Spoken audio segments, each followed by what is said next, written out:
The Cavalcade of America, presented by DuPont.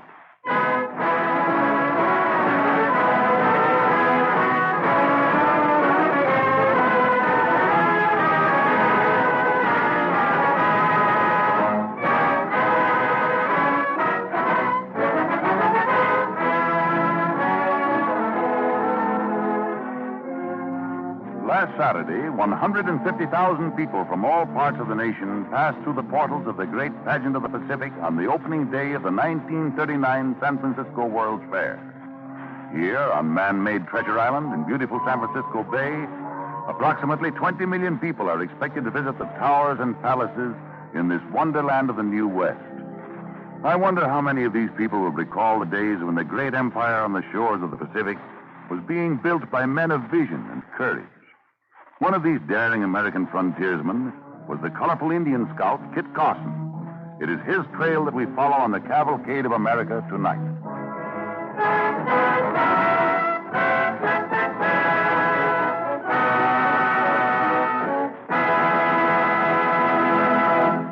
Many songs have been inspired by the land of Kit Carson, by the vast, lonely prairies of the West.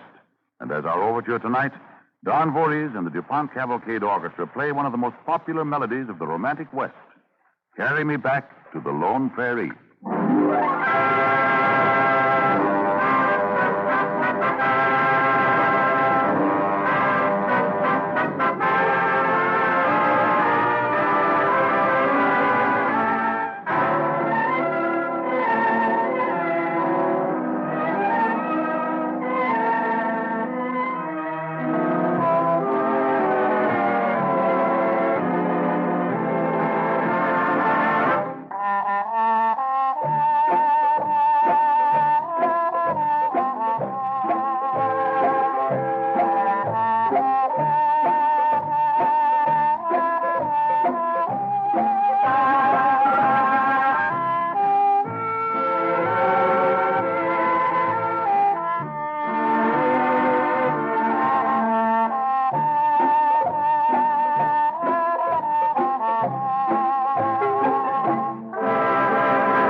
I imagine Kit Carson was a fellow who rarely got bored. Perhaps he didn't have time, for his life practically spanned the whole spectacular story of the Old West. Kit was born in Madison County, Kentucky, on Christmas Eve of the year 1809. But while he was still a baby, his parents loaded their household goods into a covered wagon and moved on west to Franklin, Howard County, Missouri. The first step in Kit's lifelong restless pilgrimage. He grew up on the edge of the Indian country and learned to shoot and ride almost as soon as he could walk. By the time he was 17, he'd been working for 2 years as apprentice in a saddler's shop. Kit didn't like it much. It was too confining. But he had his dreams. Kit, lad. Pa, I thought you would... I just come to tell you something, sonny. You don't like sitting around here in the store now, do you?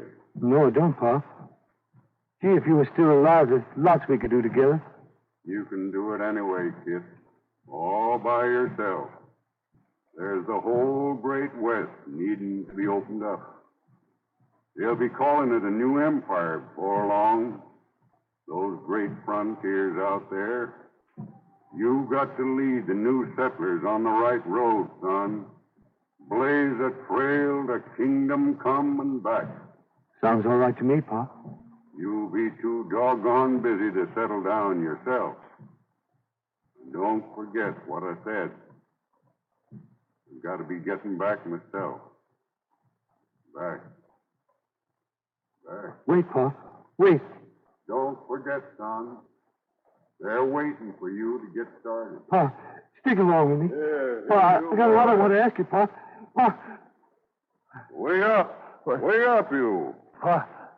Come on, boy. What was you mumbling about, anyhow? Oh, I'm sorry. I guess I was asleep. Well, your boss wouldn't care none for that. Middle of the afternoon like this. Got the saddle mended yet? Oh, Mr. Martin.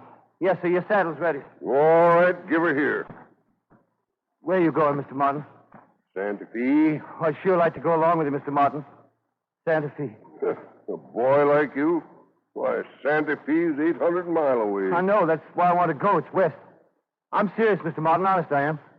See, I'd work hard, too. And what would your boss think about that? You're his bound apprentice? I've got to get out west. Yeah, I reckon your father wouldn't like it much, youngster. My father wouldn't mind. How old are you, anyway? Right near 17. Seems to me like you'd never get your full growth, son. Mr. Martin, you've got to take me. All right, boy. But we got to see about it that quick. We're leaving today.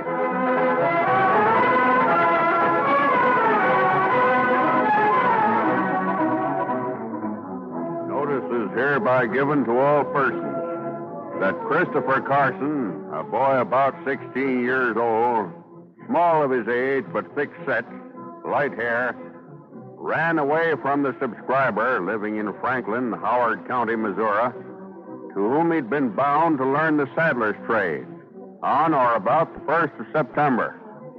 All persons are notified not to harbor, support, or assist said boy under penalty of the law. 1 cent reward will be given to any person who will bring back the said boy. October 6, 1826. David Workman, Franklin, Missouri.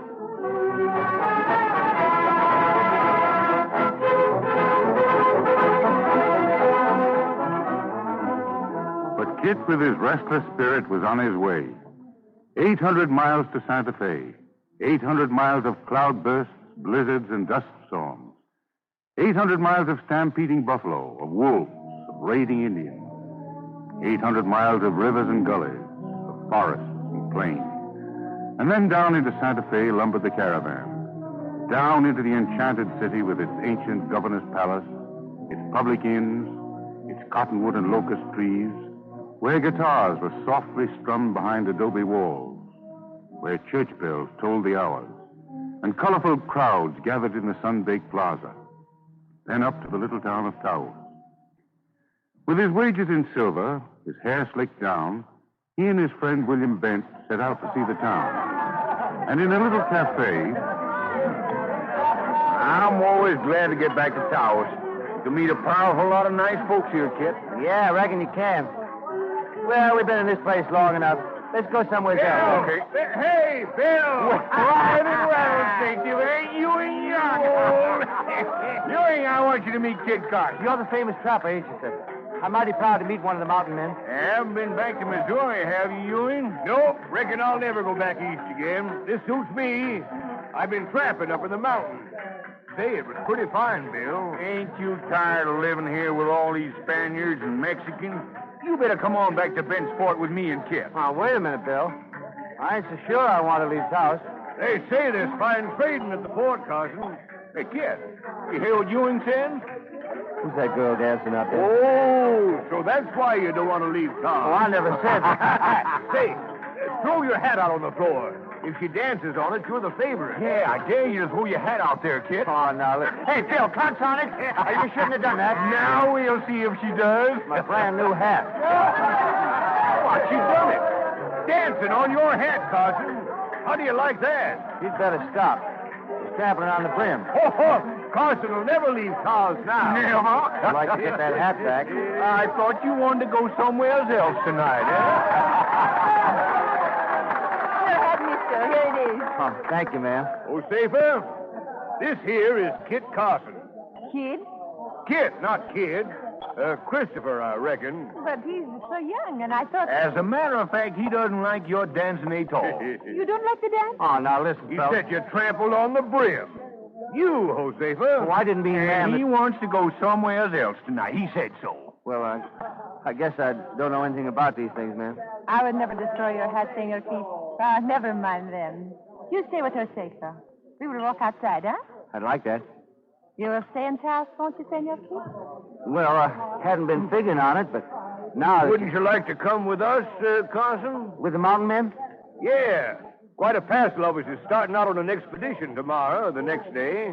Where you going? The Gila Mountains. We're hunting beaver. West. You're going west, huh? Yep. Always did want to get further out. Well, let's get going, Kit. Come on. Come on. But, Senor Keith, you said you'd stay, please. You want me to? Yes. Yes, I do, Senor Keith. Well, ma'am, I got to get further west. I'll be back, though. Yes. You come back to Taos, Senor Keith. You'll remember Josefa? I sure will. I won't be long. I promise.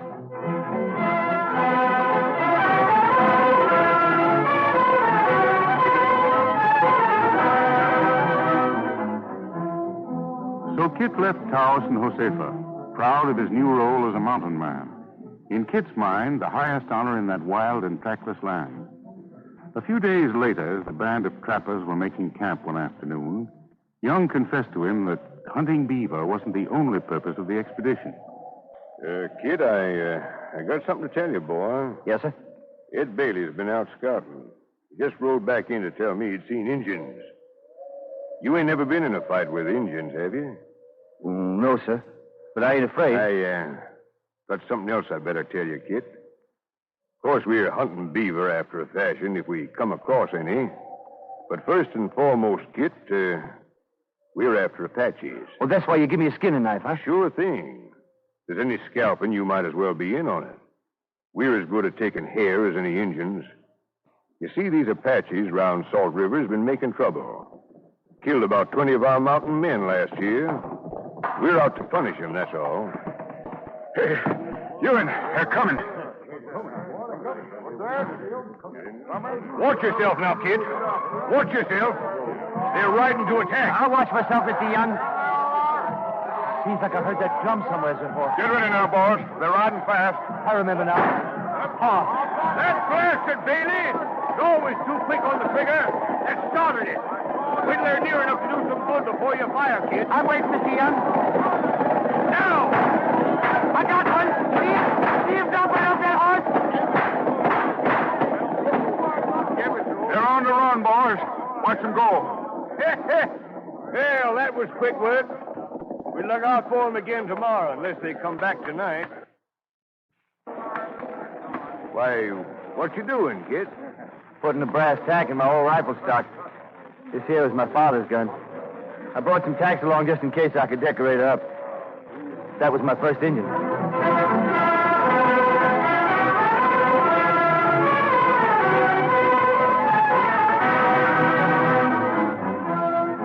With delight, Kit learned that Ewing Young planned to push up right on to California. The restless spirit of the boys stirred within him once more. Only 18 men were picked for this long trek, but Kit was one of them. The others were sent home. Even the Arizona desert, days without water, almost without food, couldn't dampen the boy's enthusiasm, and he was dazzled by his first sight of the Grand Canyon.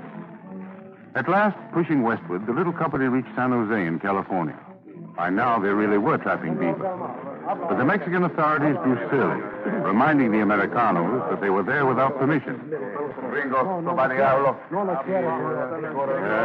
I don't know, Kit. Looks like we might have trouble with these Mexicans. They act like we was an invading army. Been treating us pretty mean since we got here. A couple of rancheros have been all right. One of them even asked me in to drink some wine yesterday. Maybe it was your personal charm, kid. No, I tell you, they don't like us. Well, maybe it's my learning of Spanish. They ain't such bad fellas once you get to know them. Well, I'm cussed if I'm going to pull out on account of a few scowls. If they want to make trouble, let them try it. Hey, what's up over there? That's the mayor of the town, ain't it? I'll go over and see. All right, kid. Watch out for him, though. What's the matter, friends? Señor, los indios es loco. Molesta las casas con fuego. Los españoles es muerto. Somos los caballos es famosos. Hey, Ewing, come here. What's up, kid? Mayor says the mission Indians down on a rampage. Burned down 2 houses. Out for scalps. He says they've stolen some horses. Escaped their own tribe back in the hills. Think we ought to help out some, kid? I sure do. I'll find a few of our boys and go out after them. Bring them killers back. See you later, Ewing. I'm going for my horses. Señor, he go for us? Yeah, he goes for you. Señor, we Mexicanos have made a big mistake. We are very sorry. You stay with us as long as you like.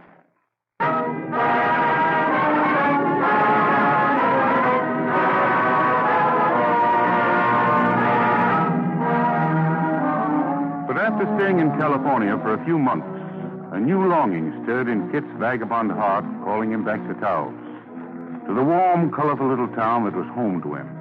And there he married Josefa Jaramillo.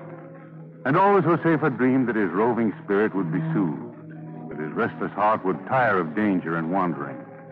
And Kit had quite seriously decided to become a farmer. He was through with trailblazing forever. He bought oxen and plow and told his friends that he'd settle down. And there was joy in the heart of Josefa. You are happy, my kid? Happy? Why, sure, honey. I'd like to know why not. Each time before you ever said that you were content, my kid. But then you have listened to the thunder of horses and gone away to the mountain to the west. No, I'm here to stay. Once and for all, I'm through with all that roaming, Josefa. And you will be happy just to stay here at Taos with me. Yeah, honey, with you, sure. Sometimes there ain't much action around here, of course, but I always liked Taos. You see, I remember the last time that Colonel Fremont came. And I'm finished with him, too. He's a wonderful man, Josefa. Oh, but his explorations take too doggone much time. I got a home now and responsibilities. There's someone in the road. Oh, I'll go out and see who it is. Yeah, what is it? Oh, hello, Jed. Letter for you, kid. Cavalry just brought this down. Oh, thanks, Jed. Have some grub? No, I'll be getting home. Well, bye, kid. Bye. That's funny. Right official-looking letter from the government or something. What is it, Mikey? Leaping buffaloes is from Fremont. Oh. Going on another of them expeditions. Can you imagine? Says he needs me. Is that fella crazy? As if I'd give up farming. Foreman up at Bent's Fort. Heading for California by way of Great Salt Lake. Taking 40 good plainsmen, but he needs a scout. You don't want to go, do you, Mikey? Well, of course not. Well, what would I be doing that for? Says there's bound to be trouble soon between us and Mexico, and California's going to be right in the thick of it. Listen, Josefa. We ought to be there, kid. There'll be plenty happening. It seems to me, my kid, Colonel Fremont, is looking always for trouble. Well, now, you can't say that exactly, honey. Don't you forget how we surveyed the Rockies, and I'll never forget crossing the Sierra Nevadas with Fremont to get to Sutter's Fort. Those are pretty good days we had together. Yes. Yes, my kid, I suppose they were. Josefa. Yes, kid. Now, if I did go, just this time, just to help out a friend. Okay. Well, now, honey, don't look at me like that. You will leave me. Oh, I know.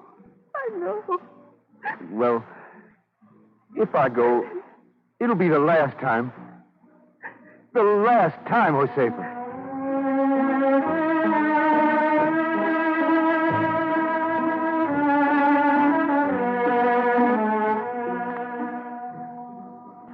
Of course he went, and in California, both Kit and Fremont found all the excitement they were looking for. They had a good deal to do with securing California's independence. Next, we find Kit on his way east to Washington from California in the spring of 1848, his saddlebags full of mail and official dispatches to the White House. He and his companions, some Army men, have come as far as the Grand River in Utah. The river is a raging torrent. Slowly, Kit Carson and his men launched their frail raft into the seething river. Cautiously, they propelled themselves midstream, whirled and buffeted by slashing sheets of foam, and at last they reached the opposite shore and hurry on to the fort. The great stockade gate creaks open. Hi, Kit. Well, I'm so glad to see you again. I suppose you're heading back east. That's right, Tom. The mailbag's mighty precious on this trip. I got a suspicion they're carrying a lot of news about the discovery of that gold in California. All right. Say, Kit, that reminds me. A trapper fellow was here the other day with a couple of letters for you. He's been to Taos. Oh, sorry I missed him. He heard you'd be passing through. Left letters with me. I said I'd give them to you. Got them in my pocket. There you are. Oh, thanks, Tom. Well, this one here's from Jack Taylor. Lives on the farm next to mine. Says my sheep are doing fine. Ought to get home for the shearing. Yeah? I reckon the sheep must be sheared by now. Letter was written quite a while ago. Who's the other one from? Let's see. Oh, it's from Joe. Works my farm for me. He says... Kit, what's the matter? Josefa. Come on inside, kid. I'll get you something. Josefa.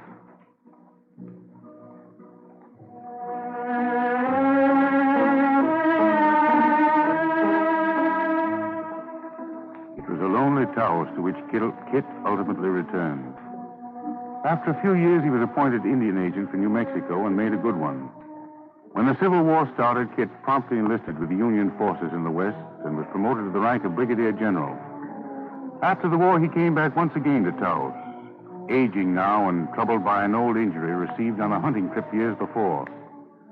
Somehow, Kit knew he hadn't much longer to live. The old, tough, indomitable spirit was still there. General Carson, sir? Oh, Kit Carson will still do for me, son. What can I do for you? I'm the son of Frank Mason, sir. Do you remember him? Frank Mason. Well, sure I do. In California. He went back east years ago. He left his heart out here, though. When I wanted to come west, he gave me this letter to you. I just arrived in New Mexico. Well, I'm mighty pleased to see you, boy. Never you mind no letter. Frank Mason's son, huh? That good scrapper he was. Smart with horses, too. Yes, sir. So you think you'll try the West, huh? Well, the West's changing pretty fast. What you aiming to do out here, son? Anything I can find to do it first. Of course, later on, I'd like to get into transportation when the railroad comes through. Oh, yeah. That's the next step, ain't it? It would interest the young fellows, naturally. But don't you get roving too much, though. Roving? Oh, I mean, following trails until you don't know how to stop. I did too much of that. If you do, you'll never have a home. General, you oughtn't to feel that way. Look at the homes you've made possible for all the new settlers. Thousands of them. It'll be millions someday. Maybe. Wandering is hard on the women folk. I wish I'd spent a little more time with my Josefa. Oh, I tried to, but somehow I always had to be on the move. Remember how she cried the last time I left her. I never saw her again. Oh, I'm sorry. Ah, the old days of the West. They're gone. Son, you go ahead and do the things you aim to do. I had the old West, and now you'll have the new. But remember, it's still got to be built. I reckon I wouldn't understand the new West very well. The young men who are coming out, they will. I'm satisfied to have known it as it was.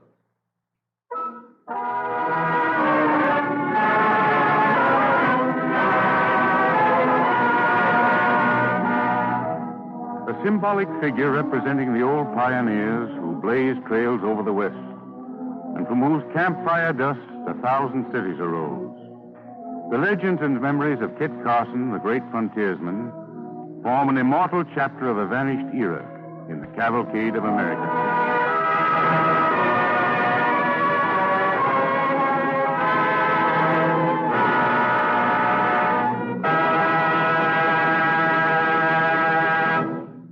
Basil Rysdale with another story of the Far West. Last Saturday marked the opening of the San Francisco 1939 World's Fair on 400-acre Treasure Island in San Francisco Bay, the largest island ever created by man. 20 million people are expected to visit Treasure Island in 1939.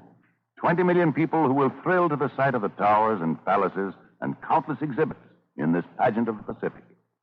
In the Holmes and Garden building facing the Great Court and World's Fair Tower, every phase of housing and home planning is displayed in vast indoor and outdoor exhibits. And outstanding among the exhibits in this building is the Wonder World of Chemistry, presented by DuPont. This exhibit is a cavalcade of science, fascinating marvels from the chemist's laboratory.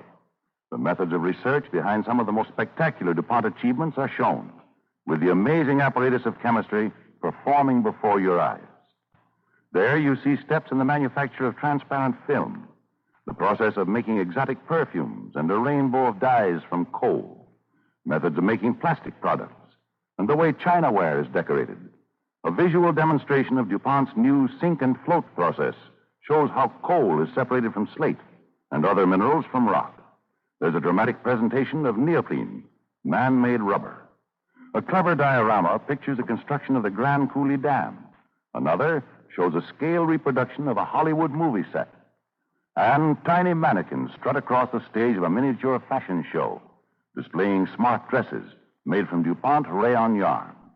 Yes, the Wonder World of Chemistry at the San Francisco World's Fair is full of surprises, full of sights to interest everyone, young or old. We hope that all of you will have the pleasure of visiting this fair, to say nothing of having the great experience of making a trip through the Rocky Mountain states and to beautiful California. In a later broadcast, we'll tell about the New York World's Fair, where there will be another Wonder World of Chemistry exhibit.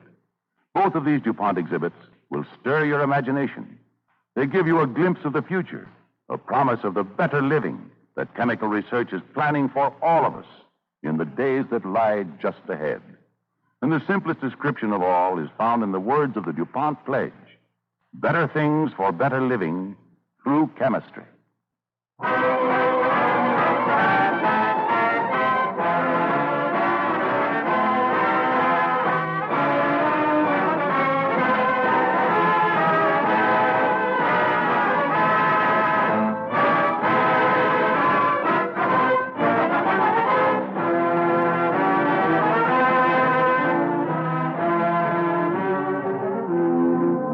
Next week, the Cavalcade of America will present the story of one of our own musical masters, a man whose music is known to us all, George Gershwin.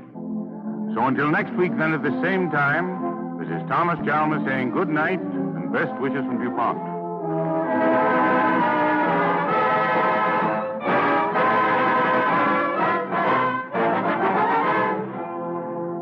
This is the Columbia Broadcasting System.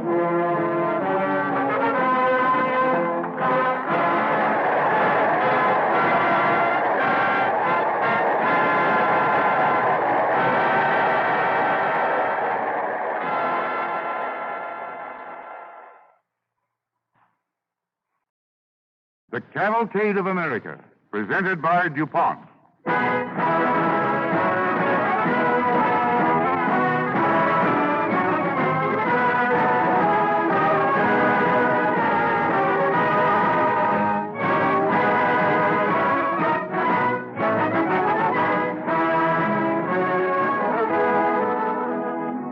Not all great Americans were born long ago.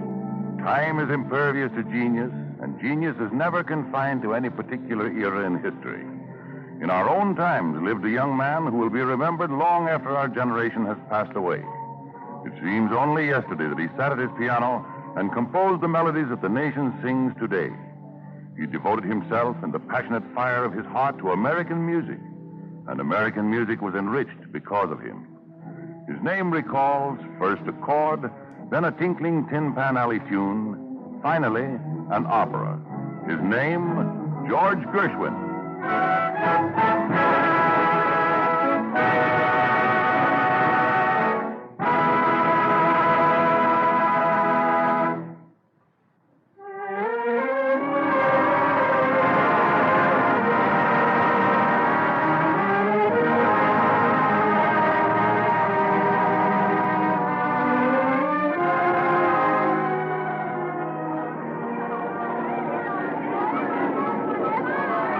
New York's Lower East Side.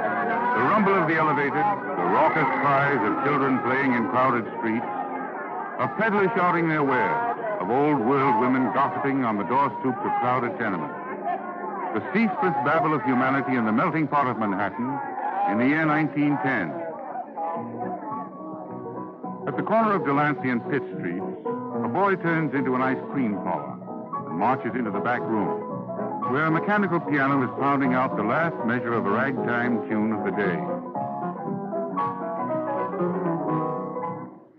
Out of his pocket, the boy fishes a nickel and drops it in the slot.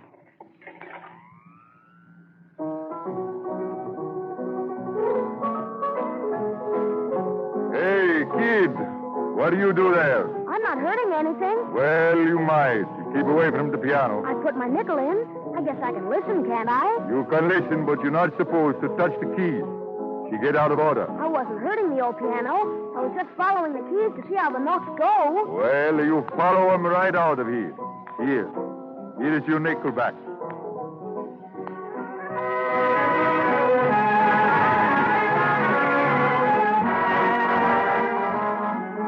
Such were the first music lessons of an American whose name before many years all the world would know, George Gershwin. It was a great day in the Gershwin family in New York's Lower East Side when Mrs. Gershwin bought a piano on which the children were given lessons. George's teacher said he was making great progress. Sometimes he'd overstay his hour, earnestly struggling with his gifted but difficult young pupil. All right. Now commence.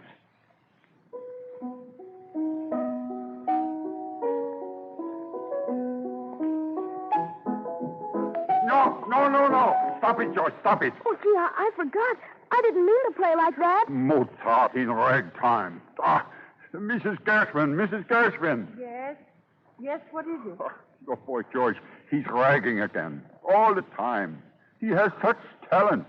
And does he care? No, he makes fun with it. George. No. You listen to me, Master George Gershwin. Yes, sir? When I come next week, you play Mozart just like he is written in the notes. I'll keep an eye on George, Professor. You'll do better next time. Good. I go now. Auf Wiedersehen, Mrs. Gershwin. George, aren't you ashamed? How do you expect to play the piano if you don't follow the notes? I'll see you to the door, Professor. Go on with your practicing, George.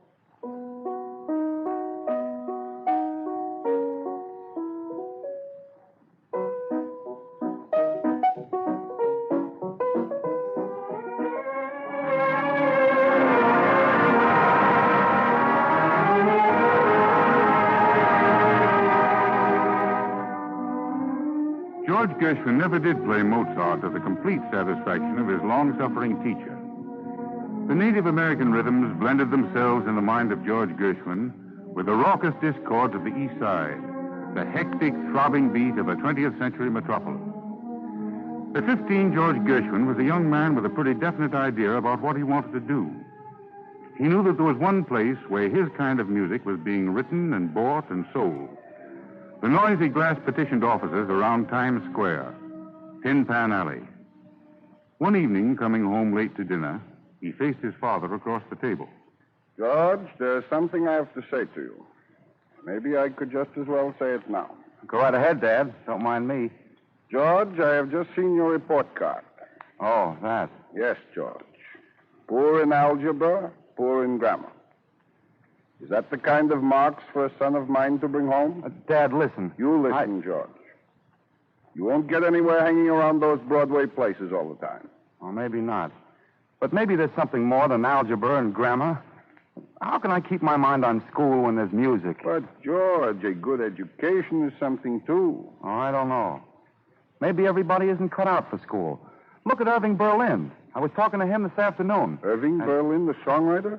Did you really meet him, George? Sure I did. He says a couple of my tunes are all right. When Irving Berlin tells you that, well, Dad, What's on your mind, George? I'm quitting school. Yeah, and I can get a job at Remix plugging songs for vaudeville people. $15 a week. Not much, but it's music. Quitting school, but... Oh, I've got to. What about it, Dad? George, I don't know. I know I must, Dad. This is the thing. I'm sure.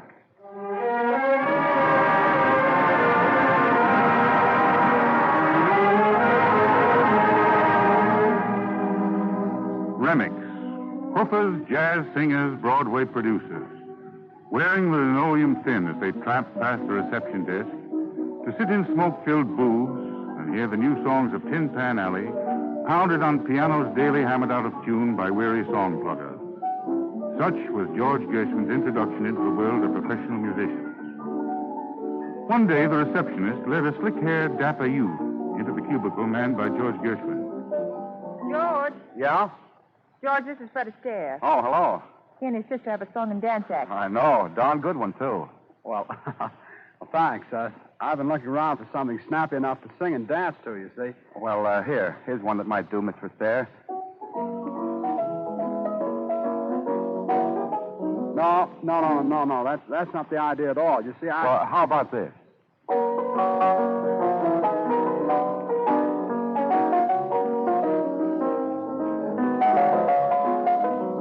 Say, that's not bad at all. How much is it? Well, it's not published yet. It's a number I wrote myself. You wrote it? Well, you ought to get that published. Do you write songs all the time? Yeah, when I can. I don't want to plug tunes all my life. Well, I hope not. Not if you write them like that. I could just sell a few. I can't help composing. Sometimes the way music gets hold of you. Yeah, I know. Now, the trouble with guys like us is we've got too much we want to do, and the time slips by us too fast. Now, I'm 17 already. Don't I know it? I'm 18 myself. I've got to get going. And so have I. I want to be in musical comedy. Yeah? I want to write one. And I will. Wouldn't it be funny if I wrote one for you someday? Well, that'd suit me all right. If I ever get to be a star, believe me, I'd like nothing better than to dance to your music. I think you've got it. Oh, thanks. I'll remember that. Well, let me know when you get that number published. Okay, Astaire. And thanks for dropping in. Okay, goodbye. Bye.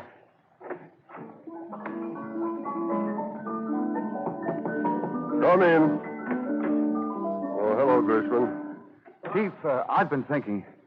I played some of my tunes for some of the customers, and they liked them well enough to buy them. You were hired to play our tunes, not yours, Gershwin. Well, maybe I shouldn't have, but why don't you take a chance on one of my tunes?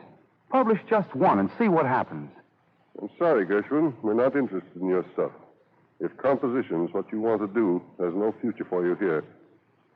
Well, that's the way you feel about it. I'm working in the wrong place. Cashier will give you your salary. Goodbye, Gershwin.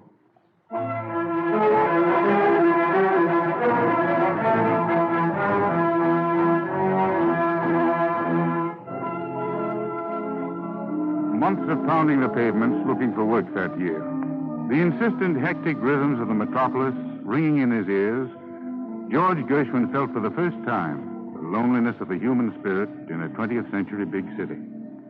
Then one day he happened into the offices of Holmes Incorporated, publishers of music. He played a song for Max Dreyfus. Dreyfus looked interested.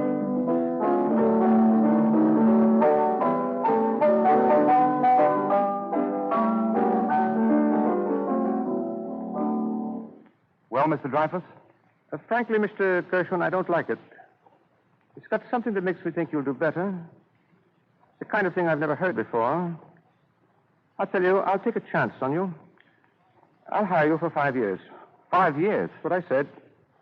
We want rights on everything you do, of course. That's all. Now, in the meantime, let me give you a tip. I know a fellow who's doing a musical. I'll speak to him about you doing some tunes for it. Show opens in Syracuse. There's not much time, so get busy.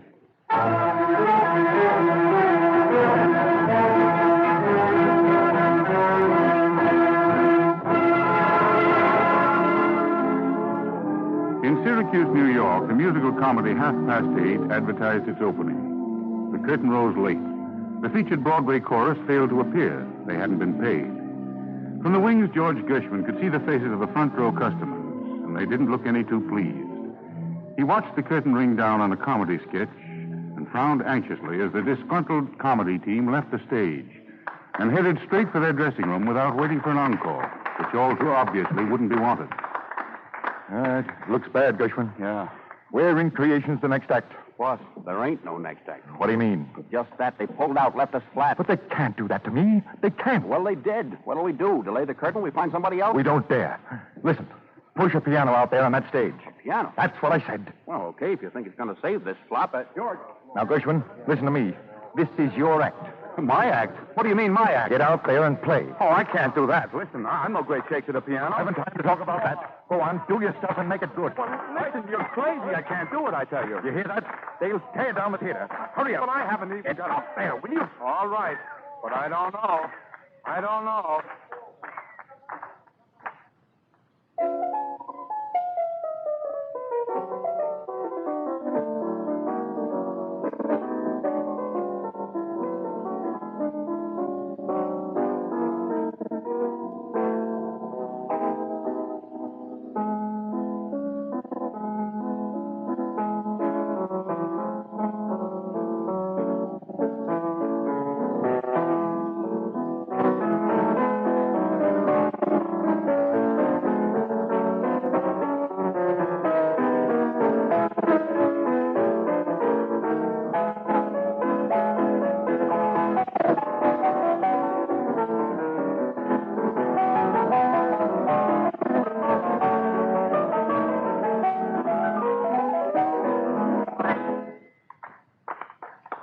Bring down that curtain, and quick. With pleasure. Get that piano off. Joe, throw on the house lights. Well, you sure were a big help, Gershwin. What was that brag you were kicking around out there? The tune, I just made it up. Right then. Made up. At a time like this, you have to go out there and make something up. That's great. Yeah, that's what I think.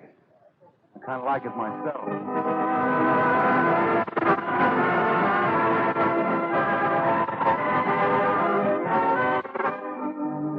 Critics said 8:30 wasn't worth the war tax. But Swanee, the tune George Gershwin made up that night on the stage of a Syracuse theater, later became a tune that made a fortune for its publishers. Americans sang it, whistled it, and loved it. Gershwin was becoming a name to be reckoned with in popular music. He'd moved with his family to a new uptown apartment in Manhattan. Then one winter morning in 1924, a plump, rotund man with a waxed mustache was rehearsing his band in New York's Palais Royal Cafe. Paul Whiteman and his great orchestra. George Gershwin sits at a nearby table.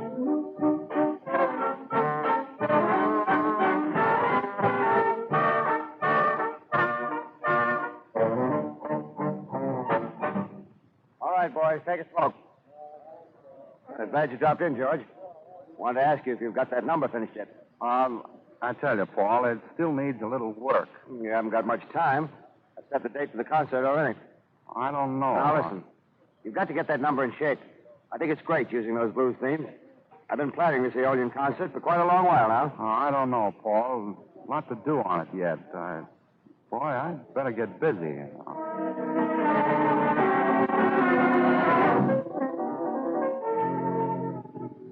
But George Gershwin of Tin Pan Alley was used to working under pressure. He had a few melodies in his head, and he started to work. One morning in the Gershwin apartment.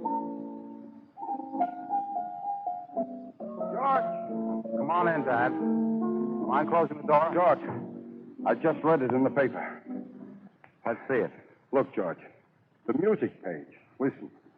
Paul Whiteman, impresario of the jazz bands, has recently startled critics and public alike by announcing that he will give a concert of American jazz with a jazz composition in one of the serious forms by a Tin Pan Alley tunesmith, George Gershwin. I didn't get that far. It means they don't like it? Oh, it's all right. You know, anything new, they've got to cover themselves in advance.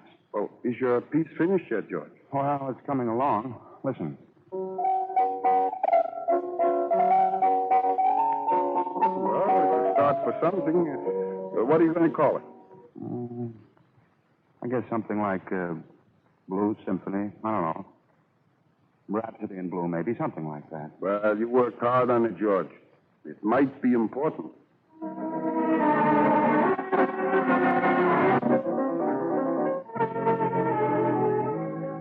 On the afternoon of Lincoln's birthday in 1924, a glittering, skeptical audience assembled in Aeolian Hall and listened politely through the first half of the program.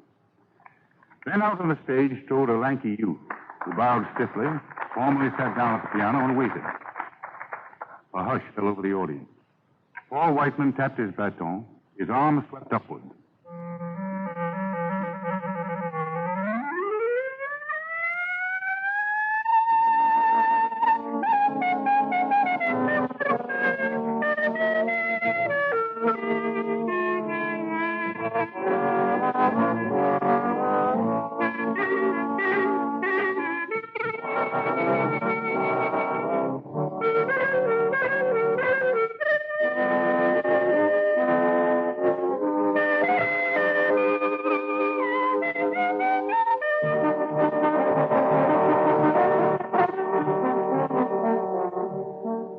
Kind of music came from the orchestra and surged into the hearts of the astonished audience.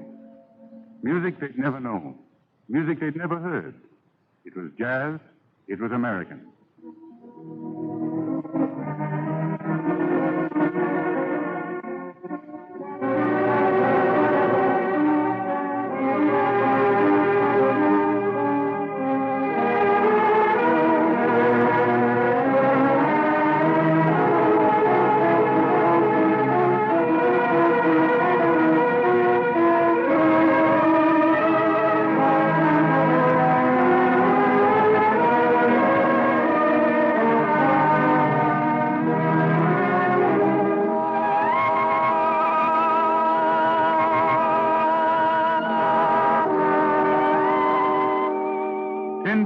Wedded to the blues. Jazz time in symphony. America, 1924. The Rhapsody in Blue. It would be played in every country in the Western world. Played by great symphonies. Played by cheap little jazz bands. Played in countless homes by people of every age. It would become the most popular symphonic piece by any American composer and would forever enshrine George Gershwin in the memory of music lovers of his generation and of generations to come.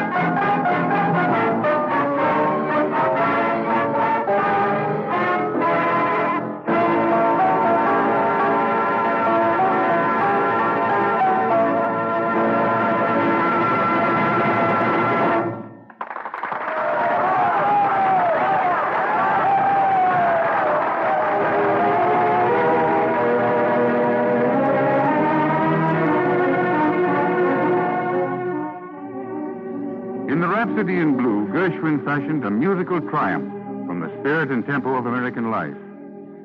One day he talked to the Dean of American Musicians, Dr. Walter Damrosch. Your music is remarkable, Mr. Gershwin. Truly remarkable. But what I was going to suggest was that you compose something especially for my New York Symphony. Something a little more serious, say a concerto. I think you have it in you to become a writer of more serious music. Well, I could try, Doctor. Of course, I've got the music for George White's scandals coming up. Oh, hang the scandals. You don't belong in Tin Pan Alley only. You should belong to the real world of music. Well, Dr. Damrosch, it may sound funny to you, but I really believe in the Tin Pan Alley kind of music. I believe in the other kind, too, of course. But Tin Pan Alley is mighty close to the real source of music. People. That's what I've always believed in. And I'm afraid I'm boring you, Dr. Damrosch. You shouldn't have got me started. On the contrary, I think your views on music are most extraordinary. But if you think you're going to get out of writing that concerto for me, you're mistaken.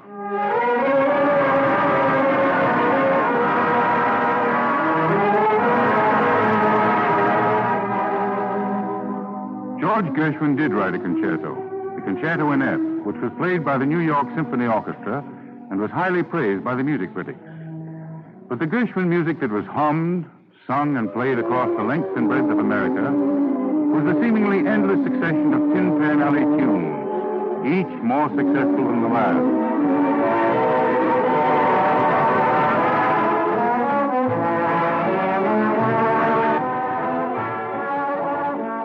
Somebody Loves Me.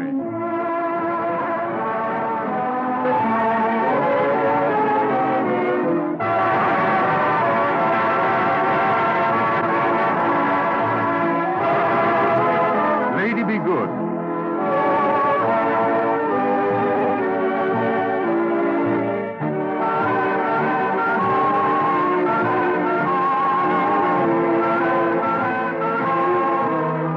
The Man I Love.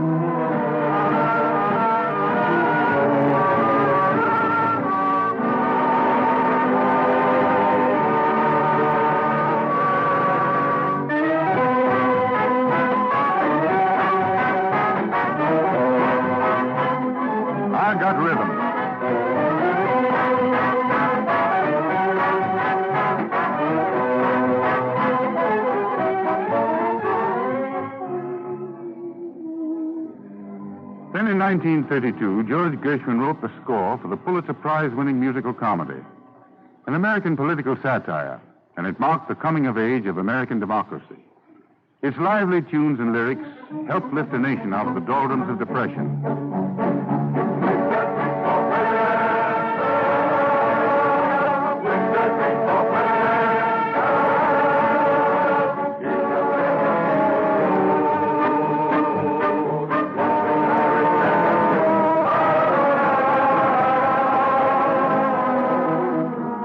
That was the V.I. Sing, and when it opened on Broadway, Gershwin was the most envied man in show business. But success exposed him to glitter and glamour, to adulation and luxury. And he realized that through them he was losing part of himself, and forced his mind to grasp the world of reality. It was music that was his real life, and which brought him back to himself. Music and the dream of the folk melodies that had fired him as a young man to composition. And it was in Charleston, South Carolina, that George Gershwin found that music. For some time, he'd wanted to write an American folk opera. He'd begun it, but it lacked what he wanted to have. And now he was to recapture that inspiration. Not in a Manhattan penthouse, not on Broadway, but in the clustering shacks of South Carolina, as he wanted there with novelist DuBose Heyward. One night, as George Gershwin's stay was drawing to a close, they walked along the shore of one of the sea islands off the Carolina coast. There's a fire burning on the beach up there. That means the shouting has begun. Oh. They're curious people, these gullahs. They descended from a tribe brought over from the west coast of Africa about the beginning of the 18th century. They've taken English and given it the color of their own speech. There's a little voodoo in it, and a lot of music. Yeah, there sure is. Hey, what? I never heard anything like this.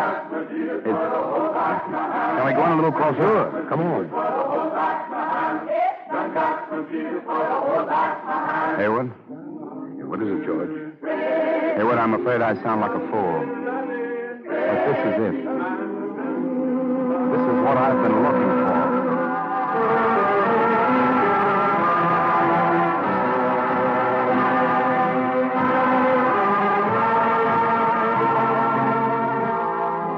George Gershwin put the people of Charleston's Catfish Row and its music into an opera, Porgy and Bess. And their singing, their humor and tragedy was like all of America suddenly crystallized into great music.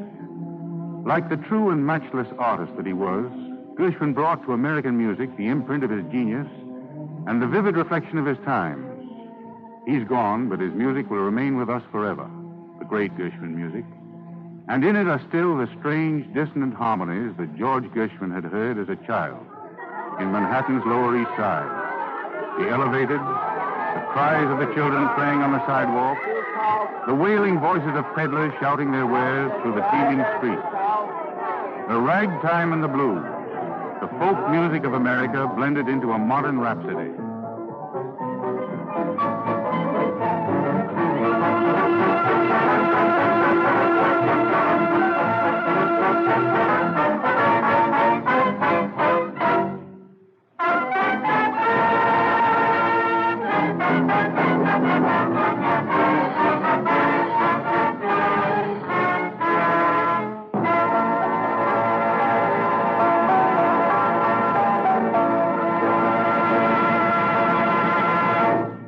And now, ladies and gentlemen, Basil Rysdale with a story from the wonder world of chemistry.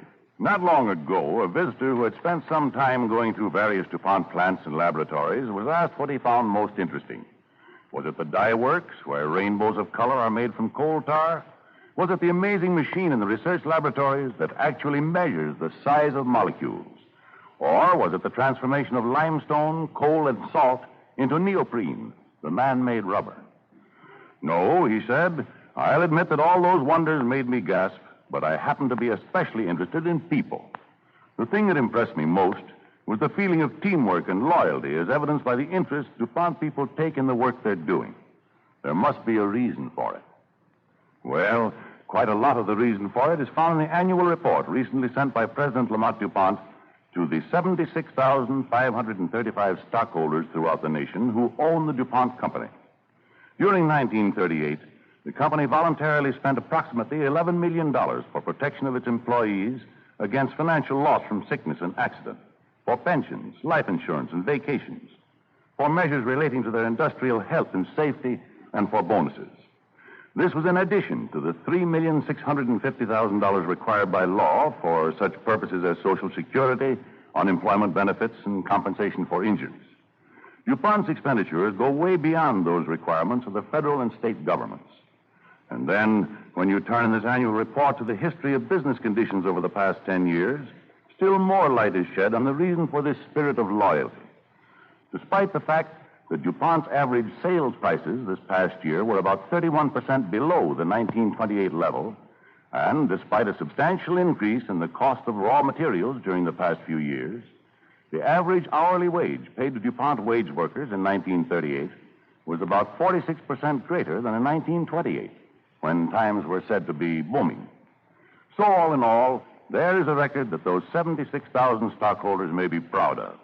A record that goes beyond cold statistics and has to do with the health and security for the future, the peace of mind and general happiness of some 47,000 employees, who in turn do their share for the nation at large by helping to create better things for better living through chemistry.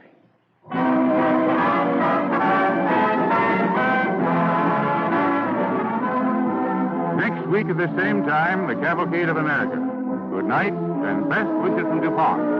This is the Columbia Broadcasting System.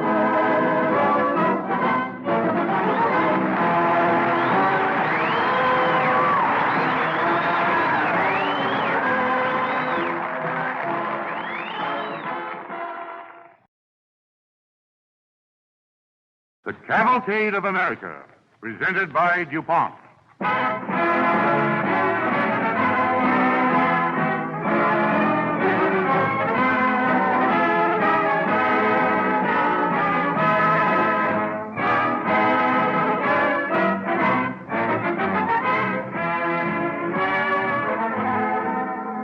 One of the most important chapters in the history of America is the thrilling, romantic saga of those hard-bitten men who rode the great ranges along the Texas frontiers.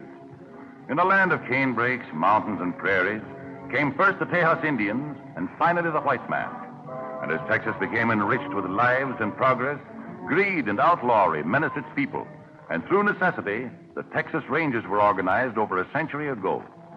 The heroic age of the Ranger has vanished. But in the development of our largest state, he brought the vital contribution of justice and peace.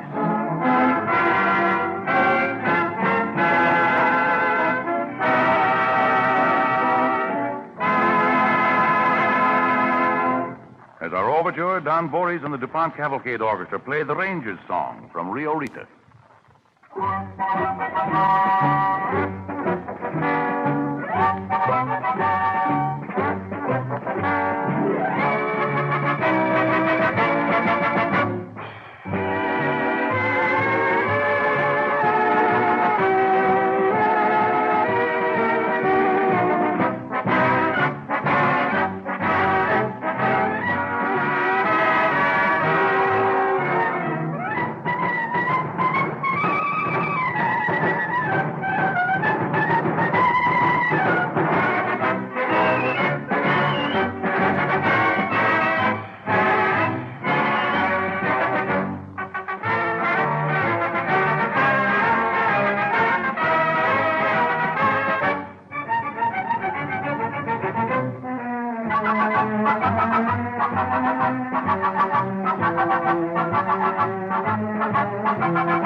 United States of America, the only state once recognized by the powers of the world as of independent sovereignty, was the Republic of Texas. For in the year 1837, Texas was a nation, its president Sam Houston. To this vast inland territory came the Spanish, the French, and finally the Americans, and a great and colorful civilization was built. A civilization which led to the admission of Texas into the Union of 1845. A civilization subsequently threatened by lawlessness and terror. The era which saw the coming of the Texas Rangers. And tonight our story is about one of them, Tom Dawson. And in the career of Tom Dawson is presented the story of the Texas Rangers. It begins at twilight at a lonely ranch house in western Texas.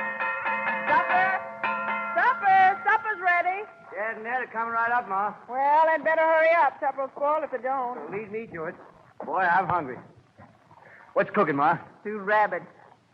Tom, what do you got there? Blue bonnets. Picked them up for you. Oh, Tom. Here. They're the prettiest I've seen this spring. Where'd you find them? Down by the creek away. Oh, Tom, that was real sweet of you. You should have saved them for Betty. No, I picked them up for you. Ma, you like Betty, don't you? Yes, son, a lot. Well, don't you think that Betty and I could, You're riding over to their ranch after supper, ain't you? Yeah, Ma. You're my baby, Tom. I almost lost you. Not afraid to now. Well, you're not going to lose me, Ma. Betty and I built our own house right up there in the North 40. Pa said we could. I'd better put these blue bonnets in water. Ma. Yes? Thanks. Can I help you with supper? No, everything's ready. Here's your Pa and Ned now. Yeah. Say, you two, didn't you hear me ringing that bell? Oh, stop to see Frank Clayton down the road a piece, Lottie. Yeah, says he and Mrs. Clayton can't do a thing with Betty. She's been learning to cook lately. They don't exactly relish her practicing up on meals for them.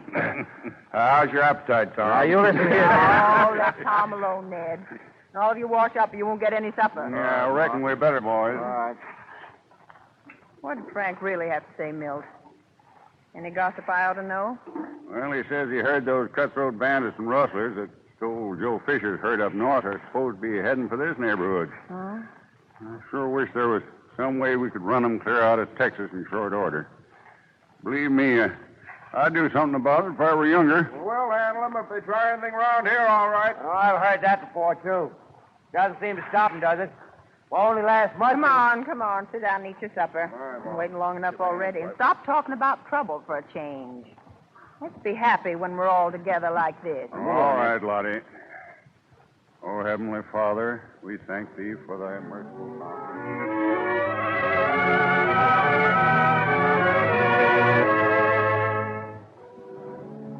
Later that evening, young Tom Dawson mounted his horse and cantered away.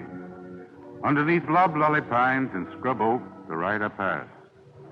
Overhead were the glittering stars. Around him, the quiet mystery of the prairie night. One by one, the lights blinked out in the ranch houses along the trail. And while their son rode silently across the plains, Milt Dawson and his wife lay sleeping. Milt, wake up. Yeah. Wake up. It's Tom. He's back. Oh, Tom. Oh, all right, buddy. I'll let him in. Tom. What's the matter? Look here, boy. What's up? What is it, son? Damn it. Burned the Clayton Ranch. Betty? Yeah, Mom. Everybody.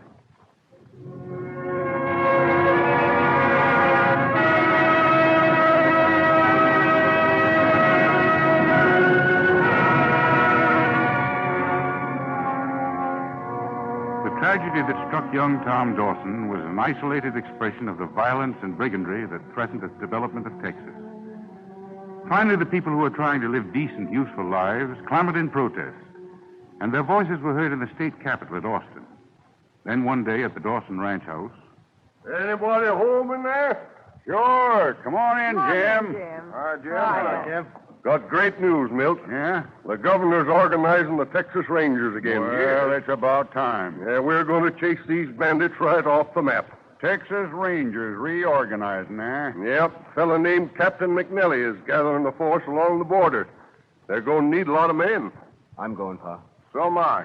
Well, can't spare the two of you, but we'll settle that later. You boys help Jim take care of his horse first. You've got to stay for your supper, Jim. We'd love to have you, Jim. Oh, sure will, Milt. Be right back after get my horse fed. Come on, boy. We can go out the back way. Milt, Yeah, Lottie? you used to be a Texas Ranger in the old days. You going to let our boys go and join up with them? Not both of them, Lottie. Not Ned. Tom's the one. He'll make a great ranger. Well, he's so young, Milt. No, it isn't just a matter of age, Lottie, being a Texas Ranger. It's having the head to think straight. Being 3 jumps ahead of danger. Oh, and Tom's the one, Milt. We'll miss him, Lottie. Yes. Yes, you're right. Well, I'm kind of glad it's getting around springtime again. Saw some jackrabbits today. Antelope, too. Everything's getting so green and pretty outside, Lottie. And those bluebonns down by the creek, why, say, there must be thousands of them. You know, I can remember way... I guess I'd better put the kettle on.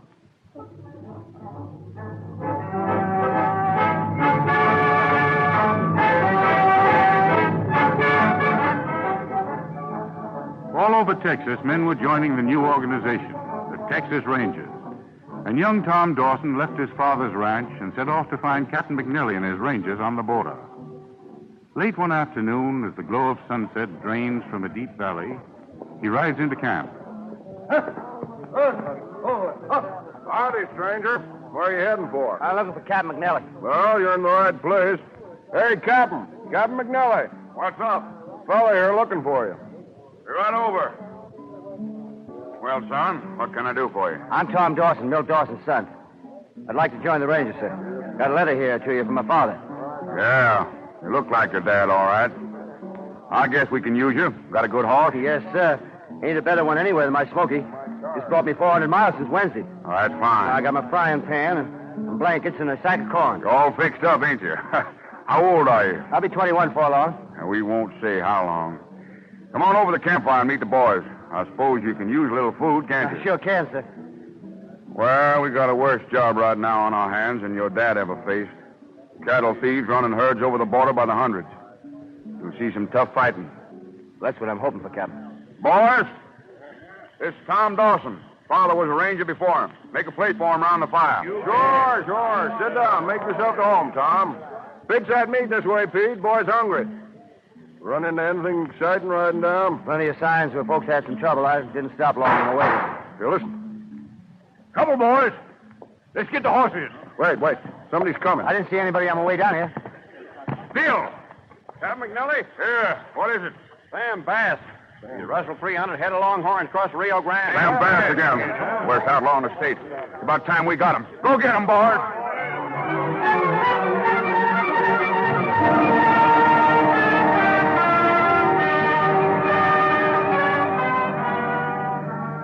Out of the valley thundered the hard-riding Texas Rangers, scattering to surround Sam Bass and his outlaw band.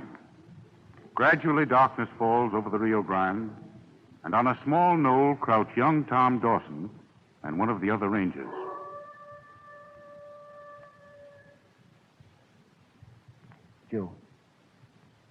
Did you hear that? Just Kyle. No, I don't mean that. I swear I heard something else. Scared? No, I'm all right. Say, you're right, kid. That must be the rustlers now. Yeah. They'll have to come right through this pass. Look, down there. Somebody struck a flint. Yeah. Here they come. Ready? What are you going to do? Crawl up behind that bush. Be ready in case they shoot. All right. Good luck. Quiet now, quiet. Joe! Joe, don't run! Bass got away. I heard him yelling. He's the one that plugged me. You're a good shot, kid. You hurt, Joe? Yeah. I can lift you on your horse. Wait, we get back to camp, huh? No, you go along. I'll stay with you, no, Joe. Keep going. Get Bass. Joe!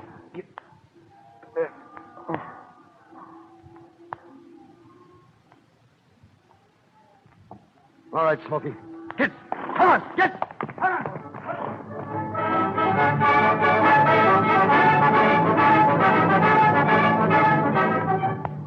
Tom Dawson galloped off and joined the other rangers in search of Sam Bass. Finally, they succeeded in destroying the cattle thieves' stronghold and recovered the stolen herds. But the outlaw Sam Bass still eluded them. And as the months passed, Tom Dawson, in his life as a Texas Ranger, often rode alone. There were interesting and varied experiences. Like all rangers, Tom kept always before him the ranger ideal, to protect the weak and to enforce common justice. He never rode by a lone shack without stopping to see that its owner was all right. One day he dismounts at a lonely cabin in the Guadalupe Mountains. Come in. Howdy, ma'am. Everything all right here? Oh, I'm so thankful you came by. I don't know what to do. Well, what's the matter, ma'am? I can't find my little girl anyplace. She went outside to play with the dog. I can't find her. How long she been gone, ma'am? I don't know. See, I fell asleep, and Katie must have strayed then. She's only 3.5. I'm afraid of rattlers. Oh, I reckon she's all right. You say she had a dog along with her? Yeah, I'm sure he'd follow her. He's a collie. Well, now, you just rest easy here. I'll go hunt him up. Don't you worry. Hey, drink some of that tea there. Do you good. I stand it to choke me. I can't until I know my baby's safe.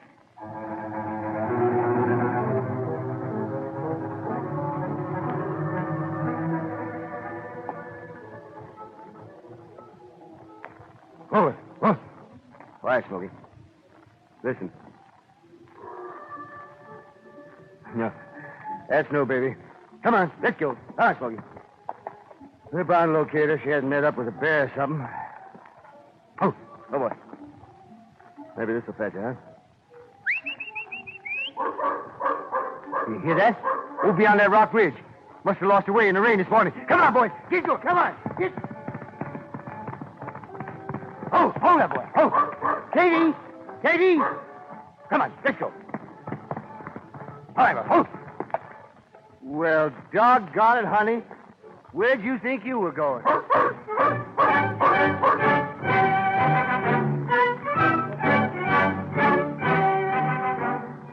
The baby was rescued and returned to her family. And as time went on, the rangers swarmed into every valley, galloped across the prairies, and up into the mountains of Texas, in their determination to rid the land of outlaws and violence. Tom Dawson rode with them. While in the little ranch house of his father, they naturally began to wonder at not hearing from him. Then one day... Come on in. Howdy, Milt. Well, hello, Jim. Got a letter from Tom for you. Yeah. Hi, Lottie. Letter from Tom. Oh, is he all right? Well, I ain't read it yet. Let's see. Yeah, sure, he's all right. He's up with Major Jones' frontier outfit, he says. Jones is a fine man. Yeah. Well, I don't suppose he'll be coming home for a while yet, will he? There's plenty of work to be done still up in that end of the state. Don't think Tom can get away yet, Lottie. Say, you heard about the book that Jones has got out? Names over 5,000 outlaws still at large. 1,500 wanted for murder. 2,500 listed for cattle rustling. Ain't that a pretty record? Yeah, sure is bad. Does Tom say anything about the muffler I knit for him, Mill? Yeah, right up here at the top of the letter, he says, "Tell Mom thanks for the muffler. It sure keeps me warm." Oh. I heard him talking today all about Sam Bass, the outlaw. He's the ringleader. Pulled off 4 big train robberies in less than a month. Yeah, Tom says here he's going with Jones after Sam Bass. Things would clean up fast. They'd get rid of that rattlesnake. Yeah, but, well, it's mighty dangerous for the boy if he's tangling with Sam Bass. I'll come back later, Mill. What's the matter with Lottie? Talking about danger to Tom sort of upsets her. Oh. Me too, I guess. We ain't seen Tom in over a year.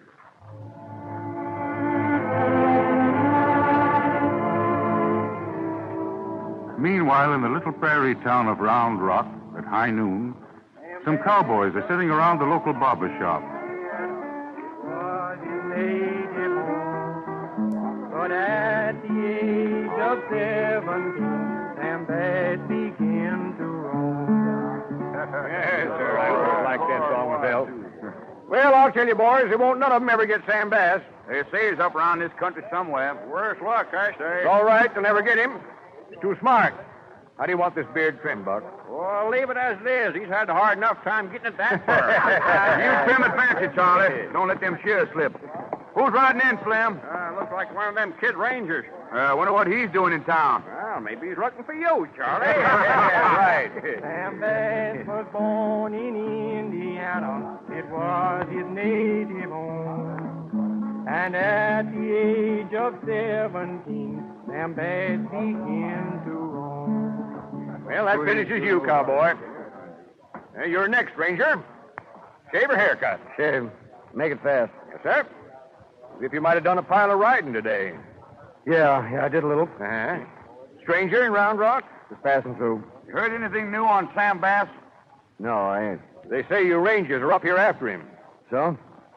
Think we'll get him? Well, you Rangers are smart, but I figure Sam Bass is smarter. Yeah, maybe you're right. There's a couple of tough customers. All right, you hombres. Out of my way. Wait a minute, I might have cut you. Let me out of here. Come on, get out of my way. Duck, boys, there's going to be a shooting.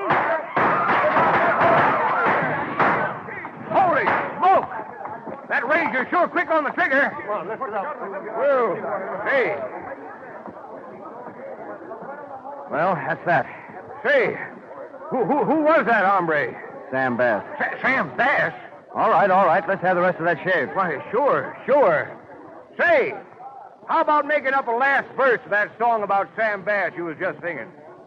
Now Sam is a decaying corpse down in the Round Rock clay, and Jackson's on the border trying to get away. Sure got to hand it to you, Ranger.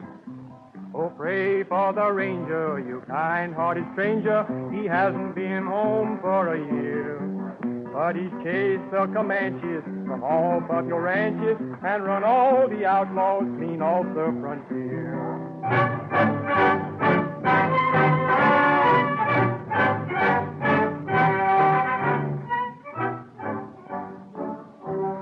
Eventually, the Rangers rounded up the whole Sam Bass band, and a great blow for law and order was struck in Texas.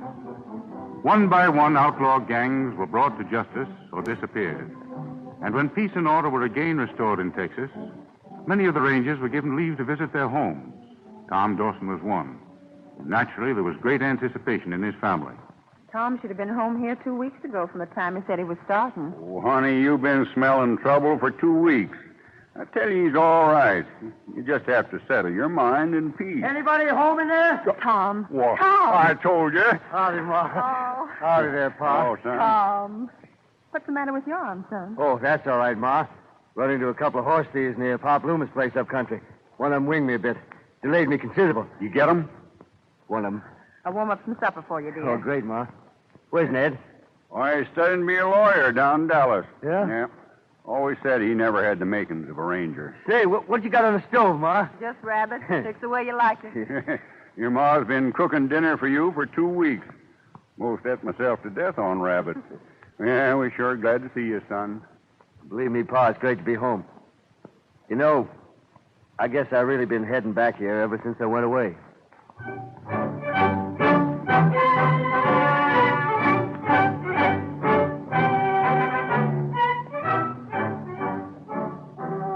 The years passed, the outlaws vanished, law and order were established, and Texas built the great civilization that is hers today.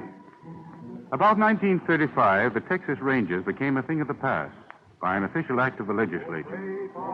And a group of old rangers gather to live over bygone days. But you chase the Comanches from all of your ranches and run all the outlaws free off the frontier. Oh, that's a good song, yes, sir. We used to say a Texas Ranger had to ride like a Mexican, trail like an Indian, shoot like a Tennessean, and fight like the devil. Old Bill McDonald had it right when he said a ranger could charge the inferno with a bucket of water. Hold it just a minute, you boys. Be quiet. Boys, on this occasion, we have with us one of Texas' most distinguished citizens. He's going to talk to you a bit about old times. You all know him, Tom Dawson. Hi there, everybody. Well, state police are riding flivvers instead of horses now. They don't need us anymore. I'd sure hate to find myself in one of them and one of those old trails you all know about. Give me my old horse Smokey anytime. I only wish with all my heart tonight, right while we're all sitting here, that Colonel Jack Hayes could walk right in here with us and old Bill McCullough. And Major Jones and Captain McNelly. Can't you just hear the little captain saying, "Go get 'em, boys." Yeah. How about all the others, huh? Lee Hall, Baylor, Neville, and Bigfoot Wallace. Boys, you know, when folks talk about the Texas Rangers in years to come, you know they're not going to tell about how many bandits they hung or anything like that. They're going to tell about how the sight of one of you boys to a settler or a cattleman in trouble was like rain in the desert. You rode faster than the prairie wind. You rode through dust storms and blizzards. And at night you slept under a million stars. Yes, sir, boys, the Texas Rangers. Every man his own captain.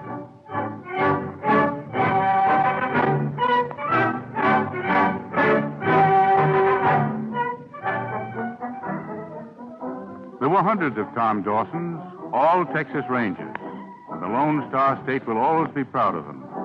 Men of fearless courage and heroic purpose, who represent the very best traditions of the Southwest. The countless trails their horses rode will be covered, but never forgotten. The Texas Rangers will live on in legend, in song, and in the great memory of America.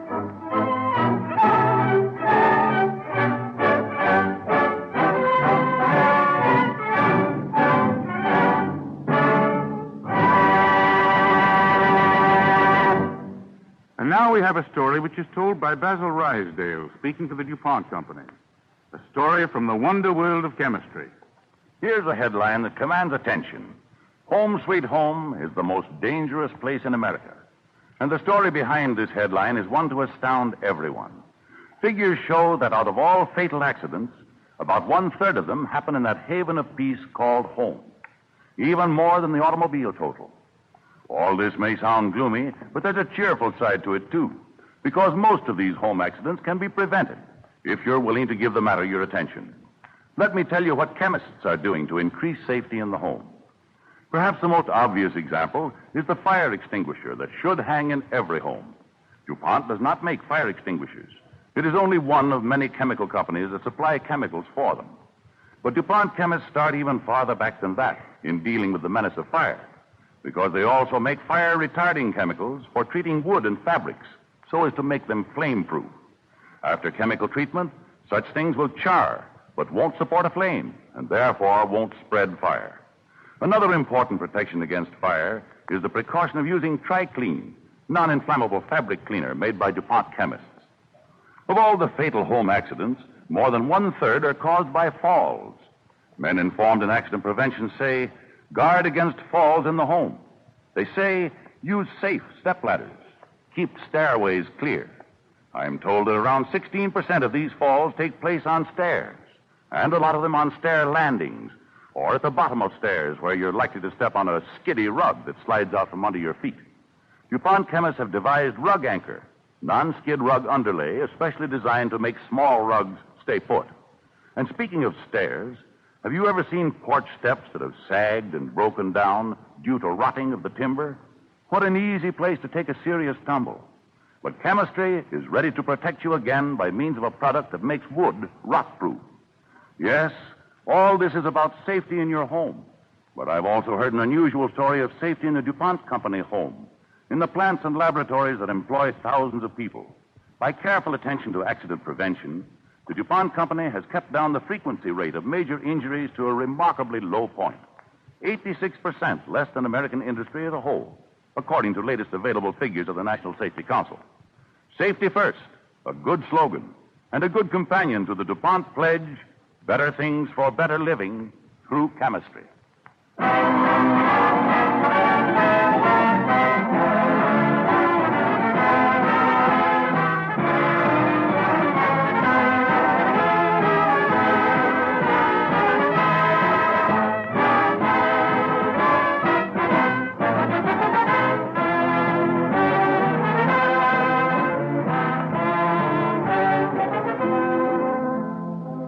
Next week, the Cavalcade of America will present the story of a great American actress, the beloved Marie Dressler. So until next week, then, at the same time, this is Thomas Chalmers saying good night and best wishes from DuPont.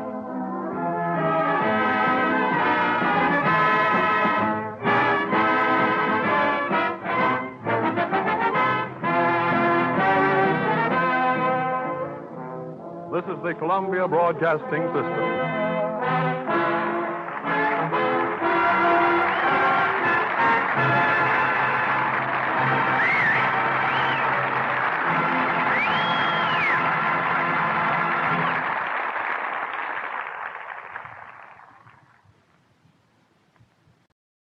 The Cavalcade of America, presented by DuPont.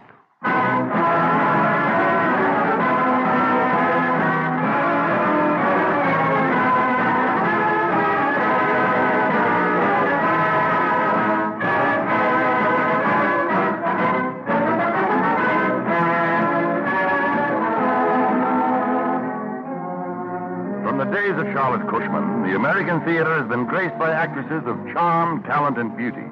Their names have become famous all over the world. But more than any other, one beloved woman who reached the best years of her artistic life after 60 remains supreme in the affection and esteem of our generation. Her career spanned an era, carrying her from one-night stands on road tours through the fabulous wonder of old Broadway at its best, finally to Hollywood stardom. Her name is a national memory, Marie Dressler.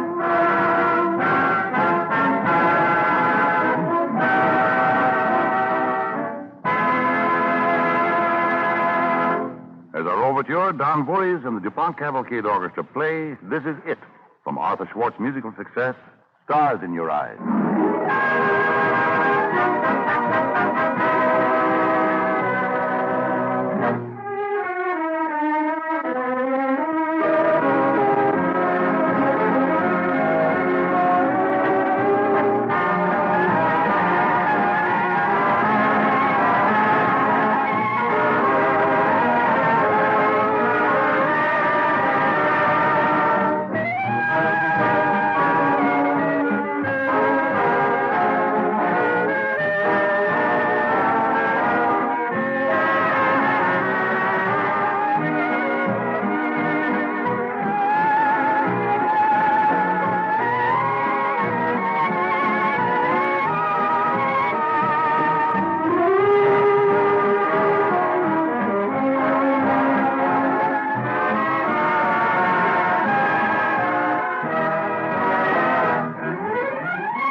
This is the story of an ugly duckling, of a woman born without charm, without beauty or grace to make her lovable. Yet in the difficult profession she chose, no woman ever won more affection. The average success story is a struggle of intellect with adverse circumstances. This, the almost unplanned triumph of a generous heart. Mary Dressler was born Leila Kerber in Coburg, Canada. At the age of 14, joined a traveling operetta company. It was in the 1880s. Dear Mother, here it is a whole year since I left home. I still miss you, but I'm glad I can help out. What do you think happened last week? They've taken me out of the chorus and given me a singing part. Caddishaw in the Mikado. So I'm sending you $8. Buy a turkey for Thanksgiving with all the fixings.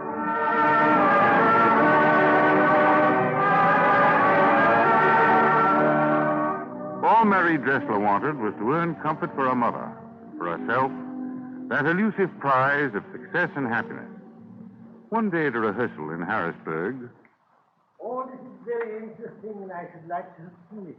But we came about a totally different matter. A year ago, my son, the heir of the throne of Japan, bolted from our imperial court. Indeed. Had he any reason to be dissatisfied with his position? None whatever. On the contrary, I was going to marry him, yet he fled. I'm surprised that he should have fled from one so lovely. That's not true. Oh, wait a minute. What's the matter anyway? Try that scene again. Throw the light, put some punch in it. All right, go on, Miss Dressler. Mary Dressler. Yes, Mr. Pratt. We're waiting. Go ahead with your speech. Yeah, all right. Coco, you hold that I am not beautiful because my face is plain. You hold that I am not beautiful, but you know nothing. You are... Well, go on. I can't. Oh, what's going on? I thought this was a rehearsal. I'm hungry. Mary, what's the matter? Nothing. I've got to sit down. All right. Cast it, miss. Be back here at 2 o'clock. I don't know what touch this can help you along. Listen, Marie, what do you mean you're hungry? Anybody can live on $8 a week. Well, you give the rest of the cast 25 cents a day beer money. Yes, but you don't drink beer. Well, all I want's just $1 advance on next week's salary. Well, what did you do with your pay envelope? Well, I sent it to my mother. Yeah. I only did it, Mr. Pratt, because the rest of the cast said I'd be getting a raise. A raise? Well, you've taken me out of the chorus and let me play Caddishaw, and the minute I come on, people laugh. Oh, well, now, don't get a swell head, kid. The test of an actress is her future. What am I going to do with you after the Mikado? You ever stop to think of that? My voice is getting stronger. Yes, but I can't use you for heroines. I got to have good lookers. And for soubrettes, that's out, too, because you're so big. Well, I guess I am growing awful fast. My feet are... Yeah, I know. You see the position I'm in? You told me you were 18 and you're about 14, aren't you? Well... Now, let's think this thing over, Marie. Say, I've got it. Have you ever done any work in a club or a restaurant? Well, I played Cupid once at a church supper. No. This would be different. Listen, Marie. I've got a brother, George, in Philadelphia. Did you ever hear him? No. Well, George books singers for restaurants. Oh? Well, Marie, I better tell you the truth. George was over here last week, and he caught your number and thought you were just the girl for the job in Atlantic City. Oh, gee. You could catch the night train to Philadelphia, see? Doing solo work? Oh, gee, thanks, Mr. Pratt. Don't thank me. Run along, get packed, kid. Glad to do you a favor.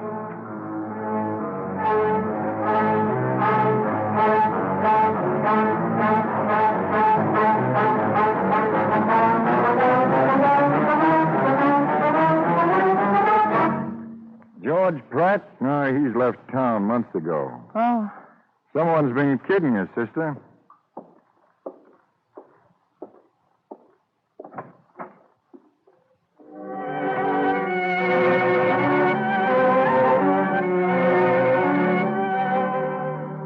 And it began again, the endless chain of day coaches, of 15-cent dinners, of cold dressing rooms and sniffish boarding house landladies. That would have been the reality to an unromantic heart. With the young Mary Dressler, the reality was the theater, the plays themselves. 40 roles in 11 years. That was Mary's youth in the road theaters of America. The big opportunity she'd waited for was a character part in Lady Slavey. It was a hit, a 4-year hit, and Mary was a star. Not quite knowing how she did it, but supremely happy, she moved her family to Long Island and had a home for the first time in 10 years. But Mary never found life easy for long. Her mother died, and supporting her mother had been the chief reason for the girl's career.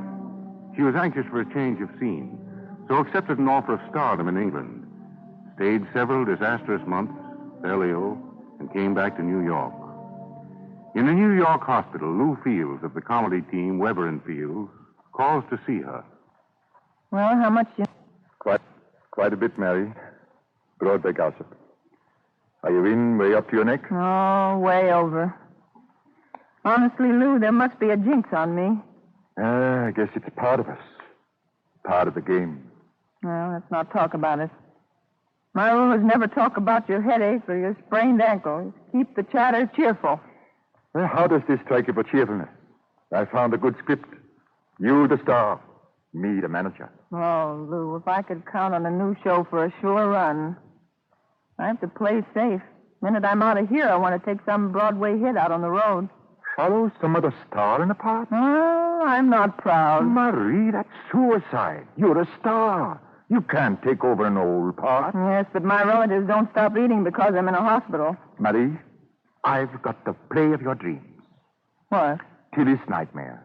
It's wonderful. Comedy? Oh, great comedy. But a kind of sadness under it. You know, a little servant girl with a big dream. I'm not even going to attempt it without you. I don't dare, Lou. Haven't I given you some good Broadway chances? We did all right with Hanky Panky. Oh, dear. Why did the nurse let you in? Well, go on, Lou. Tell me about the little servant girl.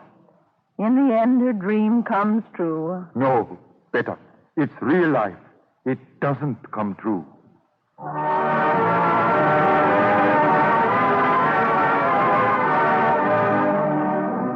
Tilly's Nightmare opened with Mary Dressler in Albany, New York. It received bad reviews and a cool reception from a politely non-committal audience.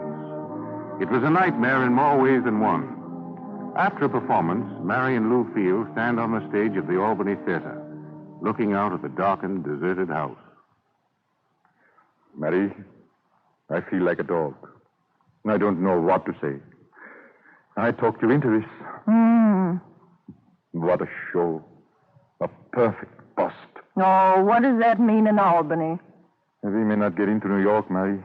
Then, anyway, what's the use? Now, you go off and get a good night's sleep. I'm going to do some work. Work? Had to make all my own costumes. Now I'm going to fix them up for the whole company. Brand new costumes. But darn it, when I've finished with this thing, we'll open on Broadway.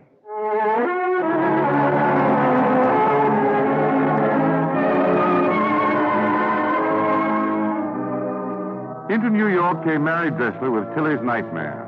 And no one, from the topmost row in the gallery to the first row of Ermine and Chinchilla in the orchestra, ever forgot the moment when Mary Dressler, standing by the footlights, sang...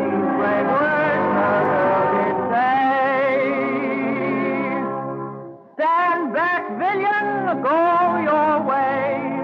Here I will no longer stay. Although you were a marquis or an earl, you may tempt the upper classes with your villainous demi-tasses. But heaven will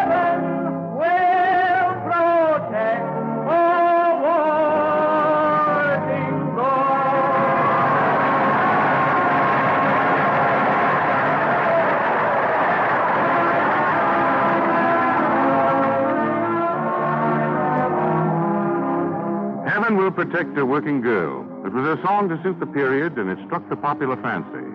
From Bangor to Los Angeles, Detroit to Key West, everyone sang Tilly's song. Mary Dressler was no longer married to her public. She was Tilly. Kind, generous, lovable Tilly. One of the brightest stars on Broadway, an unpredictable but flashing comet. on the horizon of the American theater. Oh, Miss Dressler, may I have your autograph? Please sign here, Miss Dressler. Just one picture, Miss Dressler. Hold it. Thank you.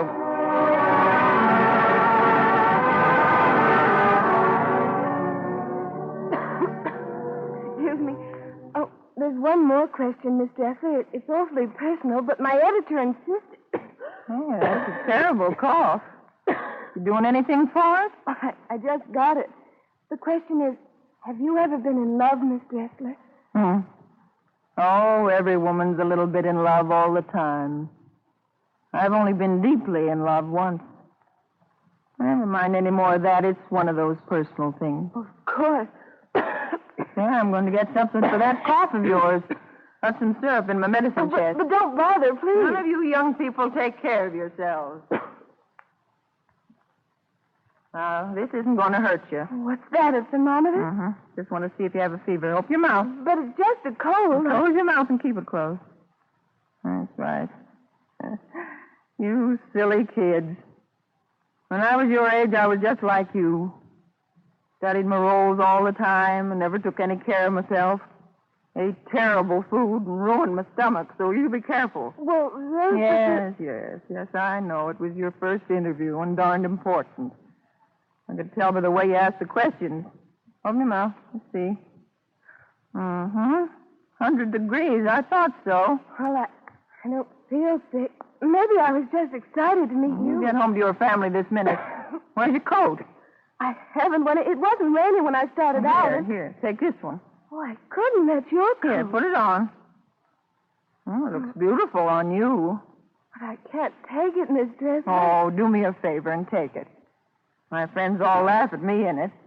That salesman must have thought I was 20 when he sold it to me. Oh, thank you. Thank you very much, Miss Dressler. Hurry home now and put a mustard plaster on that chest, or that fever will be 102. And keep that coat as a souvenir of your first interview.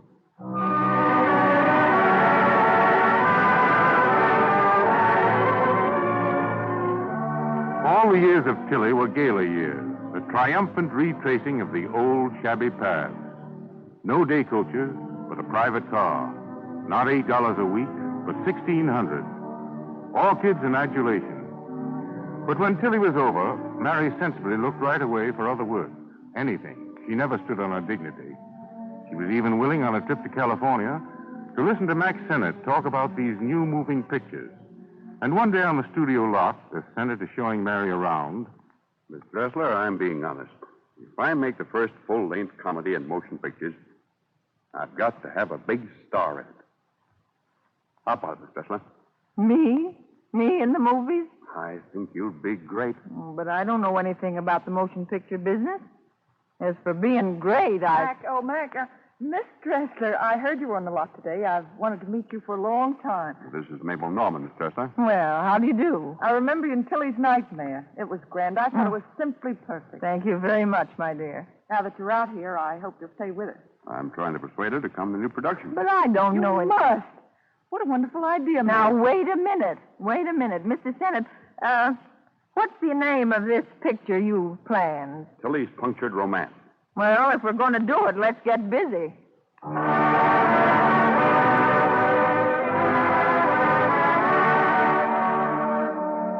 Tilly's Punctured Romance was a compound of many people's faith in a new medium of drama. The Encyclopedia Britannica gives mention of Tilly as the first long motion picture comedy. To audiences, it was only a screamingly funny show, which kept people standing in line to see it. Mary Dressler became an international figure.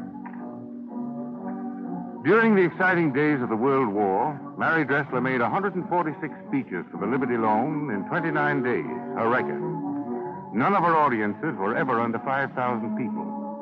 She financed her campaign by selling a Vermont farm, which she'd bought for her old age. Then 7 years passed, and in those 7 years, Mary Dressler never found a single manager who'd give her a part again. Vainly, when they talked of age, she reminded them that she had been nearly 40 when she made her biggest success. The years passed, slowly draining her savings. And one night in New York City... I'm leaving tonight, Jim. Got the cheapest cabin on the Ile-de-France. Running away, eh? How about all your friends? Fine friends I have. Troop of you all day long, looking like a chorus of mourners. Poor Marie. You'll starve over there, Marie. A woman of your age, Marie. Can't a girl of 50 or so find something besides a funeral procession? And now you want to go abroad. All this talk about running an American boarding house in Paris. Well, I'm not sure I can swing it, but once I'm there, I thought an American pension with ham and eggs for breakfast and all the hot water you want. Yes, and every deadbeat American in Europe hot-putting it to get a free setup at Marie Dressler's. Why, Marie, you wouldn't even know how to collect a room rent. Have some sense about these things. I'm sailing at midnight. Marie, telephone. Hollywood's calling you. Someone else to say goodbye, I suppose. Thanks, Nella. Pretty flattering to get a call from California. Excuse me, Jimmy. Sure. Did you make any headway with her, Jim? Not a bit. She's utterly sunk. I've never seen her so low. Yeah. There must be some kind of work she could get here. She's tried. How she's tried, I know. Made the rounds of the casting offices time and again, and after all, she hasn't had a part for 7 years. No matter how much money you save, you can't plan to be out of work forever. She hasn't a cent, Jim. All the more reason why she shouldn't go abroad. That was the darndest telephone call I ever got. What was it? I'd start for Hollywood tonight. I can get a small part in a new picture. What? Very wonderful. I don't know. Woman won't let me give her name, but you know it. One of the best-known scenario writers in Hollywood. I gave her my coat once. Jimmy, you call Grand Central and find out about the trains to Los Angeles. You bet. Now, wait. The trunk. You've got to get it from the French line dock.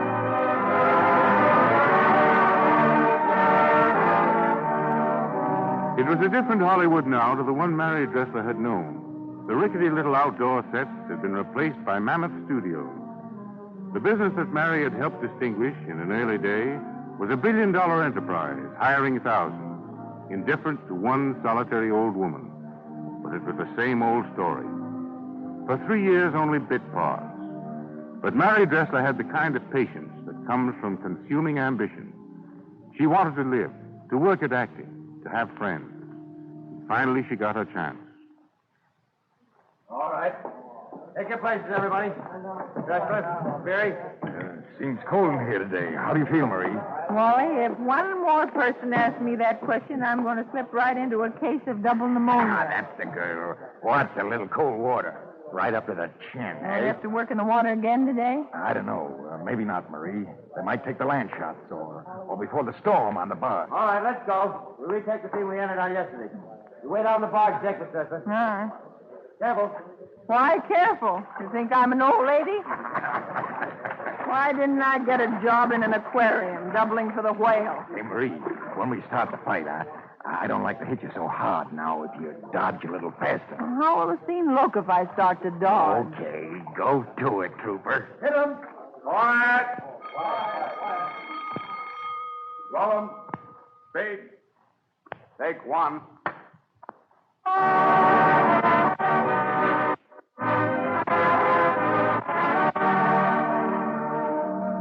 There was a chance that illness, brought on by years of hard work, might have kept Mary Dressler from winning a final triumph. She was ill, but she finished the picture for others depended on her. She had never let anyone down. And that year, at a banquet in Hollywood, the first award of the Motion Picture Academy of Arts and Sciences will go to the player of the year who has given the best performance in a motion picture. And the trophy will be awarded by Miss Norma Shearer, winner of last year's award.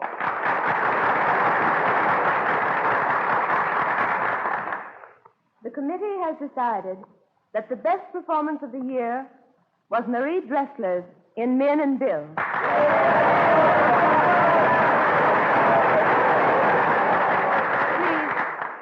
Please, before I give her this trophy, I want to tell you something.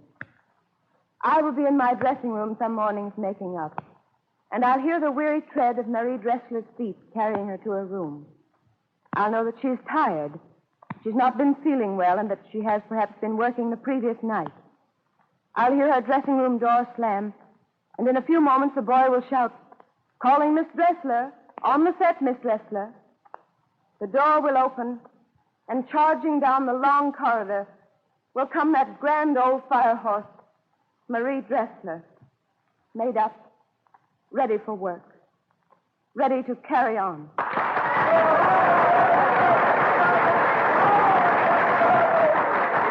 Well, thank you, Norma.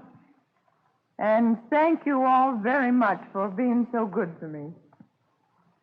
After all these precious years, you don't know what it means to find myself in a fix like this. I guess I'm a fire horse, all right. I'm certainly not a glamour girl. Maybe I got to be a fire horse from traveling over cobblestones all my life.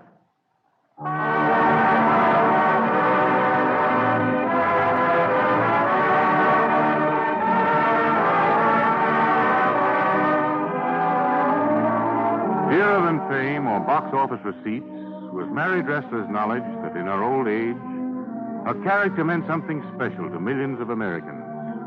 It stood for courage, an uncomplaining refusal to lay down the load, at an age when most people are ready to resign themselves. And it stood for inspiration.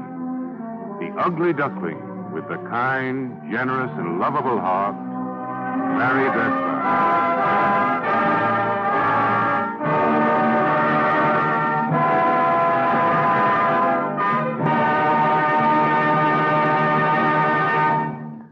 And now we have a story which is told by Basil Rysdale, speaking for the DuPont Company.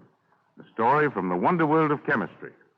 My story tonight tells about the teamwork of medical and chemical science and the defeat of certain death-dealing germs. It really starts a long time ago when Pasteur, the great French scientist, divided bacteria into two classes, aerobic and anaerobic. Aerobic bacteria grow freely in the presence of oxygen, but anaerobic bacteria are destroyed by oxygen. These anaerobic bacteria are the villains of our story.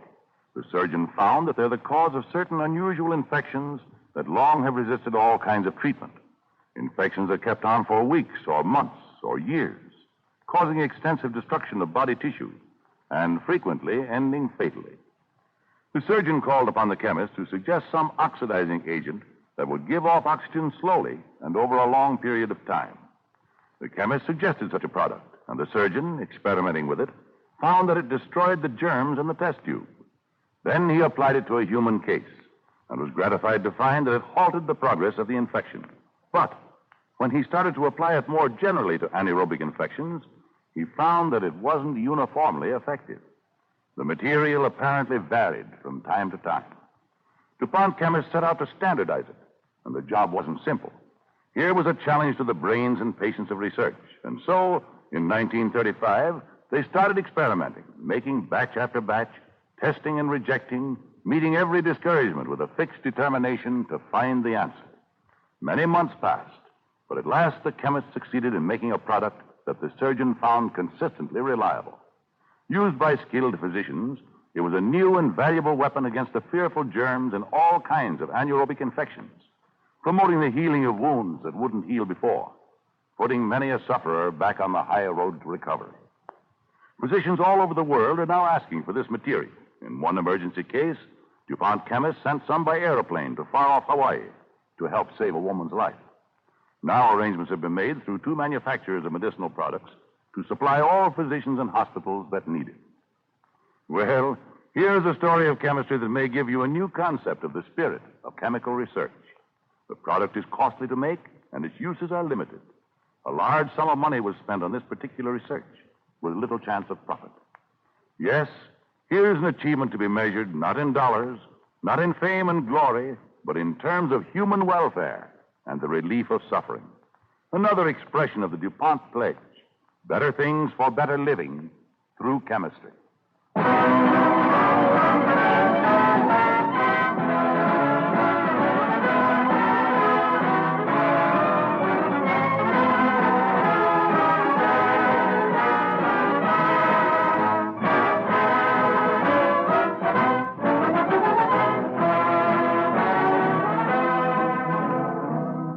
Next week, the Cavalcade of America will present the story of the American clipper ship, a picturesque era in our maritime history. So until next week, then at the same time, this is Thomas Chalmers saying good night and best wishes from DuPont.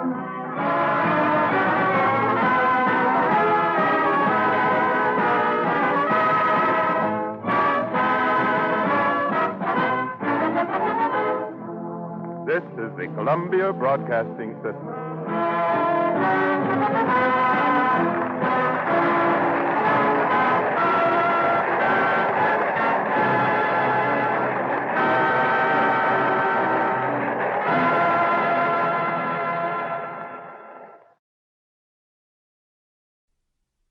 The Cavalcade of America, presented by DuPont.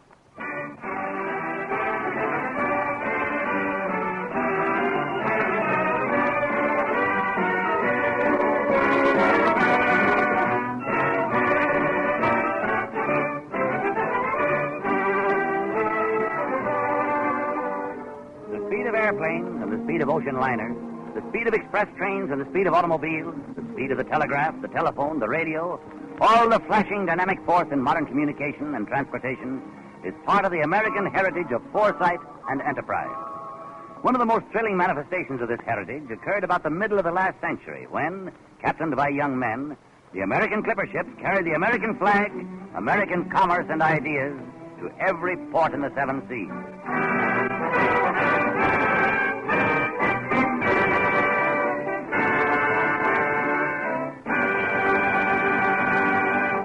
As our overture, Don Voorhees and the DuPont Cavalcade Orchestra play a special setting of the hit tune, Deep Purple.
Our story begins one evening about 1855 in an old house on the Maine coast.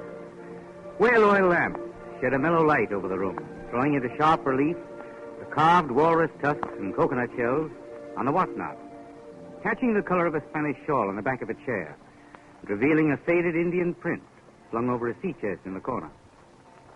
9 o'clock, Peter. Where are you you suppose Josiah is? Probably down at the dock. He should have sailed with the tide this evening, Martha. I can't see any reason for delaying any longer. Well, Josiah must have had good reasons. Maybe. He's so young, Peter. He's 22. I took my first ship out when I was 20. Well... Evening, Mother. Good evening, Father. Been down cutting over the stores. That ship's as trim as a mackerel. Why didn't you sail with the evening tide, son? Emily wasn't ready. A few hours wouldn't matter anyway. Time always matters in the China trade. Time's money. This is your first voyage as a master, son. Time you learned. I know, but Emily had a few things to do before we sailed. We're ready now. We'll get underway bright and early tomorrow. All right. But remember, Josiah, you've got to beat the Flying Scuds. Yes. The Williams boat. Good ship. Maybe. But you've got to make a better passage. You can't afford to let her beat you to Hong Kong. She'll have the first choice of market there. And if she makes a faster passage home, she'll do the same here. We can't afford to let that happen. Is there any special reason why? I mean, aside from our investment. Well, yes, there is, sort of. Mm-hmm. I thought so. I bragged about you, son. Oh. I guess you bragged to Williams. Well, how much did you bet I'd make a faster passage out and home than his Flying Scud? Come, Father. How much? $10,000. Peter, why? Now, wait, Mother. Father, my share in the Stars and Stripes is worth more than 10,000. Yes, I know it is. But what of it? I'll just take half that bet.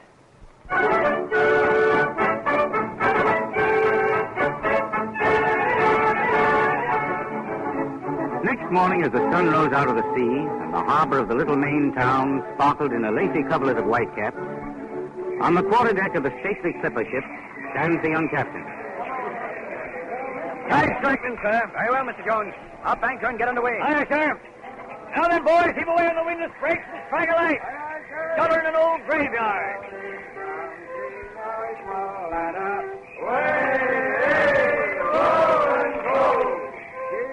Drum and juice tobacco. Spend my money on Steven! The anchor's apeak, sir. Very good, Mr. Jones. Loose sails fore and aft. Aye, sir. Aloft there, somebody in loose sail. On the fore topsail yard there. You cut that gasket out, split your skull. Cast it adrift, you lubber. Get your watch tackles along to the topsail sheet. Aye, sir. Here's some of your gentlemen's sons in disguise. Get that fish davit out. Hook on the pendant. Overhaul the tackle down, ready for hooking on. Mainsail yard there. Don't make those gaskets up. Fetch them in along the yard and make fast the tie. Here, you gentlemen, haul off your boots. Jump on that main deck capstan and strike a light. And fist in your locker.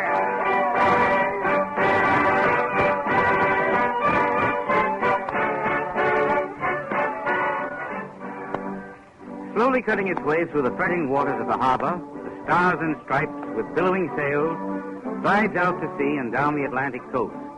Its sleek black hull, its pine decks, holy stone to dazzling white, its fife rails, stanchions, and cabin of mahogany, brass, and rosewood gleamed in the morning sunlight. And as the days passed... I wonder where the Flying Scud is now. I hope she's leagues behind us, Emily. Remember when we sighted her a week ago? We were ahead of her then. Now that we lost her, we can't tell. Look, Josh. Now, tell you, little devil. I'm going to make a seaman out of you. I have to take a rope turn to do it. Come along here. It's the bosun with the ship's boy. He's got him by the neck. What's he doing, Josh? Oh, just teaching him the ropes, I guess. He won't hurt him. Mr. Bolton, break on my neck. You're breaking it. That's why it gets for having such a scrawny neck. Now, name the sails beginning at the top. Skysail, Royall, topgallant, topsail. And on the foremast, it's the foresail. And on the mainmast, it's the mainsail. But on the mizzen, it's the spanker. Why is that, sir? What do you carry after yourself, you landlocked weasel? Oh! Name the sails and the bowsprit. Flying jib, outer jib, and inner jib, sir. Aye. What comes between the bow and the foremast?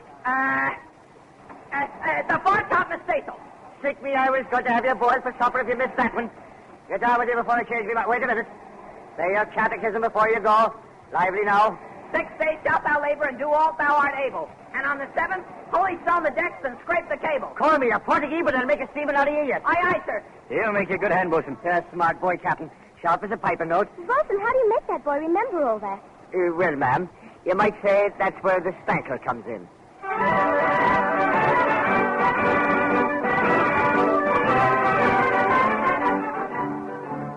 Days Days of white sails and flying clouds, with gusts of salt spray fanning in sheets of sunlit mist off the great prow of the clipper ship.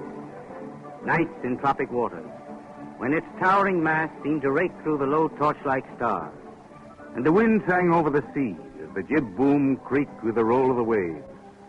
Then gray days and wild nights, ice and snow and fog, as the clipper careened to the west as it swept around the bottom of the western hemisphere, as it rounded the Horn.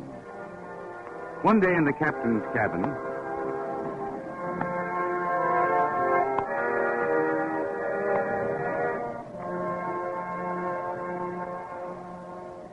There.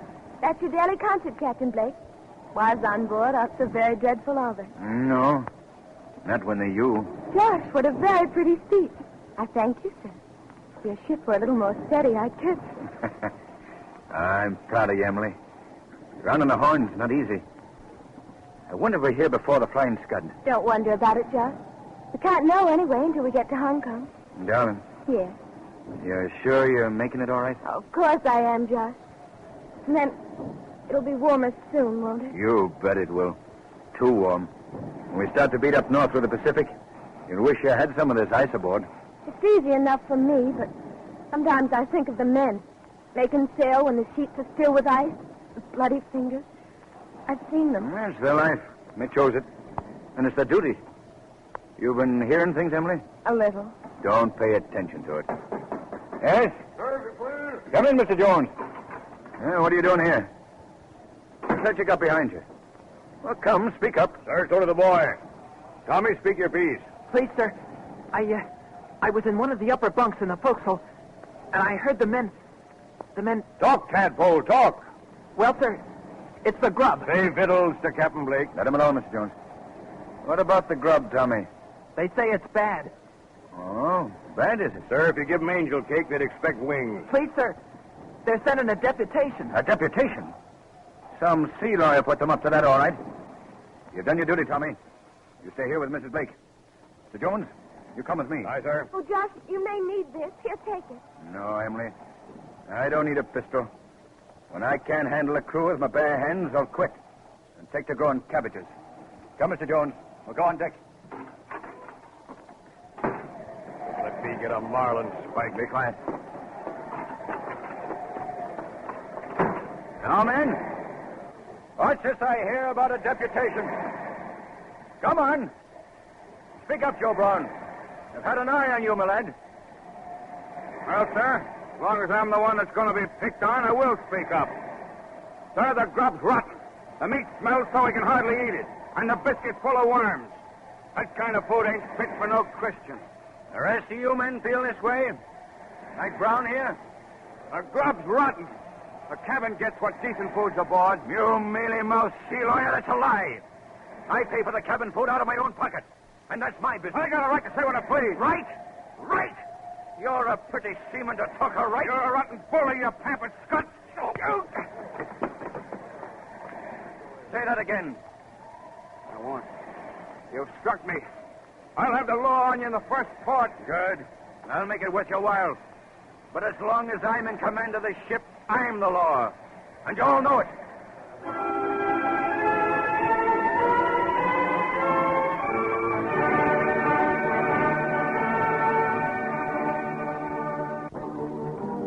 Onward and up through the blue Pacific sped the great ship, full sail before the wind. Under clear skies and the brilliance of warm sunlight, week after week slipped by. But one afternoon... We're almost at the China coast, Emily. Why don't you answer? What's the matter, girl? I don't know, Josh. It's just these last few days. Maybe it's the heat. Say, the sun's so hot here by the rail, and yet it's pale, not bright. I know. It's bad. I don't much like it. It's oily sea. Oh, it's like a strip of silk waving and shimmering. And there isn't any air. I can't breathe. I don't like those cloud banks to the northward. They seem almost alive. They look like some great mountain. Go below, Emily. I'll join you when I can. But it's so hot below. Obey your skipper, girl. There's reason for it. I know there is. I'll go. Mr. Jones? Aye, sir. Take in sail. Keep enough aloft for steerage way. Aye, sir. Bosun, pipe all hands on deck to take in sail. Jump to it, lively! Think it's a hurricane, sir? Looks like it. Right time, right place. Just our luck to run into a hurricane when we're trying to beat the flying scud. Keep a sharp eye, Mr. Jones. I'm going below for a moment. Aye, sir. Here, you shantymen. Strike a light. Hands for the halyards. Top gallant sails. Stand by to reef topsails.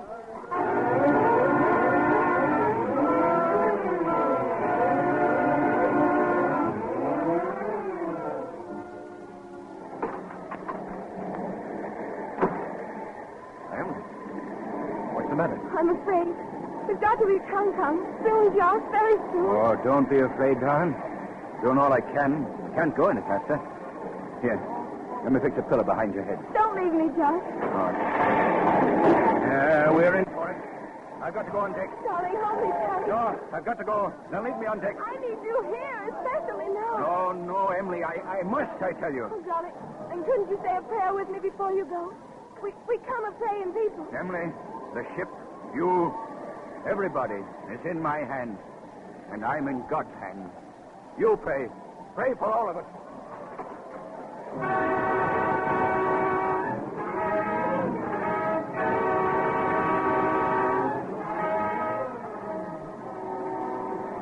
Bring her about, Mr. Jones. Aye, sir. We're right before the wind. Get a sea anchor over. Lash her back to the wheel and sail the deck. Aye, sir. If we can hold her afloat through the night. It'll blow out by then. Lifeboats will wash the stern, sir. What sort of lifeboat? Get the sea anchor out. We're still racing against the flying scud. And by the eternal, we're not going to win with a dozen lifeboats.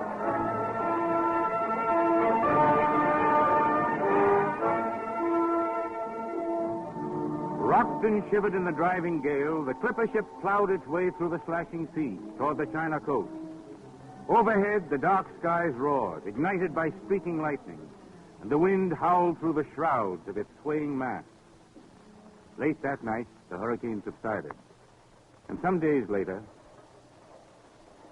Feel a little better, Emily? So warm and calm, I thought the air on deck might do you good.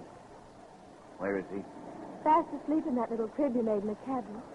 Oh, Josh, he's so sweet. But I'll bet he's just as stubborn as you are. We should be seeing China off port most any time now. Just for a while, I'm tired of the sea, the wind, the waves. They're so relentless, so impersonal. Land?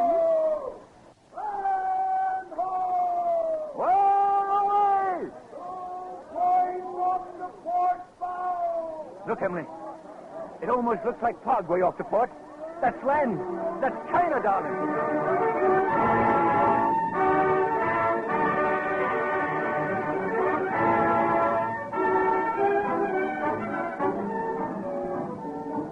Slowly, the great clipper ship flew toward the South China coast with its granite rocks and broken shoreline and into the tropical harbor of Hong Kong.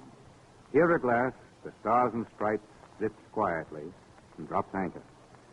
Josiah Blake and his wife, carrying their baby, go ashore immediately to the noisy hubbub of the dock, jammed with an excited, clamorous throng.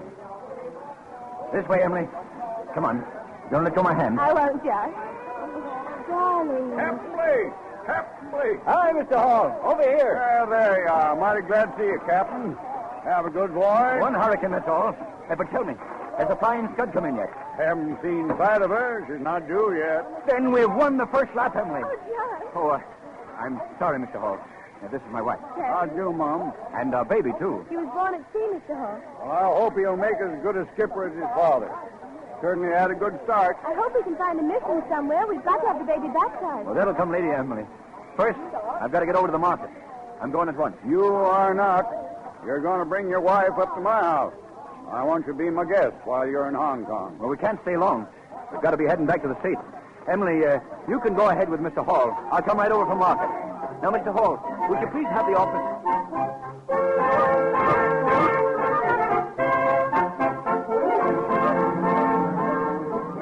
Within a few days, her hold filled with cargo exchanged in the markets of Hong Kong, the American clipper again weighed anchor for the homeward voyage. At first, the soft, wondrous tropic nights and the long, listless days, until the gale and ice of Cape Horn lashed the decks, and the Stars and Stripes pointed its bowsprit north.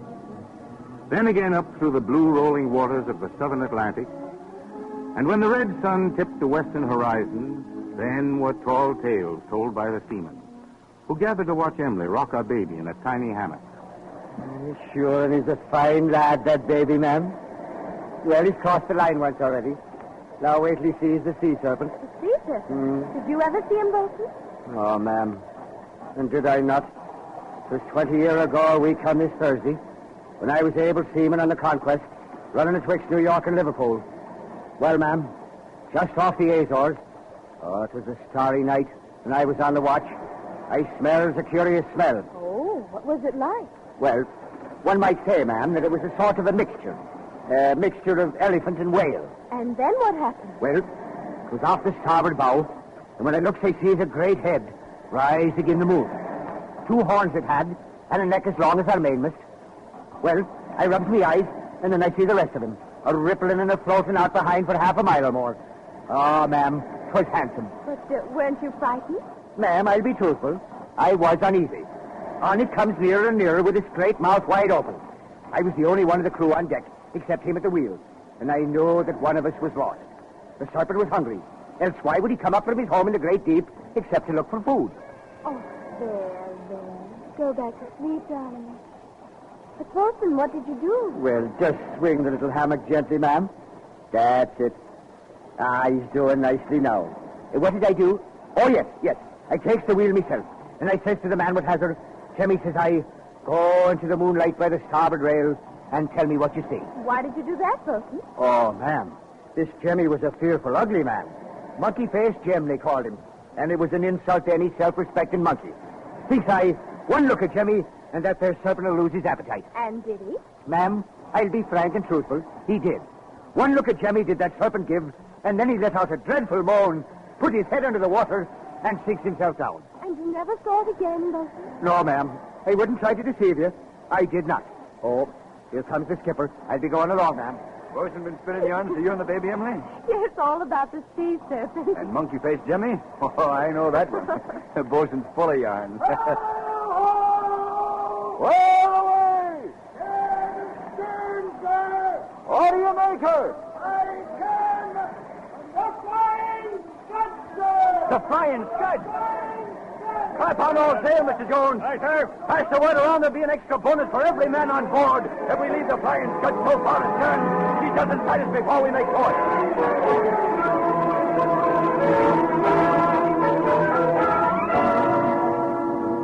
It was nip and tuck between the 2 great American clipper ships as they raced across the rolling seas back to Maine.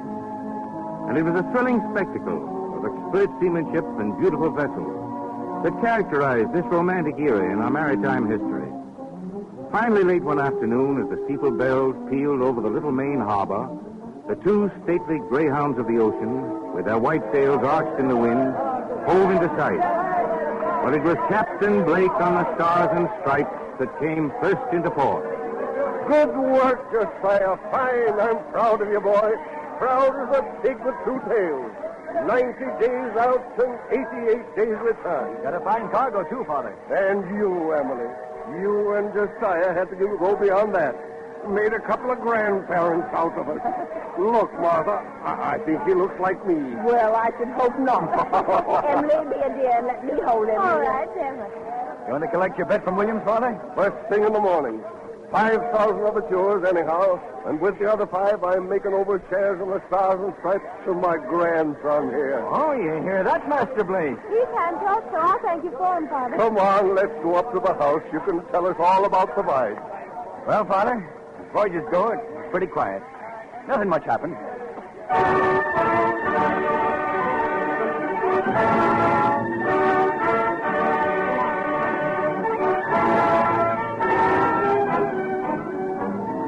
From Bath, Maine to Hong Kong, and from Boston to California, New York to Sydney, and Baltimore to Cape Town.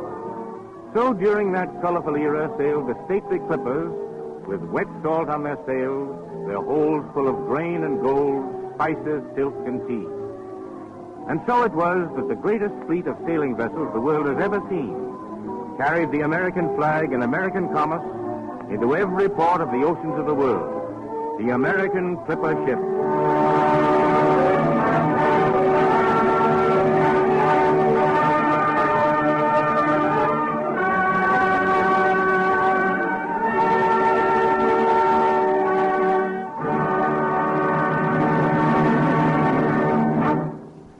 And now here's Basil Rysdale speaking for the DuPont Company with a story from the wonder world of chemistry.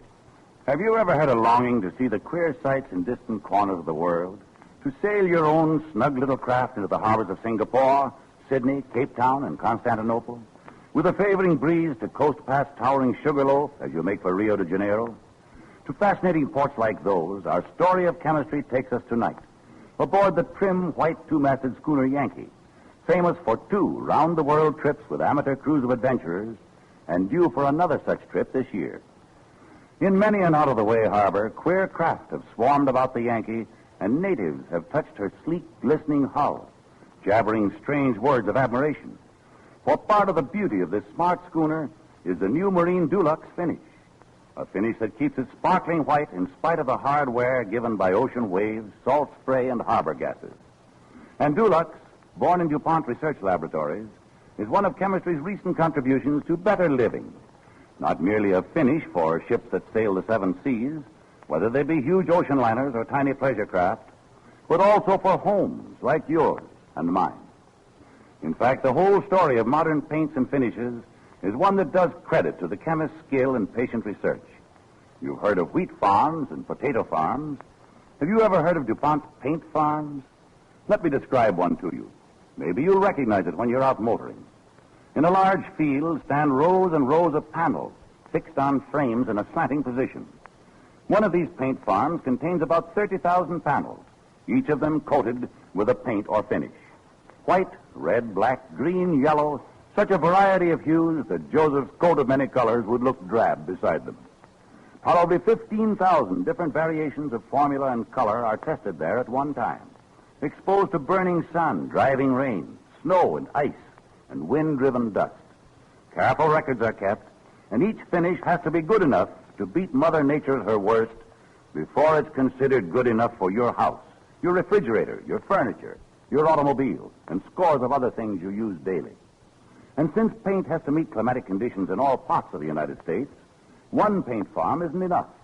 DuPont has 9 of them scattered in widely separated parts of the country, from Texas to Massachusetts, California to Michigan. They even have a paint farm on a rooftop in a big city. Yes, paint. Such a common material, you seldom give it a thought. But without paint, wood would rot, iron would rust, and man's handiwork wouldn't last very long. It helps make the world a cleaner place to live in and adds the joy of color. What the research chemist has done to improve paint is well expressed by the DuPont pledge, better things for better living through chemistry.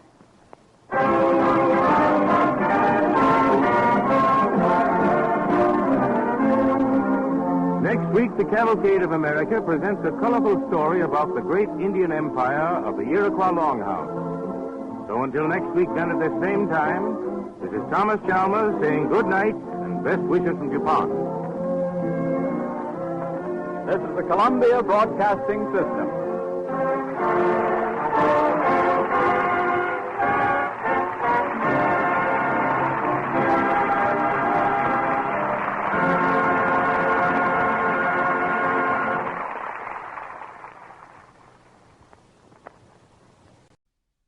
The Cavalcade of America, presented by DuPont.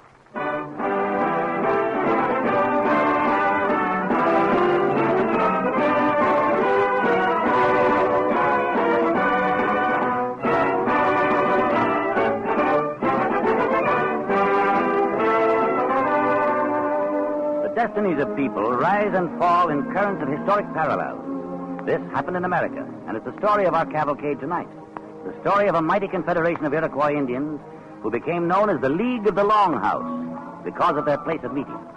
The hand of the Longhouse was heavy, and its arm was long. But from Europe came the white man with visions of empire.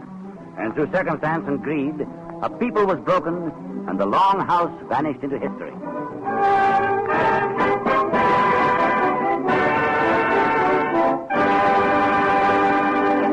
As our overture, Don Voorhees and the DuPont Cavalcade Orchestra play the beautiful Pale Moon.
the voice of the great Indian chieftain Logan. It is the farewell of a race. Logan's arms are folded, his face impassive in the soft glow of the candelabra on the desk of his conqueror, Lord Dunmore of Great Britain. Through the thick night which darkens the history of our subjugation, through all the degradation and reproach which has been heaped upon us, there runs one thread of light revealing our former greatness, pleading the causes of our decay, illuminating the pit of our downfall, promising that our dead shall live again. Not in the endless darkness is that thread of light to be lost, but from the shadowy past it shall break out in brilliancy, redeeming a people's downfall and wringing from you, our subjugators, the greeting, brother.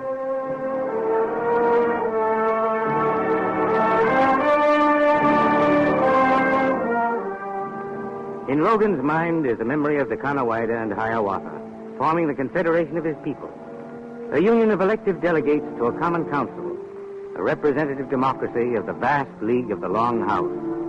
Mohawks, Oneidas, Onondagas, Senecas, and Cayugas. A union from the St. Lawrence River to the Southern Carolinas, westward to the Mississippi.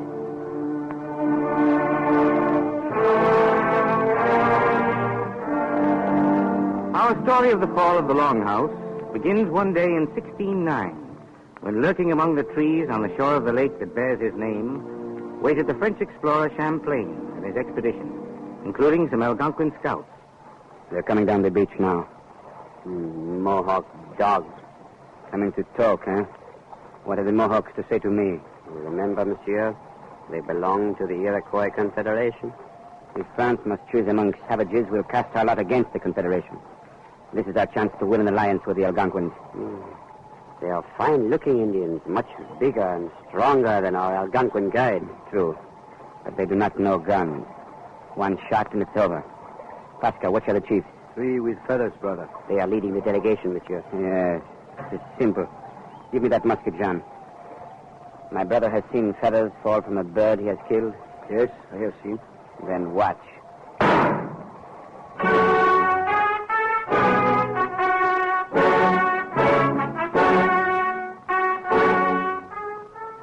The report of the Frenchman's musket re-echoed through the serenity of the wilderness. But it rang beyond the shores of Lake Champlain. It was an explosion that rocked the destinies of people. From that hour, the Mohawks and their fellow nations in the League of the Long House were the mortal enemies of France during the years of European aggression in America. The Confederation anxiously made treaties and trusted the invading foreign powers in the interest of peace. First with the Dutch, then with the English. The League of the Long House was being moved as a pawn on the chessboard of American colonization by international strategists from the courts of Europe. For at this very time, on the heights of Quebec, greedily looking down toward the English colony of New York, is Britain's ancient enemy, France. And one evening, the French governor of Canada, the Marquis de Nonville, calls his advisor into his study. Our next move, Champigny, is to seize New York. We will split the British colonies, New England, from those in the south. We will crush the Long House Confederation in the bargain. We can do nothing, Monsieur le Governor, unless we have more troops. More troops. I asked His Majesty for 800. He sent me 3. No. We must do with what we have. I have a plan. Good. Tell me. We will take New York with only the troops we have already in Canada, aided by 2 ships of war. Impossible. Wait. I will send 1,000 regulars and 600 militia to take Albany. Then they will descend the Hudson to New York and take that. The 2 ships will enter the harbor and aid in the attack. The whole matter can be accomplished in 1 month. It is magnificent if we can do it. But what will be the fate of the people we conquer, monsieur? We will spare only those who take an oath of allegiance to France. That is merciful. Too merciful. But all officers and other persons who have means of paying ransom will be thrown into prison and held there until their ransom is paid. Very reasonable. And what next? All lands of the colony, except those owned by persons who swear allegiance, must be seized and granted in feudal tenure to French officers. Excellent. All property, public and private, is to be divided among grantees of the land. The rest sold for the king. That will please His Majesty. Huh? You have thought of everything, monsieur. I haven't finished. Mechanics and all other workmen will be held at the discretion of the commanding officer to work on new fortifications. That is essential. I think so. The rest of the inhabitants, Dutch and English, men, women, and children, are to be deported out of the colony and dispersed, so they can never again combine together. That will be a good lesson and a warning. Precisely. And that our conquest of New York may be completely secure, I think we should incite the neighboring settlements of New England to insurrection, that they might come into our New York colony later. And what about the Longhouse, Monsieur le Governor? As I said, we will crush it. But will the king approve? Monsieur, he has already done so.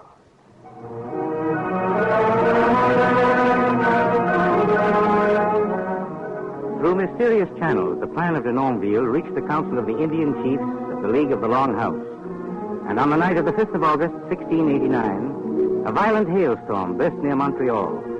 1,200 Indian warriors, fired by their hatred of the French, turned the plan into an empty farce. Denonville then relinquished his chair at this chess table of colonial empire to the Comte de Frontenac. Again, France eyed New York. But this time the plan was different. It was launched against the Dutch and the English.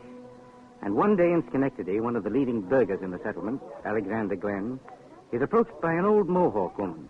Mynheer Glenn, Yes, what is it? French are coming. What? My people say to warn friends. French coming. Mohawk friends to Dutch. You go to the house of the Dominie, the minister, the man who talks. Say that the French are coming to attack us, that we need help. Yes. Good. Deliver that message. Yes. Yes, I go.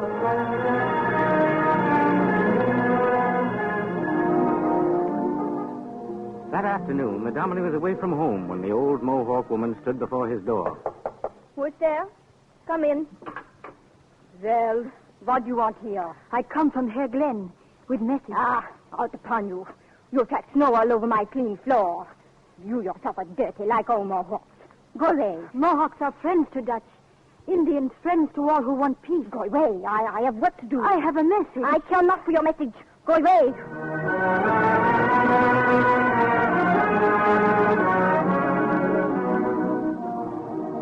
Down through the valleys of upper New York State marched the columns of the French army. Again, the Long House warned the burghers of Schenectady, and in a tavern late one night...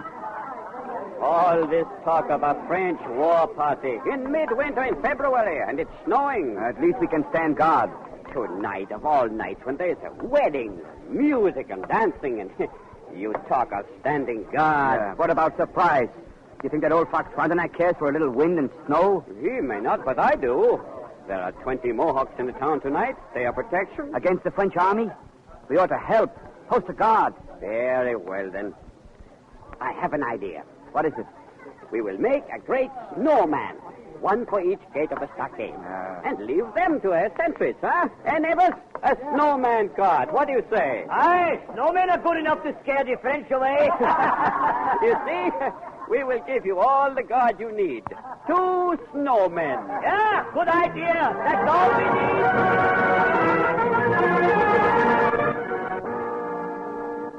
Closer and closer to Schenectady crept the army of France. The night was white with driving snow. Finally, the stockade loomed through the whirling gusts of the blizzard, and the French officer holds up his hand. Halt! Now, either we take this shabby little town or die at its gates. Have the scouts reported yet? Monsieur, I report. Well, we will not die at its gates, monsieur. Take my word for it. What do you mean? You know what the Dutch have done? They've made 2 great men of snow. I thought they were ghosts. They have placed them before the gates. I think they are mad. More likely drunk. It is unguarded, then. Yes, monsieur. Good. We will enter and entirely encircle the stockade from the inside. And then? And then at the signal, kill.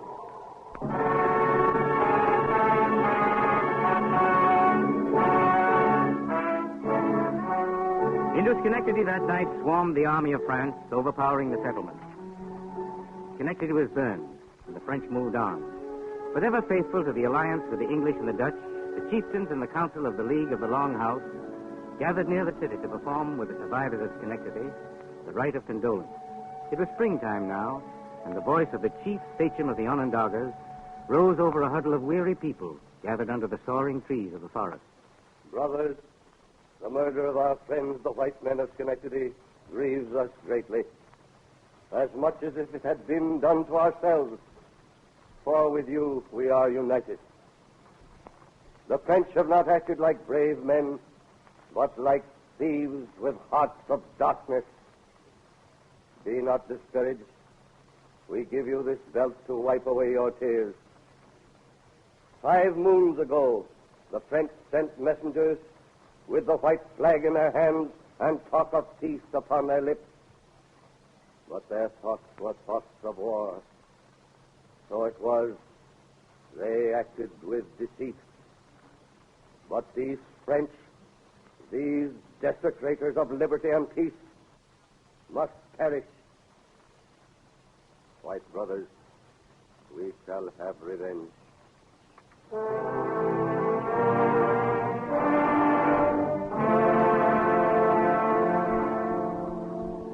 Once more the French invasion failed.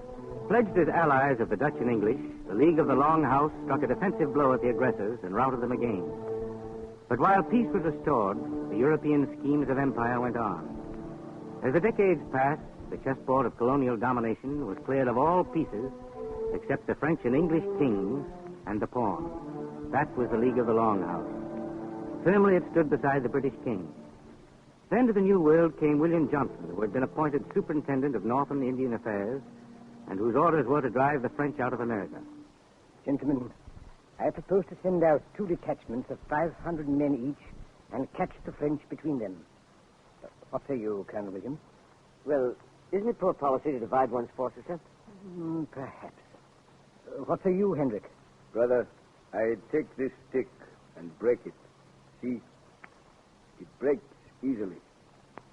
Now I take this handful of sticks and I cannot break them.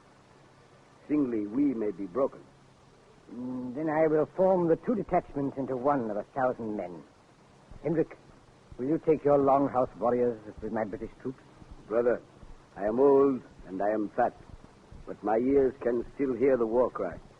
I will go where you order. Good. I will keep 1,000 men here to hold the barricade. Colonel Williams, you will lead the advance. Yes, brother. You must give me a horse. Age and flesh do not permit me to march on foot with my young warrior. Take my own horse, brother. We will start at daybreak.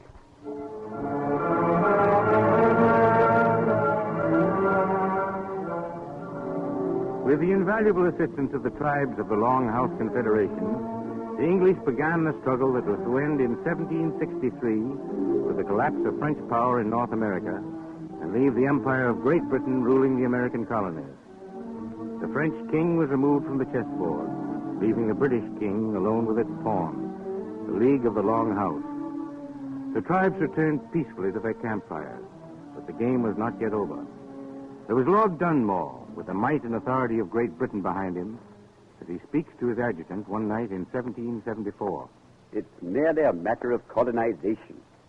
We must send our own colonists over to that section of Virginia if we're to hold the colony for the crown. But isn't that land reserved for the Mingo Indians? It might make trouble, sir. We'll have to bear it. But we've got to have that territory. The Mingos belong to the Long House Confederation.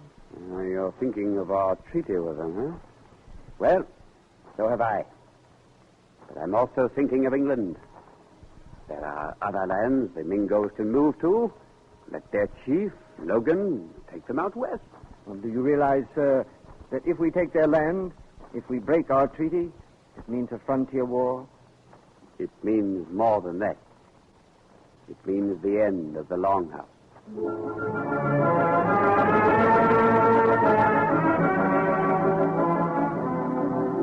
Here in the America of 1774 began the downfall of a race. On the one hand, the confederation of 5 Indian nations, the League of the Long House. On the other, the Empire of Great Britain. Then only a few months later, William Johnson, the helpless friend of the Long House, sits with his secretary in his study at Johnson Hall, worrying over the situation in the colony of Virginia. I wish I knew what was happening, Butler. This fool Dunmore sending colonists to lands that belong to the Long House. Well, if a frontier war comes, those stiff-necked colonists will bear the brunt. If they should whip the Long House, good. There is such a thing as honor. Or there was. The colonists, as you call them, are my countrymen. I am a colonist. The people of the Long House are my brothers. You ask me to contemplate a war between these two with equanimity. I can't do that. I've spent my life dealing with the Long House. They trusted England completely. Your news may be already here, sir. See who it is. Yes, sir. Yes, Grant, yes. It's war, sir. Our treaty with the Longhouse is broken. It's the end. And the chief, Logan. Captured, sir. Colonists in Virginia killed his whole family. That was necessary, I suppose. Well, you'll have to ask Lord Dunmore, sir. But Logan, is Logan still alive? Yes, sir. I saw him.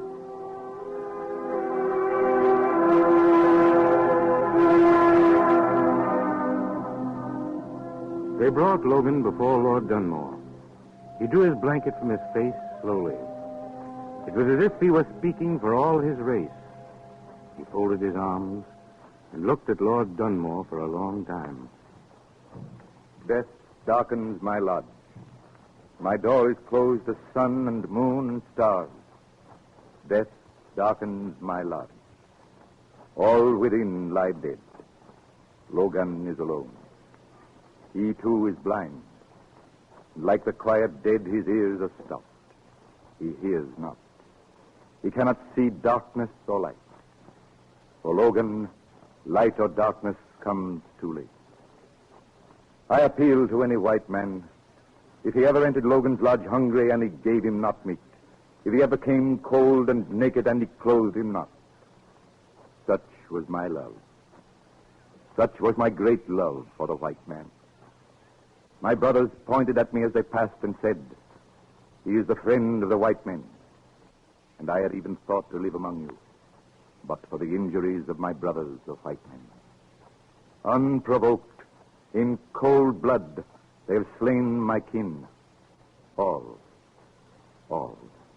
Not sparing woman or child. There runs not a drop of my blood in the veins of any living creature. I have withstood the storms of many winters. Leaves and branches have been stripped from me. My eyes are dim. My limbs totter. I must soon fall. I who could make the dry leaf turn green again. I who could take the rattlesnake in my palm. I who had communion with the dead, dreaming and waking. I am powerless. The wind blows hard. The old tree trembles. Its branches are gone. Its sap is frozen. It bends, it falls. Peace. Who is there to mourn for Logan? Not one. Not one.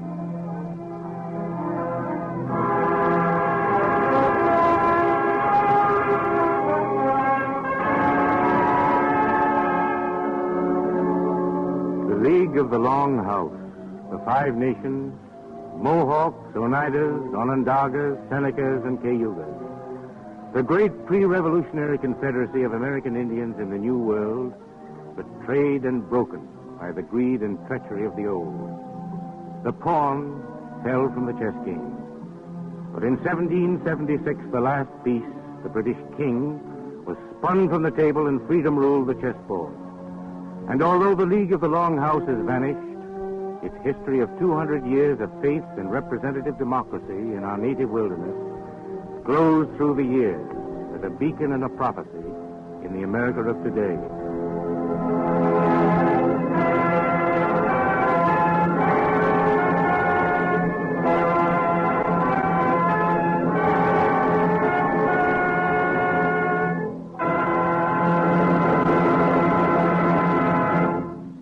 And now here's Basil Rysdale speaking for the DuPont Company and bringing us another story from the wonder world of chemistry. In preparing tonight's story, I started to make a list of the uses for rubber. Tires, rubber boots, rubber bands. But I soon found that I'd never finish. Men who know tell me there are more than 30,000 uses. No wonder rubber is regarded as one of the world's most important raw materials. And here are a couple of facts to make you stop and think. Number one, the United States is the world's largest user of rubber. Number two, all of the natural rubber we use is imported from foreign lands. 99% of it from the Far East, thousands of miles away.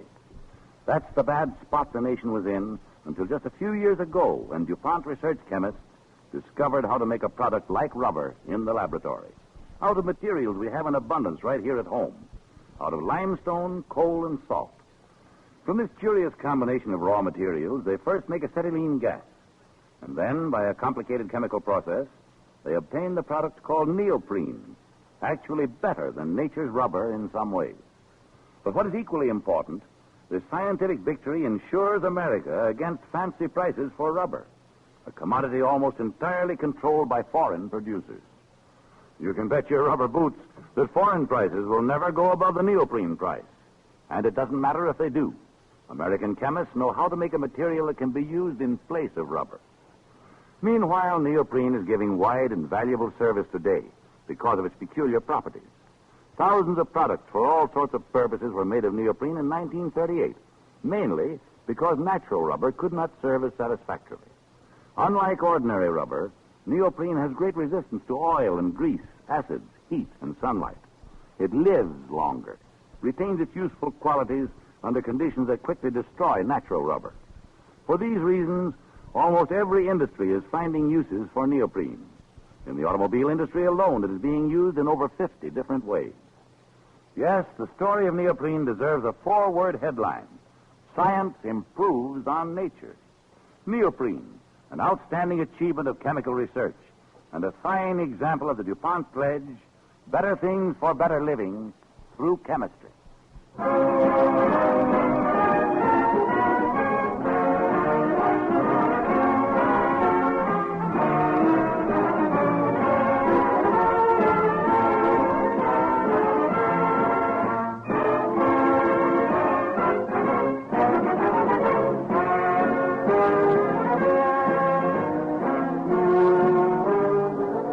Next week, the Cavalcade of America tells the story of a pioneer mother's courage and determination in crossing the western frontier in a lonely prairie schooner wagon with a family of 6 children. The story of Eliza Ann Brooks. So until next week, then, at this same time, this is Thomas Chalmers saying good night and best wishes from DuPont. On tonight's program...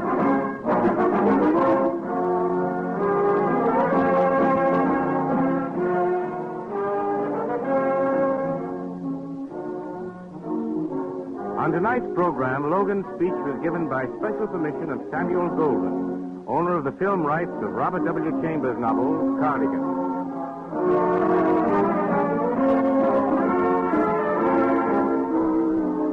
This is the Columbia Broadcasting System.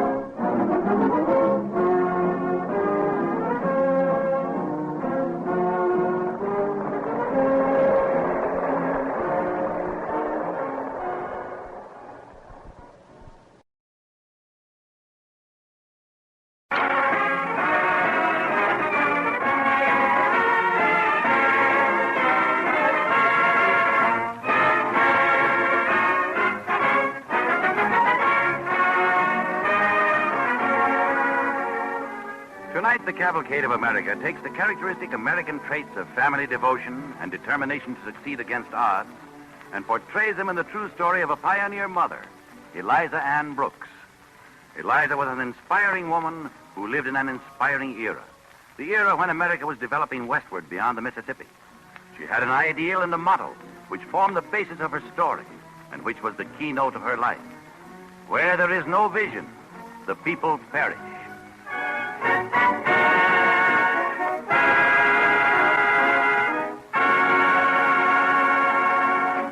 As our overture, Don Voorhees and the DuPont Cavalcade Orchestra play Wagon Wheels.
The America of 1852.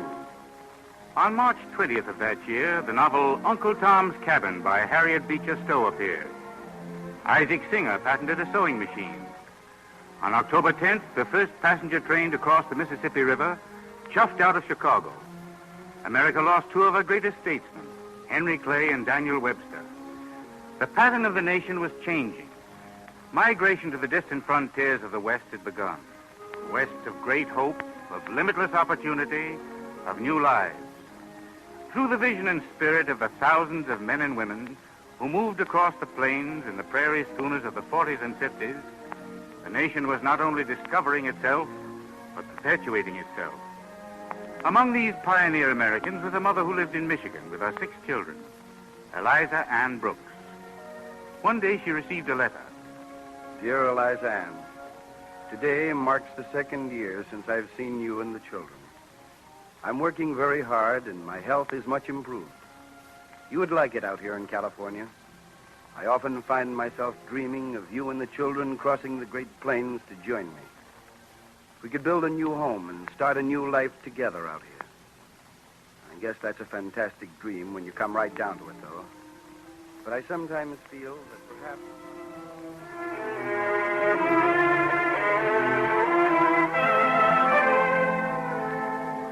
George Brooks had gone to California to improve his health and the family fortunes, and Eliza Ann waited through the long days, weeks, months.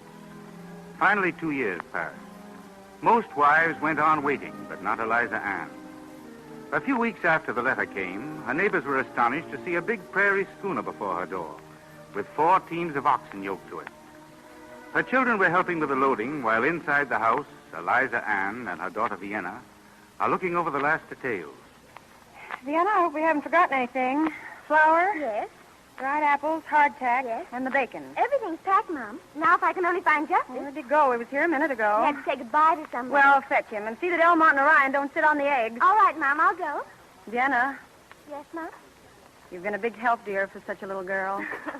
Hello, Mrs. Tanner. Good morning, Vienna. Eliza. Come on in, Sally. Eliza, I've known you for a long time. And if you ask me, I'd say that if your husband knew you were packing off to California, he'd put a stop to it. Maybe. Anyway, I've written him that we're coming. Mom, guess what? There's a big crowd collecting, and Tom Snow's making a speech like it was election day and saying you're the craziest woman in the whole of Michigan. This is a fine way to talk about me on my own front porch. I'll go out and see about this. Come on, Sally. They're so worked up at a woman going alone, Eliza Ann. As far as they know, it's never been done. And with that no-account Jeb hired for driving. Now then, Tom Snow. What's this you've been saying about me? This village ought to stop you, Eliza Brooks. Taking 6 little children in a wagon from here to California. Too bad, I say. And I say it's too bad it's a free country so that even women up and do what they like. Stick to your guns, Eliza. Well, it appears like we're ready to go.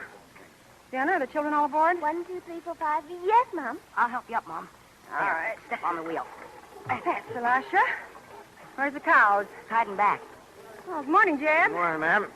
Jeb, it's very kind of you to be driver. Sure you're not scared. You're not seeing what you're paying me, Mrs. Brooks. Mom, I can take Red and Letty, can't I, Mom? Oh, you and your chickens. Oh, all right, Orion. Well, wave goodbye to everyone, children. Go ahead, Jeb. Go on. All right, Whitey. All right, Sally. Don't worry about it. Oh, don't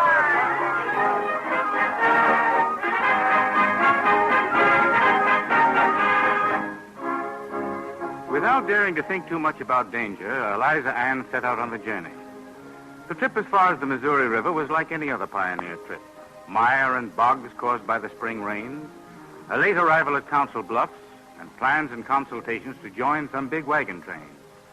There, all 6 children came down with the measles. Eliza Ann had to delay her start.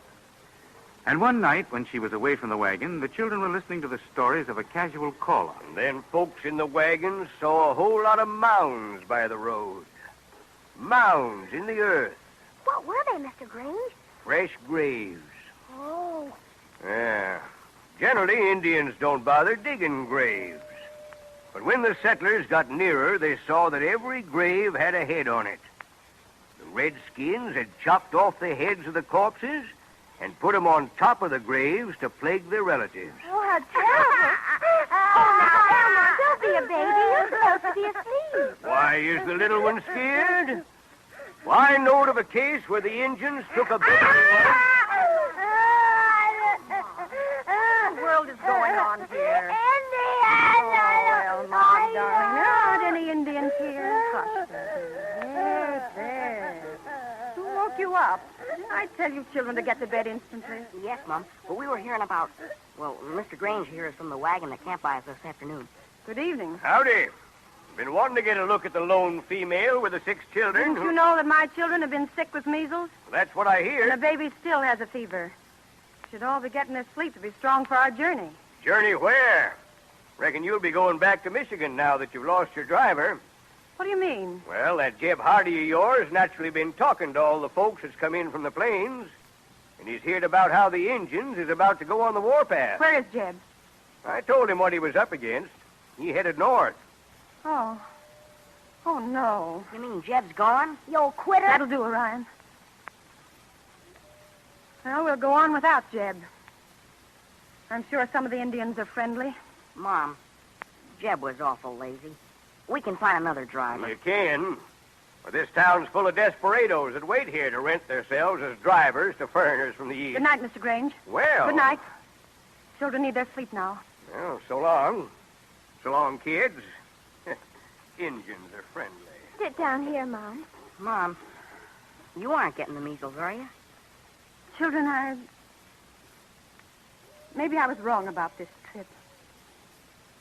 Are any of you afraid? No, Mom. We're not afraid. No, Mom. If any Indians shoot, we'll shoot them with the old flintlock. Bang, bang. Yeah, shoot them. Bang, bang, bang, bang, bang, bang. Children, stop it this minute. Now you've woke up Elmont again. There. There's no Indians, Elmont. No. Just your brothers, but they're worse than a lot of Comanches. No. Go to sleep, dear. Now get into your blankets, children. It's nice and warm. Put your arm in, Jefferson. That's it. Hurry up. You all tucked in? Now close your eyes, and we'll all say a prayer. Now I lay me down to sleep. Now I lay me down to sleep. I pray the Lord my soul to keep. I pray the Lord my soul to keep. If I should die before... Orion, have you got those chickens in bed with you? Mother. Put them outside, Orion. Mom, can't I keep them in here just for tonight? Well, all right, dear. Yes'm. Oh, God, watch over us and keep us. Up there beyond the stars, you know more about things than we do. We're not the first, and, well, we won't be the last who want to cross these prairies. Stay with us and help us, and everything will be all right.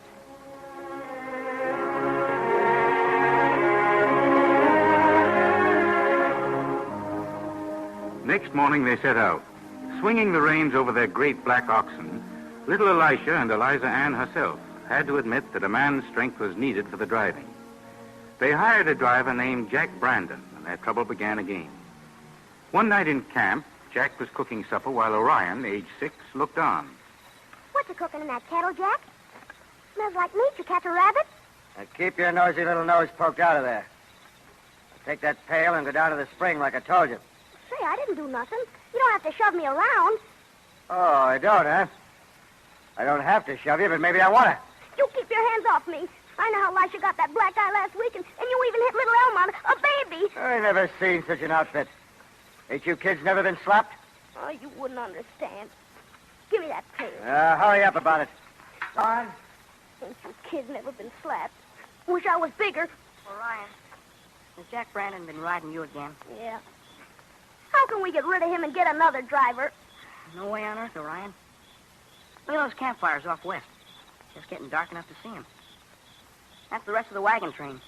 Oh, we're way back of it. Supper's ready. Come on, Elisha. Anyway, he offered to fix supper tonight so Mom can have a rest. All right, shake a leg, you kids. I never seen such a lazy pack of coyotes in my life. Where's that drinking water, Orion? I got it. I'll dipper it out. Feel better, Mom? Yes, fit as a fiddle.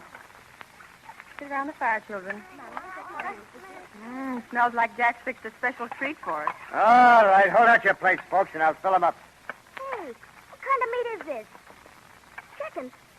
Mom, he's killed Letty and Red, my chickens. That's right, kid. Both of them.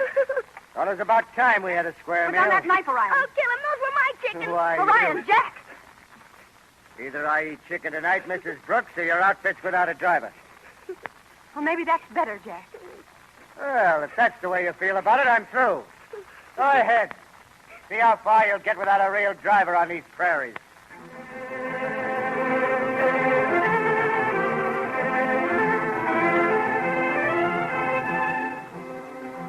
Go on they did, and got the feel of the plains as a sailor learns the roll of the sea. The endless flat earth, the bright sky of early summer, the dust, the sage, the pale, slow-moving rivers. They followed the River Platte for days, and perhaps Eliza Ann may have doubted the wisdom that had impelled her to find her husband and a new life in the West. But these were their children, these brown, laughing little savages. Her eyes at night searched the horizon for the sight of other campfires, and by day for other wagons that might give them protection. But they faced their first danger alone, rounding a slight rise of ground one day to find a band of waiting Indians. Whoa. Whoa there. Go right straight on, Elisha. Indians. Elisha, you heard me. But hurry, get the team started. Mom, I'm kind of scared. We'll be all right. As long as they just keep looking at us like that. Indians don't get to see people passing through very often. Yeah, maybe. Children, you all asleep back there? What is it, Mom? Come here, Vienna. Look, dear. Tell the others, but don't let them get frightened. Come out of sight. Yes, I will, Mom. Keep right on going, Elisha. Yeah, Mom. Gee. Look out! Stop, Elisha! Whoa. Stop! Whoa there. We're sorry. We didn't mean to run into you, but you stepped in the way and... Oh. How? Tell boy. What? Tell boy. What to buy me, Mother? That's quite a compliment, Elisha. No one ever offered before. 2 blankets. No, thank you. No. 3. No. Mother. Buy girl. Pony. Boys. Girl. More. Might as well come out now, children. Yes, 5 boys and 1 girl. 3 ponies. All. Well, you're very kind, but I can't consider it. No. Goodbye. Drive on, Elisha. Get it. Get it there. No. Goodbye. Get easy. Wanting to buy us. Of all the nerve. Now, aren't you glad you were so good all the way from Michigan? Or I'd have snapped him right up. Oh, Mother.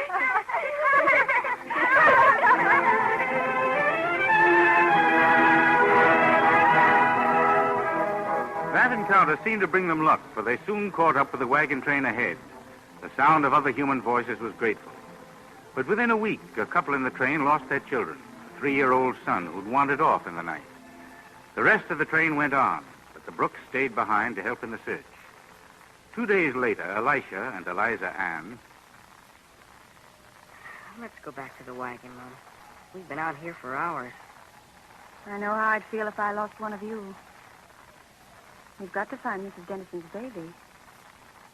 He must be somewhere. But we've looked everywhere. It's getting awful dark. Well, all right, son. Mom, Yes? we're not making much time, are we?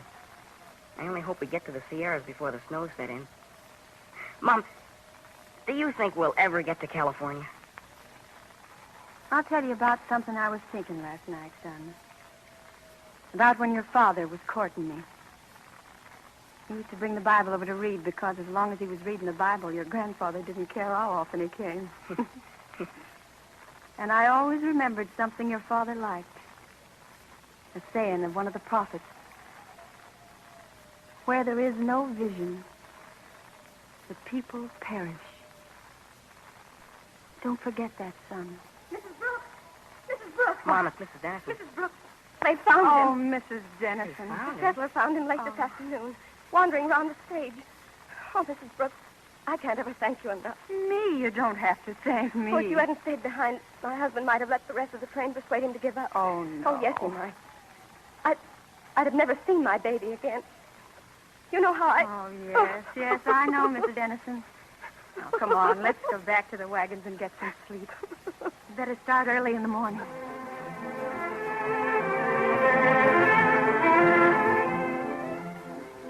But now the pioneer mother faced new dangers. Dangers that threatened to defeat her determination to bring her family across an unsettled continent. Real wilderness, alkali desert, the scorching August sun. No grass, no blade of grass. A gaunt woman and 6 lean children, gasping oxen, 2 of them staggering until finally they sagged and rolled over dead. Eliza Ann Brooks hitched the last team to a lighter cart found by the trail. Sometimes Indians stared down at them from the bleak hills. And then one morning... Ryan. Lasha. Jenna. What time is it? Oh, the sun's way up. Well, I thought there was no use waking you because there's no way for us to go ahead today. Not on empty stomachs. Will we just stay here? Yes, we'll stay here. Right by this river. There's a better chance than anywhere of meeting other wagons. If anyone comes, they'll take pity on us. Mom. Huh? I think I see a man on a horse. Oh, you kept saying that all day yesterday. Look around if you don't believe me. He's coming this way, too. Hello! He's sure hurrying to get here anyway. Wave, Eliza. Be friendly. Mom, it looks like Father. Father! Eliza Ann.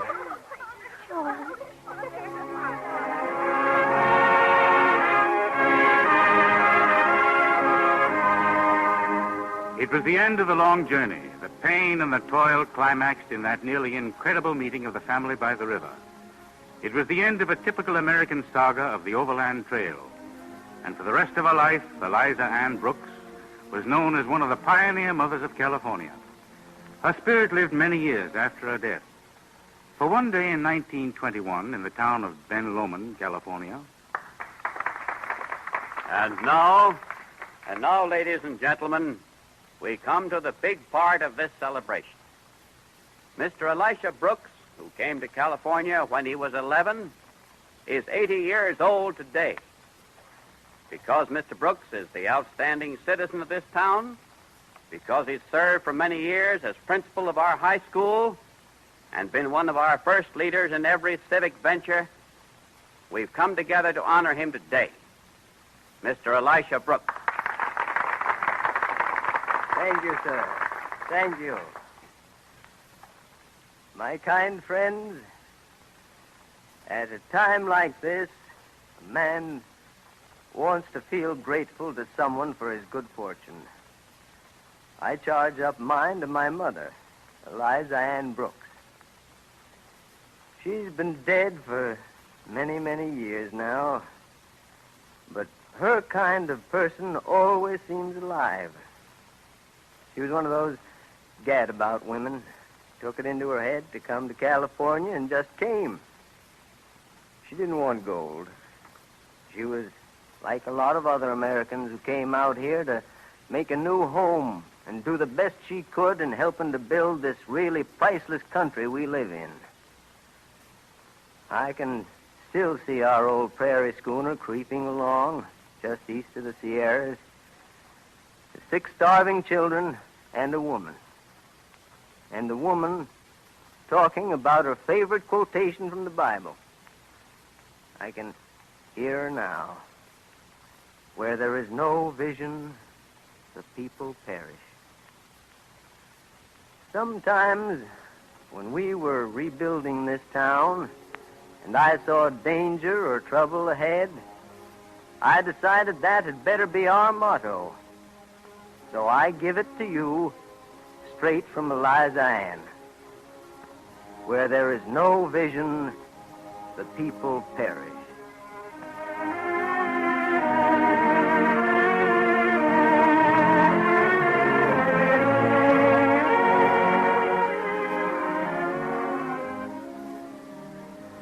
Cavalcade of America salutes the spirit of a pioneer mother, Eliza Ann Brooks. An example of the courage and determination to overcome hardship and despair in following an ideal. Characteristics that have marked Americans in every age in the annals of our history.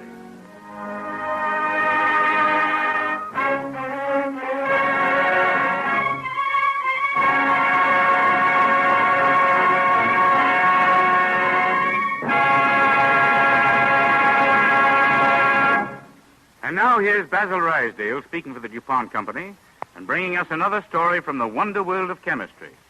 Tonight's story of chemistry is right under your feet, and under my feet, too. And it starts with a queer fact that may surprise you as it did me. Shoe leather breathes. The peculiar quality of breathing or letting air pass through it helps to make leather an ideal material for shoes. Millions of interlaced fibers make up the structure of leather, giving it flexibility and strength, and at the same time, making it porous. The chemical process of tanning not only preserves leather, but also makes these fibers even stronger than they are in the natural hide. Yes, in the very leather your shoes are made of, I found a story of chemistry that goes back to the days of ancient Egypt, when the pyramids were built. In those days, they used vegetable materials such as oak bark to make the tanning solution. The tribes of Old Testament times are said to have discovered the value of oak bark tanning. And in the course of time, men found that other barks and woods could also be used. The list is a long one. It includes hemlock and mimosa and mangrove bark, sumac leaves, nut galls, chestnut wood. They all have one characteristic. They contain tannin, a chemical substance. An entirely different tanning agent was discovered by chemists in the late 1800s, and chrome tanning was developed. Tanning done by the salts of the mineral chromium. Yes, the same metal used for the bright plating on your automobile. As far as your shoes are concerned, chrome tanning is used mainly for the leather that goes into the uppers. Most sole leather is cured by vegetable tanning. Whichever method is used, the tanner of today also depends on a score of chemicals that aid the numerous steps in the tanning process. Chemicals furnished by DuPont, as well as other chemical companies. By applying chemical research to tanning, man was able to hasten the old-fashioned slow methods that were more costly. Now he is able to ensure uniform quality and to get a better product for less money. I am told that many other chemical products are used in the making of shoes. Among them are dyes, cements, and plastics for scuffless heels. As a result, you and I have comfortable, good-looking, and more durable shoes that kings and queens couldn't have bought a few generations ago. Shoes. Over 400 million pairs made in America each year. And every pair a walking example of the DuPont pledge that does honor to all chemists.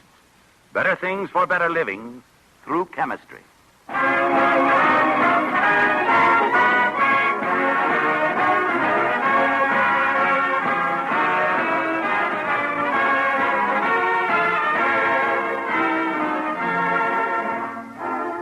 Next week, the Cavalcade of America will present the inspiring story of John Howard Payne, the man who wrote Home Sweet Home. On tonight's program, the part of Eliza Ann Brooks was played by Agnes Moorehead. Until next week, then at this same time, this is Thomas Chalmers saying good night and best wishes from DuPont.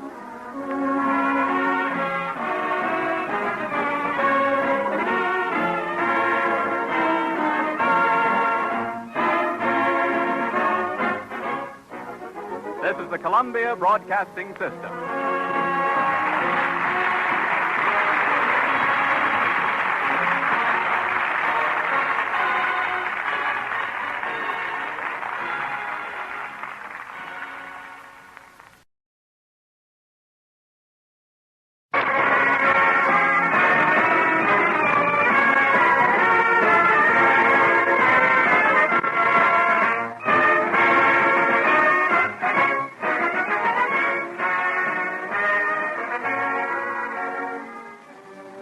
Century, one cherished fact has united mankind in an ageless devotion, the love of home.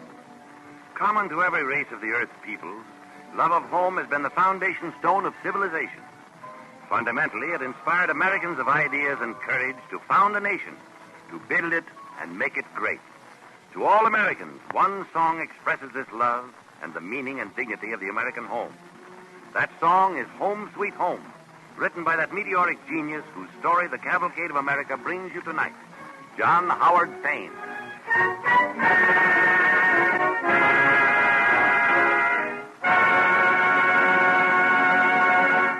As our overture, Don Voorhees and the DuPont Cavalcade Orchestra play Heaven Can Wait.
There was no hint of the strange destiny in store for the son born to William and Sarah Payne in the New York of 1791. Christened John Howard, the boy received his early education in Boston, steeping his young ambitious mind in theatrical traditions and coming to astonish Back Bay audiences as a sensationally remarkable child actor. Then in 1804, the Payne family returned to New York, and for over a year, young John Howard worked in a counting house and dreamed of literature and the drama. One morning in 1806, in the offices of the New York Evening Post, John Seaman confers with its editor, William Coleman. John, read this review of James Fennell's Hamlet. The Thespian Mirror, eh? We recommend to Mr. Fennell that he, by all means, sit up in a chair. As he lay upon the floor, he reminded us of the passage, extended long and large, lay floating many a rude and bulkous huge. Also, we enter our critical protest against the black and white leg. There's too much method in this line of madness. Clever to say the least. Who wrote it? What if I told you it was a boy, just past 13? That wasn't written by a boy. You saw him this morning. Where? In my outer office. I sent for him. You know, John, we both ought to know a boy like that. Master Payne, will you come this way, please? Yes, sir. I want to thank you. Come in, my boy. This is my friend John Seaman. How do you do, sir? How are you, my boy? We've been reading your Thespian Mirror. I'd like to reprint that Fennell review. Oh, please don't, sir. You see, my father doesn't like my being interested in the theater, and What does your father do, son? Nothing now. He was a schoolmaster. Oh, I see. Are you really only 14? Well, yes, sir. How do you manage to go to the theater? I save up for gallery seats, sir. You see, I have to help my father, and Mother's ill. But I go to the Park Theater every chance I get. Judging from this article, you go there for a purpose. Well, sir, I want to be an actor and write plays, too. You'll need a proper education, son, if you're going to be a dramatist. I know, sir. Have you thought about college? Yes. Yes, I've thought about it, but... Anyone who can write dramatic criticisms at 14, like a veteran... Coleman, I'm going to help this boy. John, I'm going to send you to Union College. From there on, it's up to you.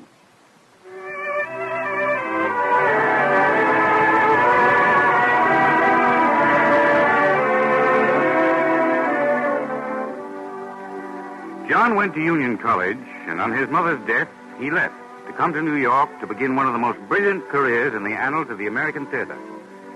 He made his debut February 24th, 1809, on the stage of New York's historic old playhouse, the Park, America's first great theater. The 2,000 seats of the auditorium were filled. The play, Douglas, with 17-year-old John Howard Payne in Scottish kilts, a young novel. In the wings, his father stands with the boy's patron, John Seaman. And as the warriors move, each volley tells corselet and spear. Aren't you proud of your son now, Mr. Payne? Maybe I was wrong to oppose him, but the stage, actor's always a no man. The blood of Douglas will protect itself. Listen to that applause. The boy's magnificent. They're bringing up the curtain for his bow. He is pleased, isn't he? Father, Mr. Seaman, how was it? Wonderful, my boy. Great. The manager said they wanted to keep me on for 6 more nights. He came to me just before the last act. Magnificent, my boy. Magnificent. Thank you, Mr. Price. You're very kind. We must discuss plans for our new star. Boston must see him, then Providence, Philadelphia, Baltimore. Perfect. When do we start? You'd better start changing that costume so you can come to my supper. Don't leave by the stage door, though. There's a crowd out there all waiting to see you now. I'll hurry. Pardon me, Father. Pardon me, Mr. Seaman. A prodigy, gentlemen. A veritable prodigy. He'll go far, that boy. And after America has seen him, then London and world stardom. Mark my words.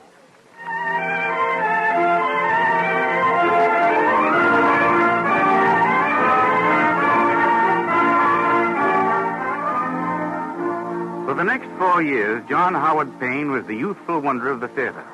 Praise and adoration were showered on him. Then, just turned 22, he captivated the London public at Britain's great and stately temple of theatrical tradition, Drury Lane. Known as the American Rochus, he achieved phenomenal success in Romeo and Juliet, Hamlet, Barbarossa, and his old vehicle, Douglas. But success bred him providence. And one night in his dressing room... Come in. Oh, Miss Tree. Well, you're looking rather mournful for a young man who's the talk of London. It's these bills and the creditors who go with them. I just don't seem to know how to handle them. But with your success, Mr. Payne... Afraid I never did have a head for business. Perhaps I'm spending too much money. Well, if you will consort with all the famous names in England, the Kembles, Coleridge, Southey. Oh, I've heard about your social triumphs, Mr. Payne. Let's not talk about me. I'm glad you're in the play tonight, Miss Tree. You know, I heard you singing the other day at rehearsal. You have a lovely voice. You should be an operetta.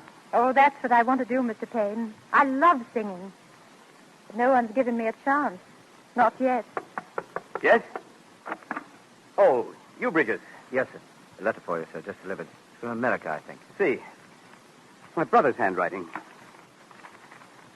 Mr. Payne, are you all right? My father's dead. Oh, I'm so sorry. They're both gone now. Mother, father. Makes you feel lost. Or alone. I know. And you're so far away from home. Home? Guess I never really had a home since I was quite a small boy.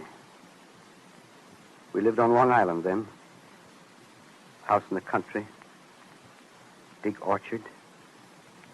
Yes, that was home. But we left it years ago. I suppose you'd rather be left alone. I'll go. No, don't go. Stay for a while, and after the play, we'll get some supper and we'll talk. We'll have a long talk about your singing. Will you? Will you please? Tonight? All right. Yes, I will, Mr. Payne. Thank you. Thank you very much, Miss Tree.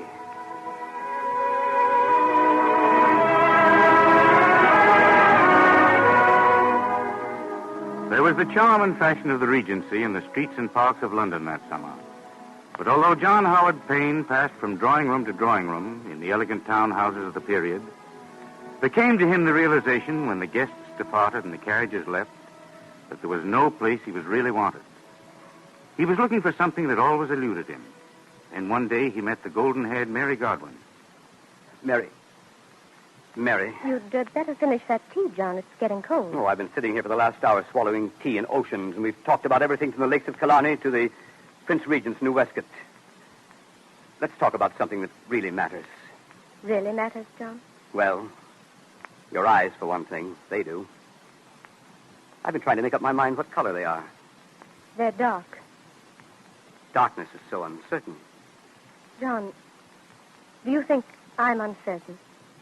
I don't know, Mary. There's so much in the world that's uncertain. I'd hate to think you were. Listen, my dear. You know how it is to love one so deeply that every minute you're apart is an intolerable agony? John, listen to Mary, me. can't you see what I mean? John, listen We can to be me. happy together, Mary. All that happiness means, a home, friends. We make life wonderful and beautiful. John, dear, listen. Yes? John, I want you to read this. It was written by a very dear friend of mine. I always carry it with me. Written by a friend of yours. Upon my heart, thy accents sweet, of peace and pity fell, like dew on flowers half dead. Thy lips did meet mine tremblingly. Thy dark eyes threw their soft persuasion on my brain, charming away its dream of pain.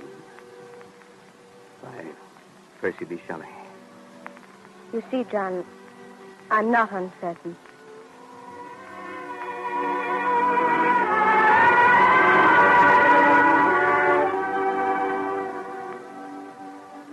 Gone were Payne's hopes, and the delights of London society had little charm. Meanwhile, the rocket flare of his first success failed to become a fixed light in the sky. The same fate that pursues so many youthful prodigies overtook John Howard Payne. He lost his stripling look, put on too much weight, sank deeper into debt.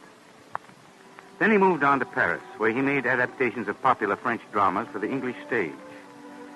We find him in Montmartre several years later in 1822. He and Washington Irving, none too prosperous himself in those days, have been collaborating on a new play.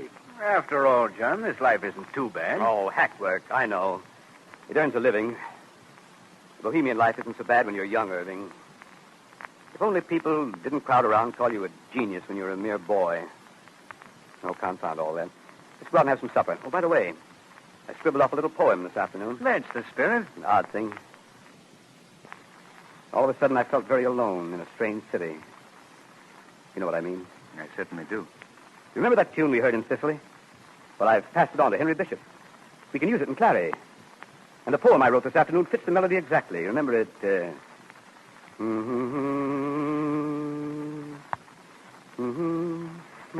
Not the way you hum it. But let's hear the poem. All right. Mid pleasures and palaces, though we may roam, be it ever so humble, there's no place like home. A charm from the skies seems to hallow us there, like the spell of a mother, surpassing all other, which seek through the world is ne'er met with elsewhere. Home. Home, sweet, sweet home. There's no place like home. There's no place like home. I like it, John. I can just hear it now at Covent Garden in Clary. Anne Maria Tree singing it.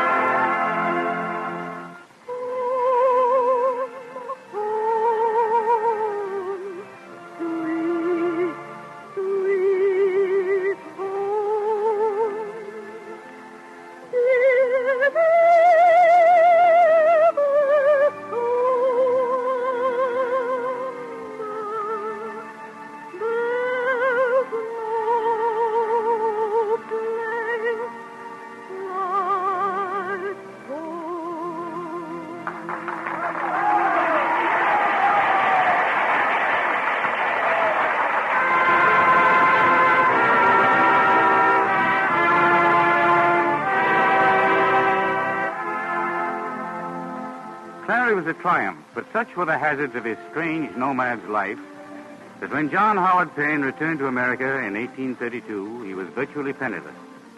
For some time, he lived in the forests of Georgia with the Cherokee Indians and their leader, Chief Ross. He wrote pamphlets on their grievances and supported them in their opposition to the border authorities. Then one night, without government sanction, a troop of Georgia cavalry raided the Cherokee village. Payne and the chieftain Ross were taken prisoners.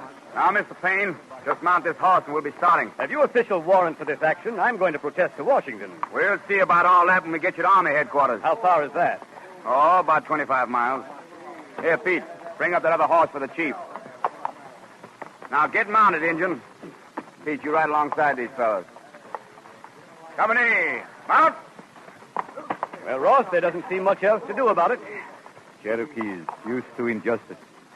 I'm sorry you, our friend, must suffer also. Oh, don't worry about me. Column, forward!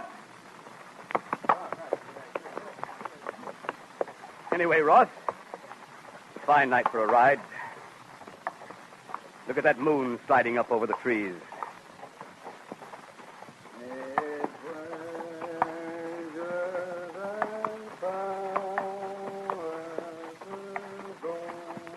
Listen. What's that you're singing, soldier? Oh, that's Home Sweet Home.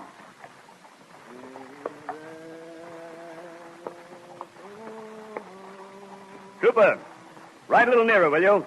Want to ask you a question. All right. Well, what? Did you know you had just arrested the author of that song you're singing, lad? You're the author of Home Sweet Home? Sure you are. And I wrote the Monroe Doctrine. Get up.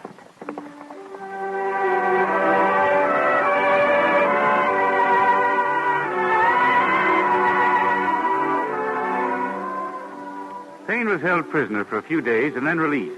After that, his wanderings began again. Through the efforts of influential friends, he secured the post of American consul at Tunis on the northern coast of Africa. He was over 50 now, but at last the future looked secure. A little more coffee, please, Ahmed. Where is the vice consul? He comes now, Sidi. I have just seen him below in the street. Oh, there you are, Gail. Very pleasant here on the balcony at this hour. Will you have some coffee? No, thank you. Sit down. You know, Gail, I feel quite at home here. I want to tell you something amusing. The other day, at an official audience, the Bey ordered one of his musicians... Mr. Payne, I've got bad news. I don't know just how to tell you. Here's a letter from the State Department. A new administration has come in at Washington. Well, yes, of course, my boy. A new consul has been appointed for Tunis, and well, sir, we've been recalled. Recalled? I expect I should have known. At home. Those just aren't words for me to use.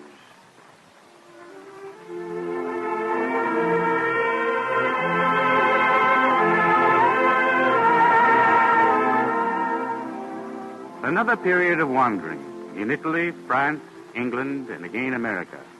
All homeless to the writer of Home Sweet Home.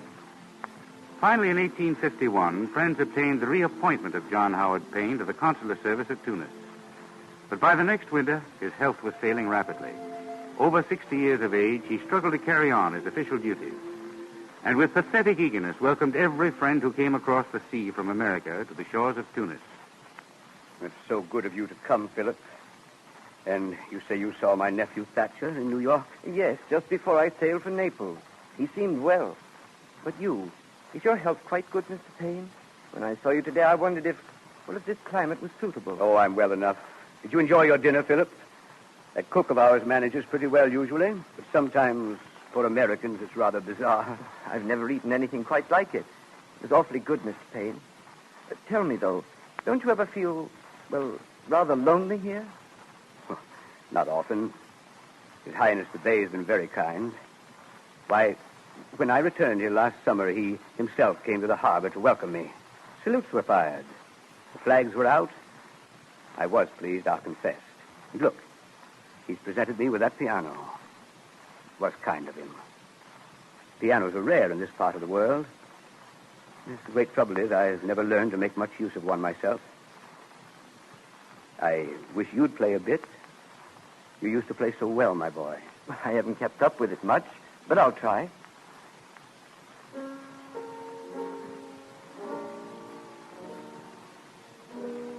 Thanks, Philip. I don't hear music often. Not our music. Sometimes sitting here, I wonder why my life has taken so strange a course. Perhaps the fault lies in me. I don't quite understand. Success seems so easy when a man's young. People wonder a lot about you, Mr. Payne. Yes, I suppose they do. They just can't imagine why you never married or had, well, sir, a home. A man so gifted. People like to have illusions about me, Philip. Marry, home, you say? Philip, did I ever tell you about Mary Godwin? Mary Shelley. I knew her in London. That was quite a hopeless love. What a lovely girl Anne-Marie Tree was, Philip. She was the young actress who first sang Home Sweet Home. That was Clary at Covent Garden. She's Mrs. Bradshaw now. If only we could learn to face reality sooner. Take stock of our faults in youth. Life would be a better thing for all of us. Oh, don't stop, Philip. Play something more. There's one song I'd like to play for you, Mr. Payne.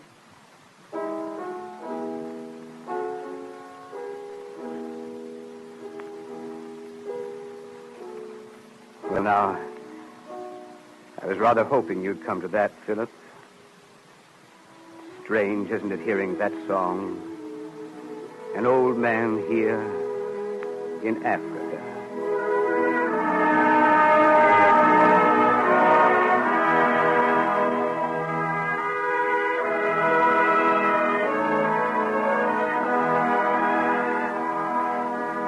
A few weeks later, Payne, age 62, was dead. He was buried in Tunis among strangers. Many years later, in 1883, his body was brought back to Washington with honors and placed beneath a memorial shaft in Oak Hill Cemetery. Home at last. Perhaps John Howard Payne was a man who never fulfilled his early promise. Luck and success smiled on him in youth and passed him by. But his courage seldom faltered through the long years of a devious and defeated life. There's a strange justice in the fact that this wanderer, a lonely man, should have left Americans a song of home which will never be forgotten.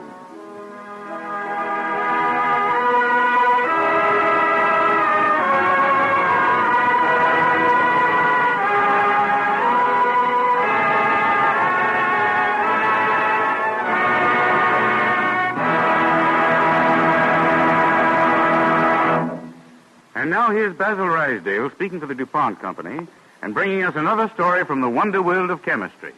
The science of chemistry does many jobs that are little known to the public, but are fine examples of better things for better living. When I say dyestuffs, you probably think of fabrics, of the fast colors developed by chemists. But unless you're a doctor, you wouldn't be likely to think of your health in connection with dyes.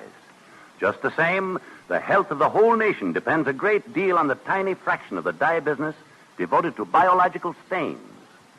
These biological stains are the dyes that make germs visible on the glass slides put under a microscope, helping the doctor determine quickly what disease he has to fight. A good example of this is shown by diphtheria, which was almost impossible to detect in its early stages. The 3 or 4 days it used to take to diagnose diphtheria often made the difference between life and death. Today, at the first sign of a suspicious sore throat, the doctor makes use of a dye called methylene blue that has a peculiar effect on the rod-shaped diphtheria germ, staining it blue at both ends.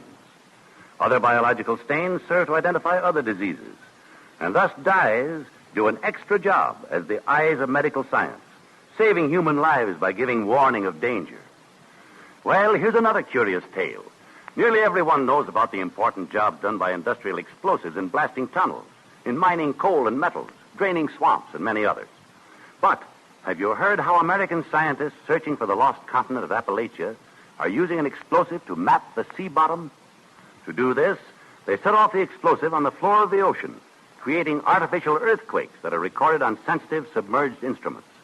When pulled up from the depths, these instruments show wavy lines that tell geologists all sorts of facts about the rock structure below sea bottom, even though it's covered by water 3 miles deep. Many examples are queer indeed. For instance, out of cellulose, DuPont makes a new kind of sponge, a sponge with special advantages for bathing, cleaning, dishwashing, and many other uses. But how do you suppose it does a job in the game of baseball? Well, a sporting goods manufacturer discovered that this sponge material made excellent stuffing for catcher's mitts. And many a hot curve now speeds over the plate to smack into a cushion made by chemists. And these are only a few examples of the many little-known jobs that chemistry does. Yes, extra service by products of chemical research, giving added meaning to the DuPont pledge, better things for better living through chemistry.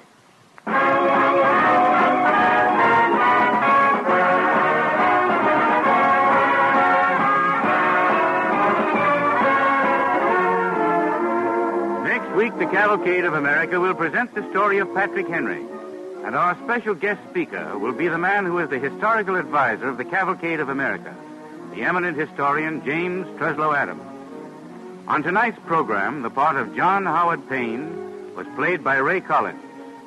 Until next week, then, at this time, this is Thomas Chalmers saying good night and best wishes from DuPont.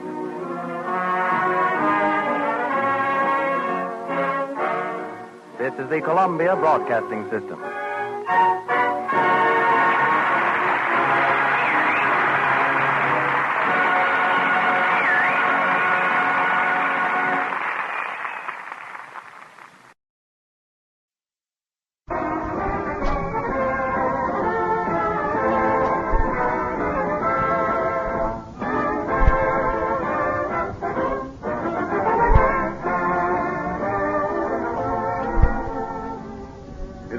Some few men to speak when others of their fellows cannot, to speak out when still others dare not, to supply watchwords for multitudes.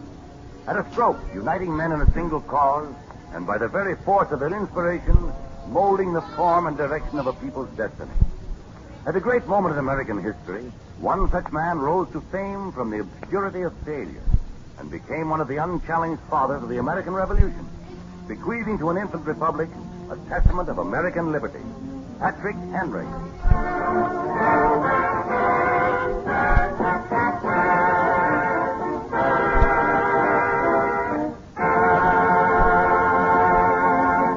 As our overture, Don Voorhees and the DuPont Cavalcade Orchestra play the currently popular Our Love, based on a melody from Tchaikovsky's Romeo and Juliet.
happy to have with us tonight James Truslow Adams. Dr. Adams has been honored by many learned societies here and abroad, and some years ago he won the Pulitzer Prize with his founding of New England. Many of you know his Epic of America and the March of Democracy.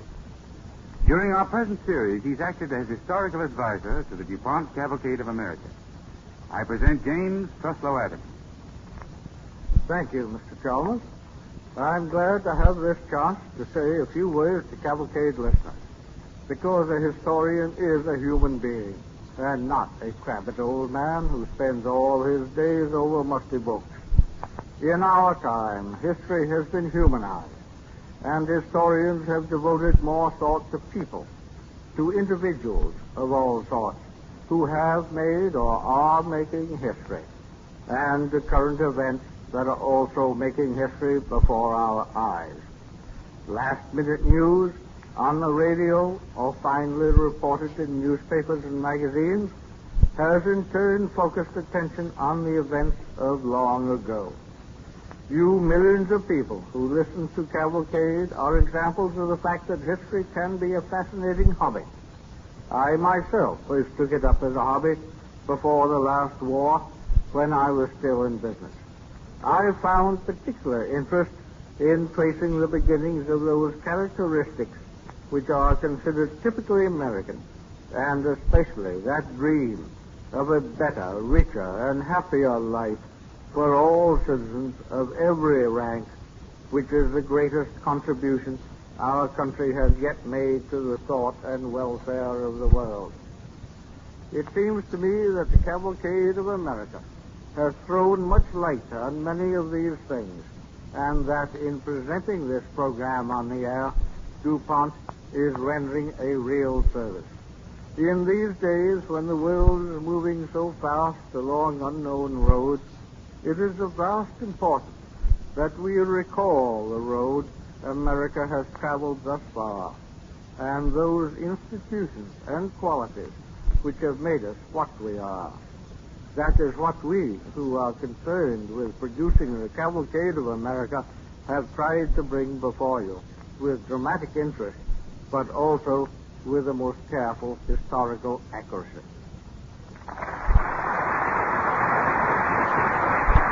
Thank you, Dr. Adams. And now the Cavalcade of America presents tonight's story, Patrick Henry.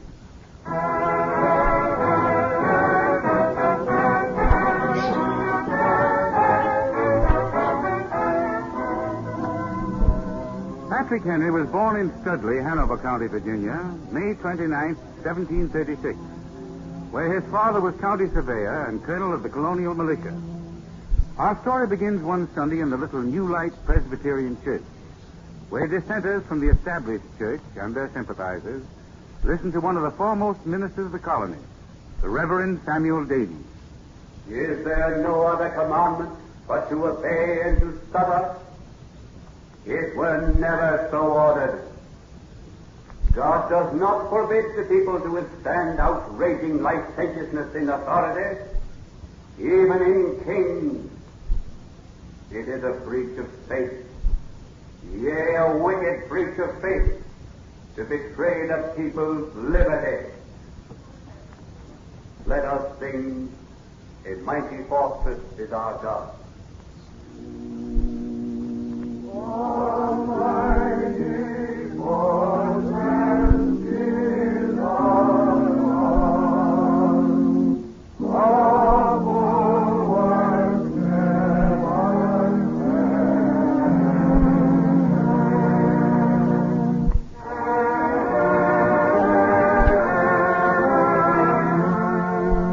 One of the most devout members of that congregation is Mistress John Henry, and after service, riding homeward in our two-wheeled gig, her 12-year-old son Patrick idly plays a newly mastered flute. Not so near the church, please, Patrick. Particularly on the Sabbath. I was trying to play the hymn, Mother. Wouldn't that Not be... now, Patrick. Did you listen well to the pastor? I always do, Mother. Can you tell me his text? Well, I think, Mother, it was, "Shall the throne of iniquity have fellowship. Or have fellowship with these, which flameth mischief by a law? Mm-hmm. The Lord suffered no man to do them wrong, Yes, he will. He will reprove kings for their sakes.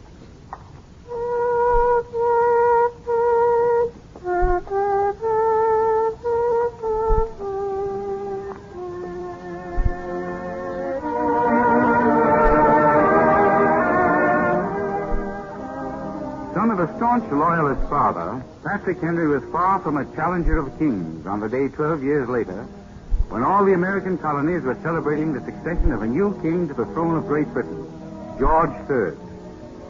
It's the year 1760, and after a parade of colonial troops before the Hanover County Courthouse, the commanding colonel, John Henry, marches across the clearing and pauses a moment to eye an untidily clad youth of 24, seated in the dirt beside the village cabin, surrounded by a group of his cronies. Well, my son? Oh, good day to you, Father. Patrick, I'm disappointed that even on the King's Day you can dress no more becomingly. Failure is glad to have even a coat to his back, sir. I'm sorry, my son. But with a wife and family, I think you might find something better to do than to sit here idly. Behold, Father, a meeting of my debtors. And my creditors are not far distant either. Will you be the receiver, sir, of Patrick Henry Merchant? You will find more debts than credit, but more debtors than creditors. You have a ready wit and a quick tongue. And for your failure as a trader, you can blame too many friends, Patrick. It's a pity you haven't turned wit, tongue, and friends from liabilities to assets.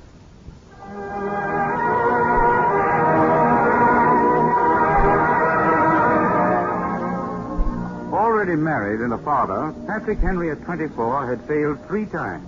Once as a small planter, twice as a storekeeper. But he'd acquired a taste for history, and in 1760 he was to try still another livelihood, which he explains to his young wife as he plans a journey to Williamsburg, the colonial capital of Virginia. Goodbye, Sarah. Wish me luck. Oh, Patrick, you know I do, but I wish... You don't think I'll be successful? Well, you've only been studying a little over a month. That's hardly long enough to master the law. Oh, I don't claim to have mastered it, but I think I can pass my bar examinations at least. I hope so, Patrick. I don't blame you for your lack of confidence. But don't worry, darling. I'll keep studying and learn as I go on. Well, dear, I have to go now. Goodbye, Sarah. May I give you some advice, Patrick? Of course. What is it, dear?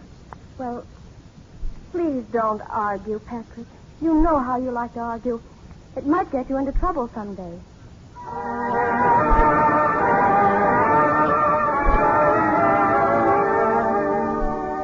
The next day in a law office in Williamsburg, Patrick Henry faces John Randolph, one of Virginia's legal lights. The appearances of the two men bring out the contrast between Tidewater aristocrats and Piedmont commoners. In silk knee breeches, gay waistcoat and lace, garters and buckled shoes, Lawyer Randolph studies the ungainly youth before him, clad in homespun, his unpowdered hair tied in a bag. We'll try again, Mr. Henry. Let us take the laws of England. Into what 2 kinds may the municipal law be divided? I'm afraid, sir, my studies do not encompass that difference. Young man, I begin to wonder, have you studied at all? And if so, for how long? Well, sir, I read law 4 weeks. 4 weeks.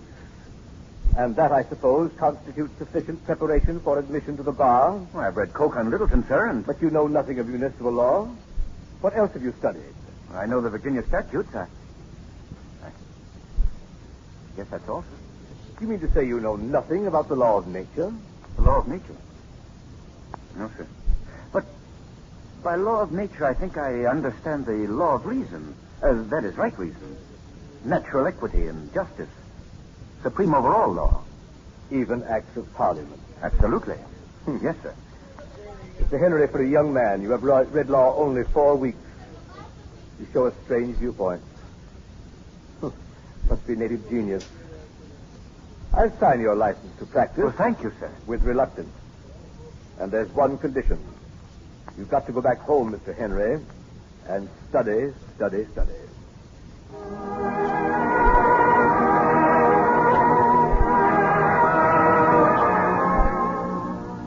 Patrick Henry forgot neither the injunction to study nor his conviction that the law of reason must be a paramount factor in the world of his time. Within 3 years, he built up a respectable law practice in Hanover County, becoming the legal champion of the common people of Virginia. Then in 1765, elected to Virginia's House of Burgesses, Patrick Henry faced the silks and laces of the colonial aristocrats and emerged as leader of the backwoodsmen. One night as the spring term draws to a close, he paces restlessly about the parlor of his lodgings in Williamsburg. Patrick, I think you'd better tell me what's the matter. One night as the spring Oh, what's the good of talking about it? Sometimes it helps, Patrick.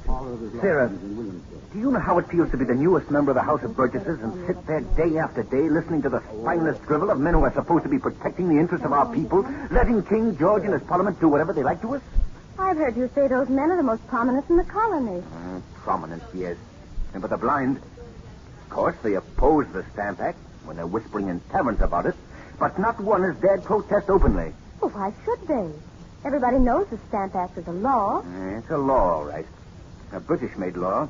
A law that takes away the rights we're granted in our colonial charters. A stamp on every document.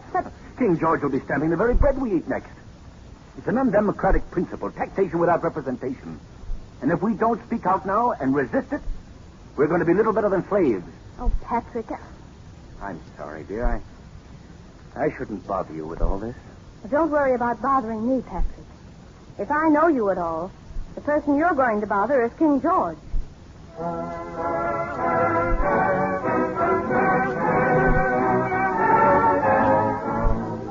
Next day in the House of Burgesses, in black suit and tie wig, up rose Patrick Henry. It was May 29th, 1765, 2 days before adjournment. Some of the members lounged in their seats, bored with the proceedings. Others stood in the doorway, idly speculating about the new speaker. For weeks in this assembly, gentlemen, I, as your newest member, have sat quietly. An unfamiliar face. Who is it? Young Patrick Henry. Just a rustic, Nicky. I do not agree with the distinguished speaker. He's been more at ease tending the village store, in my opinion. The Stamp Act has been passed by the British Parliament. About the Stamp Act. What good will talk do? Listen. Imposed without their consent. We who have come here from England are free men, entitled to all the rights and privileges of our cousins across the sea. We are free today, I repeat, but the time will come when we shall no longer be free to call our homes, our lands, our crops, even our wives and children our own, unless we protest this unjust and outrageous tax. Sir, the Stamp Act is being passed. It's the law of the colony. But, sir, free men may not be taxed unless by their own consent. I submit, sir, that any act of Parliament against common rights is or ought to be null and void. We're not concerned with rights here. The Stamp Act is a matter of expediency. Wait till we see what the other colonies are going to do. Wait! There's no time for waiting. I repeat, sir, the Stamp Act is unjust, and against injustice we cannot wait or remain silent. Caesar had his Brutus, Charles I his Cromwell, and George III. Treason! And George III. They profit by his standards. If this be treason, make the most of it.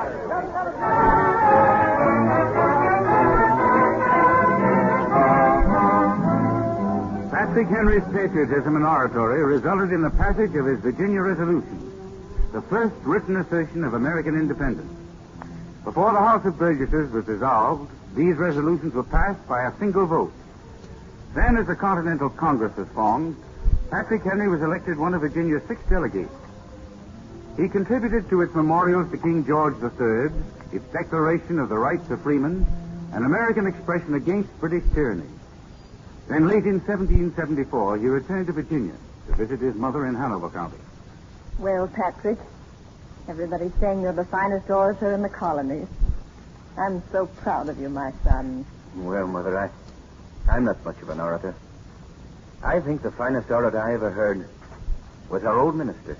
Remember him? Carson Samuel Davies. Yes, I remember. And do you remember how I would question you on his texts and his sermons? Yes. I have questions now, Patrick. Well, Mother, this is Sunday. What question? Tell me, Patrick, will Great Britain drive us to rebellion? I'm sure of it, Mother. And soon. But we have no discipline, Patrick. No army, no ammunition, no ships, no money. How can we oppose England? England has enemies, Mother. France, Spain, Holland. They will be our friends.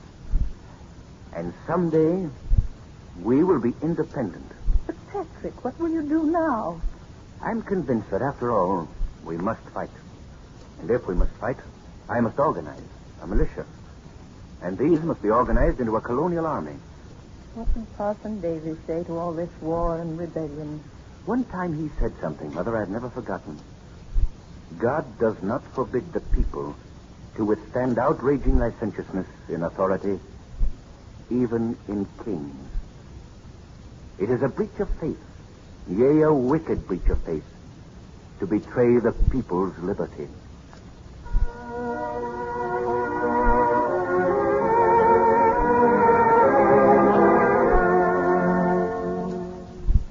The next year was 1775. Up and down the 13 colonies, militiamen are in training, following the example of Patrick Henry's own little volunteer band of young men, organized to resist the red-coated forces of Great Britain. Colonial legislatures are dissolved. A great, united colonial army is needed. And on the 23rd of March, the members of Virginia's Insurgent Convention meet in St. John's Church, Richmond. It's a moment of tense excitement when Patrick Henry rises to his feet and rests his hand on the high door of the pew. Sir, we have done everything that could be done to avert the storm which is now coming on. We have petitioned. We have remonstrated. We have prostrated ourselves before the throne. If we wish to be free, if we wish to... No longer are the delegates to a Virginia convention listening to a green, unknown backwoodsman. We must fight. Their eyes are riveted on his face. Their ears ring with his eloquence. The silence is breathless as Patrick Henry concludes his oration. From the north will bring to our ears a clash of resounding arms. His life so dear or peace so sweet has to be purchased at the price of slavery? Forbid it, Almighty God. I know not what course others may take. But as for me, give me liberty or give me death.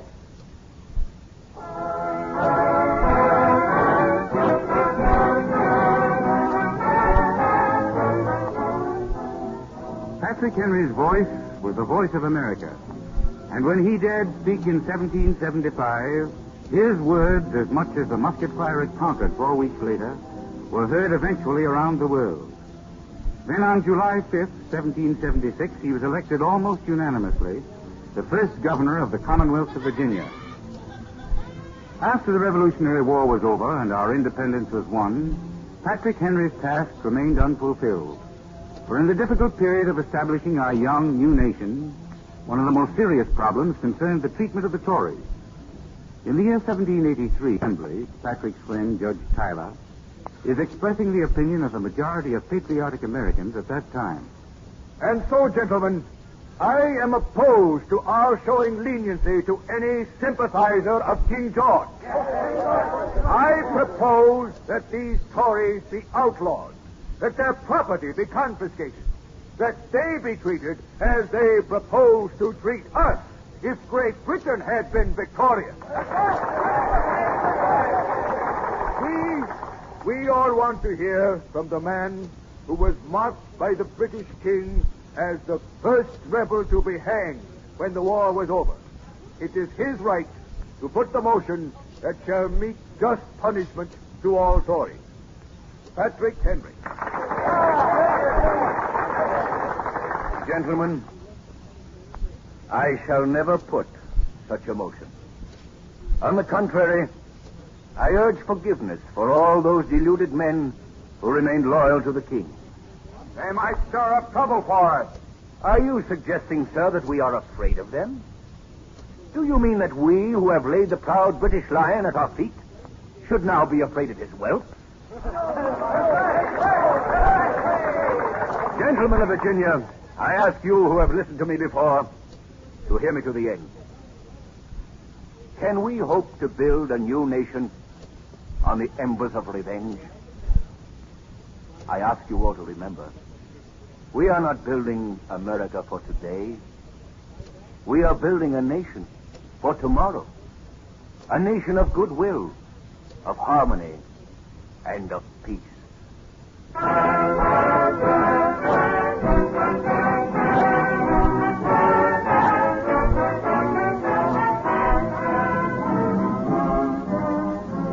opinion, Patrick Henry stands revealed as a constructive thinker, supporting the fundamental concepts on which our government is founded, freedom and tolerance.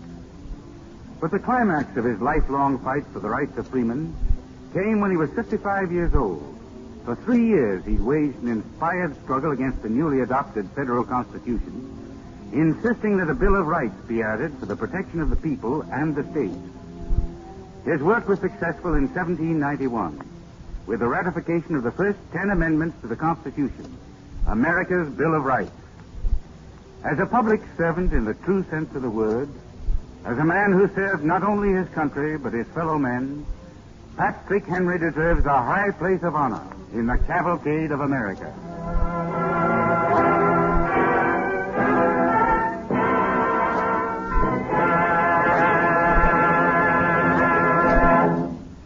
And now here's Basil Rysdale speaking for the DuPont Company and bringing us another story from the wonder world of chemistry. The other day, while I sat watching a friend of mine sort out his fishing gear, the conversation turned to these cavalcade programs. My friend said, those stories of chemistry are okay, but why don't you get your chemist to perform some wonders for us sportsmen? We deserve better things for better living, too. Well, he should have known at least part of my answer, because more than one chemical product is being used to snare the wily trout and other game fish. In fact, one of the sensations of the recent sportsman's show in New York City was a new type of fishing leader made from nylon, the amazing material recently developed by DuPont chemists. Nylon is made from such simple materials as coal, water, and air. As a fishing leader, it combines fineness, elasticity, and transparency with extraordinary strength, has little sheen, does not fray or get brittle, and never has to be soaked before using. In another form, nylon is turned into thread, and then in a very superior fishing line by manufacturers of fishing tackle. However, the fish story doesn't end at this point, because chemically made plastics are being used by many manufacturers to make fishing reels, bobbers, transparent boxes for flies, and various artificial lures. Most of us are aware of a new sport that's sweeping the country. It's called skeet, and it's a sport that everyone enjoys. Skeet consists of shooting at speeding prey targets with a shotgun from a series of 8 different positions. Here, too, chemistry helps the sportsman. For Remington skeet shells are carefully made under strict laboratory control to make for better scores. And this year, trap and skeet shooters expect to get even higher scores than ever before by using a new type of shotgun shell, perfected after years of research in Remington laboratories. The feature of this shell is a new Remington crimp, which eliminates the top wad and gives even distribution of shot pellets in the pattern. Now the sportsman has a better chance of breaking every target. And to continue this outdoor story, DuPont chemists now provide a new textile finish, trademark Zealand, which keeps sportswear dry and fresh appearing because fabrics treated with it are water repellent, spot and stain resistant. The outstanding feature of Zealand is its unique ability to stand many launderings or dry cleanings without losing its repellency. And these few examples don't begin to tell the whole story of chemistry's part in sport. Yes, the chemist must have a soft spot in his heart for all who love the great outdoors, bringing them many better things for better living through chemistry.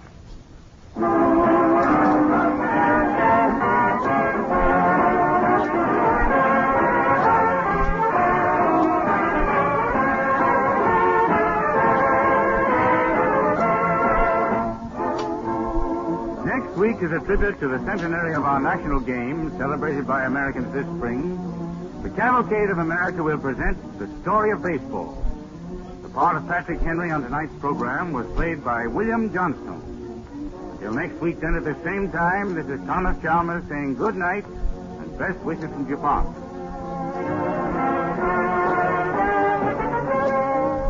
This is the Columbia Broadcasting System.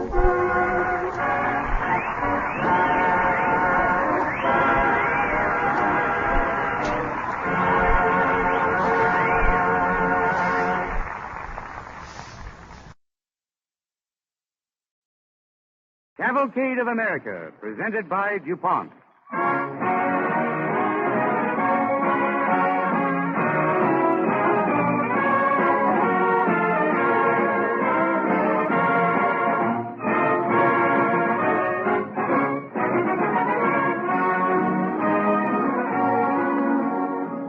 Within Behind a glass enclosed case in the British Museum is an ordinary-looking object, small and round.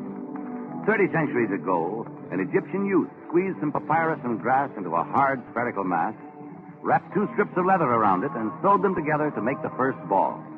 And down in the mud flats of the sluggish River Nile, that Egyptian boy unwittingly laid the foundation for an American game which would bring enjoyment and the ideals of sportsmanship to generations of men, women, and children. A game whose centenary we celebrate this spring, the 100th birthday of our national sport, baseball.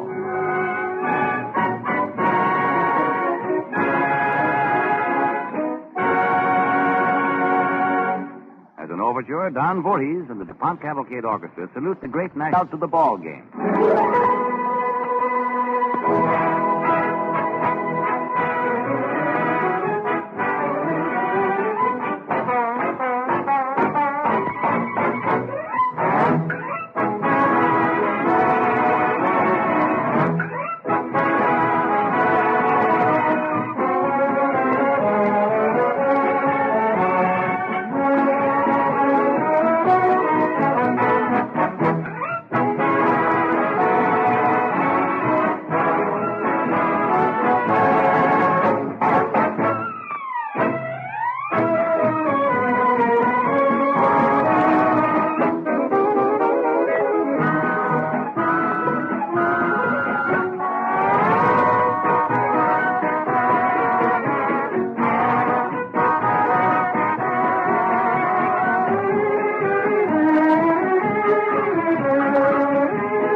Story of baseball in the Cavalcade of America.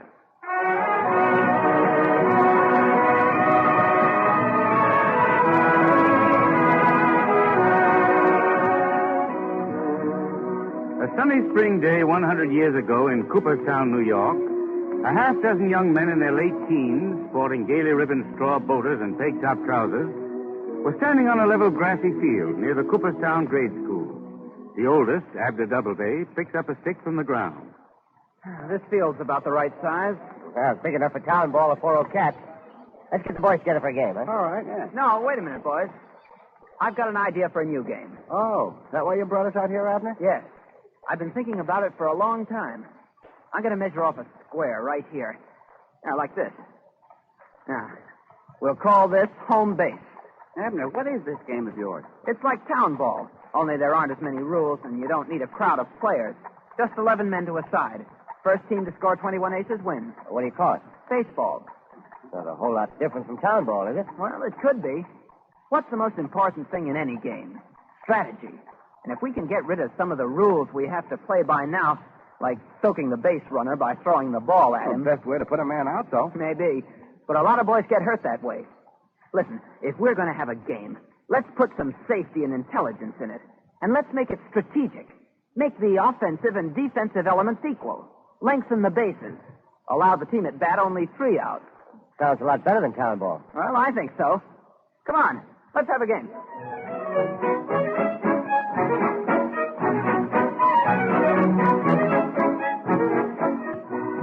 So 100 years ago, out of 4-0 cat and town ball, baseball was born. When Abner Doubleday was admitted to West Point, he took his idea of baseball with him.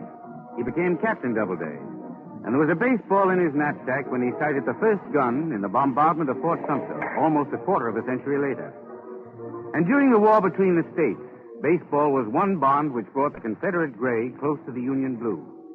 For during the long summer days in the Union prison camps on the Potomac... We're all ready, Yankees. But we're shy a couple of players since Randolph and Jackson were released.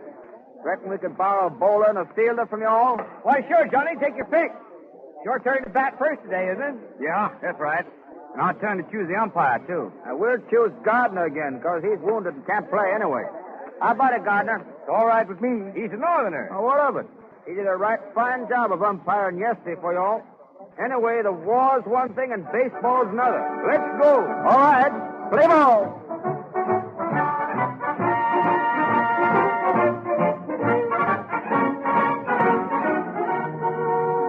When Lee surrendered to Grant in Appomattox Courthouse, it was a signal for thousands of soldiers to turn back to their homes, to the new frontier of the West, down to the warm South, and back north to the shops and mills of New England. And to their hometowns they took a game, by now America's own, spreading it wide over the land, making it truly national. In every town square, groups of boys learned to hit a ball and catch it, learned to get their weight behind a pitch. They formed their own clubs.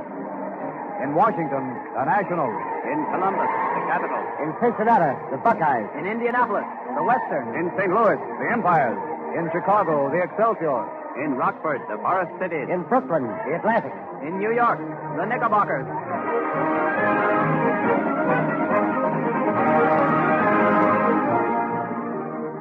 All over the country, the teams sprang up and formed leagues.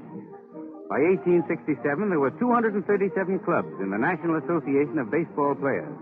And by the 70s, men had begun to earn their living by playing baseball. But together with disorganized professionalism came baseball's worst enemy, as unprincipled men began to wonder if there were not some way to turn a boys' game into a means of crooked gambling. One summer afternoon, under the bleachers in Louisville, Kentucky, two men stand talking to each other in urgent undertones, furtively watching passers-by. Did you get to him? Sure. With the cinch. How about the pitcher? He's a lecture. He's in it. Good. I'll telegraph Jed to bet all he's got. We should clean up big money on this.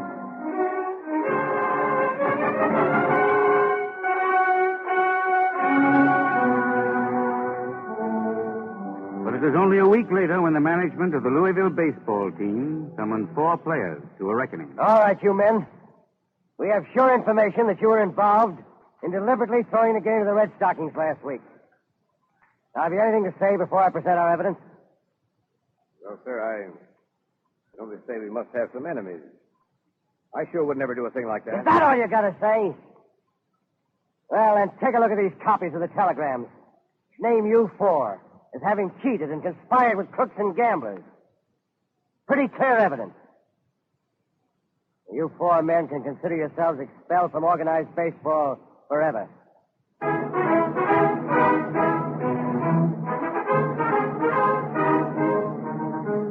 The courage of the Louisville baseball team's management dealt the first death blow to gambling and cheating in organized baseball.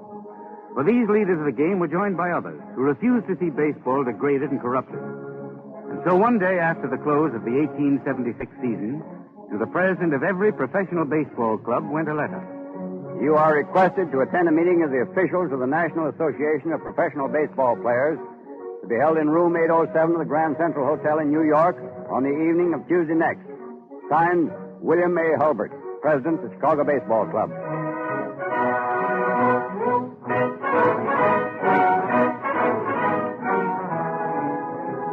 That Tuesday night, 7 perplexed presidents of baseball clubs filed into William Hulbert's suite in the Grand Central. Watched with growing curiosity as William Hulbert took out his key, locked his door, slipped the key into his pocket, and turned to face them. Gentlemen, you need have no fear. I took the precaution of locking my door simply because I want none of you to leave until I've finished, and I want nobody to disturb us. I hope that meets with your approval. What's on your mind, Bill? I'll tell you. That's why you're here. We've got to do something about this gambling and arranging in advance which team is going to win in a baseball game. It's wrecking the game, and we all know it. You're making a mountain out of a molehill. We're not running a Sunday school picnic. That's pretty obvious. Listen, I don't think I'm talking too much like a Sunday school teacher either when I say that baseball ought to teach youth all that's best. Like what? Strength of character, sportsmanship, I suppose. Baseball's a man's business. We don't exactly feel comfortable wearing halos. You're a great bunch. Well, all right, boys. Don't forget, I've got the key. And that door's going to stay locked until we make up our minds to rid baseball of organized scoundrelism. Baseball's a game that's going to keep the spirit of America young. And that means clean. And I'm telling you exactly how we'll do it. Form a strong National League of Baseball clubs. Think it over, boys.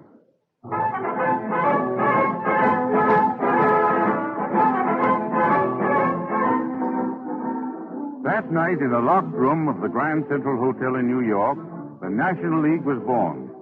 And through the next 3 decades, it grew and prospered. There appeared in the American world of sport great teams and great names.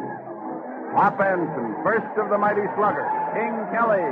Slide, Kelly, slide. Buck Ewing, greatest catcher of all time. Wee Willie Keeler. Hit 'em where they ain't. And Thomas Wagner, the slugging pirate. Three-fingered Mordecai Brown, pitcher of the Chicago Cubs. Frank Kent, the fearless leader. Eager to have the chance.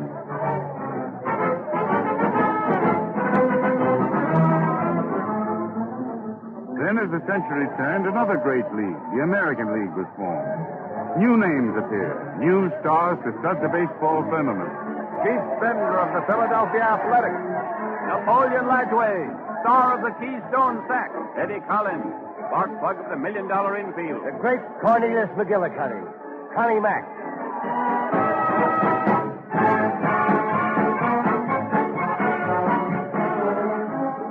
And the immortal Big Six, the best-loved player of them all, Christy Matheson, a husky, powerful right-hander.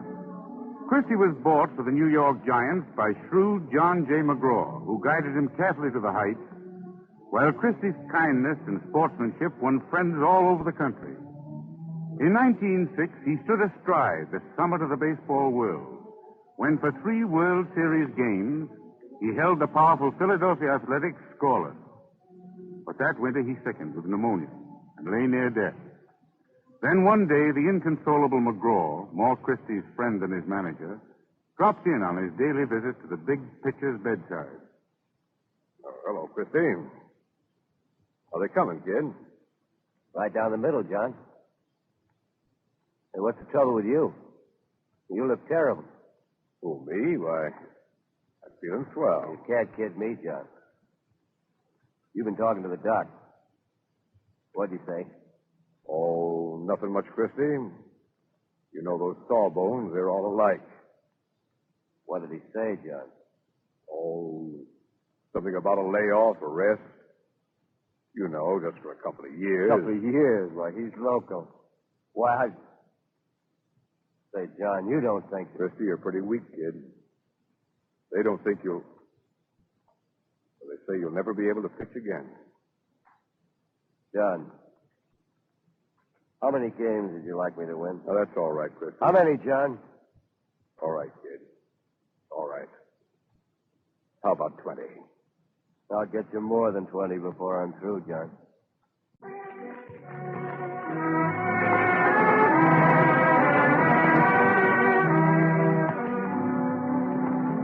Christy Matheson showed what training and clean living mean to an athlete. That winter he regained his health, but although he never could again throw his famous speedball with his old team, he worked long hours perfecting his delivery. And when in the season of 1908 he won not only 20 but 37 games, the sports writers raved about his new delivery. They gave it a name, the fadeaway. Baseball will always honor the memory of Christy Matheson. But baseball meant more to the nation than a parade of colorful names and events. It stirred the humor and the hearts of the people. Indeed, Abner Doubleday's game had become a firmly established tradition, with DeWolf Hopper, a great American actor, reciting its literature. Oh, somewhere in this favored land, the sun is shining bright. And somewhere bands are playing, and somewhere hearts are light, and somewhere men are laughing, and somewhere children shout. But there is no joy in Mudville. Mighty Casey has struck out.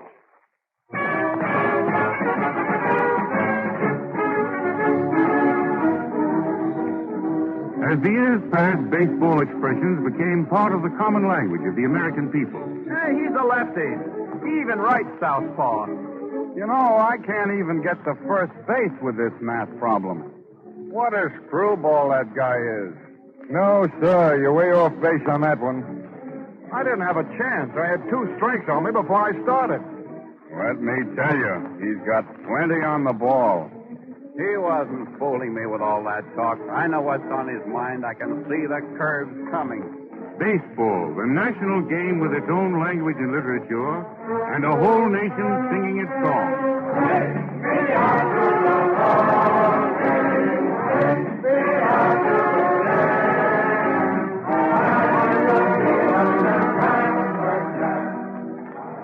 All over the country, then as now, baseball was more than the game of famous stars.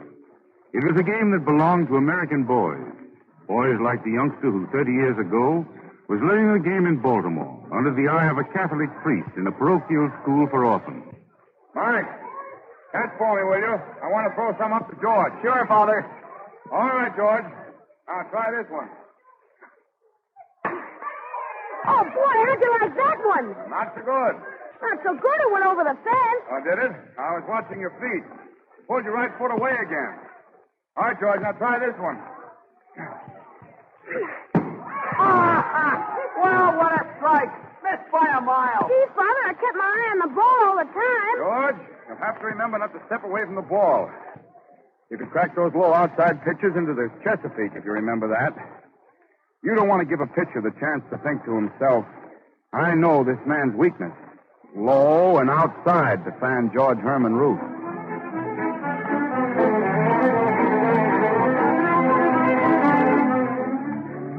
George Herman Root learned his lesson well and started up the road that led to national idolization in the world of sport. From the Baltimore Orioles, he went on to earn his spikes in the big time with the Boston Red Sox, to join the New York Yankees, to blast baseballs out of dozens of parks, and establish a home run record never equaled, to thrill millions as the home run king, the Sultan of Swat, the Bambino, and the Babe. In boxing, it was Jack Dempsey. In golf, it was Bobby Jones. In football, it was Red Grange. And the most glamorous figure of them all was baseball's Babe Ruth. But the most important event for Babe Ruth and for his career in baseball took place in the winter of 1922.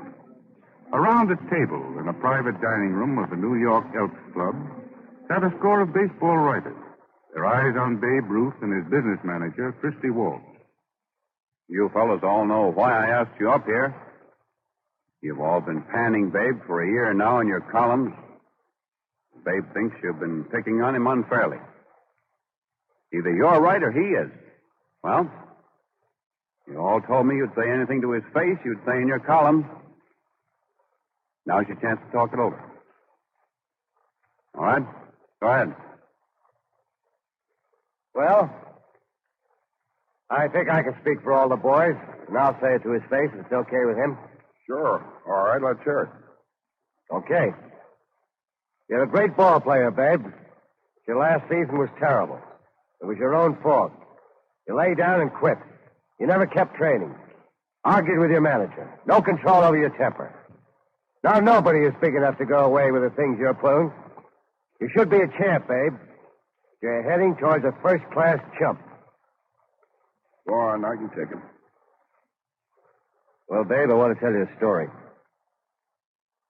When I was on my way over here tonight, a dirty-faced little kid stopped me on the street and asked me for a dime. I was a little slow reaching for it, and he must have thought I was going to turn him down.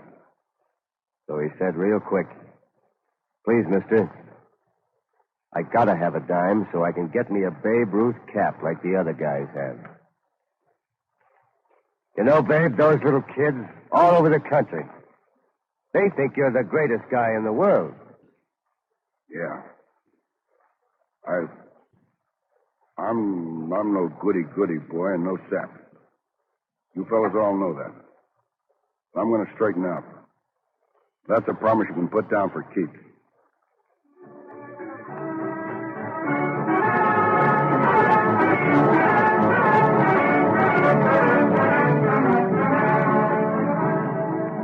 Babe Ruth kept his promise, and his name became a legend, fresh in the memories of all who ever saw him play. But even mighty Babe Ruth and the rest of the famous Yankee Murderers Row were not enough to stop a team that swept all before it just 10 years ago. The third of the great Philadelphia nine, Connie Mack's third set of champions. George Wahlberg, Mickey Cochran, Jimmy Fox, and Lefty Grove. For 3 straight years, the lean old man, almost as old as baseball itself, squinted his eyes and made cabalistic marks on his scorecard, watching his athletics march to world championships. By 1932, Philadelphia fans were watching nothing but victories. So grizzled old Connie Mack called the sports writers into his office to make a strange announcement. Come in, boys. Thank you. Come on in. Try to find some chairs. All right, thanks very much. Okay. Well, what do you got up your sleeve, Connie?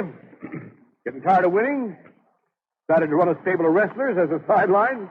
Well, it's something like that, Roger. I don't think I'd ever get tired of seeing the A's win all the time, but that wouldn't help the athletics. Or baseball either. Nope. We're going to do something else. We're going to sell all our best players. What? You're going to do what? You're going to sell all your... Yes. Mickey goes to Detroit, Fox and Grove to Boston, and so on. I did it before with $1 million infield for baseball.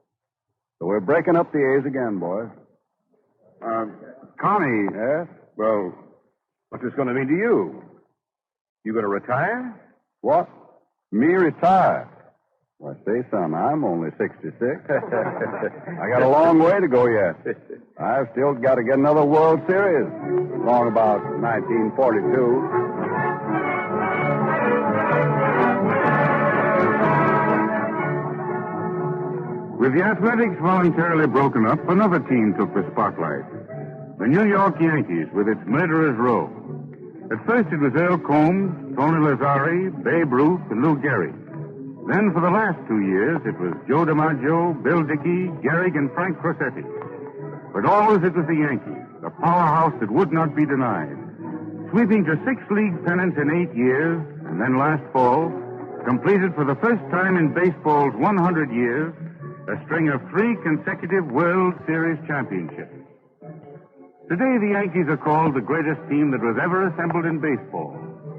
But up in Cooperstown, New York, there's a team playing in spirit who day in and day out could spot the Yankees a score of runs and blast them off the diamond. They're playing there only in spirit, those men, but they're the greatest the game has ever known, memorialized forever in bust and plaque of bronze. Hans Wagner, infielder.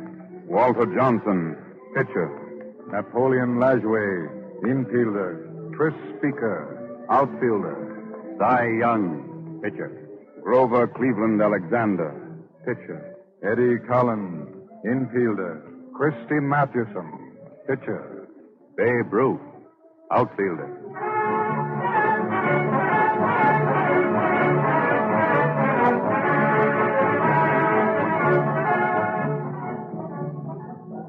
Baseball's immortal, the all-time All-American playing in spirit today on the field where 100 years ago this month, a young man named Abner Doubleday scratched out with a pointed stick a baseball diamond. And this week, up and down the United States, millions of young Americans on 1,000 sandlots and in 1,000 streets, as well as on the carefully groomed diamonds of the big leagues, are inspired by these heroes. And their muscles are tense and their hearts miss a beat as they watch speeding toward them the little white ball, as they nervously wave their bats over their shoulders.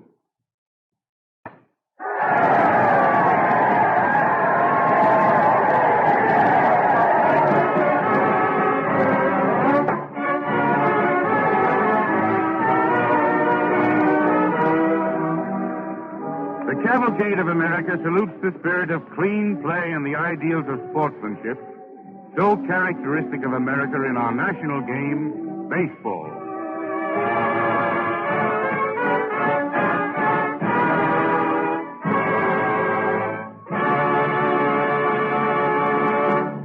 And now here's Basil Rysdale speaking for the DuPont Company and bringing us another story from the wonder world of chemistry. Here's a notice that ought to be run on the lost and found column. Lost 7 million tons of nitrogen. Yes, that's the estimated net loss of nitrogen from United States farm soil last year. What of it? Well, without available nitrogen in the soil, plant and animal life would cease to exist. For plant growth is absolutely dependent upon nitrogen as well as other elements. Agricultural experts estimate that harvested crops, grazing in the forces of nature, take out of our farm soil as much as 23 million tons of nitrogen every year. Only a little more than 16 million tons are put back in the form of fertilizers and by nature. So that leaves the 7 million ton loss. Fortunately, there's a lot of free nitrogen in the air, but it has to be fixed, or in other words, changed to another usable form before it can be put back into the soil. Mother Nature does this with lightning, forming nitrous and nitric acids which enter the soil with the rain. Bacteria found in the soil and in the roots of certain plants, such as beans, clover, and alfalfa, also turn air nitrogen into fixed nitrogen. About 40 years ago, chemists realized that nature wasn't doing this job fast enough to meet the needs of agriculture. So they set out to search for a method of making nitrogen fertilizers out of the very air we breathe. They learned how to do it in the laboratory. But when they had to develop a commercial process to produce fixed nitrogen in large quantities and do it at low cost. Today, this is being done right here in America by several leading chemical companies, of which DuPont is one. For example, in the DuPont plants at Bell, West Virginia, the fixation of nitrogen sets one of the most amazing scenes in the world of chemistry, where men perform their wonders by using pressures as high as 15,000 pounds per square inch. By a complicated process, chemists turn out a wide range of important chemical products, using 3 of the simplest raw materials you could possibly imagine: air, water, and coal.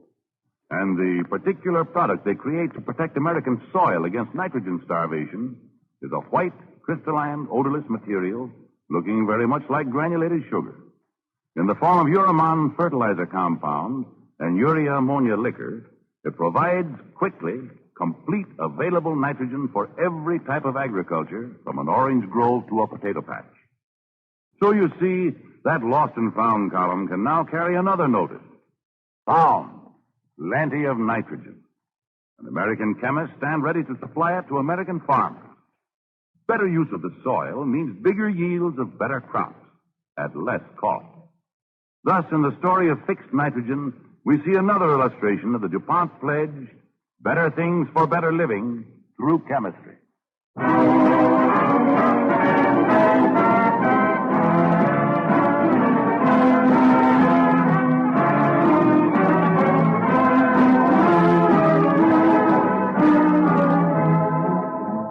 Next week, the Cavalcade of America salutes the opening of the New York World's Fair 1939 and the 150th anniversary of George Washington's inauguration with a little-known story of Washington refusing the crown.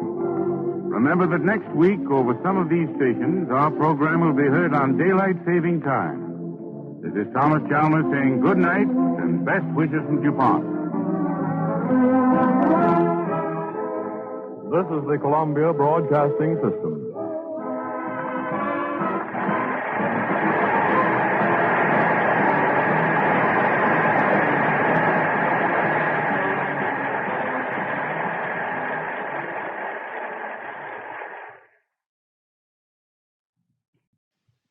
The Cavalcade of America, presented by DuPont.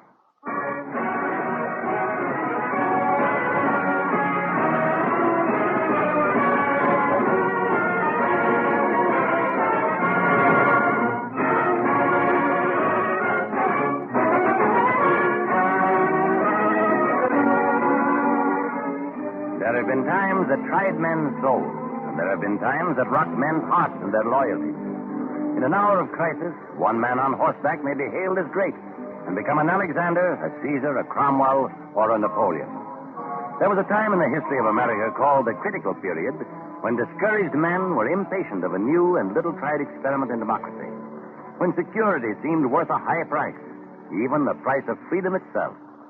And tonight, we will tell you the story of a little-known event in the life of that soldier of the American Revolution called the father and savior of his country, George Washington.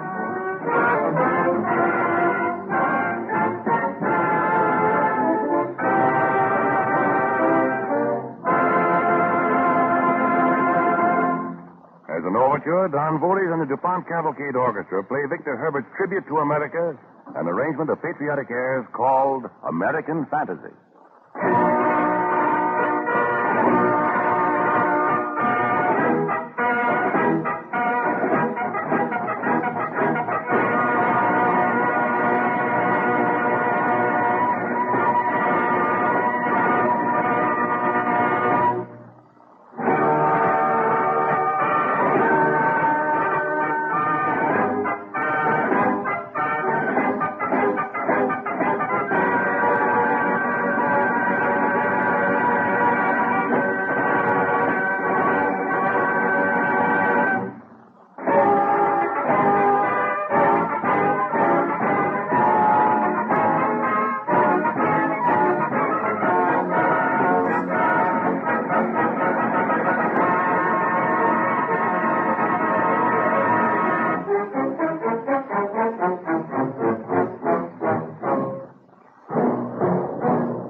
The year 1781. Nearly 5 years have passed since John Hancock signed his name with a flourish to America's Declaration of Independence. But still up and down the shores of the 13 United Colonies swarm the scarlet-clad forces of an English king. Freedom is only an assertion, not a fact. Discontent, gloom, and despair darken the spirit of colonial America and its ragged, exhausted army. While in letters to his friends, George Washington, the father of his country, writes, There can be no radical cure until Congress is vested by the several states with full and ample powers to enact laws for general purposes, until the executive business is placed in the hands of able and responsible men. Our present force, which is but the remnant of an army, cannot be kept together. It may be declared, in a word, that we are at the end of our tether.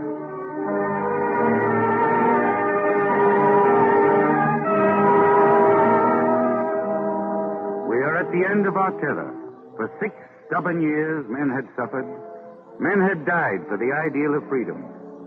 From the hour of bursting musket crackle at Concord, through the roaring cannonades of Monmouth, Saratoga, Trenton, and Stony Point, the fight had been a desperate one.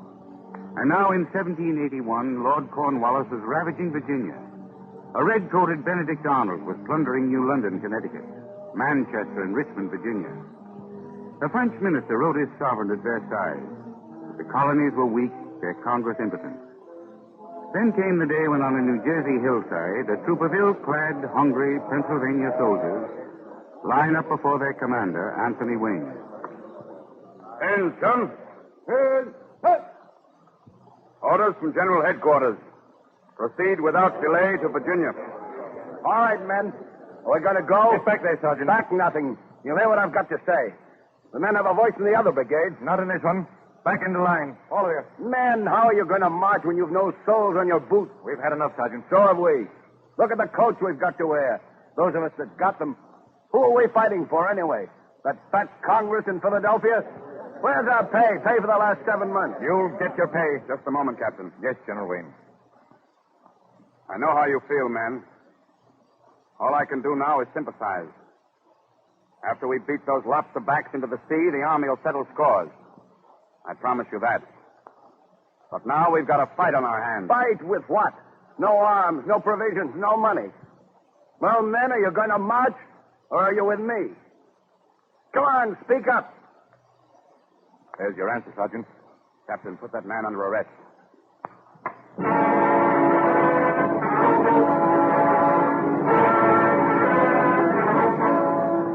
Discouragement and suspicion were stalking the colonies, mirrored in such scenes of unrest. And distrust was flaring up among the tattered buff and blue brigades of George Washington's Continental Army. Then, during a fateful summer at the encampment of the Army above West Point, an officer of the Pennsylvania line limps into the headquarters of Colonel Louis Nicola, commander of the so-called Invalids Regiment. Colonel Nicola, I'm reporting on the command of General Wayne. Your papers, Captain? Thank you. I see you were wounded in the Virginia campaign. We almost didn't go on that campaign. Yes, I know. Insubordination, confusion. I heard about the aborted mutiny, Captain. Bad business. Can't something be done, sir? Congress... Who respects Congress? There's only one man the colonies trust, General Washington. One man to construct order out of stupid, tragic chaos. Captain, you're not the first to ask if something can't be done. Something will be done, and soon.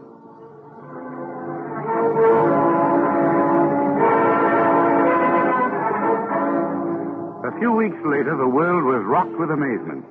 The determination of a stern-eyed commander-in-chief of a forlorn Continental Army in North America won a decisive victory. Lord Cornwallis surrendered at Yorktown, and the end of the American Revolution was in sight. In Britain's Parliament, Lord North throws up his hands and exclaims, "It is the end." And at Mount Vernon, the tired father of his country takes a brief rest. Then late in November, George and Martha Washington start north on a triumphal ride to Philadelphia, the capital of the newborn nation, seething with discontent, uncertainty, and fear for the future. George, what is wrong? Everyone thinks the war is over, Patsy. But New York is still in British hands. So is Charleston and Savannah. It's just a matter of time, my dear. Already Congress has proposed... Congress better stop proposing and keep promises. Now they're not going to satisfy the demands of my army, the very soldiers who earned them this victory. It'll mean trouble. Already there's a grave uneasiness afoot. I have it from Colonel Nicola and 100 sources. Colonel Nicola? Colonel Nicola commands the Invalids Regiment. Oh. He's in touch with the sentiment of the soldiers. The clamor of the army might well end in a popular revolt. What can happen? A strong hand is needed, Patsy. If not, well, I don't like to think of the consequences.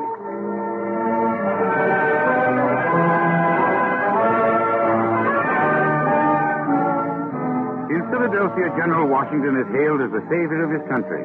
And except for a few minor skirmishes, the revolution is truly over. But discontent, discouragement, and distrust continue to sweep through the United States of the young republic. Washington returned to Army headquarters at Newburgh, and on a black, stormy night in the year 1782, a sentry paces up and down the wind-swept bank of the Hudson River. In a single light pouring from General Washington's office, he pauses a moment, seeing another light approaching. Halt. Who goes there? Officer of the guard. Advance to be recognized. How goes the night, sentry? All's well, sir. Good. I see the general's up late again. Yes, he's a late one these nights.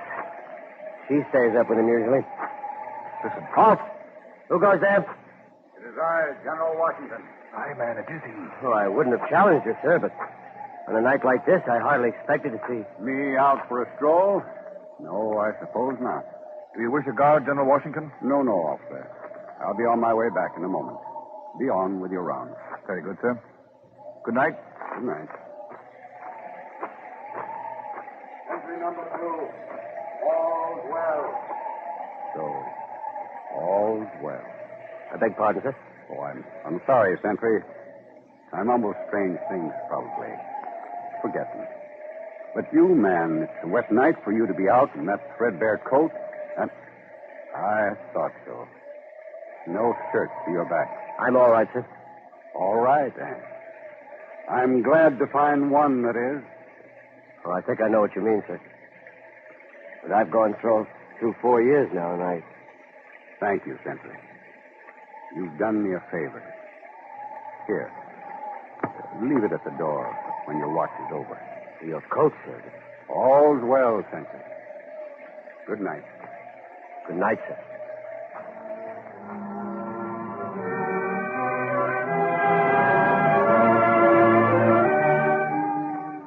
As tension in the army, discouragement, and perplexity among the people threaten the collapse of the ideal of freedom, George Washington sits in his headquarters holding a letter in his hand. He looks up gravely as David Humphreys, his aide-de-camp, and Jonathan Trumbull, Jr., his secretary, enter. Gentlemen, I sent for you to hear a strange communication from Colonel Nicola. It required a good deal of thought on my part last night to know how to deal with it. Before I read this to you, I want pledges from both of you that you will never breathe a word of it. I promise that. Of course, General. Very well. Colonel Nicola reviews what he calls the deplorable condition of the Army and the little hope of reward by Congress. Yes, it's having its effect on the people, too, General. Yes, but, well, Colonel Nicola goes on to say, well, I'll read it to you. It must be manifest that of all other forms of government, republics are the most unstable and least capable of securing the rights, freedom, and property of individuals. America, sir, can never prosper or become a nation under a republic. On the other hand, the English monarchy is most successful. If you consider the financial difficulties and the increasing burdens bearing heavily upon the people, this must have shown to all, and to military men in particular, the weakness of republics. Under a proper commander-in-chief, the Army has surmounted difficulties to victory and glory. Just what is Colonel Nicola suggesting? That is it. He goes on. Those qualities that have merited and obtained the universal esteem and veneration of the Army would be most likely to conduct and direct us in the smoother paths of peace. It is difficult to separate the ideas of tyranny and monarchy, but I believe strong argument might be produced for admitting to you, sir, the title of king. Signed, Louis Nicola. King? I have written Colonel Nicola an answer. Here is a copy, which I want you both to attest. Very well, sir. Very well, sir.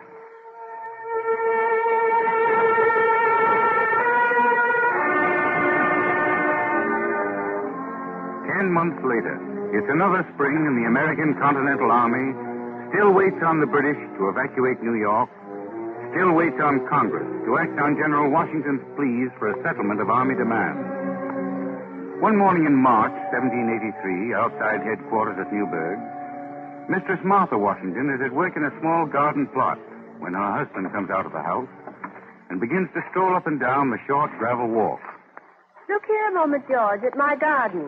Very, very pretty, Patsy, very pretty. Oh, you aren't even looking. It's hardly pretty as yet, for I'm just planting the seeds. I'm sorry, dear. I wasn't looking. It's true. You're worried. What is it? Hamilton warns me the Army won't disband until it's paid. The officers are insisting that the Congress of our Republic be dissolved. Dissolved? And that leadership be invested in a strong ruler. Oh. Oh, I see. It's just what I feared. A plot among the officers. Men who fought for freedom and saw many die to abolish autocracy in the colonies. How much of their plans do you know? None. Absolutely none, Patsy. All I know is there never was so great a spirit of discontent as at this moment. Suppose I should become king. George, their plot is not unlike my little garden plot here. Garden plot? I know where the seeds are, but not the weeds that strike at the tender shoots. And so, dear, I watch very carefully and strike first. Yes, but how can I strike first, Patsy, when I don't know you when? You must strike first, George. Doesn't a good general strike first? You know what you call it, a surprise? At Trenton, everyone... You're right, Patsy. Strike first.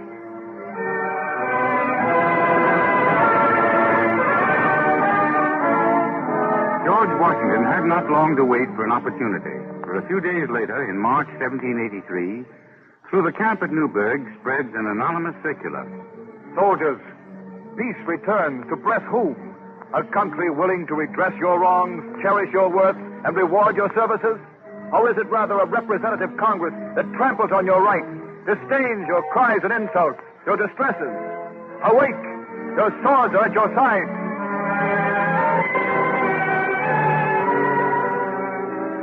To all officers of the Continental Army of the United States, General Washington's compliments. He desires your attendance at the temple in Newburgh for an important and essential meeting. Signed, George Washington.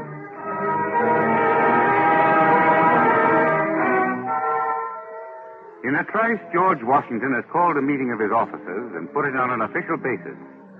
An hour later, in Newburgh's temple, General Horatio Gates, Washington's chief of staff, is in the chair. Lieutenant. Yes, sir. We've been here 20 minutes. Is General Washington coming? We've had word he's on his way, sir. That's all, Lieutenant. Gentlemen, General Washington should arrive any minute now. In the meantime, there's nothing we can do but wait. General Gates, we want it clearly noted now and hope that you understand our position. You needn't fear that. Gentlemen, General Washington. Sit down, gentlemen. I have prepared a few words to read to you. But before I begin, I'm sorry, but I hope you will permit me to put on my spectacles. You see, I have not only grown gray, but almost blind in the service of my country.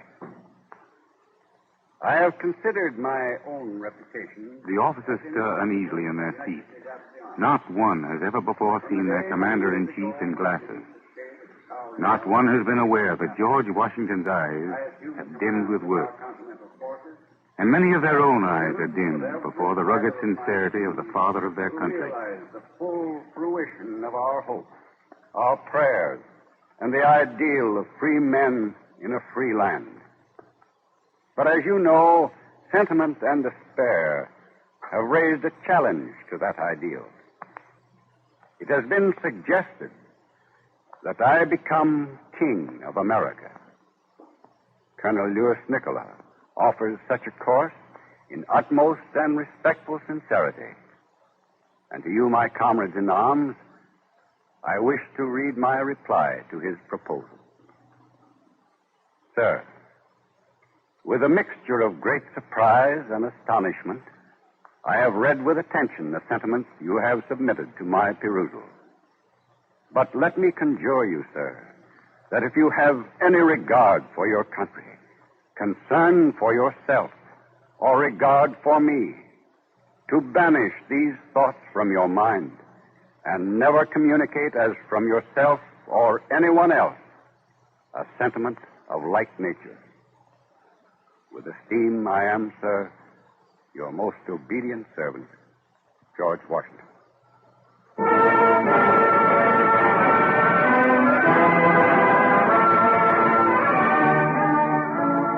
And so it was that George Washington, by striking first, defeated a conspiracy in the high command of the American army which might have made him a king. Finally, Congress heeded his pleas on behalf of the soldiers, and the last scarlet-backed troops of the British Crown left the shores of America. The nation slowly adjusted itself to the perils and experiments of self-government as the Articles of Confederation were replaced by our great Charter of National Liberty, the Constitution. And 150 years ago yesterday, George Washington stands in a room in Federal Hall in New York City. Time, Excellency. I have the Bible. Will you go first, General Washington? I want my friends to be on the balcony, too. Adams, above all. The Vice President will stand beside you, Excellency. Good. All right, Chancellor. Have the doors open. At once, General. They're cheering you like a king, sir. Hamilton, no man, king or otherwise, has the right to set himself up over the destinies of a free people. Let us go, gentlemen.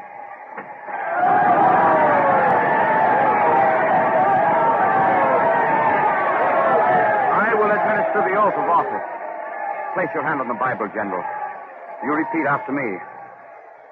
I, George Washington, do solemnly swear that I will faithfully execute the office of President of the United States and will, to the best of my ability, preserve, protect, and defend the Constitution of the United States.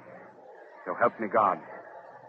I, George Washington, do solemnly swear that I will faithfully execute the office of President of the United States and will, to the best of my ability, preserve, protect, and defend the Constitution of the United States. So help me God. Long live George Washington, President of the United States!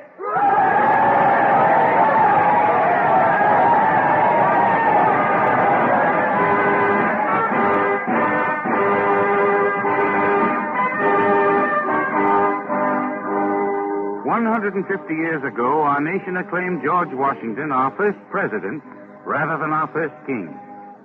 Had Washington's faith in democracy faltered in that hour of crisis, the father of this country might well have reversed the course of our nation's destiny of freedom and become King George of America.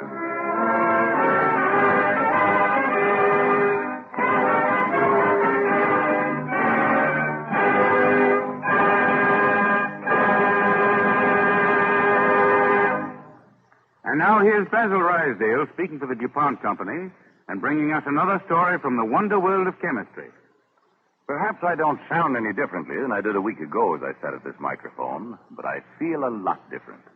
I've seen the World's Fair. I've stood beside that towering Trilon and huge perisphere and craned my neck looking up at them. I've been to the wonder world of chemistry. Yes, for the second time in my life, I know what it is to feel like a small boy at his first fair. What a place it is, that New York World's Fair. As I strolled over from the theme center to the DuPont building, along tree-lined walks, between gardens with flowers in bloom, I looked at the colorful, inspiring buildings on every side and began to understand the story they have to tell. The story of confidence and glory of the world of tomorrow. The world of tomorrow, a dream come true before its time. And then, before me, I saw the bubbling, flashing color of a 70-foot tower, symbolizing a piece of chemical apparatus. And I knew I'd reached the wonder world of chemistry. That thrilling first glimpse was only a foretaste of the wonders I found inside. In fact, I'd no more than entered the DuPont building when I found myself gazing with astonishment at a mural, unlike any decoration I ever saw in my life. A huge mural, 30 feet high and 60 feet long, done entirely in plastics. Colorful, transparent, and with hidden lighting to bring out its rare beauty. The man who created this newest sensation in the world of art is the famous mural artist Domenico Mortolito. He says that new materials devised by chemistry present the first significant change in 4 centuries in the field of art. Well, as I attempt to describe my trip through the wonder world of chemistry, it all seems like a beautiful dream. I saw the strange beginnings of chemical products, how they're developed from such raw materials as coal, cotton, wood, vegetable oils, ores, and salt. I stood spellbound before fascinating demonstrations of dyes, perfumes, soapless soap, and the making and testing of neoprene, man-made rubber. And I rubbed my eyes twice when I saw a glass rabbit disappear in a glass hat. Every time I turned my head, my attention was caught by some new, strange sight. The molding of plastics, the spinning of rayon yarn. Yes, chemistry's miracles perform before my very eyes. And just when I began to think that I'd seen and heard everything, I found myself in a circular hall watching a marionette performance. Spaced around the hall were 5 different stages, and the amusing little puppets moved from one stage to another. They couldn't have thought of a happier way to finish up my trip through the wonder world of chemistry. I got a great kick out of my visit to the New York World's Fair, and I do hope many of our listeners will be able to see all that I saw. There's a wonder world of chemistry at the San Francisco World's Fair, too, so whether you travel east or west, you can treat yourself to the thrilling inside story of better things for better living through chemistry.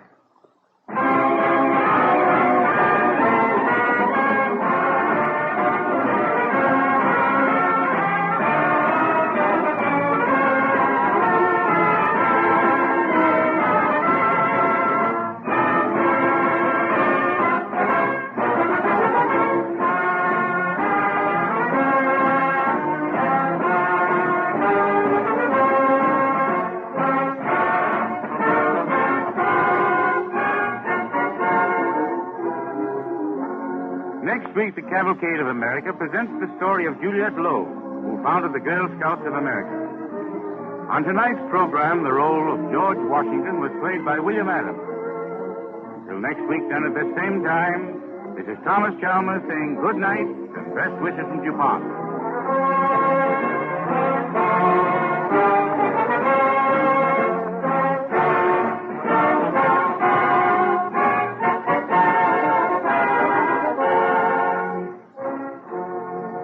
This is the Columbia Broadcasting System.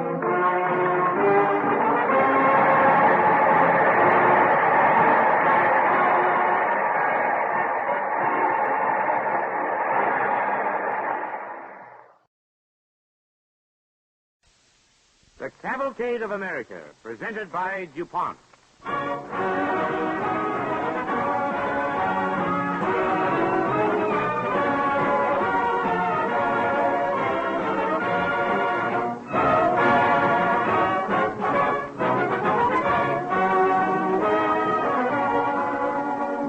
Over a tired world today, thoughtful men and women who have tried and failed are looking to youth to save the future.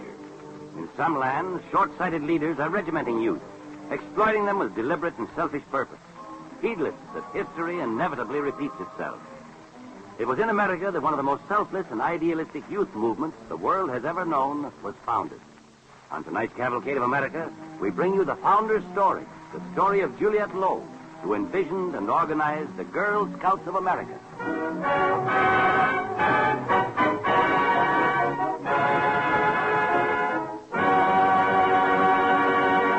For an overture, Don Voorhees and the DuPont Cavalcade Orchestra play the popular rhythmic melody, and the angels sing.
60 years ago, when an American girl attended a fashionable school, she spoke French in all her classes. She walked stiffly from having a backboard fastened to her shoulders.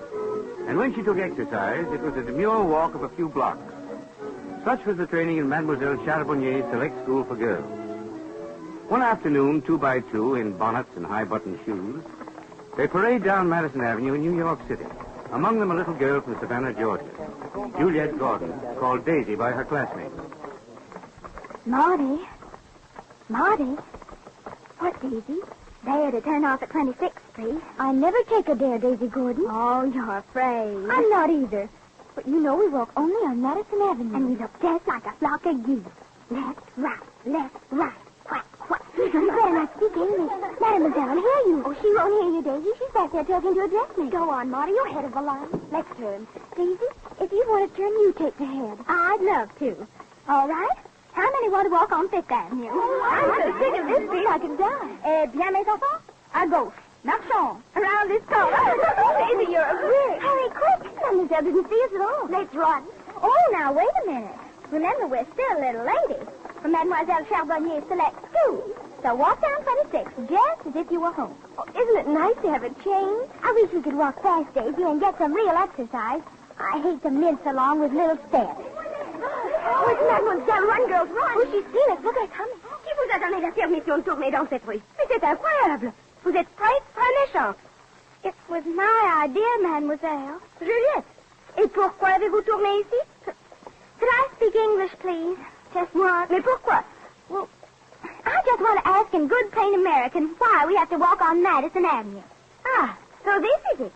On Fifth Avenue, there are 3 times as many young men walking as on Madison. But we don't speak to boys. We don't even look at them. Oh, I look at them, but not to flirt, mademoiselle.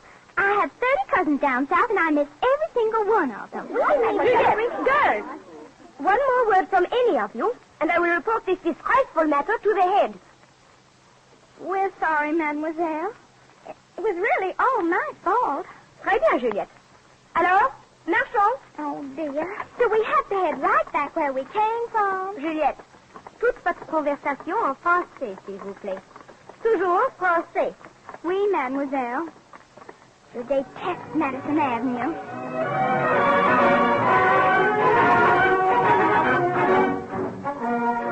Juliette Gordon finished her walk that afternoon on Madison Avenue, and when her education was completed, returned to Savannah to become a great belle of the period.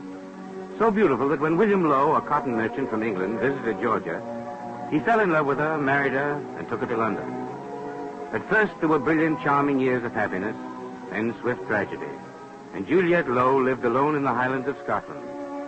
There were occasional friends, one, Sir Robert Baden-Powell, who had just started the English Boy Scouts.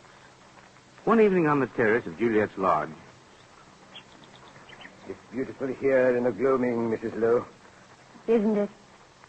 Quiet, so still. I love the Highlands, Sir Robert. You'll never find it lonely here. I love the mist and the silence, the heather on the hills. Gives me a comfortable feeling shut away from the world.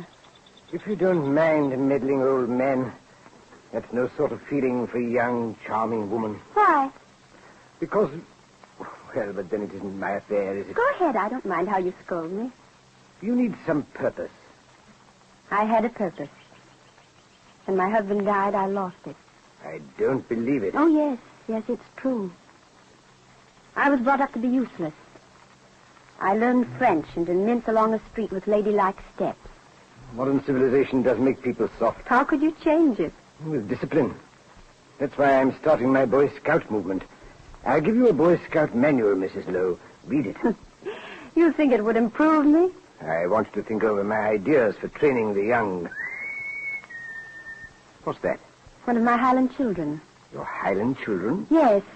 Yes, if you'll excuse me, I'll walk out and see what she wants. Oh, certainly. Where are you?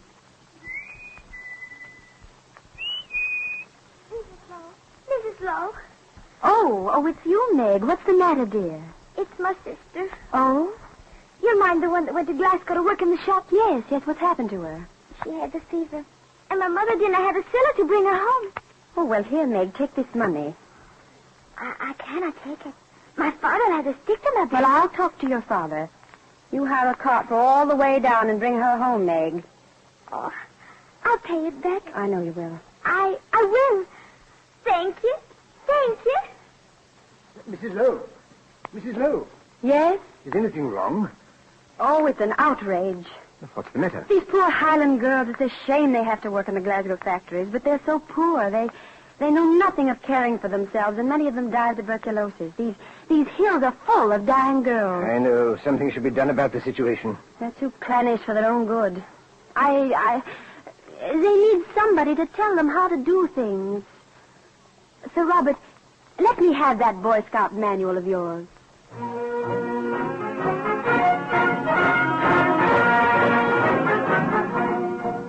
When Juliette Lowe read Baden-Powell's Boy Scout manual, she discovered a purpose in life. Organizing the Highland girls into groups, she taught them how to help themselves. And soon her name and work became admired throughout Scotland. Among the girls, there was no better companion. And one day she calls on her little neighbor, Meg, who shows her some chickens. Now, silly hen, will you sit on the nest as you're told? We've frightened her, Meg. Brother. Oh, there now. She's scuttling off to the gorse. We'll build hen houses soon. Can all the girls be here on Saturday? Aye. They're coming from far about. Word's been carried that it's fair sport. You wait till they hear how much money we made selling the eggs. Their eyes will be big as saucers. It's plain now that working together we've no need ever to leave our homes. Leastways, we don't have to let our young sisters go off to Glasgow. I hope the McNamaras have their wool looms nearly built. With enough woolens on hand, I'm sure I can find a market in London. The girls think you're an angel, Mrs. Lowe. Me? Oh, no. I'm just a woman who's finding out a lot of things late in life. Exciting things, Meg. I wouldn't have missed it for anything.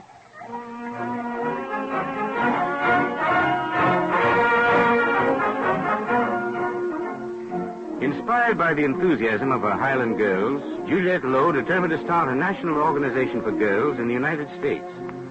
Returning to America, she talks with the daughters of her friends in Savannah. Mrs. Lowe, tell them how much fun the Scots girls had raising all those chickens and weaving blankets.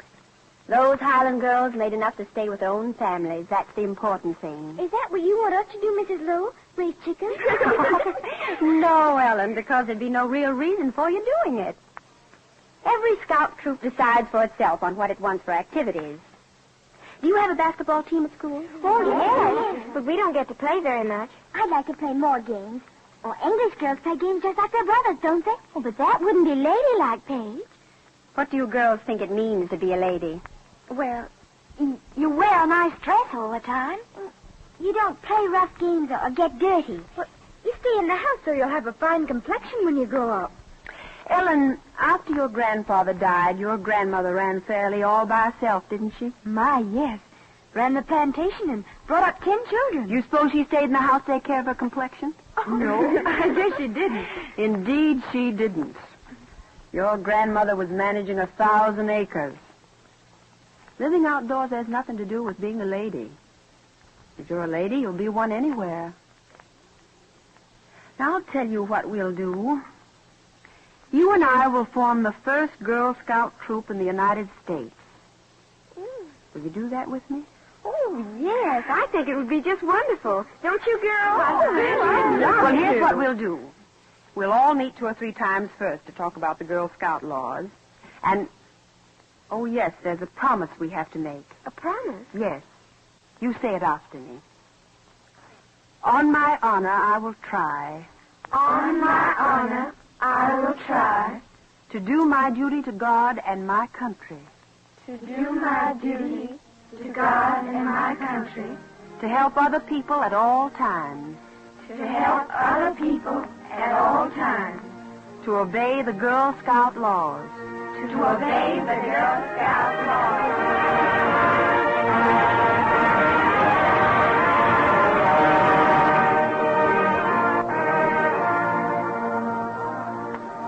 From that first small meeting in Savannah, Georgia, Juliette Lowe's Girl Scouts developed so quickly that the movement seemed almost spontaneous.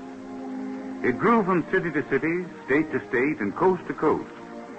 Juliette began to travel and interest people everywhere in Girl Scouting. Within 2 years, there was a National Girl Scout headquarters in New York City. Into the offices one day, a gentleman comes to call, finding 3 young scouts at work. Good morning. Oh, good morning, mister. Can I help you? Well, is this the national headquarters of the Girl Scouts? Yes, it is, sir. Oh, that's fine. Is Mrs. Lowe here? No, she isn't, mister. Oh, I see. Well, then perhaps if I dropped in another time? Oh, she'll be back pretty soon, sir. You can wait if you want to, mister. Well, wouldn't I be in the way? Oh, no. Oh, no, it'll be all right. You could help us lick these stamps. Yes, sure. Would you like to lick some stamps, mister? Oh, yes. Yes, I'd be glad to. Good. Just hand me that pile of envelopes. There. Thank you. You're sealing them? Yes, sir. Thank you.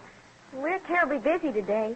You have rapidly developing organization? Oh, what? Your group. You grow fast. You get bigger every day, don't you? Oh, gosh. I mean, my goodness, yes. Over on 3rd Avenue, where Terry and me live, there was only 8 kids in our troop at first. Now there's 23. Everybody in the block. Well, that's fine. Now I think about it. It's wonderful for city children. Tell me how you first heard... Oh, good morning. Good morning. I'm Dr. Russell, Teachers College. Oh.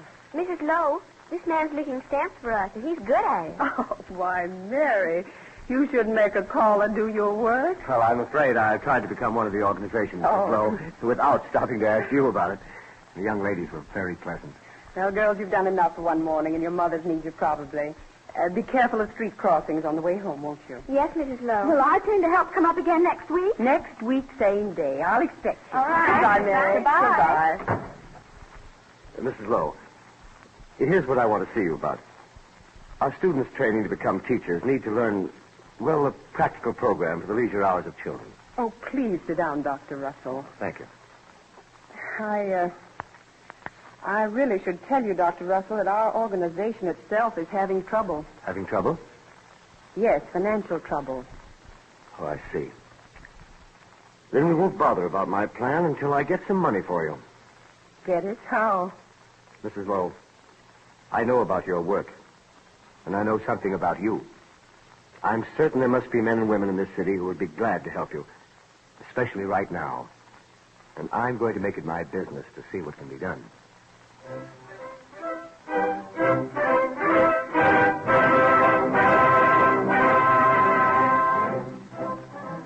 From that meeting came a concrete financial plan for the further development of Juliette Lowe's Girl Scouts of America. The work grew in cities and towns until today there are over 500,000 Girl Scouts. In 1926, the first World Encampment was scheduled to be held in the United States. And shortly before it began, Juliette Lowe, ill and tired, was at her home in Savannah talking with a niece. Aunt Daisy. Yes, dear? Bella says you've asked her to pack your things. I've got to go to New York, dear. Oh, please, Aunt Daisy. You can't go. We won't let you. Who's we? Your family and your doctor. That old alarm has been spreading more rumors about me. What did he say? Aunt Daisy, he said you must be quiet. What more did he say, dear? What do you mean? How many months? Or weeks? Or is it days? Oh, please, Aunt Daisy. I know what's going to happen, dear. But I don't want to go out with sad looks to remember. I don't see why, when an illness is hopeless and everyone knows it, the doctors don't urge you to cram all the living you can into the last month. Just think. The first World Encampment to be held in America.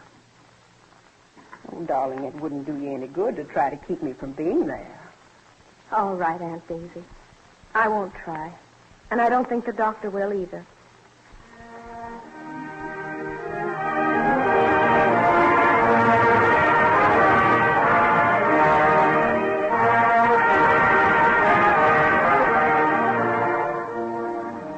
Neither relatives nor physician prevented Juliette Lowe from joining her scouts at their first World Encampment. As the chairman addressed the meeting, she waited, ill and tired, outside the big tent. Inside, 500 women waited to hear the words of Chief Scout Sir Robert Baden-Powell.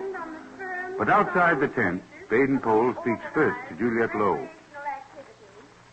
Our leader too bad you can't be inside listening to the speeches, Mrs. Lowe. Yes, I'm sorry, too.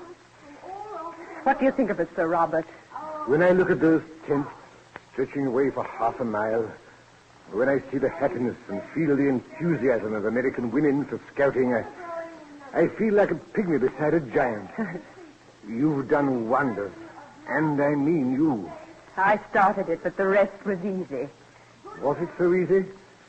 You look very tired, Mrs. Lowe. And I'm getting more rest lately. Oh, I think the chairman has finished her speech. It's time for yours now. So, tomorrow I'll be leaving. I think I'll say my personal goodbye to you now, since we probably won't be meeting again. No, I'm afraid not. Until you come to England. Try to make it this summer.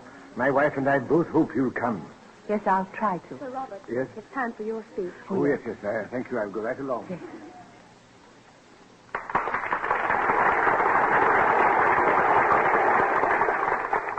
And now it is my pleasure and honor to introduce our next speaker, the distinguished founder of the Boy Scouts, Sir Robert Baden-Powell.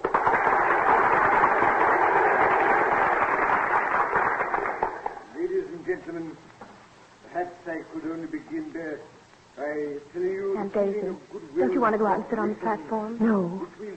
No, dear. But we can't quite hear the words out here. Well, I know what he's saying. He's saying that he's proud of my American Girl Scouts.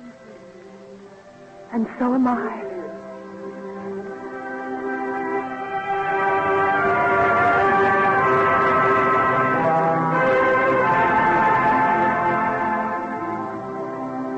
I trust I have left no enemies, and I leave and bequeath to my family my friendships, especially my beloved Girl Scouts.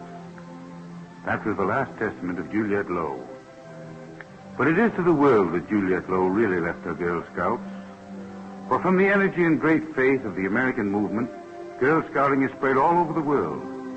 In 31 countries, girls make the Scout promise and obey the Scout laws. And 5 times in the last years, a group of girls from all over the world have gathered for a friendly meeting and interchange of ideas at the big Girl Scout chalet in Switzerland. At the close of last year's meeting...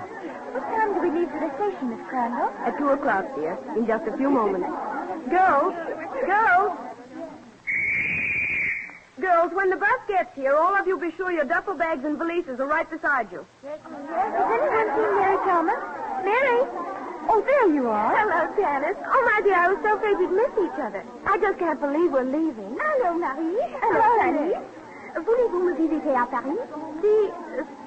C'est possible.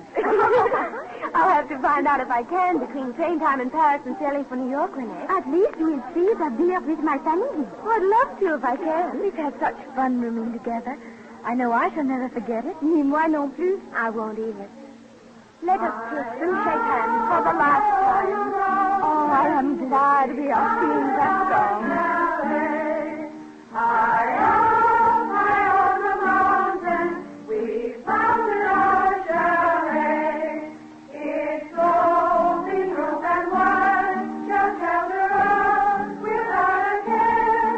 And each of paradise shall find a welcome there.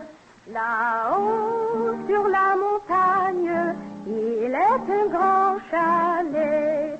Là-haut, sur la montagne, il est un grand chalet. Son large toit penché abritera notre amitié.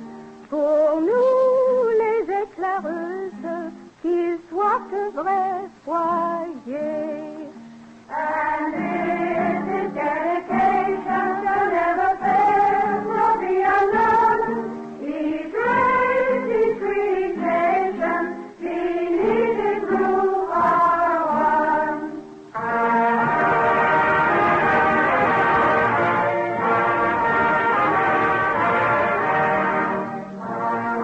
This year, to emphasize its international character and to bid youth be friendly in these troubled times, the Girl Scouts are stressing international friendship. At the New York World's Fair, they have a replica of their Swiss chalet.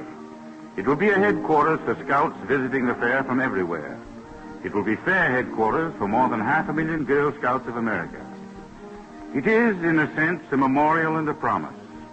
A memorial to all the courageous pioneers of scouting, a memorial to Juliette Lowe, and a promise that the Girl Scouts will continue to stand for the best in young America.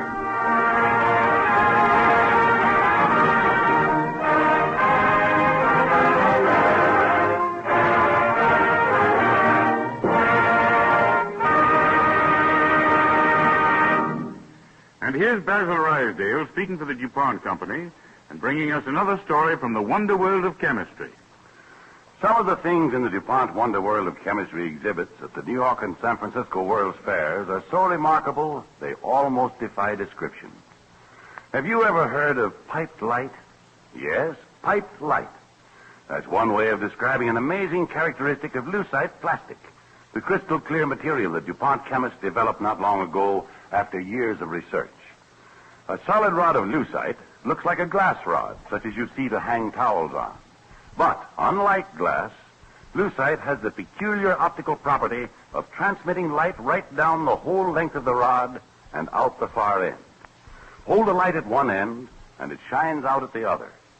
Now take the lucite rod and bend it into curves, or like a corkscrew. What happens? The light still shines brightly at the far end. And here's the explanation. When light rays travel in lucite, they can't penetrate the outside wall.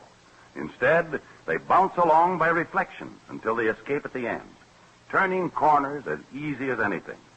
However, by cutting or grinding the surface of the rod, light can be made to come out wherever you wish. Well, what can be done with light that bends around corners? Already it's turned out to be a great help to surgeons and dentists. A number of surgical instruments are being made of lucite plastic with electric bulbs in the handles. Thus, light can be directed right to the spot where it's needed. And the wonder doesn't end there, because the light is cold. This elimination of heat is important to the patient's comfort. Let's take a simple example. A tongue depressor with light coming out at the end. Surely you've had a doctor examine your throat using a flat wooden stick for a tongue depressor. And you probably remember the difficulty he had in getting light way back into your mouth with a flashlight or mirror. The new lucite instrument focuses a white, brilliant light right on the spot where he needs it and holds down your tongue at the same time. Time alone will tell what further use may be made of rays of cool light piped through lucite plastic. Meanwhile, medical men have thought of another clever use for this wonder of chemistry. Because the material weighs so little, properly shaped pieces of lucite are used with amplifying devices to aid the hard of hearing. The small plastic pieces fit snugly and comfortably into the ear to hold the miniature receivers of hearing instruments. Yes, indeed. When the research chemist gives the world a new material, you never can tell how many good things it will do for mankind. Like many other marvels in the wonder world of chemistry exhibits at the world's fairs, lucite plastic well illustrates the DuPont pledge. Better things for better living through chemistry.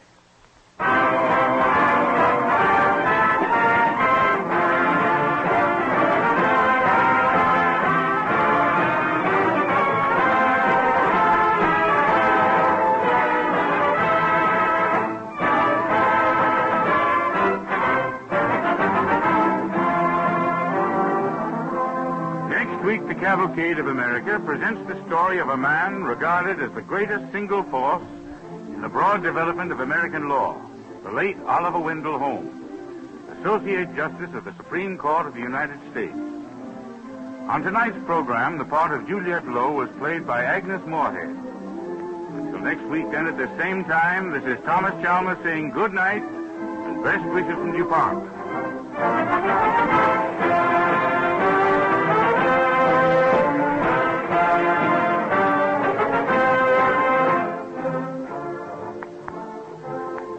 This is the Columbia Broadcasting System.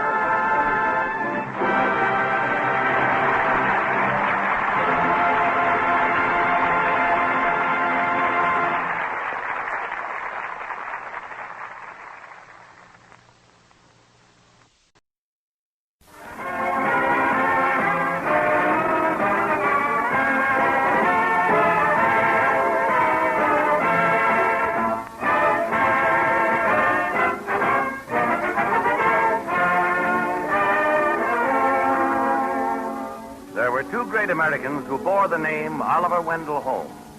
One was the famous New England poet, the physician, called by men of his generation the autocrat of the breakfast table. His son was perhaps even greater. The story of the second Oliver Wendell Holmes is not so much the record of a man's life as the development of a man's mind. And it is this story of one of America's paramount legal philosophers and scholars that the Cavalcade of America tells tonight. The late Mr. Justice Oliver Wendell Holmes of the United States Supreme Court.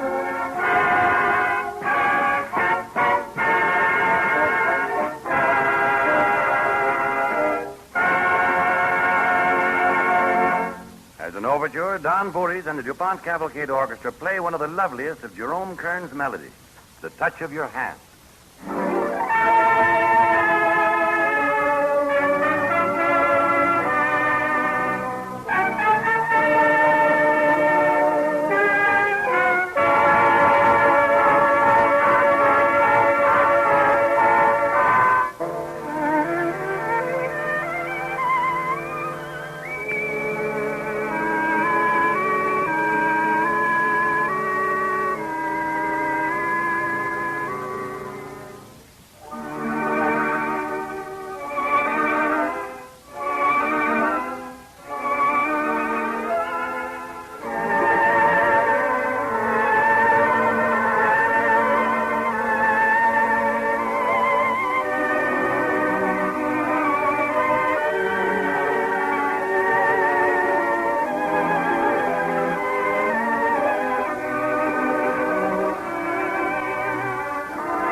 I tried to find a meaning to the universe, to become a philosopher.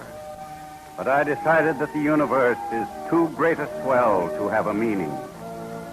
My career is in the law, to think, to make plainer the way from something to the whole of things, and so, perhaps in some measure, to make my universe more livable. Thus spoke Oliver Wendell Holmes, to whom the law was something more than dry briefs and opinions. It was a human living thing, and his concept of it was his chief legacy to the men of his time. But Oliver Wendell Holmes left another legacy, one only a few men once his intimates would now remember. And it was but 3 short years ago that a curious footnote was written to the career that had just come to a close with the passing of Associate Justice Holmes. In the offices of a newspaper in Washington, D.C., a 70-year-old colored man found his way to the classified advertising desk. I'd like to put a piece in your paper about a kindly man who was a friend to me. He died a year ago today. Obituary, of course. Can I help you write it? That would be right kind of you, sir. All right. What shall we say? In memoriam? Yes. And what is the name of the deceased? Oliver Wendell Holmes. Did you know him? Well, no, not personally. I guess there's not many people left who did know him personally, but I did. I was his messenger when he was on the Supreme Court bench. Oh, I see. Mr. Holmes was the kindest, wisest human man that ever lived. I'd like to say something about that in the advertisement. Well, perhaps in memoriam is too formal, then. How about in remembrance? In sad remembrance. In sad remembrance of the late Associate Justice of the Supreme Court, Oliver Wendell Holmes. Yes, sir. Who passed to his reward 1 year ago today, March 6, 1935. And I wrote down a little saying here. I'd like you to print that, too. Of course. Death is the gate to endless joy, but we dread to enter there. And I'd like for you to print my name, printed like this. His old messenger, Arthur A. Thomas. Arthur A. Thomas. Yes, sir. Did Mr. Holmes' family send you down to put this in? Mr. Holmes has no family, sir. All his kinfolk is dead. But I counted the days since he's gone. And this is the first anniversary since he died. He would have been 94 years old.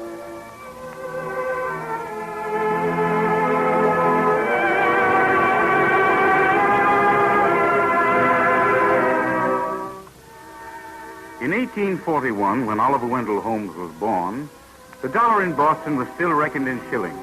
The quill was being used instead of the fountain pen, and the canary yellow coaches of the Concord stage took 2 days to go from Boston to New York.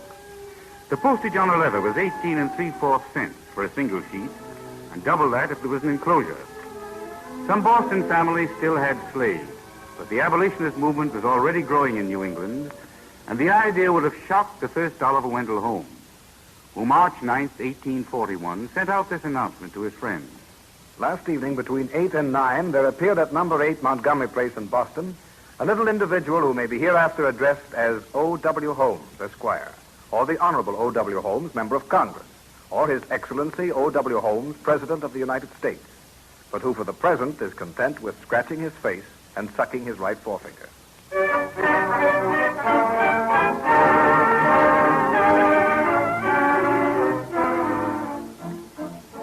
At 16, young Oliver Wendell Holmes was reading Plato in Greek, and he would listen with rapt attention to the lofty discussions of his father's friends, the gentlemen who comprised the famed literary circle, the Saturday Club, out of which came the Atlantic Monthly magazine. Numbered among them were Nathaniel Hawthorne, James Russell Lowell, Longfellow, and Whittier. Young Oliver's idol was Ralph Waldo Emerson. In Boston one day in the spring of 1857, Oliver was out walking with a young lady when the great Emerson rounded the corner. Oh, good afternoon, Dr. Emerson. Well, well, well. Miss Fanny Dixon and Master Holmes. How are your studies progressing, Master Holmes? Well, rather slower than I expected, sir. You see, I see you're out walking with a very charming young lady. Oh, but I don't interfere with Oliver's studies, Dr. Emerson. I was only joking, my dear. Of course, Master Holmes, in these times, one needs a good deal more than book learning. Yes. Did you read the Supreme Court decision on the Dred Scott case, sir? Yes. Yes, I read it. Dr. Emerson, don't you think there must be something wrong with the law if it reduces a human being to slavery? Well, laws are what men make them, Oliver. It isn't the law that must be changed. Men must change themselves. Yes, I never thought of it in just that way, sir. I don't suppose the Dred Scott decision is going to change what the North and the South think about slavery. I think I'll write an essay on that subject, Dr. Emerson. Good. I'd like to see it when you've finished it. Will you help me look up the history, Miss Fanny? Why, yes, Oliver, I'd love to. But if we're going to that lecture, Oh, bother the lecture. The essay is much more important. Come on, let's go to the library. We'll see you at tea Saturday, Dr. Emerson. All right. Goodbye. Goodbye, Miss Fanny. Goodbye, Dr. Emerson. Come on, Miss Fanny. Hurry. You shouldn't have been so abrupt with Dr. Emerson, Oliver. But the essay was his idea. Or was it? Come to think of it, I believe it was mine.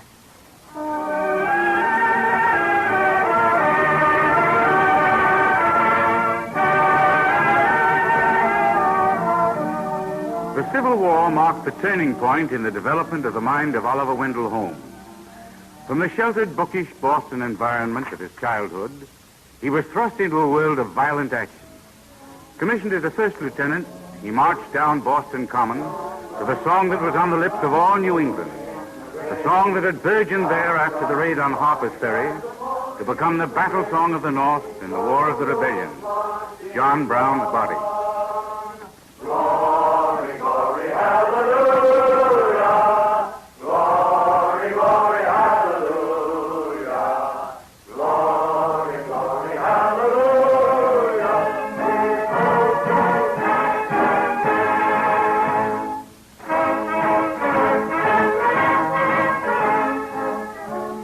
They went down to Washington in cattle cars, and young Lieutenant Holmes could hardly wait to get into the fighting. You could already hear the rebel yells drifting across the Potomac. When you going to Richmond, Yankee? And the reply, the day you go to Washington, Johnny Reb. But by the time Oliver Wendell Holmes had gone to Leesburg, he knew what war was about. At Ball's Bluff, a Minnie ball pierced the breast of Lieutenant Holmes. Then a month later at Chancellorsville, thrice wounded Oliver Wendell Holmes, a captain now, reported to General H.G. Wright. Captain Holmes, I'm assigning you to lighter duty from now on. I think you've stopped enough bullets for your share. Lighter duty, sir? Yes, there's an important visitor from Washington in camp this afternoon. You're to show him around. Oh, yes, sir. Of course, sir. Attention! Here he is now. Carry on, sir.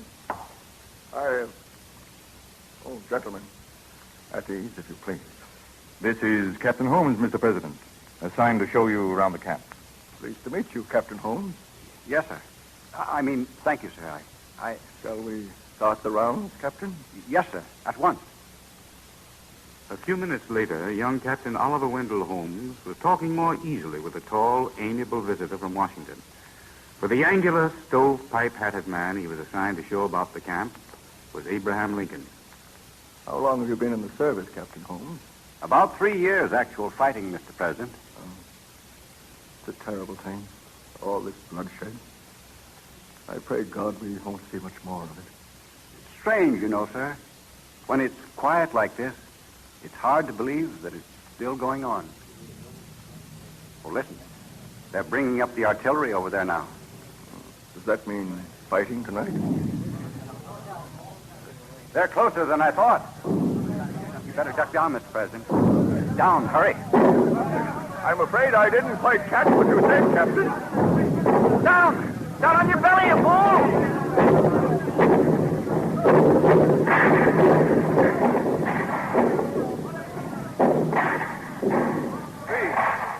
Well, I guess that's the last salvo for a while.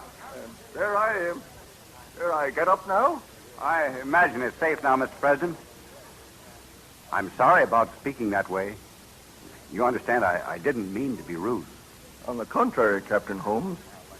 I'm glad to see you know how to talk to a civilian.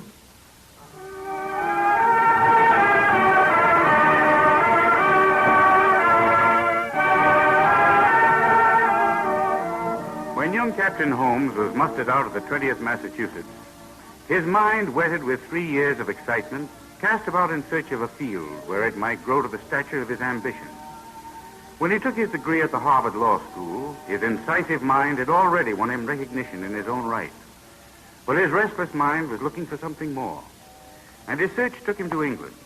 There he met 2 young men, Frederick Pollock and Frederick Maitland, who would have become his fast friends and were to do for English law what Holmes did for American law. Night after night, Oliver would sit with them, talking far into the morning.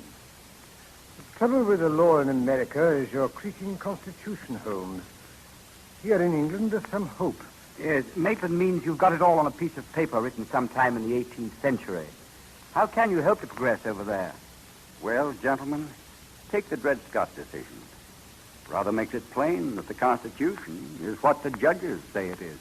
Here in England, the Constitution is what Parliament says it is. Which is the more democratic, Holmes? I don't know. It seems to me that you, Maitland, and I are driving at more or less the same thing. We've got to fit it into different systems, that's all. But how is it to be done? Not by sitting in our law chambers over in the temple and hanging out those little shingles. Indeed not. No. But I am reasonably sure of this. No one can cut out new paths in company. He does that alone. Maybe when we've done that and have turned our misgivings into success, we will be masters of ourselves. Perhaps that is the secret of achievement.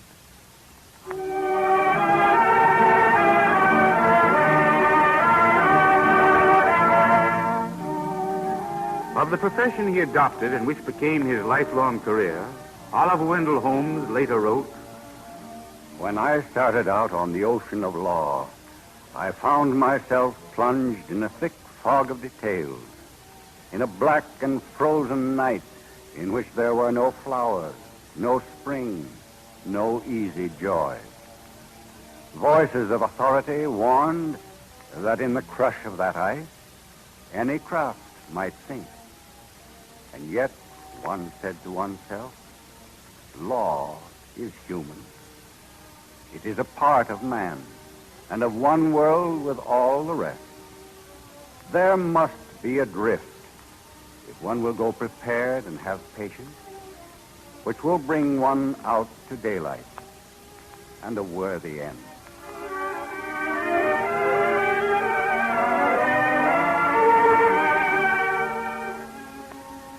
Oliver Wendell Holmes returned to America, and in his 30s had already lived as fully as many men have at 60.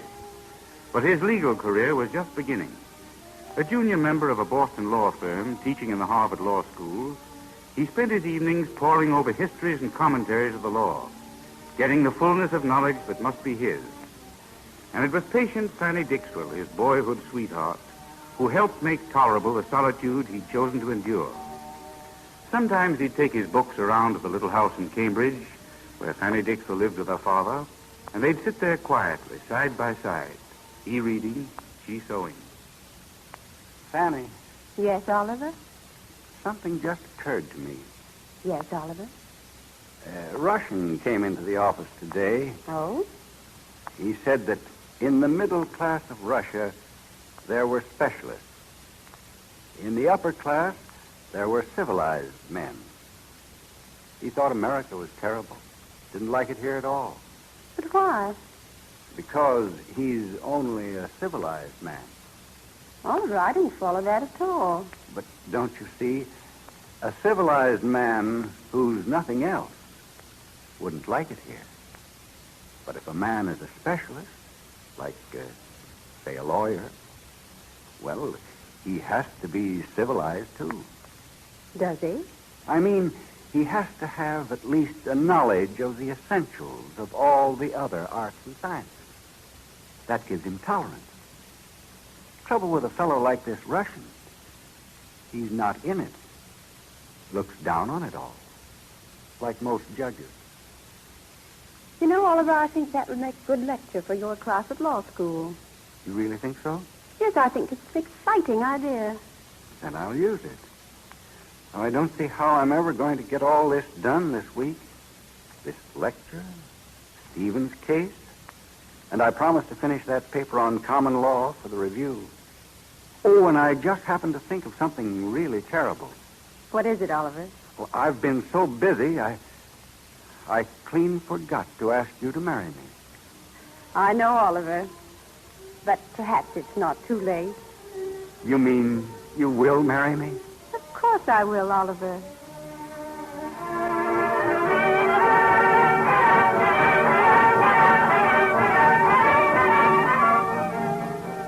When Oliver Wendell Holmes married Fanny Dixwell, America was coming of age. A liberal philosophy and jurisprudence began to illumine our punctilious legal scene, as with penetrating clarity the mind of Oliver Wendell Holmes led him to write his great commentary, The Common Law. Led him at 41 to ascend the bench of the Supreme Judicial Court of Massachusetts. For in clear, unemotional terms, Oliver Wendell Holmes was creating a new conception of the law and expressing his legal philosophy in clarion words. A word is not crystal, transparent, unchanged. It is the skin of human thought. It is the same with the law. Law is not a brooding omnipresence in the sky, neither is its purpose to shackle. Laws are made by men, and not the reverse, as is all too often supposed.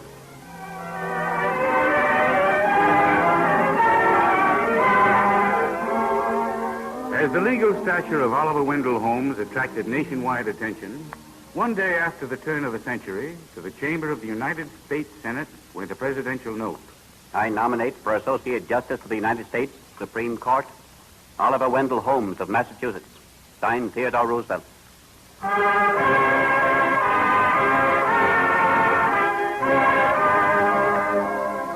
Such was the highest recognition a people could give to one whose career had been the law. But the story of Oliver Wendell Holmes, from the battlefields of the Civil War to the revered little red brick house on a Washington side street, in which the old justice lived out the last chapter of his fruitful life, lives best in his own words. The opinion which at first shocked men of his profession, because they were not written in complicated legal language, but which survived to become a tradition in American jurisprudence. The interpretation of the Constitution as a living human document, and of which he wrote, If there is one principle of the United States Constitution that more imperatively calls for attachment than any other, it is the principle of free thought. Not free thought for those who agree with us, but freedom for the thought that we hate.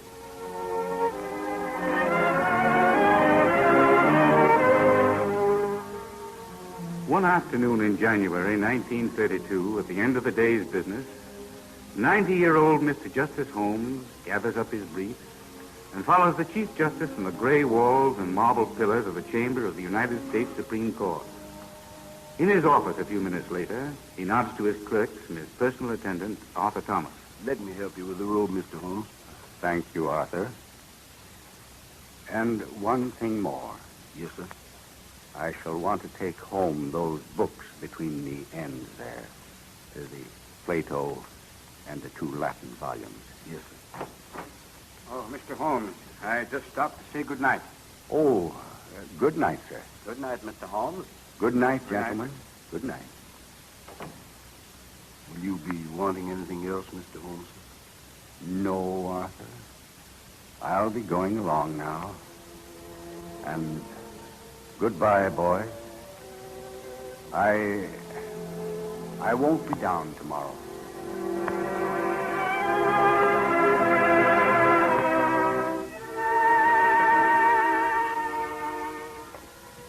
So into retirement passed the black-gowned figure of a great jurist. But the scholarship and philosophy of Oliver Wendell Holmes have left their imprint on American law and the nation he served. And to the men of our time and of all time, the venerable old justice has left this deathless message. I say to you in all sadness of conviction that to think great thoughts, you must be heroes as well as idealists. Only when you have worked alone, when you have felt around you a black gulf of solitude, more isolating than that which surrounds the dying man, and in hope and in despair have trusted to your own unshaken will, then only will you have achieved.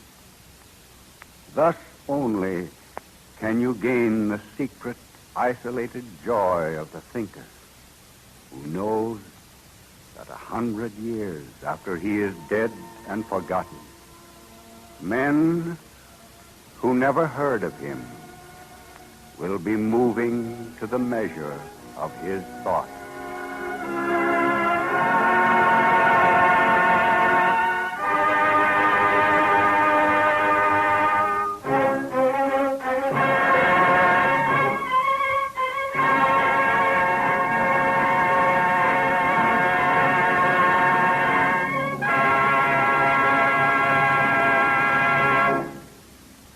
here's Basil Rysdale speaking for the DuPont Company and bringing us another story from the wonder world of chemistry. The other day, after a friend of mine parked his car at the New York World's Fair, I called his attention to the rainbow of bright and handsome colors on the cars in that vast parking space. That's a good sign, he said. And then he told me why. Automobile manufacturers find that brightly colored cars gain in popularity in prosperous years. That interesting bit of information was a new one for me, but I was able to show him a lot of amazing things about paints and finishes by taking him over to the Wonder World of Chemistry building. One of the many fascinating sights there is a demonstration of tests given to finishes such as those used on cars. The thin film of protection created by finishing materials put on a car is really quite a sturdy suit of protection. It's sufficient for the life of your car, under ordinary usage and given a reasonable amount of care. I wonder if you've ever thought of the punishment that paint on a car takes from dust and gravel, rain, snow, ice, and hot sunshine. At the Finishes Laboratory in DuPont's exhibit at the fair, chemists show you how they make sure that finishes can take such punishment and come back for more. The astounding tests performed there before your very eyes tell why modern cars continue to look so well after thousands of miles of hard travel. A real tribute to the chemists who developed modern finishes. 25 years ago, it took 3 weeks to paint a car and required many coats of slow-drying paint. In spite of this slow, expensive process, the finish didn't last. Even as recently as 1922, painting a car took as long as 10 days. Then DuPont chemists perfected Duco lacquer and revolutionized finishing methods. Today, it's a matter of a few hours to paint a car, and the finish lasts for years. This increase in the speed of painting and drying was a big factor in lowering the cost of automobiles. Most modern automobile finishes are put on with spray guns, and the whole job has been reduced to a quick, efficient science. New finishes on old cars are applied by the same methods as used in the factory. In fact, authorized refinishers are able to give you an exact match for the color that came on your car when it was new. DuPont chemists manufacture over 570 different shades, which make it possible to satisfy any color preference. After one visit to the world of chemistry at the New York World's Fair, you'll be bubbling over with remarkable facts just as I am. About finishes for home and industrial uses, about plastics and rayon, cellulose films, dyes and perfume, and dozens of other miracles that come out of the chemist's test tube. Wonder World is a good name for it, and the DuPont Pledge is a good slogan for it. Better things for better living through chemistry. Next week, the Cavalcade of America presents the story of a glamorous lady of the America of the early 19th century, Dolly Madison. On tonight's program, the part of Oliver Wendell Holmes was played by William Adams. Until next week, then, at the same time, this is Thomas Chalmers saying good night and best wishes from DuPont. This is the Columbia Broadcasting System.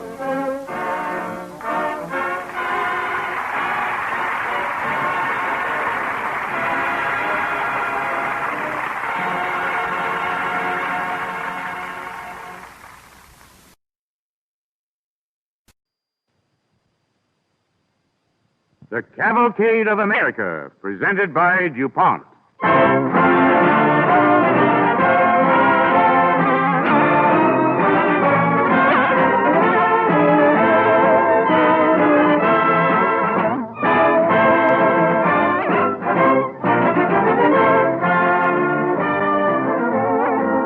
America has always honored its heroines. The chivalry of the New World pays its own particular court not only to historic ladies of great charm and culture, but equally to women of action. In one woman lives the memory of both action and beauty. The memoirs of the 18th century call her ravishing, divine, unbelievably lovely, placing her among the world's fairest women. But the fame that has enshrined her in the annals of American history had little connection with beauty alone. It is the story of this woman of action that the Cavalcade of America tells tonight. The famed American beauty, Dolly Madison.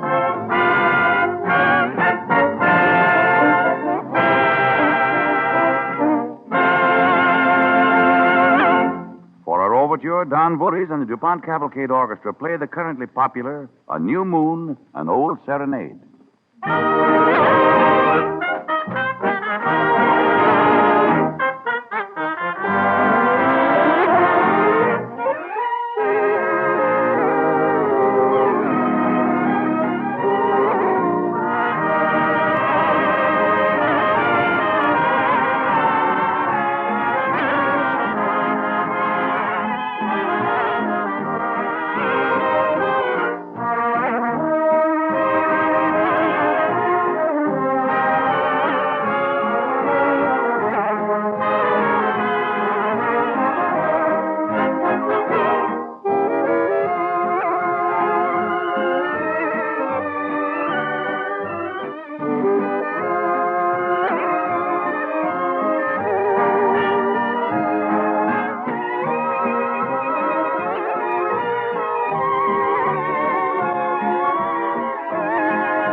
In the America of 1772, there was born to a Quaker family in North Carolina a daughter, and to the Empire of Great Britain a subject.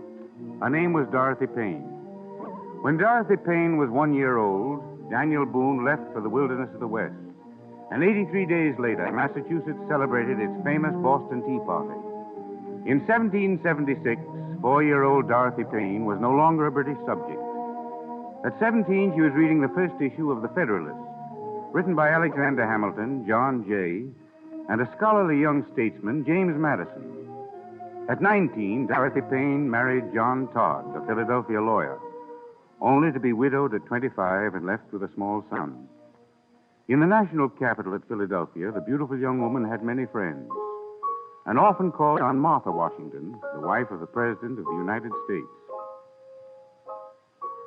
I'm not a gossiping woman, Dolly. Yet 'tis natural that I hear much tittle-tattle. And one thing lately concerned you. Forsooth, I cannot for the life of me imagine what.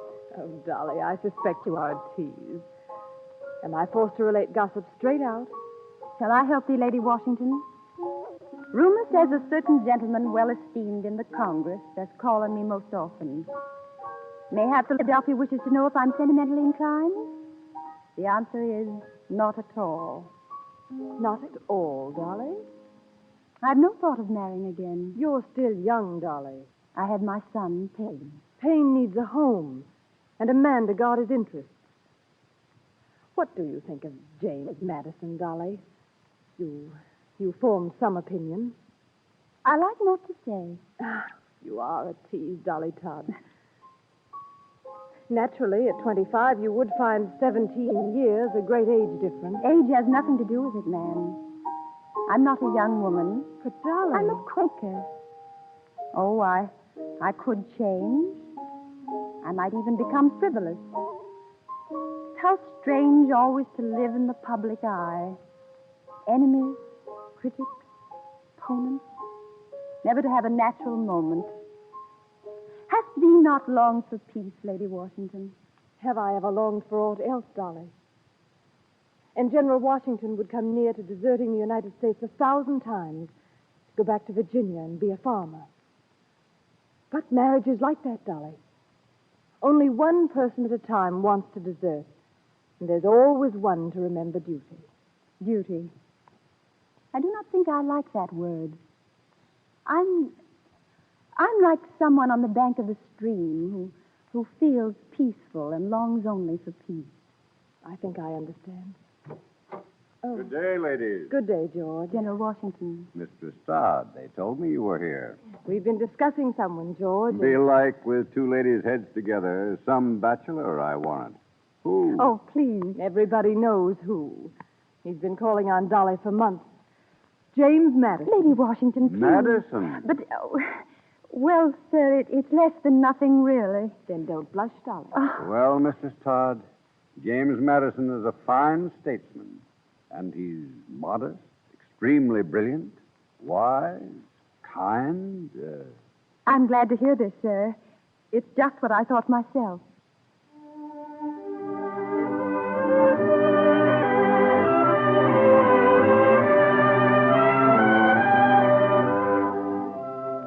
A few months later, Dolly married the Virginia congressman, James Madison. And when Thomas Jefferson became the third president of the United States in 1801, with his government in Washington, James Madison's political star was already rising. He was Jefferson's Secretary of State, and as Jefferson was a widower, Dolly Madison became presiding hostess at state functions. There were two political parties then, Jefferson's new party and the Federalists. And the crude little capital was in a turmoil of political jealousies, national and international. Late one night at the Madison home... Mr. Carroll. 1,000 apologies, ma'am. President Jefferson feared if he came himself, it would occasion rumor of a crisis. Well, indeed, you're not disturbing us, sir. Mr. Madison stays up very late, writing and working. Carroll, any news? Mr. Secretary of State, I was told to repeat this message. The British minister, Mr. Murray, has complained to his government of an intentional, direct insult to him and his lady on the part of Mr. Jefferson. Oh, I was afraid of it. Why, I don't understand. The president's the most friendly Democratic man in Washington. Mr. Carroll, was the complaint lodged after a dinner at the White House? Aye, madam. There, James, I told you. It was the night that Mr. Jefferson turned and offered me his arm to take me into dinner. I whispered to him frantically that he must take the wife of the British ambassador, that it was precedent, but he pretended to be deaf. Small wonder he likes you and he doesn't like her. Anyway, when dinner was over, the Countess said to me, such an incident could mean war. War? Absurd. His Majesty's government demands an apology, sir. Something very public. Hang it, will the older countries never accept us as equals? Will they continue trying to make us toady and scrape? Oh, well, Carroll, please report to Mr. Jefferson that I will have an answer for the British by 8 o'clock in the morning. Thank you, sir. Good night, Mr. Madison. Good night, madam. I will take you to the door. Our servants are to bed. Thank you. It's a very dark night. Oh, but I see you have a lantern. Aye. Good night, ma'am. Good night. I wish you both well. Dolly, I'm sick of the malice, the lies, these misunderstandings. I'd like to chuck this all behind me. Oh, no, James. What good am I? Seems that we go from one blunder to another. Enemies on all sides of us. I'd like to retire. No, James. Big, cool library at Montpelier. View over the hills. Oh, James, we can't run away. Well, why shouldn't we? Mr. Jefferson has my promise. He was afraid they might leave him. Where would he get another Secretary of State? He knows we must stay. Aye, I perceive you mean it. When you're serious, you slip into this Quaker talk. Look, thee, James. Why wouldn't this be a possible solution for Mr. Jefferson? Couldn't he have thee invite the British minister and his lady to dine at the White House alone with the president, informally? Jefferson is at his best when informal. Oh, he has such charm with his friends. Thee might draft a note tonight, James. Like this. Dear Mr. Minister, honored sir, it comes to my ears that your good lady wishes to be first at table. As the rest of us have no such appetite, we are agreeable. Dolly. Oh, James, don't look so solemn. Nay, thee knows how to write it, James. Fine words, mighty adjectives, pretty phrases. Yes, many words, little sense. Thus we learn diplomacy.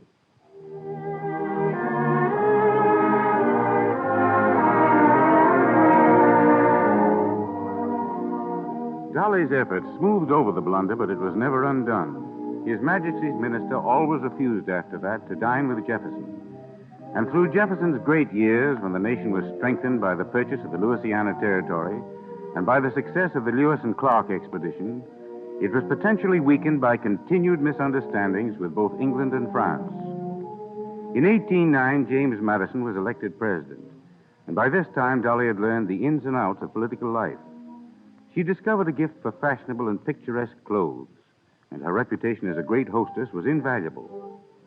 One night at a ball in Washington, two ladies of the diplomatic colony watched her enter the room. One was the Dutch minister's wife, the other the wife of the British ambassador. There she is. White satin and sapphires and such a gaudy scarf. Dressed as showily as though she were to step into a London rout. Brainless. Oh, I think she's beautiful. You would not find her spoiled if you knew her well. I try not to know any more provincials than I can help. Oh, but I think Mrs. Madison is coming over here to speak to us, madame. Leaving the gentleman with her and coming alone. Good evening, ladies. Now, good evening, Mrs. Madison. Good evening, Mrs. Madison. Isn't it a pleasant ball? They say the orchestra is trying new tunes from London. And making very little of them, I'll be bound. Oh, but they try so hard, madam. I'm sure we should all wear our best smiles to encourage them. Madam, I've regretted not meeting you oftener, for I've heard your stay in Washington is uncomfortable because of your quarters. I presume we have the best the city affords.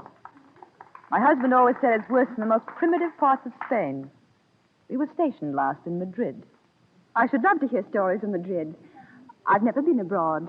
Really? Well, it's a long distance, you're from this country. But I like it here. I like the big, hearty country dinners. I went to a state dinner the other night. It reminded me more of a harvest dinner.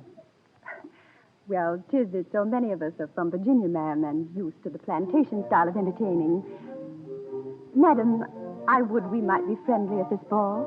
You mean you and I? Yes, madam. In England and America, tempers run high. One misunderstanding piles on another. We might show this gathering that there's ground for improved relations. I believe that is the duty of our husbands.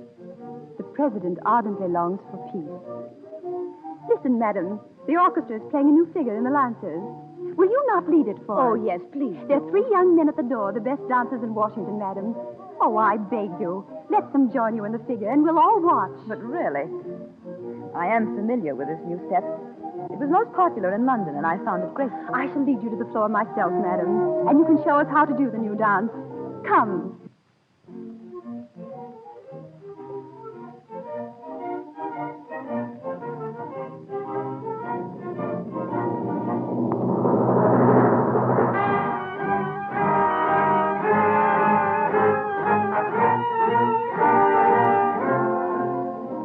Throughout her years as mistress of the White House, Dolly Madison, by her instinctive charm and sympathy, sought to avert the catastrophe threatening America in 1812. Had the handling of the disputes between England and America been entrusted to people with the determined tact of Dolly, matters might not have ended as sadly as they did. The idea of war was hated by both countries, yet they stupidly blundered into war. And it was a frantic, saddened woman who, on a stormy night in 1814, waited nervously in the White House for her husband to come back from the battlefront. Why doesn't he come? He shouldn't leave me here to worry Mr. Carroll. Mr. Madison felt that the Army commanders at the fort preferred to have him there as a matter of morale, madam. There's nothing they can do now. Not with our troops straggling back through the city. Look from this window, sir. The soldiers are running away. Yes, the campaign was badly planned, Mrs. Madison, but if Washington were here.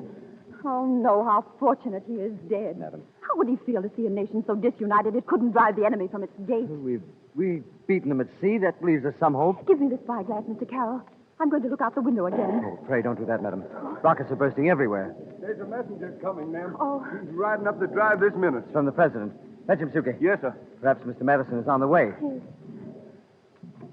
Fly, everybody. Quick, for your lives. Run, everybody. Run, the president's just a run, Be ma'am. quiet, Suki. What is it, Tom? Mrs. Madison, I've got a message for you here. Mr. President just scribbled it at the fort. Oh, thank you. May I see it, Mr. Madison? I won't leave. You must. We're responsible for your safety. Jeb, call DePeister and Jacob Barker from the garden. The British will burn and pillage. They destroy all before them. Oh, I've never felt less of a Quaker. If I could only plant a cannon in every window, I'd stay. We're beaten. Your husband would be the last to admit it. Mrs. Madison, you must come. Well, all right, I'll go. We have the carriage at the door, Mrs. Madison. Better be off at once. Suki, Jeb, take all the servants. Go now and leave in the wagon. Do your best to find safety. Yes, when you're in Virginia, make for Pompelia and say the mistress sent you. Yeah, come on, let's go now. Oh, listen, they are cold. Your cloak, ma'am.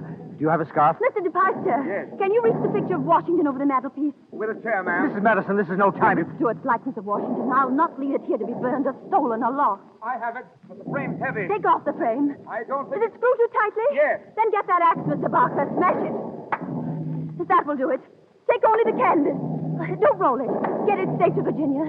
I trust you for this, Robert DePeister. You will see it safe, ma'am. God bless you. Goodbye. Goodbye, ma'am. Goodbye. Run, ma'am. Hurry. I can't think of what importance you find a picture. Oh, that sound is enough to break your heart. To hear a country dying.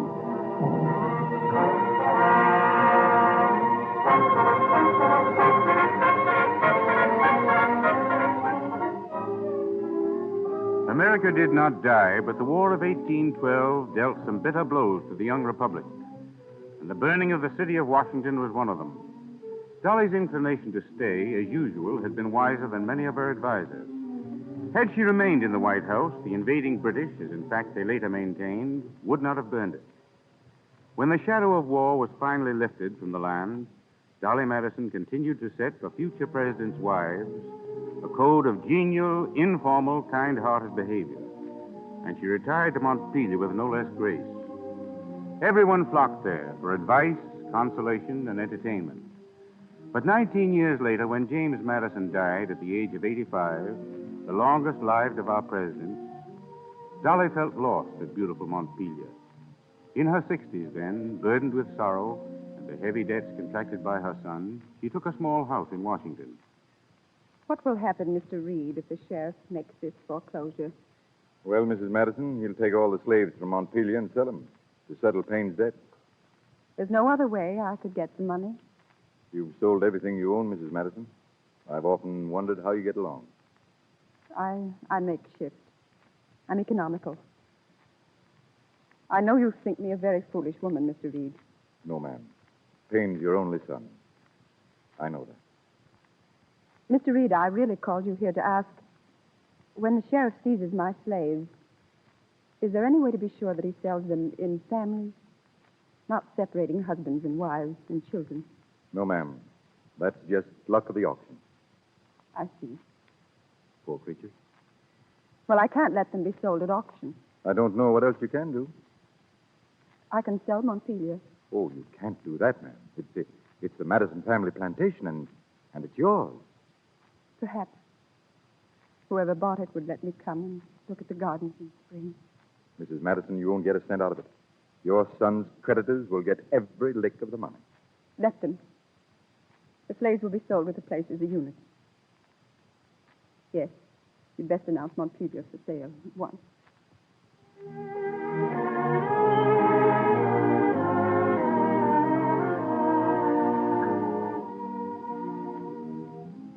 Dolly Madison, the dowager they called her now, a straight, calm, gray-haired woman who lived in a tiny house and wore queer, old-fashioned clothes, and yet was asked everywhere. People were not quite sure why they asked her. Many another shabby woman, with beauty 20 years behind her, would not have been considered desirable of the best receptions. But young people flocked about her, and the older people worried for her.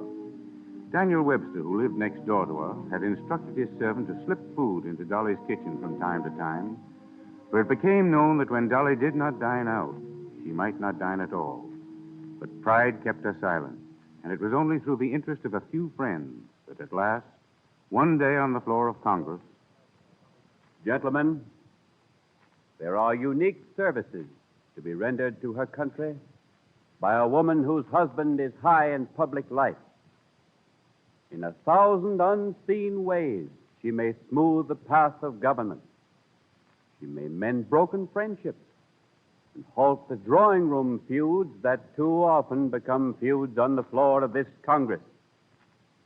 She may be a willing listener to the hundreds who seek help from their government.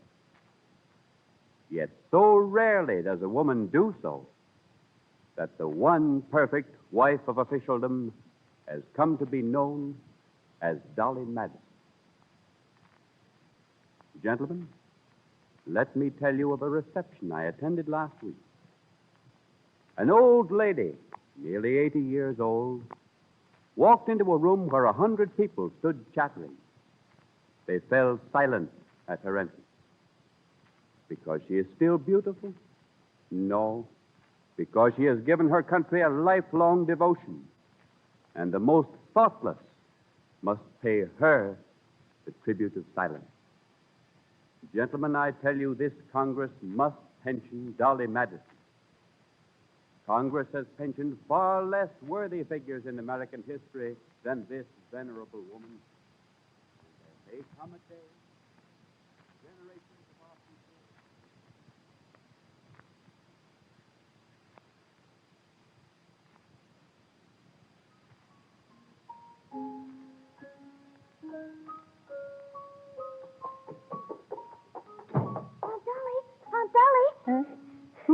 it? Oh, it's you, dear. I'm so glad to see you. You're out of breath. Has anybody been here yet, Aunt Dolly? Why, no, dear. You're my first caller today. I thought for a minute you were Mr. Webster's servant. He spoke of bringing over some fresh rolls from their baking. If he comes while you're here, we'll have tea, dear. Are you hungry, Aunt Dolly? Hungry? Oh, no, my goodness, what put that idea into your head? Aunt Dolly, I've got something wonderful to tell you, and they'll just skin me alive for telling you first. Well, if it's something you shouldn't tell me, dear, please don't. Oh, but I have to tell you. I ran out of the gallery the minute they took the vote. You're going to get $25,000. 25? They're going to buy all of Great Uncle James's notebooks and his letters and his library and everything. Congress? United States? Yes, and Mr. Stevens made a big speech, and he said the Madison papers would be more than worth $25,000 in a few years, and so they're going to put the money in the trust fund for you, and everyone cheered, and... Oh, my dear. Now you won't have to worry anymore, Aunt Dolly. Tomorrow, I'll be 80 years old. I knew that. It's a birthday present from Congress. My birthday present. The best one I've ever had.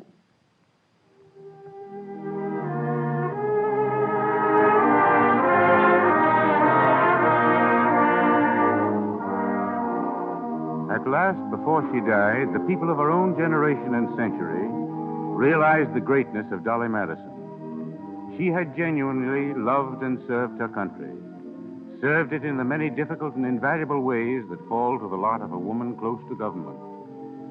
Most social figures long for power. Dolly Madison remained unselfish.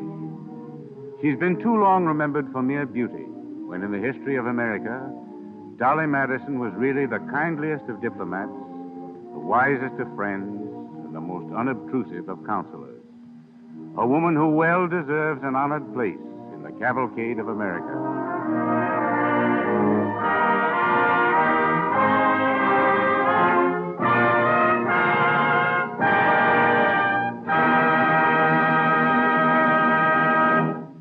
And now here's Basil Rysdale speaking for the DuPont Company and bringing us another story from the wonder world of chemistry.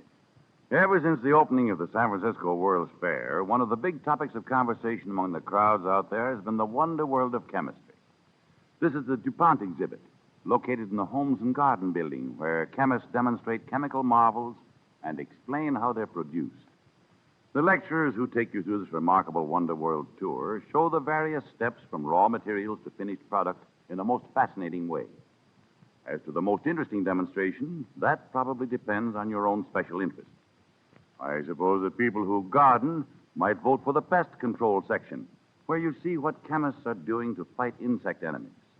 The demonstration of refrigerants is another spectacular sight. The testing of neoprene, man-made rubber, and the demonstration of dyes are both full of dramatic interest. There are, in fact, scores of sights to hold your attention. Many people find particular interest in that latest miracle of chemistry, nylon, an extraordinary new material developed as a result of long research in DuPont laboratories. I am told that nylon is the first man-made organic textile fiber prepared wholly from raw materials from the mineral kingdom. When you see it in its various finished forms, you can scarcely believe that it's made from coal, water, and air. There in the wonder world of chemistry at the San Francisco World's Fair, you see nylon in the form of bristles, spun threads, and yes, finished hosiery. Fine hosiery is one of the most promising of the potential uses for nylon. Other likely uses are knit goods of many kinds, woven dress goods, bathing suits, underwear, fishing lines and fishing leaders, sewing threads, draperies, and upholstery. Nylon has exceptional strength and elasticity, as well as beauty. Filaments can be drawn as fine as a spider's web, or of a size suitable for the remarkable toothbrush bristles now being used in Dr. West's Miracle Tough toothbrush. These extron bristles of nylon are most unusual since they are little affected by water, don't get soggy or limp, don't break off, and have an exceptionally long life. Yes, nylon is another spectacular achievement of the scientific age to be seen in the wonder world of chemistry at San Francisco.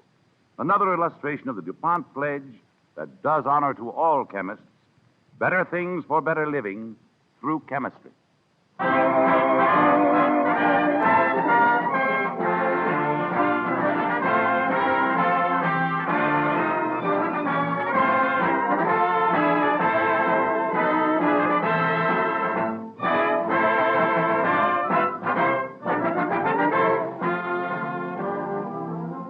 Next week, in response to many requests, the Cavalcade of America will present a repeat broadcast of the life of Eleuthère Irénée Dupont, the founder of the DuPont Company.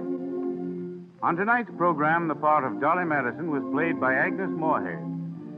Till next week at this same time, then, this is Thomas Chalmers saying good night and best wishes from DuPont.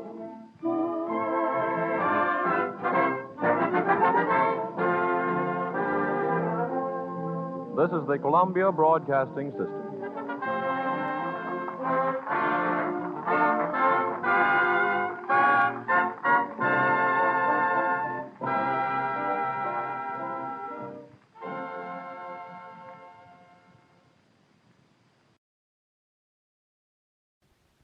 The Cavalcade of America, presented by DuPont. The story of Amerigo Vespucci. Adapted for radio from material suggested by the noted American author, Carl Calmer. With Burgess Meredith, star of stage, screen, and radio, as Amerigo Vespucci.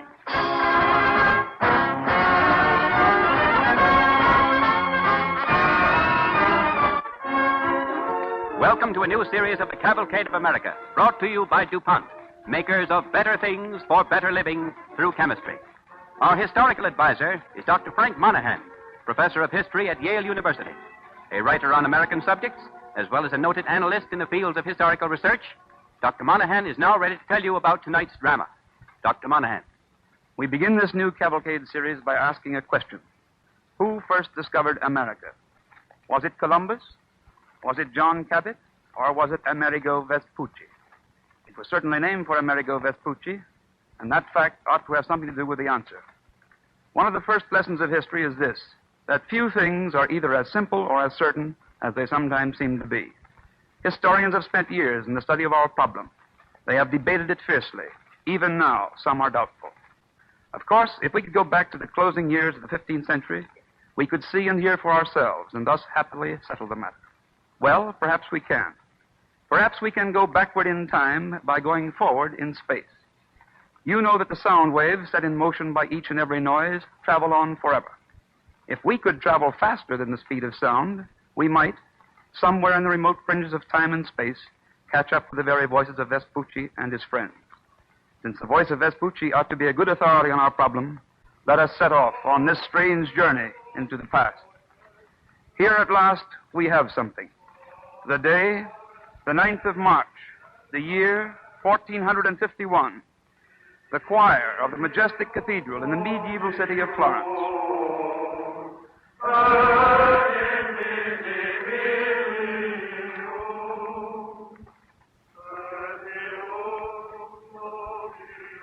In nomine Patris, et Filii, et Spiritus Sancti.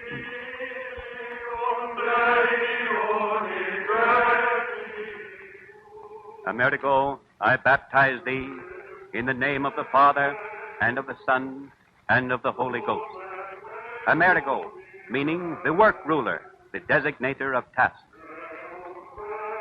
So, on March 9th, 1451, a child of medieval Florence is christened with a name destined to be given to a part of the world as yet unknown. As the boy grew, travelers visiting the family's stately mansion fed his dreaming mind with tales of mysterious lands on the edge of the world.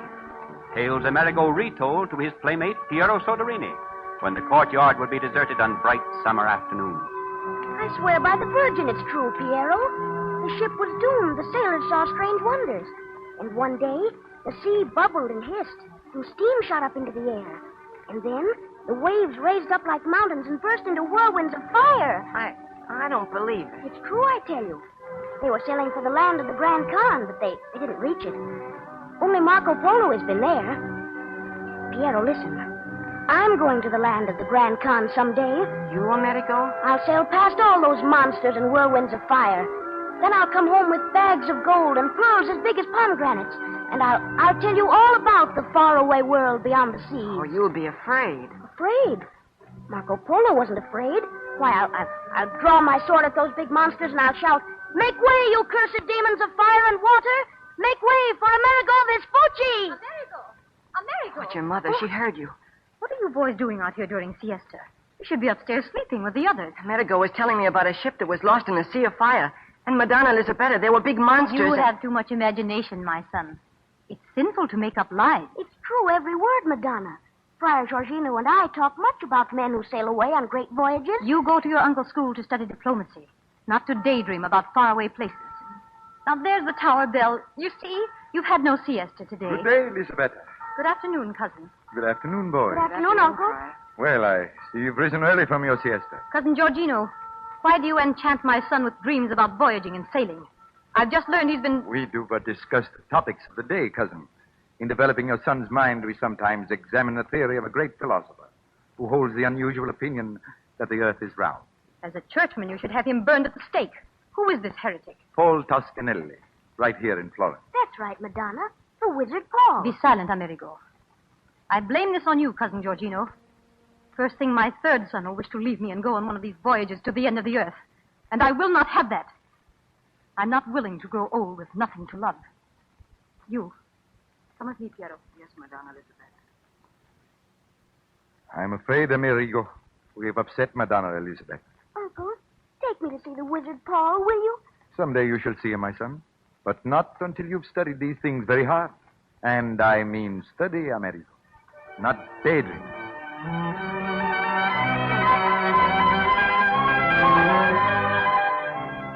In the lavish Florence of the Renaissance, Amerigo grows to manhood. He steeps himself in the wisdom that prepares him for acquaintanceship with the learned Paul the philosopher. And after years of intense study, he finally is permitted to meet and study under the great medieval wizard. One June day, Amerigo, now grown to manhood, is standing in Paul's study, watching the old man as he works over a curious chart. There, that's the last line. I finished. Yes, you have, Master. It's wonderful. Let me give you some wine, Master Paul. That chart proves it conclusively. Thank you, Amerigo. Now, only an imbecile could deny your theory. Why isn't it plain to everyone that the earth is round? Someday, Master, the world will know that you are right, and I will prove it. If I ever get a ship, I'll sail the sea of darkness. You've been my best pupil, Amerigo. It's another thing to be the best mariner in the world. Ah, but I know I could do it, Master. For if I had a chart like this, I suppose it's for Lorenzo de Medici. But why should he have it? He's more interested in playing with golden ducats This sea chart is not for my patron, Lorenzo. Not for Lorenzo? Then for whom? A mariner in Spain has written me, asking for measurements to the west across the Sea of Darkness. He, too, believes the earth is round and is determined to prove it. Who is he? He signs his letter, "Your servant in the holy name of Christ, Christopher Columbus." Columbus. Pour me some more wine, Amerigo.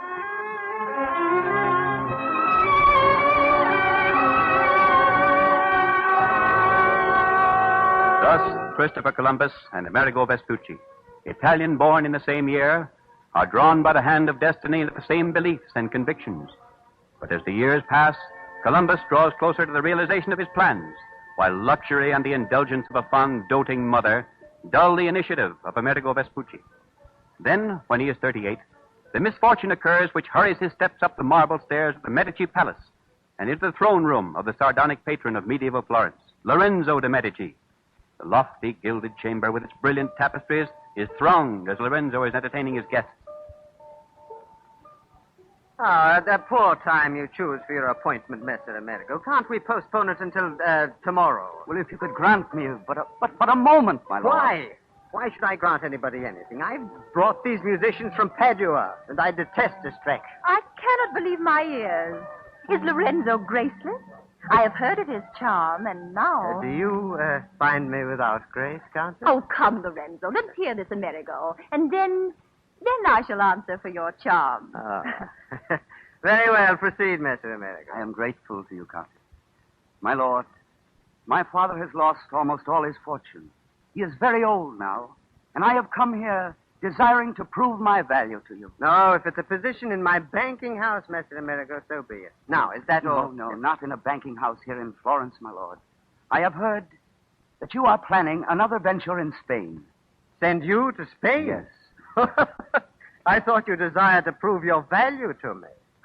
No, Amerigo. I need men of initiative there, and your reputation in Florence is not of that sort. And furthermore, what would your mother say if I took you away from your maps and charts in Florence? I am 38 years old, my lord. My mother will impose no objections, I promise you. It is a serious promise he gives you, Lorenzo. Try me, my lord. I am told that you have lent large sums to some shipbuilders in Sevilla, the Berardi. Is it so? Yes, it is. Well, send me to them, my lord. I have knowledge of banking. Let me supervise your dealings with the Berardi. You will never regret it, I promise you. You may regret this fervent desire to go to Spain, Mr. Amerigo. No, my lord, no. I shall never regret going to Spain. It is his earnestness, Lorenzo. Such earnestness as moves princes. Will it not move Lorenzo? Oh, yes. Very well, go to Spain if you will. My lord, I promise I will not fail. Countess, they're playing that music for me. Come, let us dance.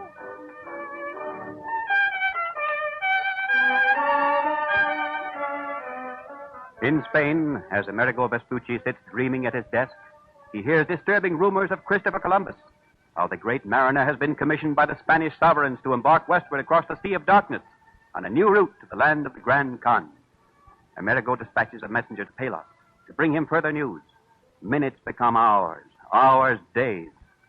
And one night, he hears hoofbeats in the streets. His messenger is returning. Master Amerigo. Yes? The madman Columbus has gone. Gone to be devoured by monsters and great waves in the seas of the West. I did not send you to Palos to bring back your opinions, Louis. Tell me only what you saw. How many ships sailed? 3. The Santa Maria, Pinta, and Nina. Yes? 2 were fast ships, easy to handle. But they gave the madman himself the imposing but unfit vessel, the Santa Maria. Yes. He never knew the difference. How large was it? About 100-ton burden and 90 feet long. It was terrible to see them sail, Master. They're all going to certain death. They say those monsters You are... ignorant, jabbering fool! Why is the world plagued with stupidity? Master Amerigo, Enough. I'm sorry. I'm tired of you. I want you to do this for me. Take ship for Florence. In my home there, you will find my collection of sea charts, globes, and instruments which have grown dusty too long with use. Bring them to me. When Columbus has failed, I will succeed.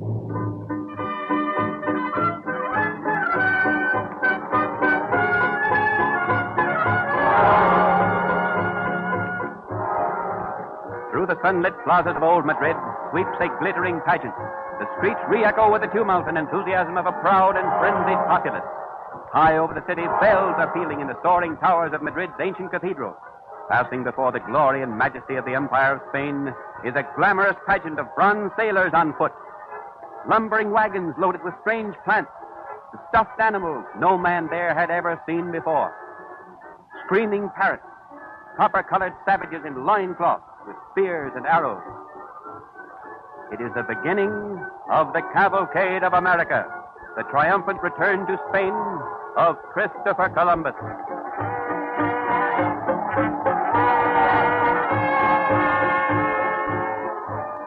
Wedged in the crowd is Amerigo Vespucci. Today, he is not in his shipyard. He is trying to look over the heads of the throng across the plaza, where the pageant has paused before the thrones of King Ferdinand and Queen Isabella. What are they doing? I can't see. Your pardon, senor. Your pardon. There he is! There's Columbus! Where is he? Where? Would you let me see, The please? king won't let him kneel. He's raising him to his feet. Pardon, senor, pardon. I can see if you'll step to one side. Hold your tongue, senor. Cardinal is about to pray.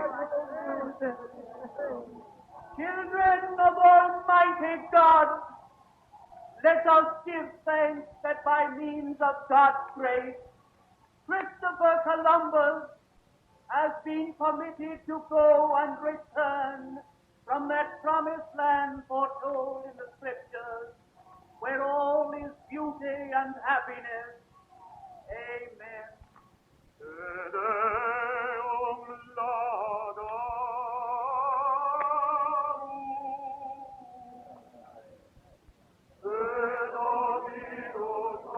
Why this ovation? Why this ridiculous ovation? What did you say, senor? Any fool with a sea chart drawn by Paul the philosopher could have done it. Could have done what? What are you saying? I said nothing. Nothing.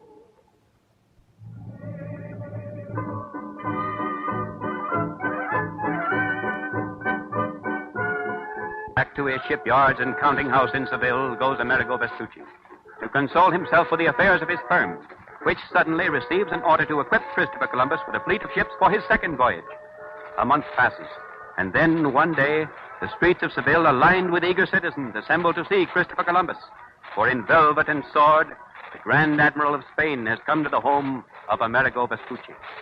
On his Moorish patio, Amerigo bows to his distinguished visitor. Your Excellency more than honors me. I am grateful for this favor. I have come for two reasons, Signor Vespucci. Yes. First, what of my ships? And second, I am told you do not estimate as I do the importance of my voyage to the lands of the Grand Khan. We are constructing the fleet as fast as we can, Excellency. As to your second reason, it may be that Your Excellency has been misinformed. Let me say only this. This time I shall not merely reach the lands of the Grand Khan. I shall go to his capital. An ambitious project. Excellency, I have heard of the wealth of the Grand Khan. I look not for gain. I have a solemn oath to equip a force of 4,000 horses and 50,000 foot for the recovery of the Holy Sepulchre. I shall keep that oath, should I reach the land of the Grand Khan again. With all deference to the importance of your recent voyage, I deem it by no means certain that your ships touch the land of the Grand Khan. That is hardly consequential. Oh, it is very consequential. I believe you have discovered a new world. A new... Come, Vespucci. You must be thinking of the paradise described by Dante. I don't know if it's a paradise, but I believe it's a new world you have come upon without knowing it. I sailed to the islands near China where the land of the Grand Khan is. I know where I went. The basis for my voyage was a chart made by Paul the philosopher. I studied it.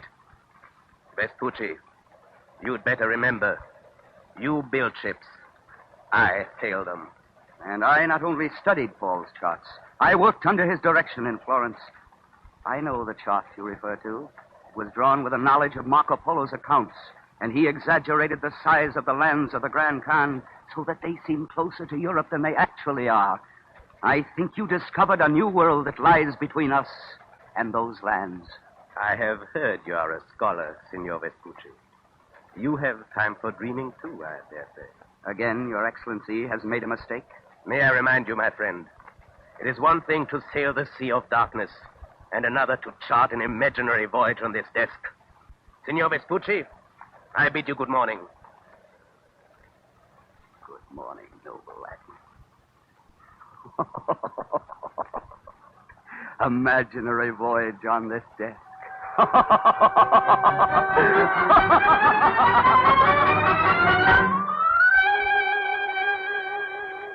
The years pass. Christopher Columbus and Amerigo Vespucci will meet no more. It is the year 1504, and we go to an upstairs room in an old inn located in a seacoast town in Portugal. It is late at night. A man sits at a table, chin in hand, eyes brooding and weary, his hair flecked with silver. Shadows cross his face in the candlelight. It is Amerigo Vespucci. In the corner of the room, at a small desk, quill in hand, a recorder smoothed out a fresh sheet of parchment. Now then, Francisco, I want you to write this for me to His Excellency Piero Soderino in Florence. Are you ready? Most excellent sir, I will always remember you in the time of our youth when we were playmates. And I would tell you fantastic stories of violent seas and mysterious worlds beyond the reach of man. At this date, I am induced to write by a desire to impart to your Excellency a description of things seen by me during the course of my voyage of discovery of new lands in the great Western Ocean we called at one time the Sea of Darkness. We sailed from the port of Cadiz on the 19th of May, 1497. Because of strong, fortunate winds, we sailed so rapidly westward that as dawn came on the morning of the 27th day... Amerigo! Amerigo! Awake! Awake! What is it? Land is in sight. Land, you say? Land! Look to starboard! Do you see it? Do I see it, Giovanni? Rising like a long, high, dark cloud from the sea. Mr. Vespucci! Mr. Vespucci! Are you upon the land discovered by Columbus? No! I am far past the little islands discovered by Columbus. I have come upon a vast new world.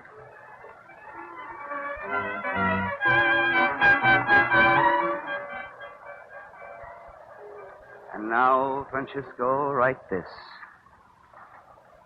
So our ship anchored. Cheered by the sight of many people ashore, we cast off our boats, filled them with men and arms, and proceeded to land. After a time, we concluded to leave this place and go onward. We journeyed on, finding traces of gold and pearls and many friendly peoples in a harbor where we repaired the ships for our return voyage.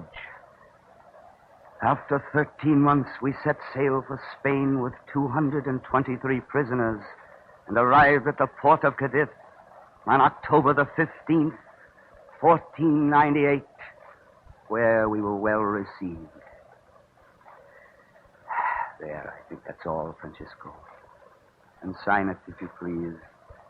Sign it, the humble servant of your Excellency, Amerigo Vespucci.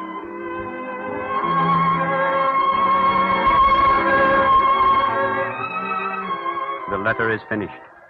The man at the table rises and crosses to a casement window, where he stands silently gazing upon the Western Ocean. In a moment, he is alone, the scribe and the sheets of parchment gone. By ship and courier, the letter reaches Piero Soderini in Florence. It becomes the sensation of the hour. It is translated into French, then into Latin, and then it comes to the attention of a mapmaker in France, Martin Waldseemüller. One morning, early in the year 1507, in Waldseemüller's study at the University of San Diego. Here it is, Ringman. A map of the entire world. It is wonderful beyond my dreams. Perfect illustration for your manuscript, my friend. Here, let me spread it out. Whole world. Here are the three great continents. I've indicated each land with its symbol. The Roman imperial eagle for the middle of Europe, the crescent for Africa, the red cross of Prester John for eastern and southern India. It's truly a masterpiece. And over here is the newly discovered fourth continent. Wait, what's this at the top? That is the likeness of Amerigo Vespucci. Of course. The first man to visit the fourth continent. That is why I'm going to put his name on a map of the whole region. That will be the name of the new world, America.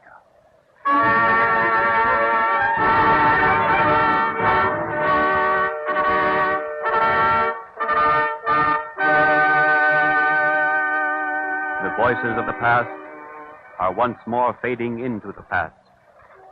The echoes of those scholars, mariners, and dreamers, the voices of Paul the philosopher, Columbus, Waldseemüller, and Amerigo Vespucci, are still somewhere in the universe, out beyond the stars, beyond the world we know. Faint whisperings coming through the silence of centuries. Piero, listen. I'm going to the land of the Grand Khan someday. You, Amerigo?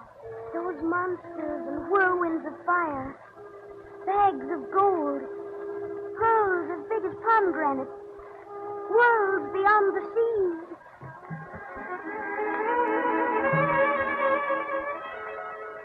Why isn't it plain to everyone that the earth is round?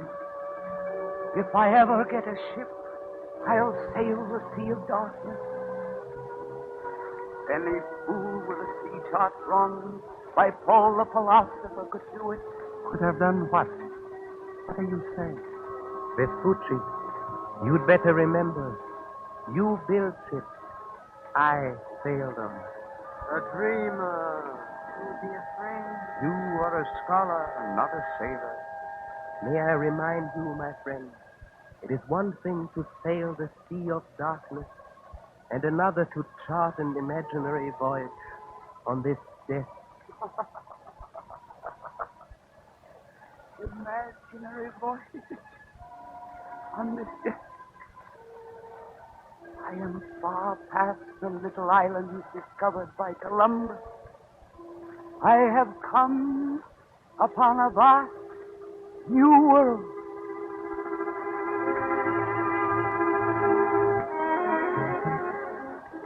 The voice of Vespucci has told us his story. But did he tell us what really happened on that disputed voyage of 1497? Did he actually make that voyage? What do you think, Dr. Monahan? If he did, then he was certainly entitled to immortal fame. But during the years, other voices have said that Vespucci did not reach the American continent in 1497. It is possible that he did, but it seems probable that he did not. Perhaps he merely dreamed of a great voyage. Possibly his active imagination lost sight of the distinction which other men make between a dream and a reality. Even Waldseemüller, the mapmaker, came to have his doubts. In 1507, he was enthusiastic in naming the New World America. But when, 9 years later, he made another important map, he tried to rename the continent, which he first called America. It was too late. But had he been successful in renaming the New World, I would now be addressing you not as fellow Americans, but as fellow Ilocomillions. And so, in taking our leave of the voices of the past, I say, thank you, Martin Waldseemüller, thank you, Amerigo Vespucci, and thank you, Burgess Meredith.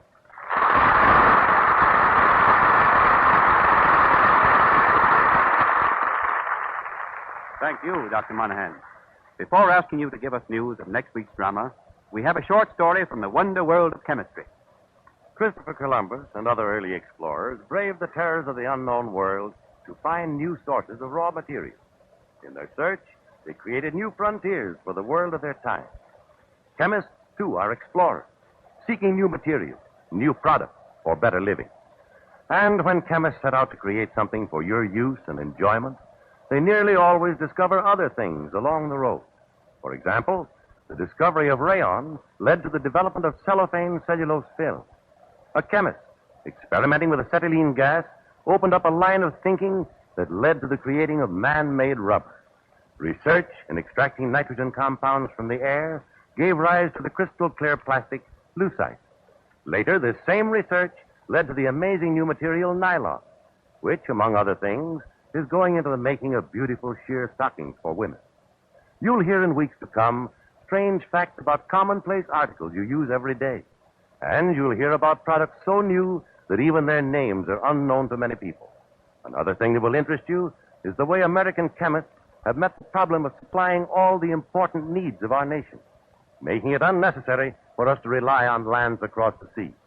Like the explorers of old, modern chemists are discovering entirely new sources for vitally needed raw materials and finding them right here at home. This is a real protection for your pocketbook, not to mention the protection it affords all of us against the emergencies of wars, blockades, or monopolies. You'll hear, too, how chemistry creates new jobs, how it makes wages grow where there were none before. No matter what your own job is or where you live, as you listen to these weekly adventures in chemical research, you'll come to appreciate the full meaning of the DuPont pledge. Better things for better living through chemistry. And now, Dr. Monahan. As we close this first evening of the new series of Cavalcade of America, I feel myself falling into an old classroom habit. I give you a question, a charming question, because you don't have to answer it. This question will be answered next week when Walter Houston will be the guest of Cavalcade of America. It's about the Pilgrims, a subject familiar to you all. But I wonder if you can answer this. How did a kidnapping English sea captain contribute to the successful settlement of the Pilgrim Fathers in Massachusetts? Thank you.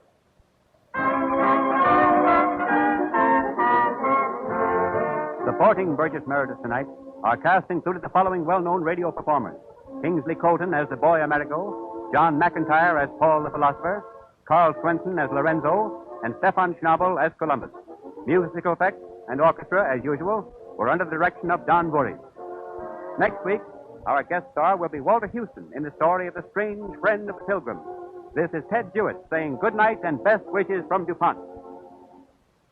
This is the National Broadcasting Company.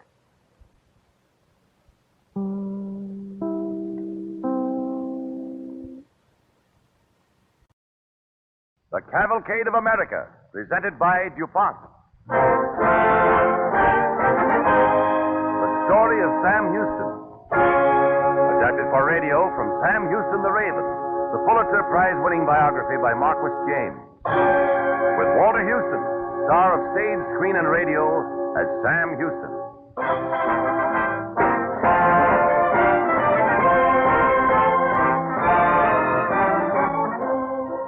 The DuPont Company, makers of better things for better living through chemistry, brings you the Cavalcade of America. Tonight, instead of our story about the Pilgrim Fathers, as announced, we are presenting the drama of a great, colorful American character, Sam Houston. And here is Dr. Frank Monahan, professor of history at Yale University, the Cavalcade of America's historical advisor. Dr. Monahan. In certain dramatic moments of the past, the fate of a nation has marched side by side with that of an individual. These individuals are the molders of the future. Destiny often twists them about round a point which they cannot, at the moment, recognize. Certainly, Sam Houston did not early realize that the events of a January day in 1829 would shatter his own pattern of life and shape the course of American history. When Houston was born, George Washington was President of the United States. At the time of his death, Abraham Lincoln was guiding the nation through a civil war. Sam Houston in his time was many things: school teacher, soldier, lawyer. He was the governor of Tennessee, a United States senator, the first president of the Republic of Texas. At one time, he seemed scheduled for the presidency of the United States. This office is one which most men do not deliberately avoid. Yet Sam Houston, when all seemed most promising, renounced it all. He defied destiny, but he could not escape it. Tonight, we introduce Sam Houston at a decisive turning point, not merely in his own career, but in the history of the United States. This turning point was the 22nd of January, 1829. Snow is falling over the Cumberland Valley in Tennessee. The best society of the valley is assembling at Colonel John Allen's plantation home for the marriage of his daughter Eliza to the most eligible bachelor in the state, General Sam Houston, governor of Tennessee. The bride's mother is adjusting the wedding veil. Eliza, stop it, I tell you. Please stop it. How can you behave this way? Mother, I can't help it. I can't help it. Do you want everyone to hear? How can you be so ungrateful after all Pop and I've tried to do for you? Oh, but, Mama, I don't love him. Oh, no. Now every girl feels that way. I thought I didn't want to marry your father. Come along now. Dry your eyes. You'll see. You'll be all right. Nothing will ever be right if I marry him. I won't. I won't go through with it. Eliza, you don't know what you're saying. The finest man this side of the Allegheny. Oh, no. A friend of the president himself. You'll thank your lucky stars someday. Why, you might even be the first lady of the land. Oh, please, Mother. There's the music. Come on, honey, dry your eyes. It's time to start downstairs. You're a beautiful bride, dear.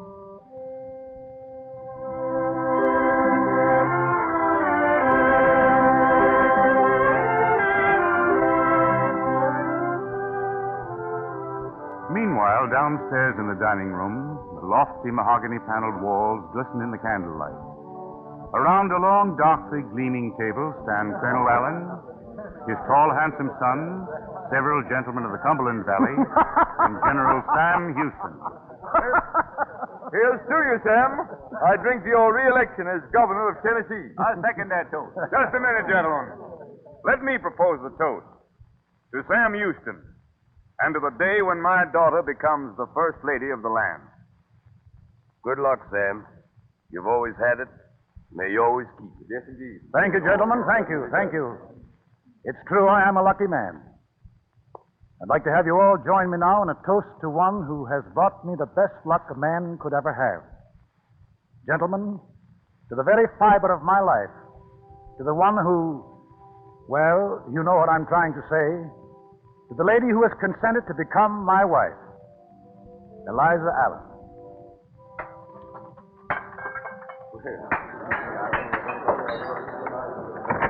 Father, Eliza's ready. She's coming down the stairs. All right, Sonny. Come, let us go, gentlemen. All right.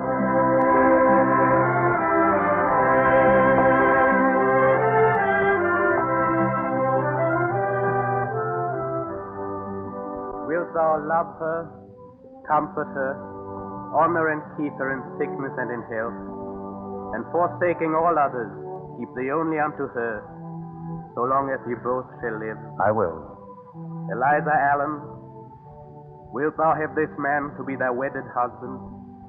Wilt thou love him, honor and obey him, and keep him in sickness and in health, and forsaking all others, keep thee only unto him, so long as ye both shall live? I will.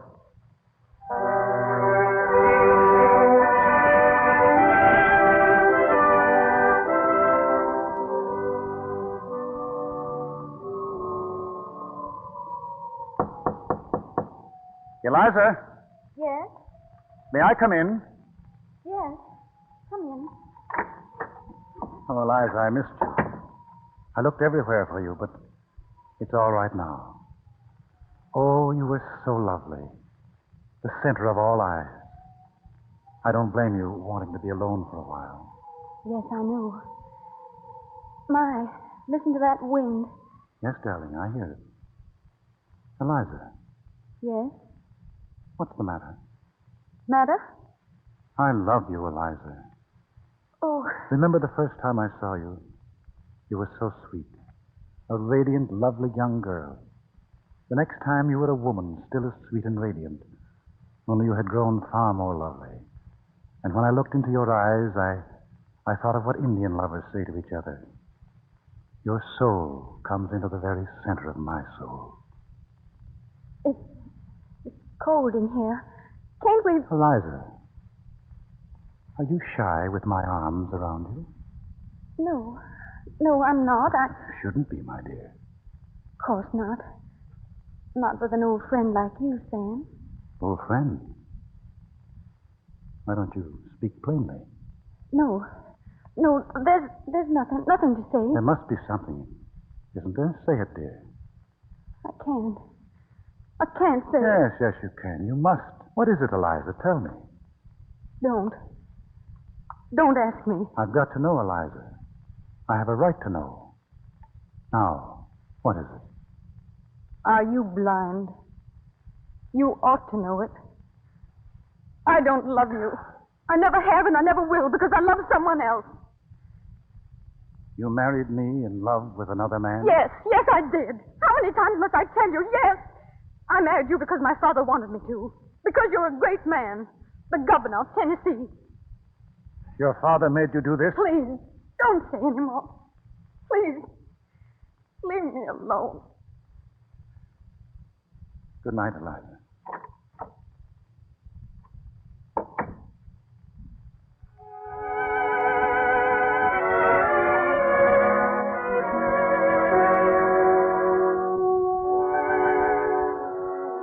Sam Houston and his bride hid the sorrow that had come into their lives as admiring throngs cheered them on the way to Nashville. A few weeks passed, and then one night in his home, Sam Houston opens the parlor door. Oh, Sam, you startled me. Good evening, Eliza. I didn't expect you home so soon. You needn't bother to conceal that letter in your skirt. We don't have any secrets, Eliza. I think we understand each other. It's nothing. Let's not talk about it. I think we should. There are many things we ought to talk about. There's nothing more to say. You know, and I know. Eliza, I tell you, it is not too late. We can start all over again. Take my love. A love that shall be yours every minute, every hour. No, Sam. This must be the end. Let's stop this mockery now. No, you don't mean that. Yes, Sam, I do. Here's your wedding ring. Take it. Well, why don't you? Please. Please, Eliza. Can't we try again? No, it would be useless. You know that. Here's your ring. Now I'm going to say good night. Please, Eliza, please. Listen, forgive me. It's my fault. Forgive me and try to understand this torment in me. But don't leave me, Eliza. Don't leave me. We can go on together. I need you so, my darling. Eliza, wait. Where are you going? To pack my clothes and go home.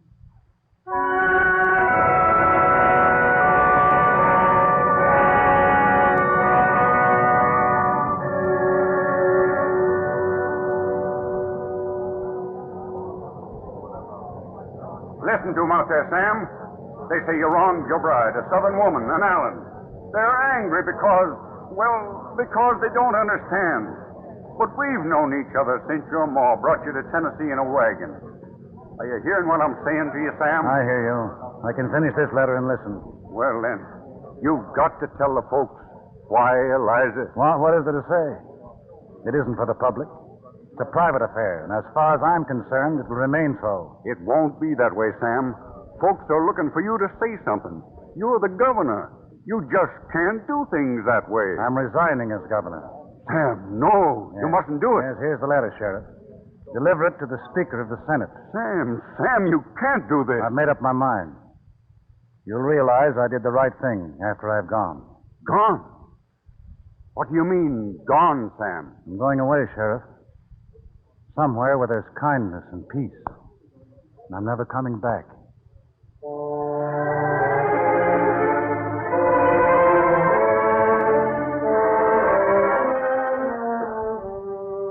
That night, the fire blazes brightly in Sam Houston's study. He's burning his personal papers. At sunrise, he boards the river packet Red Rover, and the little steamboat churns downstream. At Clarksville, the last stop in Tennessee, 2 men come aboard. Sam, 2 of the Allen boys are aboard. They want to speak with you. They may. Very well, gentlemen. Got something to say to you, Sam Houston? You take your hands off your guns, boys. I'll listen to you. You're coming ashore with us, Sam. We'll see about that. What do you want? Folks are saying you ran away because you questioned our sister, Eliza's honor. You either give us a written denial of this rumor, or come back to Nashville with us and deny it in public. We haven't much time. The passengers are looking this way. So make up your mind. I will do neither. Take care. Will you passengers bear witness to the request I entrust to my brothers-in-law? Thank you. And now, gentlemen, I bid you to publish in the Nashville papers that if any wretch ever dares to utter a word against the purity of Mrs. Houston, I will come back and write the libel in his heart's blood. Good day, gentlemen.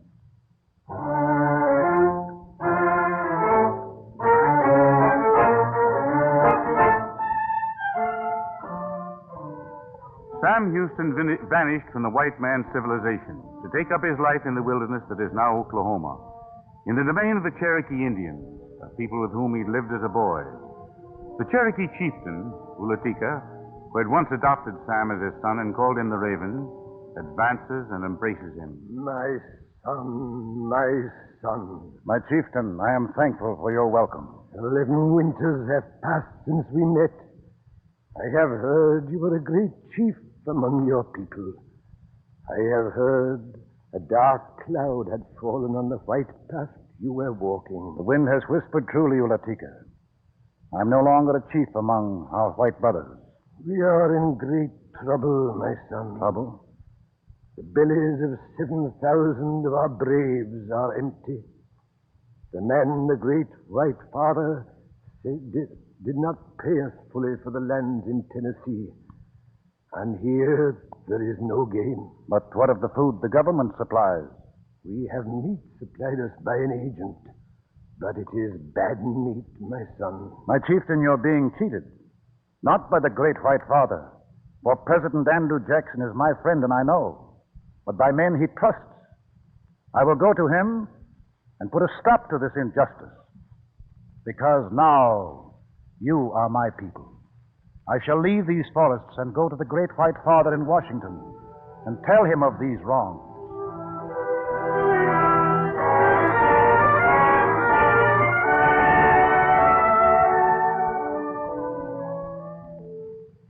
By the Colonel Sam Houston, what's the idea of coming in the White House togged out in that wigwam blanket?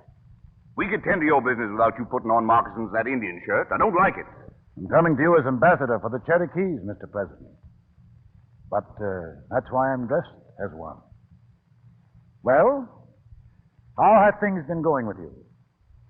Not so good, Sam. Mm-hmm. These cussed hypocrites in Washington stir up trouble every chance they get. That's what brings me to Washington, Mr. President. These men you sent to deal with the Cherokees cheated both you and the Indians. They're still doing it. It's got to stop, Mr. President. You mean I've been trusting a pack of horse thieves? That's what I mean. The Cherokees were cheated out of their land, and now they're getting bad meat.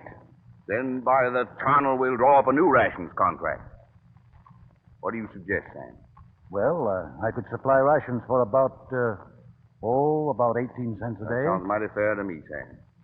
Why, instead of all this cussedness, can't people be square in their dealings? That's what I can't see at all.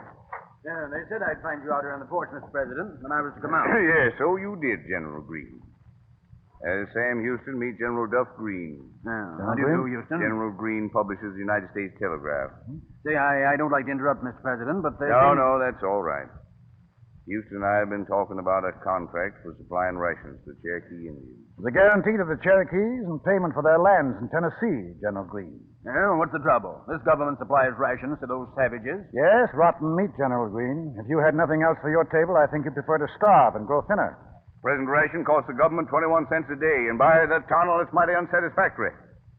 Houston says he could supply a good ration for 18 cents, saving $12,000 a day. Now, I can't share your enthusiasm, Mr. President. But I can see how General Houston's offer will line his pocket with a fine profit. This will become known, and you'll be in trouble, if I may say so, Mr. President. I resent that, Green. Sit down, Sam. Sit down, I tell you. Will you excuse me now, General Green? Certainly. Good morning, Mr. President. Good morning. Sorry, I lost my temper. Oh, never mind that, Sam. I tell you what, we'll see that justice is done. Those Cherokees will get paid in full for their lands in Tennessee, and by the tunnel, I'll tell the Secretary of War to give you that ration contract. I thank you. Not for myself, General, but for my people.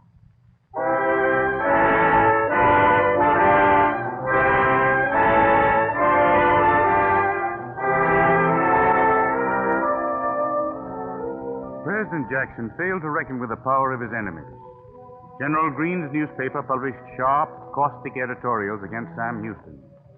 One day, Houston enters the home of his friend, Congressman Cave Johnson of Tennessee, angrily waving a newspaper. Look here, Cave.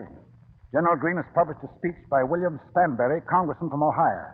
Were you in the house when Stanberry spoke? Yes, Sam, I was. Listen, Cave.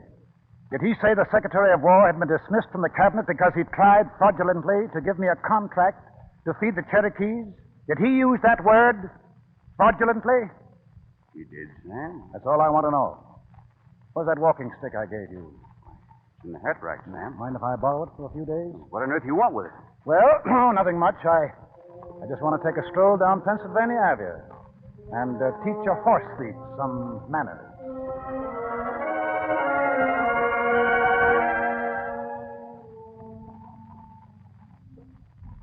Beg pardon, sir.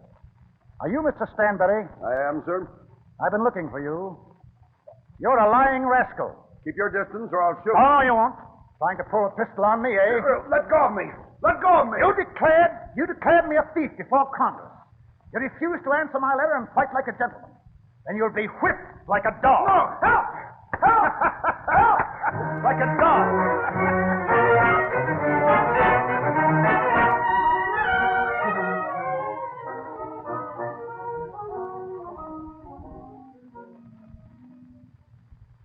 This affair's disgraceful, Sam. By the tunnel, disgraceful. I know, Mr. President. But I did everything a gentleman could. I wrote Stanberry a letter. He sent it back unopened. No excuses. You've assaulted a member of Congress for words spoken in his seat in the House of Representatives. Now you'll be arraigned and tried. Expect I will be, sir. I'm ashamed of you, Sam Houston. Look at yourself in that old buckskin coat and Indian shirt. Haven't you any other clothes? No, sir, I haven't. Well, get some. Here, borrow this. Pick up that purse. Do as I say, sir. Buy yourself some civilized clothes. Look like Sam Houston. House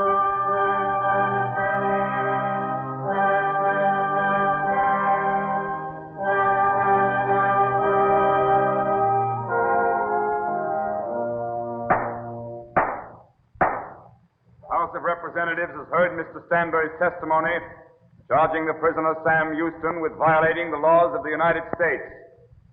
The prisoner will now come forward onto the dais and conduct his defense. Mr. Speaker, members of Congress, I have committed no offense for which the Congress may punish me without invading the private rights of a citizen of these United States of America. On the wall above our heads hangs the symbol of those rights, the American flag. Before the eyes of American legislators, that proud emblem casts its sacred protection over the personal rights of every American citizen. Gentlemen, when you have destroyed the pride of American character, you will have destroyed the brightest jewel heaven has ever made. You will have drained the holiest drop which visits the hearts of your sages and consuls and the heroes in battle.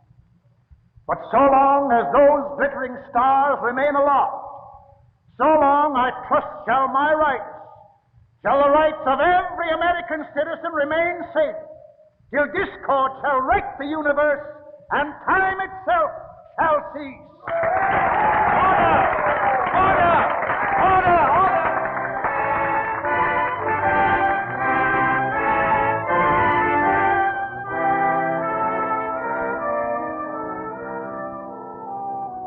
Despite the fervor and eloquence of his plea, Sam Houston was sentenced to be reprimanded by the Speaker of the House.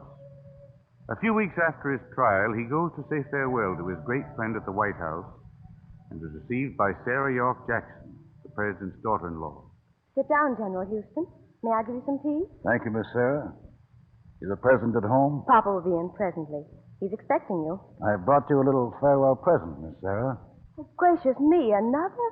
You're always bringing us presents. Well, this one is a little more special. Since I left Nashville, I've worn it in a little chamois bag around my neck.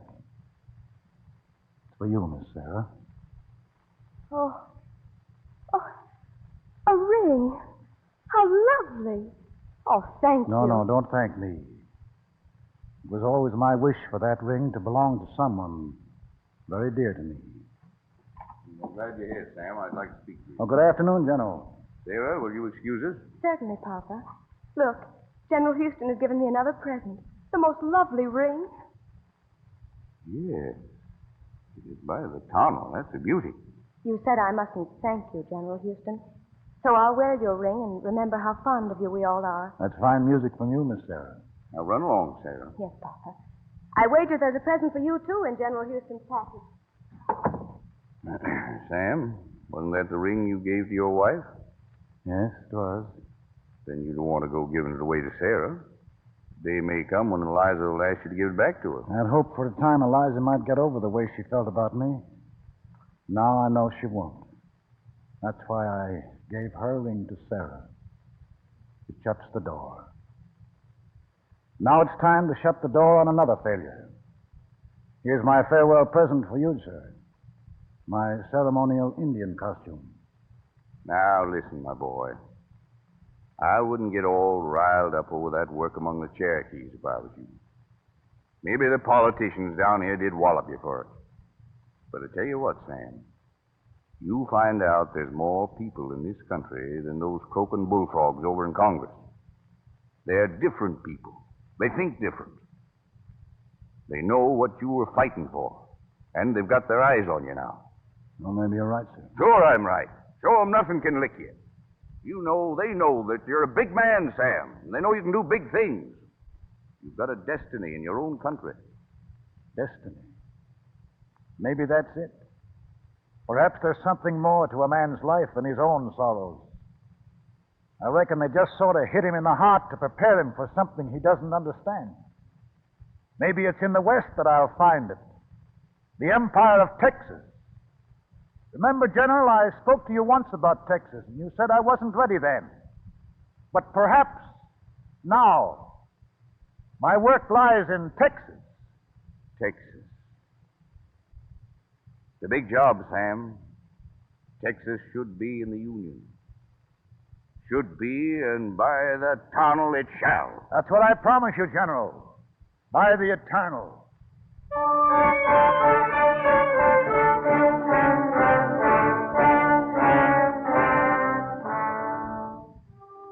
The Raven disappears beyond the horizons of the West, where the America of his time was on the threshold of new and expanding frontiers.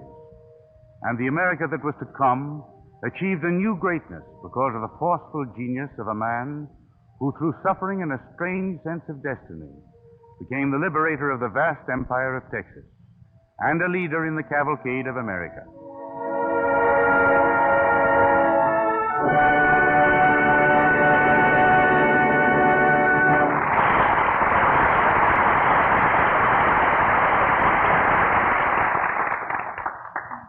Thank you, Walter Houston. We are honored to have you as our guest tonight on the DuPont Cavalcade. And now, before we hear from Dr. Monahan about next week's program, we have a story from the wonder world of chemistry.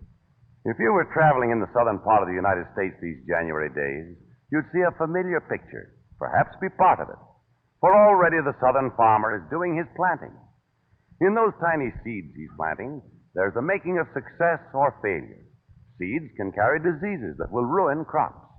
And if crops fail due to disease in the seed, that means bad luck for everyone. For crop failures make your groceries cost more. Well, that's where chemical research steps in to help the farmer and everybody who buys the things the farmer raises. Today, chemists provide disinfectants for treating seeds before they are planted. An accident that happened almost 300 years ago marked the beginning of chemical seed treatment. About the year 1670, a sailing vessel loaded with wheat was wrecked near Bristol, England. Farmers living along the coast salvaged some of the grain from the wreck. But since the seawater had spoiled it for flour, they planted it for seed. They noticed that the wheat grown from this seed was fairly free from disease, while crops grown from ordinary seed were not nearly as healthy. The news spread, and for about 100 years it was common practice to treat seed with salt water. It was not until our own times, after the turn of the 20th century, that the greatest progress was made in seed treatment. DuPont chemists, among others, realized that here was a real need to be filled by chemistry. Today, the farmer can protect his crops against disease, no matter what he wishes to grow, because chemists are supplying materials that do the job and do it well. When you look at a kernel of seed corn, the surface seems hard and smooth like a piece of china. Actually, it is full of tiny cracks that are hiding places for harmful germs. To reach these parasites, scientists have devised chemicals that, by contact or by forming a gas, penetrate every crack. The results of seed treatment are clearly shown at harvest time. Potatoes, for example. Farm tests show that modern chemical treatment of seed potatoes creates an average increase in the crop of more than 35 bushels to the acre. And they're better potatoes, too. The cost of treating the seed is as little as 36 cents per acre. Similar chemical treatment likewise protects flowers, bulbs, and vegetables. And all this means greater success for the farmer, a mighty important citizen in this America of ours, and better, cheaper food for your dinner table. That's what happens when chemists go to work. In the close partnership of the chemist and the farmer, we see another fulfillment of the DuPont pledge, better things for better living through chemistry. And now, Dr. Monahan. It is once more a pleasure to give you a question which will be answered on the Cavalcade of America at this time next week. Who made the most famous midnight ride in American history? I can almost hear 100,000 voices say, Paul Revere. You are correct.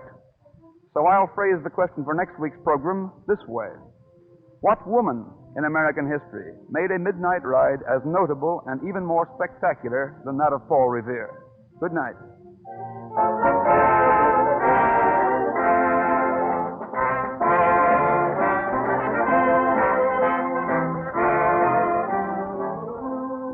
The orchestra and musical effects this evening, as usual, were under the direction of Don Voorhees.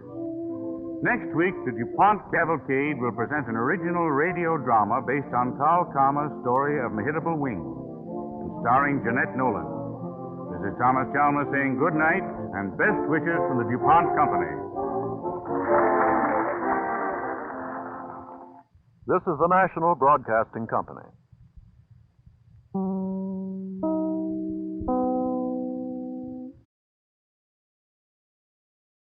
The Cavalcade of America, presented by DuPont. The story of Mehitabel Wing. Adapted for radio from a story by the noted American author Carl Carmer. With Jeanette Nolan in the role of Mehitabel Wing.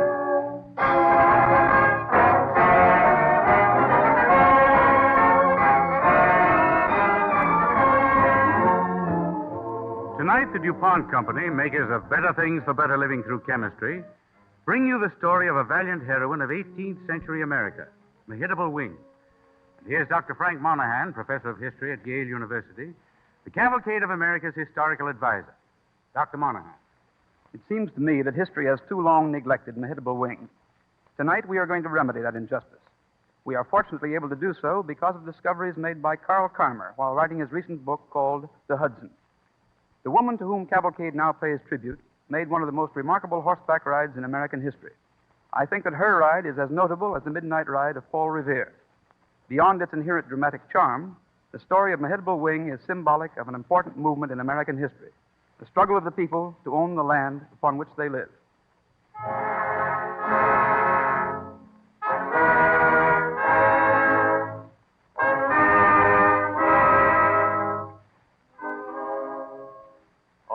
Oh yes, oh yes.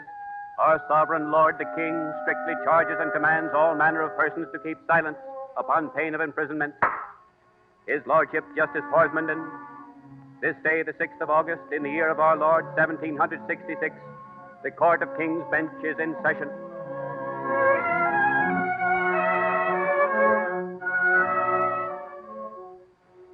It is midsummer in the Hudson Valley, the year 1766. The little courthouse of Poughkeepsie is thronged with excited valley farmers.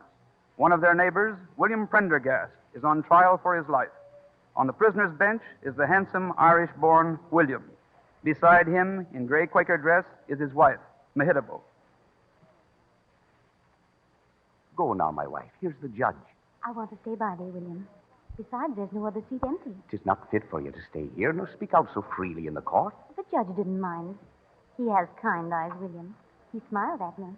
Little pigeon, 'tis not for the judge I want you to sit down in court, but for the prosecutor. It's plain he resents you. Well, I can't admire the king's counsel, William. We'll need both our wits against him.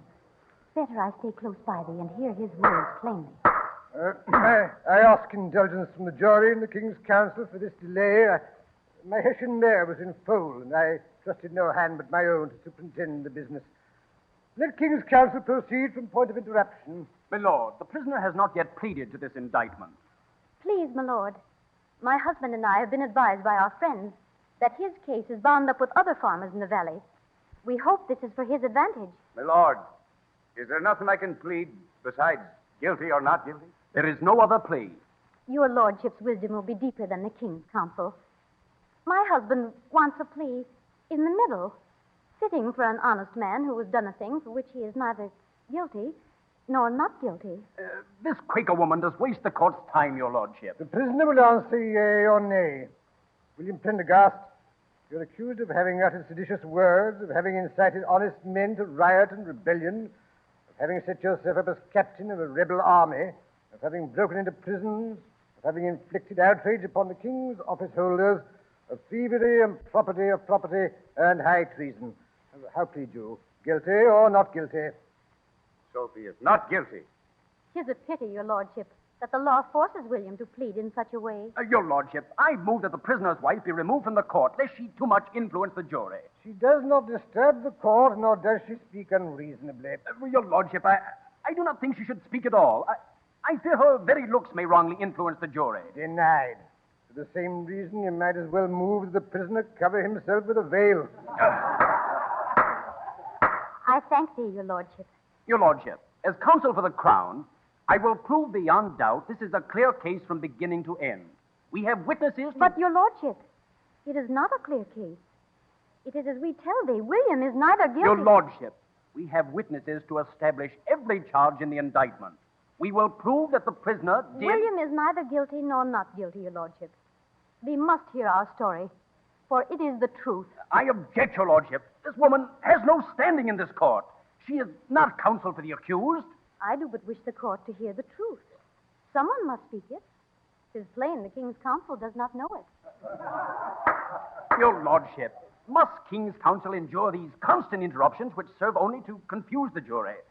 Well, would it not be better to let her have her say and be done with it? Mr. Prendergast, the court will allow you to tell your story if it has relevance. Does King's Counsel wish to question her? The Crown, your Lordship, can quickly dispose of this matter, for it is plain she knows little of it. First, let us consider the plea.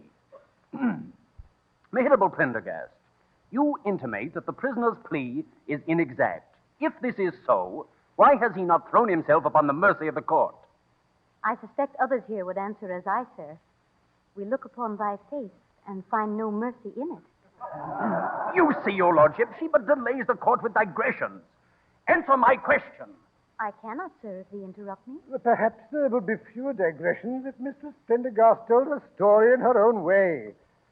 Well, then, I must go back to the morning William proposed to me. No, Mehitabel, such a thing has no place at this trial. But it has, William.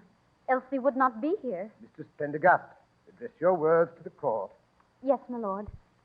But my husband would not be in this trouble but for me. Your Lordship, I belong in this obvious attempt to gain sympathy for the accused. Denied. The witness may proceed without interruption. Thank you, sir. Well, here is exactly how it was.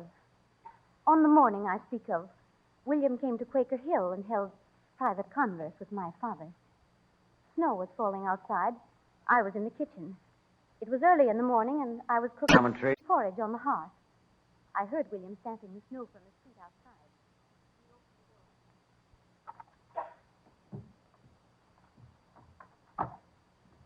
Good morning, Mehitabel. Good morning, William. Come, sit by the hearth and make thyself warm. Would thee like some hot porridge? I have no appetite for it, Mehitabel. I've just left your father. We parted in anger. Anger? Oh, William. What did thee say to him? I asked his permission to make you my wife. He refused it. Oh? Well, I thank thee for telling me of it, sir. Oh, Mehitabel. Your eyes are like a lake I once saw in the woods. Would you have said yes to me, Mehitabel? I would have said yes to thee, William. Then my pigeon will wed without your father's blessing. Oh, no. I cannot depart my father's house in anger. He said I had no way to take care of you. Thy strong hands can build our world. Thee has not spoken fully to father. I told him plainly I'd wed no other, and I meant it, Mehitabel. No, I mean about the land we could rent from the manor lord Philip. Did thee talk of that? What land? That little woodland at the foot of the hill. That part by the brook thee told me would be fertile. Yes, it would be. If I chopped away the trees. Yes. Timber for a cabin. But are you sure Phillips will lease it? My father said so, William. I think I'll have another talk with your father. Wait, William. Wouldn't it be better to see Manor Lord Phillips first, have the lease in thy pocket, and then speak to father? Yes. Yes, my pigeon. That's exactly what I'll be doing. I'll go to my lord first, and then I'll be seeing your father, and I'll soon be telling you what he said.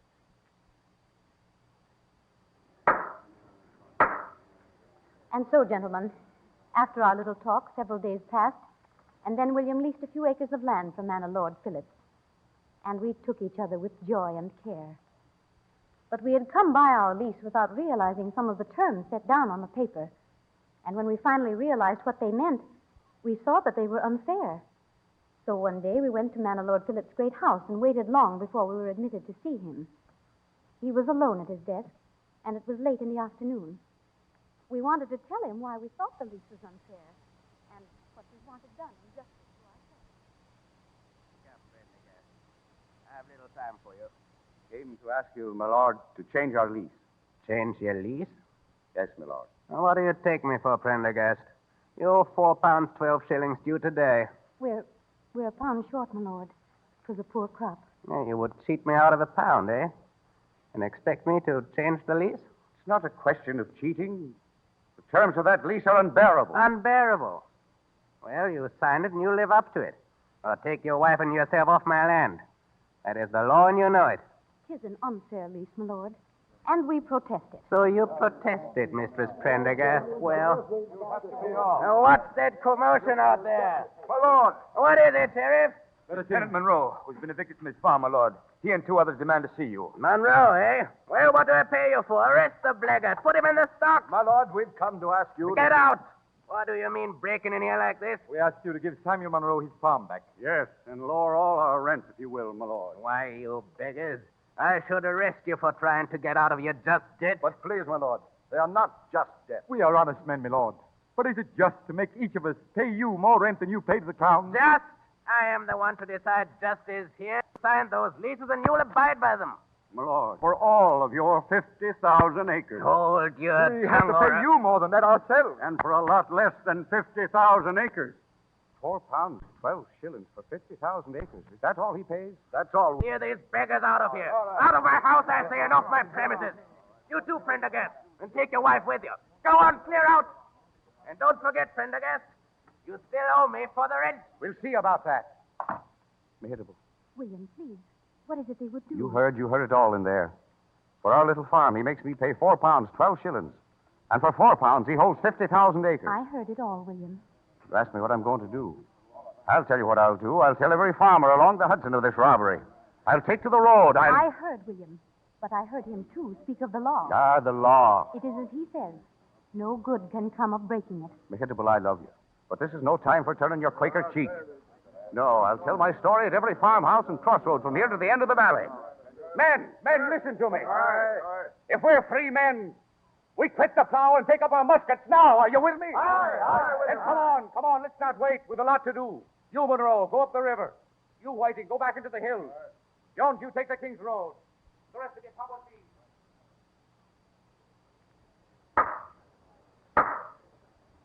And the men agreed with William and what he said. That is the truth, your lordship, and the way it was. You see, your lordship, Mistress Prendergast admits her husband's treason. Does the woman still insist on continuing? If I may, your lordship. Proceed. William said goodbye to me, and though I told him over and over that trouble would come, he rode off that day with his men, and I knew he would not be back by sundown. But I heard later what happened, and this is the way it was. Ah, then, Mistress Prendergast, you admit you were not present at what followed.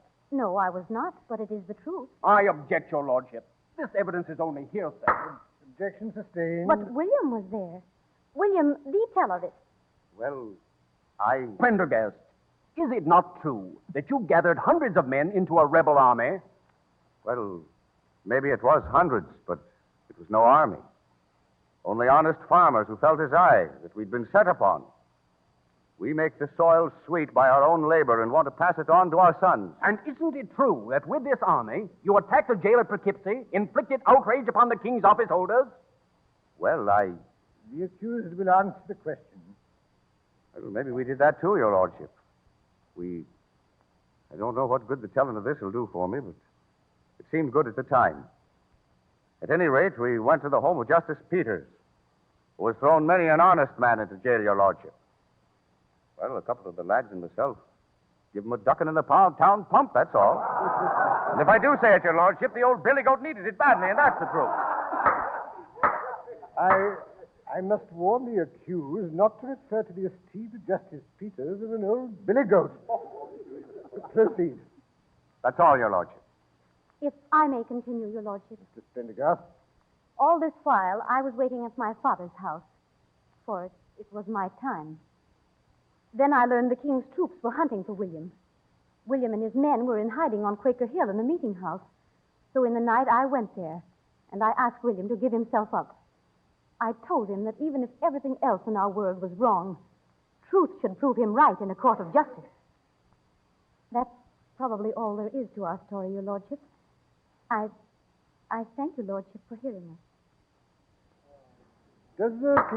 Does King's Counsel wish to introduce further evidence in this case? No, your lordship. Mistress Prendergast has proven every charge in the indictment. The Crown rests. As there is no regular counsel for the defense, the court will now proceed with this charge to the jury. At this time, there are positive points the jury should consider when it retires for its deliberation. In the first place, the stress and motives of these times and the people of the Hudson Valley are of such character and turmoil that the elements of passion and prejudice are most likely.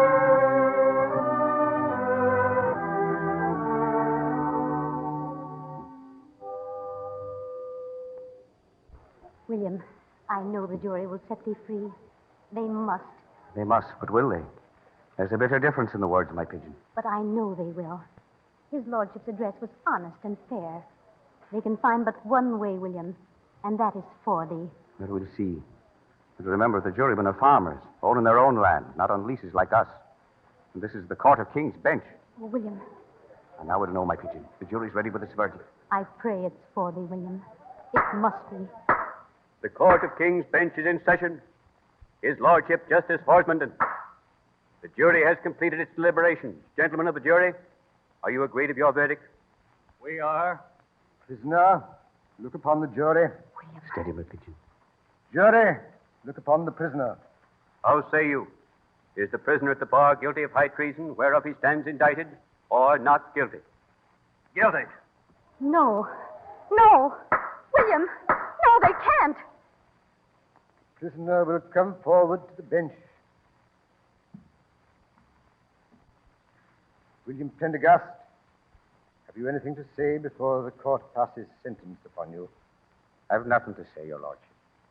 Very well. William Prendergast, you stand convicted of high treason against His Majesty. For your offense, you will be hanged by the neck until you are dead. This sentence to be executed on the 26th day of September in the year of our Lord, 1766. God have mercy upon my soul. Court is adjourned. No. No, William. Come along, No. Prendergast. Come along. Goodbye, my pigeon. William, no, it can't be true. I'll speak to his lordship. Wait. This way, Prendergast. Goodbye, Mehitabel. Goodbye. Your lordship. Your lordship. Yes? Oh, yes, Mistress Prendergast. I would speak with thee. Here, in my chambers, mistress, this way. I thank thee. Your lordship. Sit down, mistress. Rest yourself.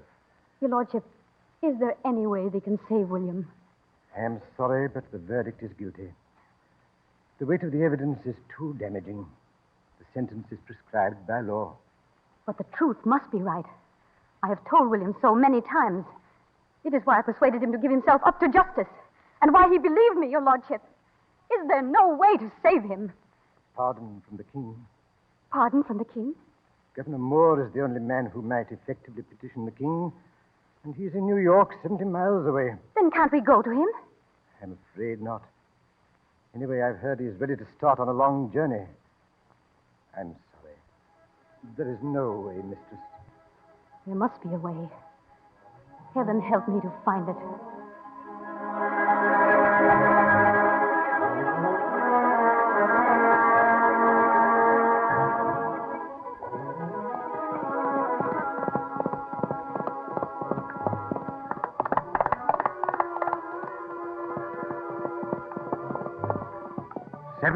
Away, 70 miles down the shores of the Hudson River, is the residence of the Royal Governor, Sir Henry Moore.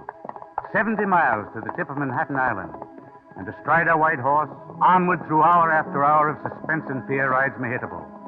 Down the King's Road, past wind-swept Tappan Bay, past King's Ferry and Tarrytown, on and on until Mehitabel pulls up a panting charger at the Harlem River. Then the long gallop over the farmlands of Manhattan Island. On down to the governor's residence, and finally, wan and desperate, Mehitabel stands before Sir Henry Moore. Please. Please, Excellency. Mistress, I've told you I have no time now. I'm sorry, but you must see me at the appointed time for the hearing of petitions. I'm preparing to leave New York. There are many things to do. Come back another time. Excellency, I beg thee. Please. I came by horse all the way from Poughkeepsie. You rode here? For what reason? To beg thee to save my husband's life. He is William Prendergast. Prendergast? Is the trial over? My husband has been sentenced to death. I'm sorry for you, mistress. Sorry Prendergast happens to be your husband. But there is nothing I can do for you. I rode to ask thee to spare him. Oh, be merciful to us. But how can I, mistress? Facts are facts. And the king's justice is the king's justice. William is impetuous, Excellency. Yet what he did, he thought was right. There are hundreds of farmers who feel as William that it was no wrong. The wrong is the rents we pay for our little farms. These speak of the king's justice. If William is hanged, all these farmers will lose hope in justice. If there is to be a peace in the valley, we must have true justice. Yes. Perhaps the king might... I entreat thee. Have mercy. Petition His Majesty for William's right to live. Mistress, I am much impressed by what you say. You are a loyal and brave woman. Your husband shall not suffer. Oh, thank thee, Excellency. Thank thee. I will send His Majesty a petition for your husband's pardon. And in the meantime, you have my assurance that the matter... Yes?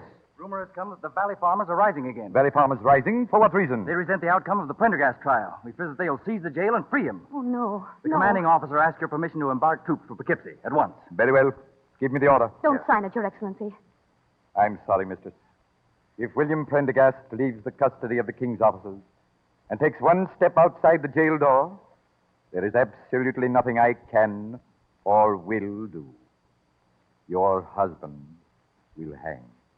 I won't let him. I won't let him leave. I promise thee. And thank thee for thy understanding heart.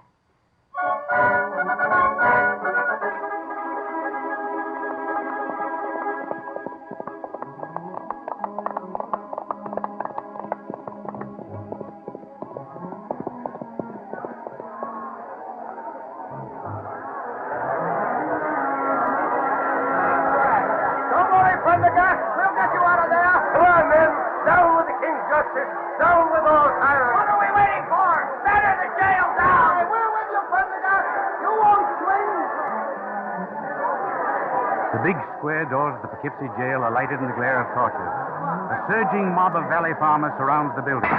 From the farmlands, up in the hills, and beyond the back roads, they've risen and come that night by wagon, by horse, and on foot, enraged and determined to set their leader free. Back in the doors. Come on, come on. Grab hold of the post. Hey! All together now. Ready. Hey! That's it, men. Come on.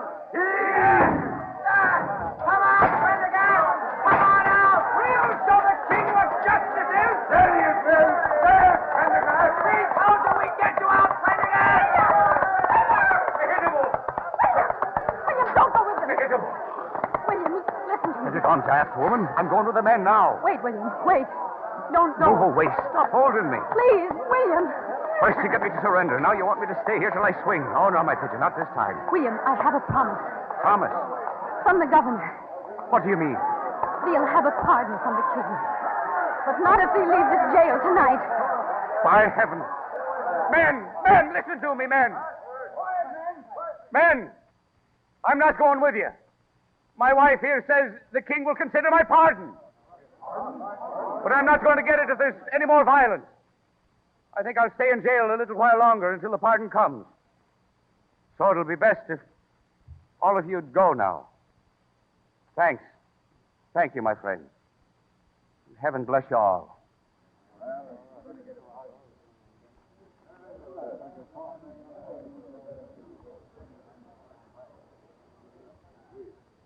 Oh, hold me close, William. Closer. There now. No more flying away from me over the land, my pigeon. You're in my arms now, and you'll stay here. Yes, William. I do love thee.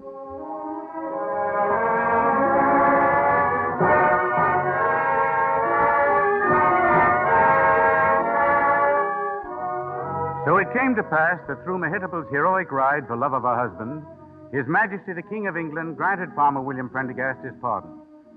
Tonight, that gallant woman, of the days when America was just beginning its long struggle to achieve political and economic freedom, takes her rightful place in the Cavalcade of America.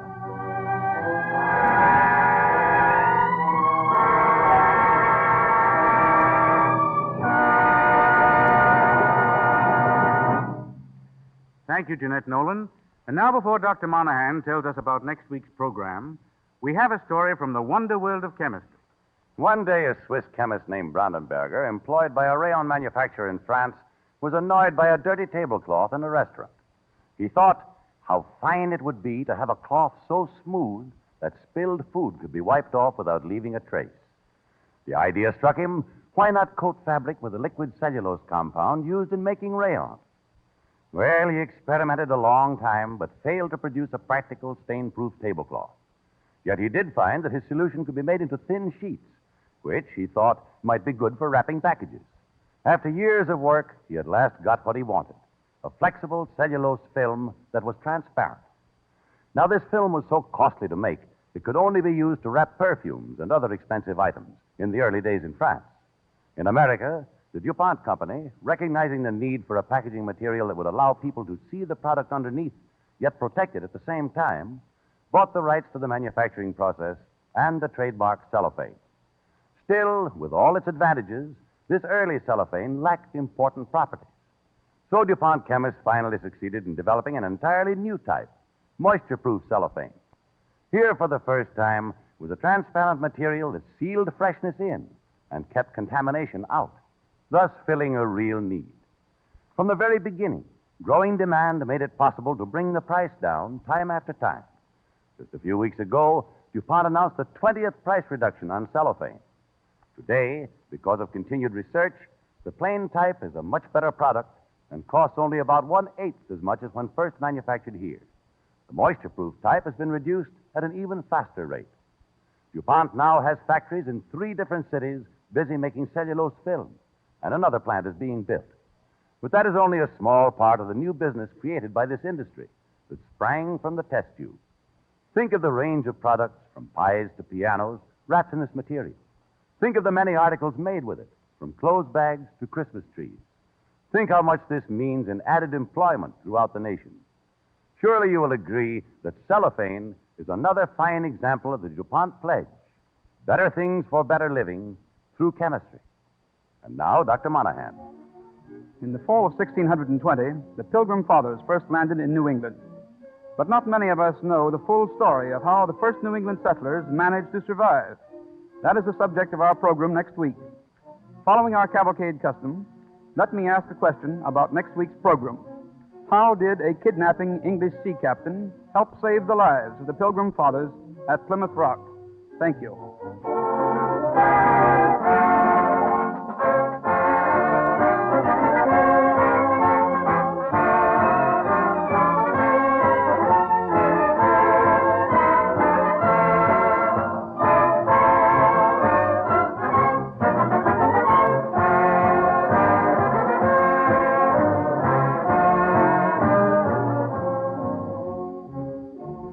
Tonight, the orchestra and musical effects, as usual, were under the direction of Don Voorhees. Next week, Cavalcade of America will present the noted star of stage and screen, Mr. Sam Jaffe, in an original radio drama, The Strange Friend of the Pilgrims. This is Thomas Chalmers saying good night and best wishes from the DuPont Company.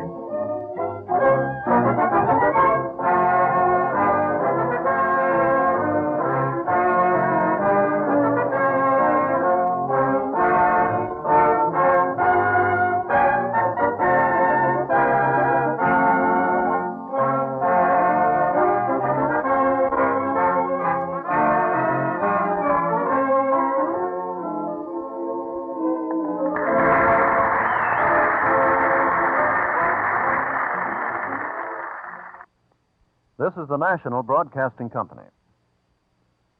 The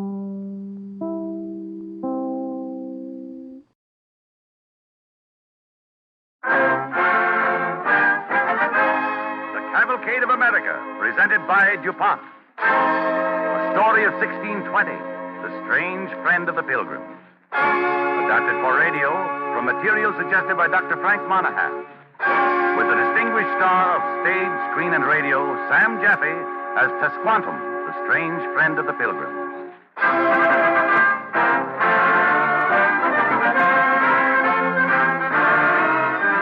The DuPont Company, makers of better things for better living through chemistry, again brings you the Cavalcade of America. To tell you something of the importance of tonight's almost unbelievable chronicle, we now present the Cavalcade of America's historical advisor, Dr. Frank Monahan of Yale University.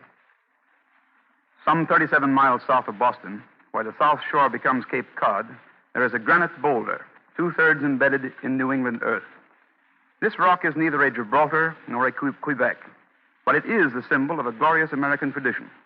Generations of Americans have gone to Plymouth and have meditated upon the simple figures 1620 carved in the rock surface. We all know some parts of the dramatic story of our Pilgrim Fathers, but only a very few are acquainted with an early and genuine American hero, Tisquantum. It is possible that without Tisquantum, Plymouth Rock would have no meaning for us today.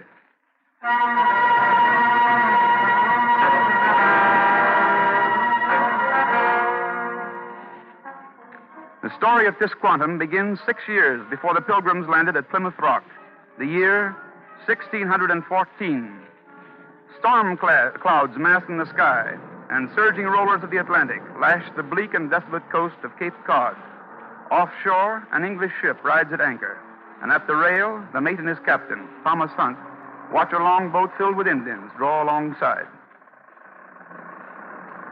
Everything ready, mate? Aye, Captain. Can't risk anything going wrong. We'll have to do this quick.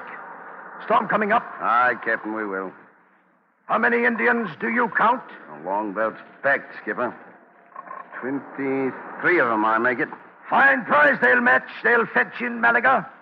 Good-looking lot, too. Ahoy! Up on the board down there. Aye, Captain. Up you go now. All of you. Come on. Now, mate, you ready for it? Aye, Captain, don't worry. My men are ready. Reporting is ordered, Captain.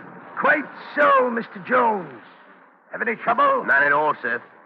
They think they've come aboard to trade beaver with us. Good. Any of them understand English? That one there does, a little. Hey, Tisquantum. Me, Tisquantum. Speak.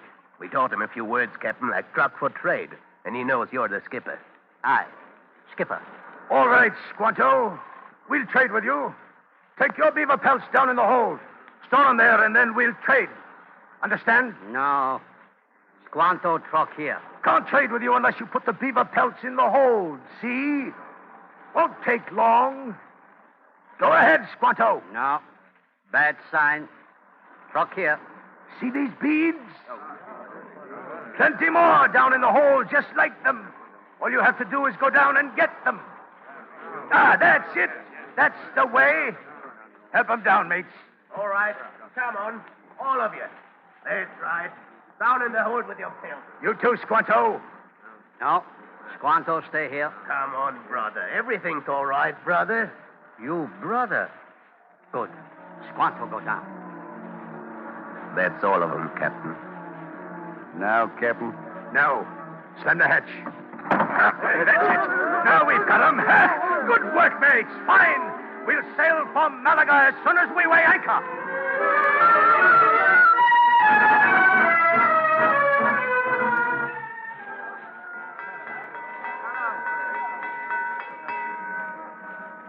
You traders of the seas, here is the fairest sight you have ever laid your eyes on in the slave marts of Malaga. These Indians here, look at them. The finest slaves what you can see. See the brawn and sinew of these red men. Come, what am I offering? 20 pounds. Get 30. Aye. Only 20 pounds for one of these Indians from the New World. Oh, they are worth more. Come up and have a closer look at this one here. This great specimen even speaks English. Come on, Squantum. Speak a few words for us. Squanto go home. That is not what we taught you. He knows a little English, and he will learn Spanish or any tongue as quickly. Come, what am I offered? 3 dinner in slaves. Oh, the friars. Who is slave master to this poor Indian? I am, Friar. And what have the likes of you to do with me or these savages? We forbid the sale of them and take them into the protection of God and His holy church for the salvation of their souls. Savages have souls? Lose your own soul if you will, for you have heard the word of God. These poor savages have not. It is God's will they hear it. I'll be the judge of what's good for these savages. There's only one judge of the earth's creatures, and his wrath is terrible. I stand upon the word of God, and I warn you upon my sacred office to release these poor souls. Now. Save your sermons for the church, Holy Father, and I'll answer for these. Well, where are they? Now see what you've done. They've escaped. They're heading for the waterfront. Quick, Peter, Michael, after them. Hurry! Bring them back. There they go across the square. If you can't catch them, shoot them.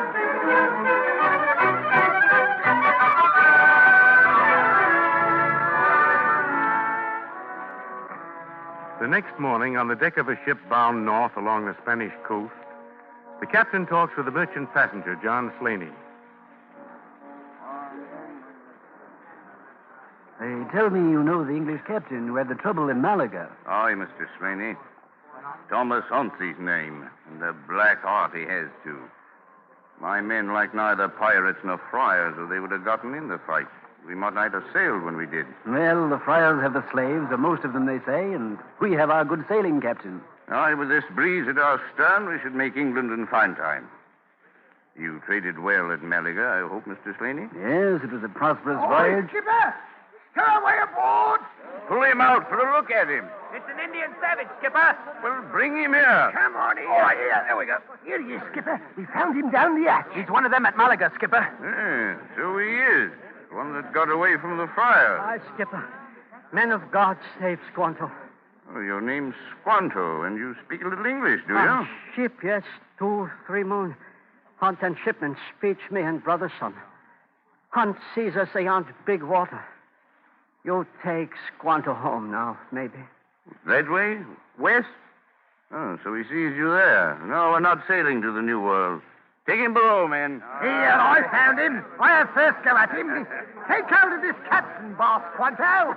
Now run for it. We'll have sport with this lobcock. If there ever was a lobcock, an Indian's one. All right, Captain, what would your men do with him? It's Captain Barron, Mr. Slaney. He's a stowaway and an Indian besides. Stop them, Captain. I have an idea. I don't know if I can, Mr. Slaney. He's a stowaway. Captain, I'll pay for Squanto's passage and food. You pay? He knows a little English. I have business in the Newfoundland. This Indian may be of use to me. Bring the Indian here, man. Bring him here. Please not hit Squanto more.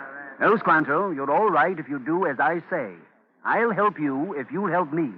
Squanto, thank man of God. Oh, I'm no man of God, Squanto. Just a trader. You take me home now. We can't take you home now. This boat's going to England. We'll go to my home in London.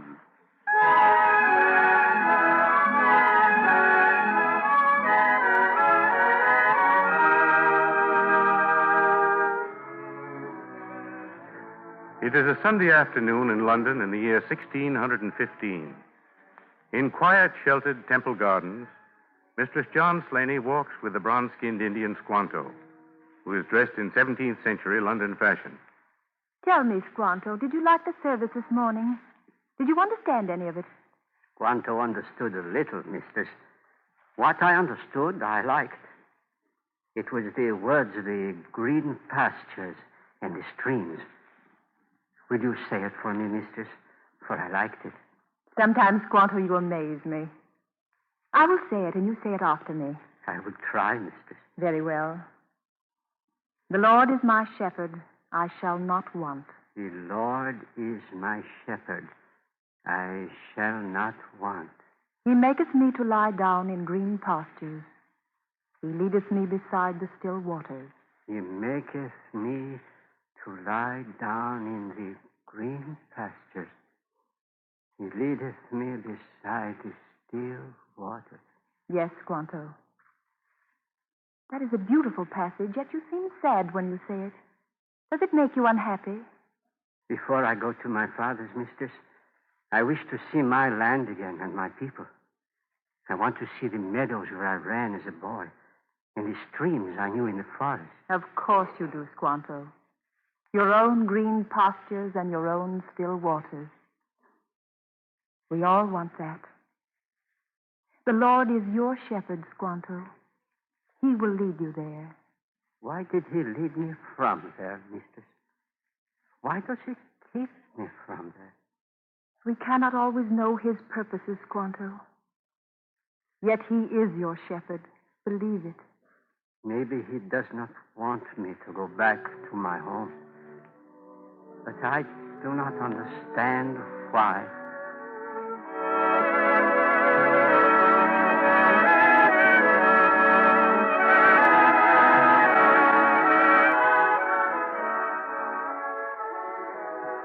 So Squanto longed for his home and his people, but the land beyond the big water was far away and ships were few.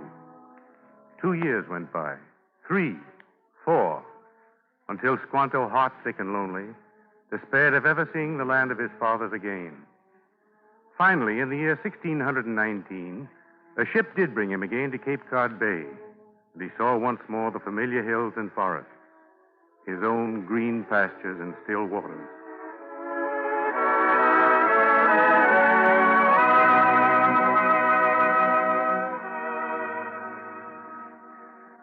The ship's captain and Squanto leave their small boat on the shore. A few Indians peer timidly from the forest as a pair of strangely clad men walk a little way inland. The Indians hide in fear as the strangers reach what was once a clearing, now overgrown with brush and bramble. Here, Captain Dermer. Here was my home. You must be wrong, Squanto, surely. You've been away so long, you don't know where it is. You've come to the wrong place. No, I'm sure. This was my home. I know every tree and rock. There, under that pine, I made my first bow. And over there on that hillock, my father taught me how to draw it. Here we played together. And there in that field, we sowed the grain when we were older. Well, then, Squanto, your people have gone away. Where have they gone? Surely some sign will tell me. I must know, Captain. Squanto, hadn't you better come back to the ship? Wait. Wait, Captain. What have you found, Squanto? Bones, Captain. Bones whitened by many snows. Why did the white man take me away? Why did you not bring me home when I wanted? Now you bring me home too late. I would be happier dead with my people. The white man's God lead me here too late. Maybe not, Squanto. Ask those Indians in the woods there. They may know. Yes, they may know. Brothers, we come in peace. I am dressed like the white man, but I am an Indian. My name is Tisquantum. This was my home. Welcome, Tisquantum. Me, Samoset. Me here of Tisquantum. Aye. You are not of this place, Somerset. Yet I am more stranger now than you. Where are my people, the Pakanokets? Tisquantum. Pakanokets, all dead. Great sickness. My people? I'm sorry, Squanto. What will you do? Will you come with me? I do not know what to do. No, go away, Tisquantum. You home. You live with us. With great Sachem Massasoit. You come with Somerset. Make home. I thank you, Somerset. I will go with you and live among my neighbors. I want to forget the white man's ways and live the way it was meant for me.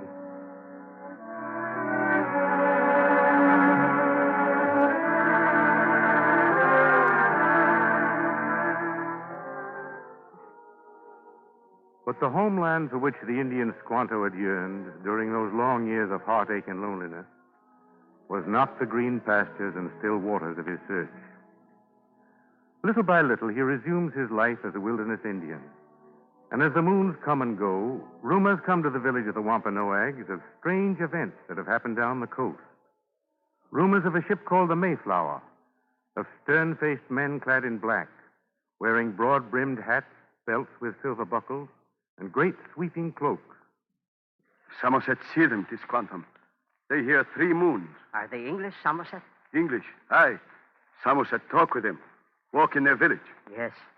In the land of the white men, I heard them talk of settling in our land. Do they come in peace or war? They say friends. I tell them I bring Tisquantum. No. No. Come, Tisquantum. Come now. No. I have suffered too much with white men, Somerset. They have many beads, knives. They give to Somerset and Squanto. I don't want beads and knives. But white men starve. No food all winter. White men die. Many in ground already. We go now. What, Somerset? They die? We are strangers in a strange land. I know how that is. I was a stranger in their land. Some of them helped me. Now I can help them. Come, we go to Massasoit.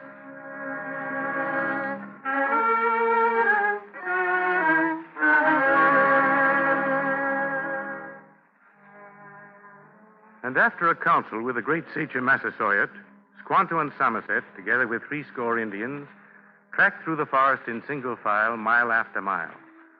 All are streaked with paint, deep red, black, yellow.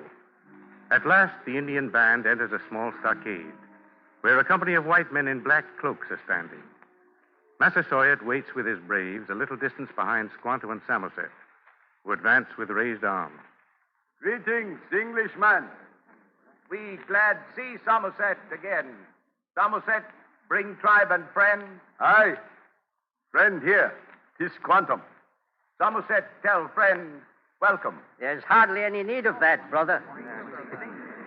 Accept my word, we come in peace. Why, you speak our tongue as we speak it. I lived 4 years in London. My name is Squanto. Or Squanto, if you will. Well, come forward, friend, come forward. Welcome, welcome indeed. I am John Carver, governor of this plantation. We are glad to come to you, brother. Massasoit wants to help you. You need only to look about you, my friend, to see how badly we need it. We've done everything we can, but we're starving. Perhaps it's best we sail back home. No, don't go. I come to tell you the great Massasoit wishes to be friends with you. He offers you the pipe of peace. He understands gifts. Yes. A copper chain or two, a buckle, and, one of your hats or a coat. Yes, I see. Well, thank you, Squanto. Bid Massasoit come forward to us, and we'll smoke the pipe of peace. Somerset, go back and bring Massasoit and his braves to us here. Aye, Tisquantum. Governor Carver, you should not starve in this beautiful land. The forest and the waters and the earth itself are rich.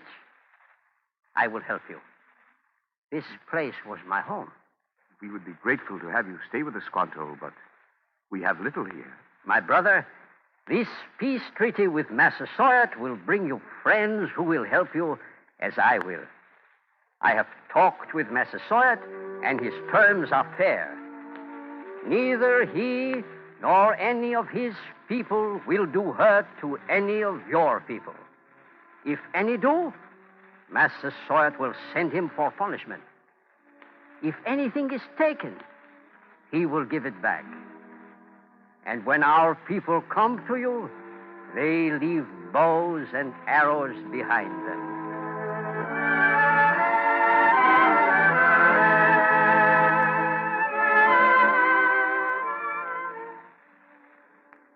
This treaty of peace and friendship negotiated by Squanto lasted 54 years. But security and peace were not to be the lot of Squanto, nor the Pilgrims with whom he made his home. A messenger from a new and struggling settlement to the north brought word of crop failure and possible starvation. And added to this plight came disturbing word of Indians who were envious of Squanto and who demanded that the Pilgrims send him back to the forests. Faced with a double dilemma, the Plymouth governor calls his elders into council. Before them stands a messenger from the new colony. At the rear of the room, Tisquantum. It's as I say, Governor Bradford. Our crop has turned out badly. Our settlement hasn't enough food to last a fortnight, let alone the winter. We need immediate aid, sir. We beg you to help us. I know. What can we do? We've little enough here. Brethren, we can discuss this later. I say it's more necessary that we decide to rid ourselves of Squanto now. Send him back to Massasoit. Remember, Miles Standish, it was Squanto who saved our lives. It was he who taught us how to hunt and fish and how to plant the corn. He saved our lives and this colony. But it's the third time Massasoit demanded Squanto. And now he sends his knife to Squanto's head and hands. Brethren, we either send back his head and hands or deliver him over to Massasoit. And I say at once. It seems to me we'd better not be too rash just because some of Massasoit's braves are jealous of Squanto. And I say it seems to me we'd better not invite Massasoit to go on the warpath against us. We can't afford trouble. Not now. Send Squanto back and be done with it. Brothers, I will go. But listen to me before I do. There's nothing you can say, Squanto. You'd better go at once. Just a minute, Miles Standish. What is it, Squanto? Brothers, it is about the colony without food. They have a ship. If you will let me, I can take her to a place around the Cape on the warmer shore. There I know we can get enough grain for both colonies. I will take you there, and then I will go. Squanto, take us to this place, and I pledge my word that this shall be your home.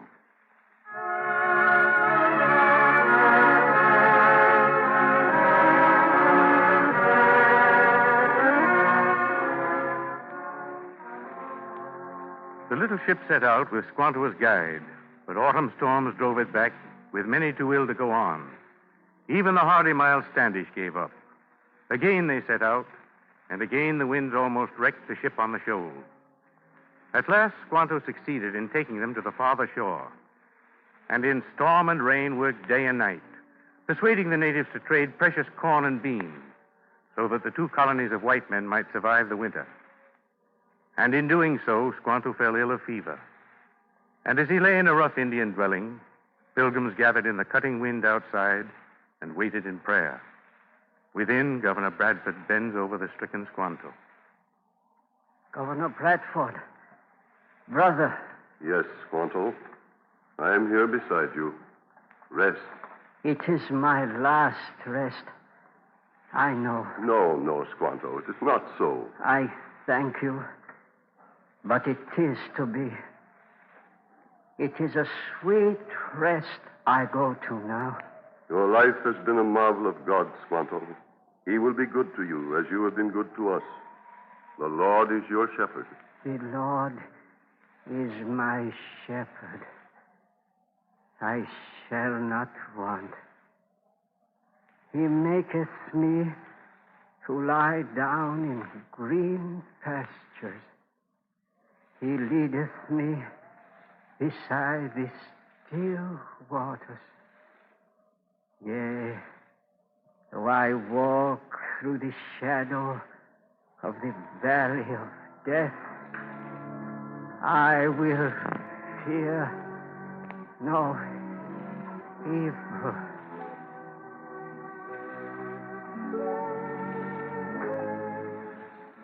That was almost 318 years ago. Yet recorded for posterity in the pages of the history of the Plymouth Plantation are written these words.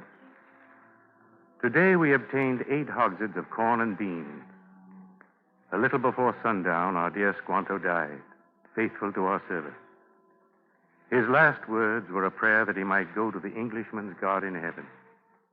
We know that he will, for we have always known that he was a special instrument of God, sent for our good beyond our expectations. By the hand of William Bradford. So the Indian Tisquantum takes an honored place in the Cavalcade of America.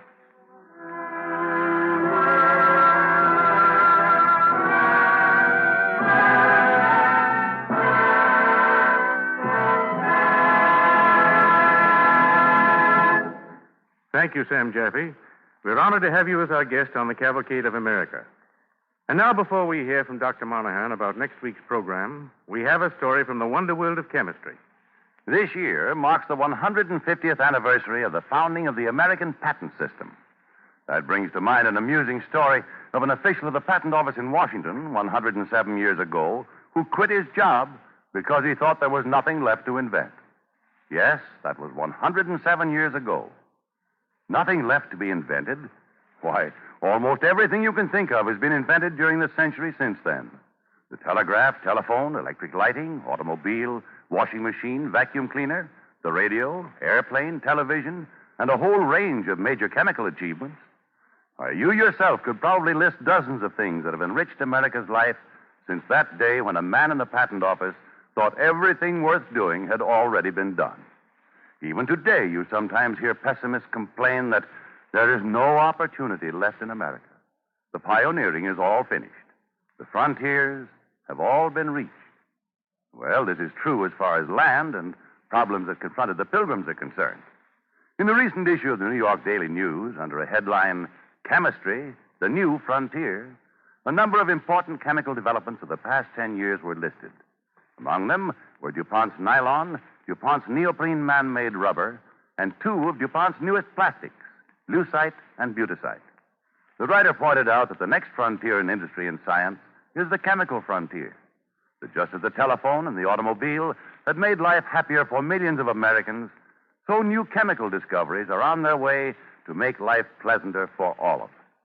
On this far-flung frontier, the frontier of chemistry, the research chemists of DuPont continue to advance. And just as new towns sprang up where America's pioneers forged their way, so, thanks to enterprise and venture capital, new industries often arise behind the advancing step of chemists in their long, hard search for new ways to provide more comfort, more conveniences, greater well-being for all. Hundreds upon hundreds are the factories, thousands upon thousands are the men and women who are busy today making more useful and beautiful things out of materials that had but recently come from the laboratory. Tomorrow, there will be more. On this mighty new frontier, the never-ending frontier of chemical science, the DuPont Company, with full confidence in America's future, works to make good its pledge. Better things for better living through chemistry. And now, Dr. Monahan. Once more, it is a pleasure to give you a question which will be answered on the Cavalcade program next week. This evening, we presented an important but little-known episode in the story of the Pilgrim Fathers. Next week, we present a new angle on Thomas Jefferson and the writing of the Declaration of Independence, a story dear to the heart of every American. Here is the question. Why do we celebrate the 4th of July as Independence Day when Congress actually voted independence on July 2nd, 1776? Thank you.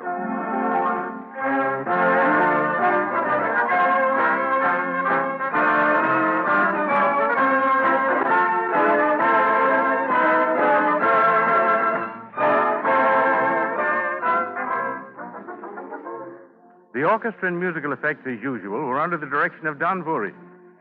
Next week, the Cavalcade of America will present John Beale of stage, screen, and radio fame as Thomas Jefferson in an original radio drama based on a story by Marquis James. This is Thomas Chalmers saying good night and best wishes from the DuPont Company.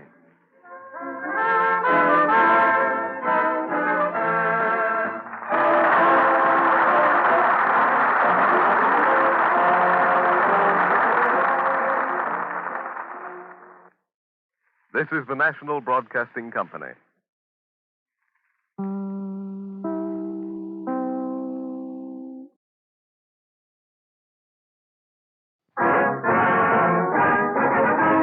The Cavalcade of America, presented by DuPont. A story of the young Virginia statesman, Thomas Jefferson. Adapted for radio from a story by the distinguished American author, Marquis James, with Carl Swenson as Thomas Jefferson.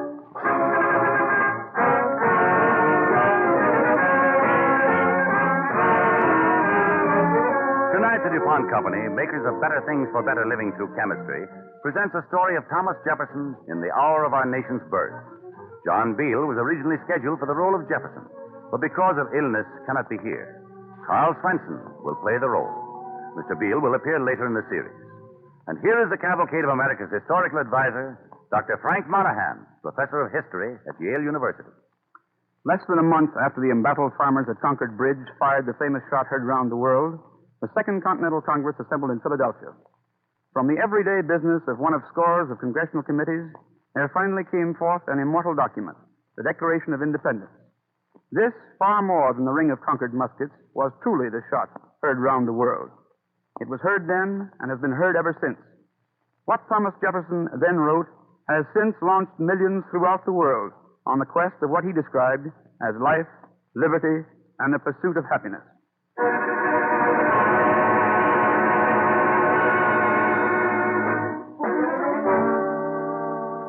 It is a June day in the year 1776. In the suburbs of Philadelphia, two men walk up the steps of a trim brick house. They are Richard Henry Lee and young Thomas Jefferson of Virginia. They glance at a notice in a window advertising lodgings. The younger man lifts the brass knocker. It looks like a nice, quiet house, Jefferson. Yes, it does, Mr. Lee. You know, it was so noisy in the city. A blacksmith shop right under my window. I couldn't do any work. Nothing out here to disturb you but the wind and the trees. Yes? Oh, are you the lady of the house? Yes, I am. Well, my friend here tells me that you let rooms. Yes, sir, I do. Come in, gentlemen. Thank you. Thank you. Is it lodging for both gentlemen? No, just for me, mistress. Mistress Graff. Mr. Jefferson needs a quiet place to do some writing. Oh. Are you a native of Philadelphia, Mr. Jefferson? No, mistress. I'm from Virginia. A planter, and this is my friend, Mr. Richard Lee. How do you do, sir? We're members of the Continental Congress. Oh, both of you? This young gentleman, too? Yes, indeed, mistress. A privilege. Well, I have a nice bedroom and parlor on the second floor. Would you like to see it? Yes, indeed. Oh, excuse me. Yes? Mrs. Graff, Yes, I'm Mrs. Graff. I'm an agent sent by the Committee of Public Safety. I'd like to take an account of the articles of lead you own. Articles of lead? Come in, sir. Yes, mistress. The committee is helping the military collect lead for bullets. That's right, Mrs. Graff. Dr. Franklin's getting busy with his defense for Philadelphia. Is it news of the British you bring? There's no definite word yet, but Philadelphia's fortifying. We have to be prepared for anything these days, Mr. Scraff. I see. Well, then, write down that clock weight, sir. I'll note it down, ma'am. But we aren't removing clock weights until the iron weights are made to replace them. Well, it's ready when you want it. And let me see. There are my 2 bowls and 12 spoons and a big soup ladle in the kitchen. Thank you, ma'am. Please bring your lead to the Committee of Public Safety in the morning, Mr. Graff. Our ruling pays you 6 pence a pound. I will bring them. But I won't take pay for giving safety to us all. You have the proper spirit, mistress, and I'm sure that you'll never regret it. The gentleman's right. Well, I'll be going, Mr. Graff. Thank you. Good day. Good day, all. Good day. Good day, sir. Thank you, sir. Now, Mr. Jefferson, excuse me. Oh, please don't excuse yourself, mistress. We need all the lead we can get. This way, gentlemen. Thank you. The rooms are right at the top of these stairs. You go first, Mr. Lee. This house is new, isn't it, mistress? Brand new. My husband's a bricklayer by trade. He built it all himself. And the big field around is our own property. Oh. Here we are. Now, this is the bedroom. Yes. And this is the parlor that goes with it. Mm-hmm. What is the rent? 10 shillings a week. That's a good chair for your writing, Jefferson. Oh, you need a table. No, I have my own desk. It'll come with my saddlebag. Is it big? Will it come in the door all right? Yes, when the legs are folded up, it's no bigger than a large book. Oh, I see. Well, mistress, I think I'll take the rooms. And now Mr. Lee and I have a little business to talk over. Would you be good enough to fix us some chocolate? Indeed, I will, sir. Thank you, sir. You sit down, Mr. Lee. Thank you, Jefferson. Heard from home lately? Yes. Letter the other day. Having a hard time down there. Perhaps I should be there now. I'm sorry, Jefferson. But really, you're needed here in Philadelphia. Especially now. I think we have Congress in a position to take definite action. This time, Jefferson, we're in for it. You're right, sir. Every one of us. With all we have and all we hope for. On your way here from Virginia, what did you hear? What's the temper of the people in the backcountry? Did you get any indication of how they feel about independence? Yes, I did. Like their city cousins, some think it's nothing but a tempest in a teapot that'll blow over. Mm-hmm. Now, here I brought these newspapers to show you. Here, read this notice in the Virginia Gazette. Oh, this one? Yes, that's it.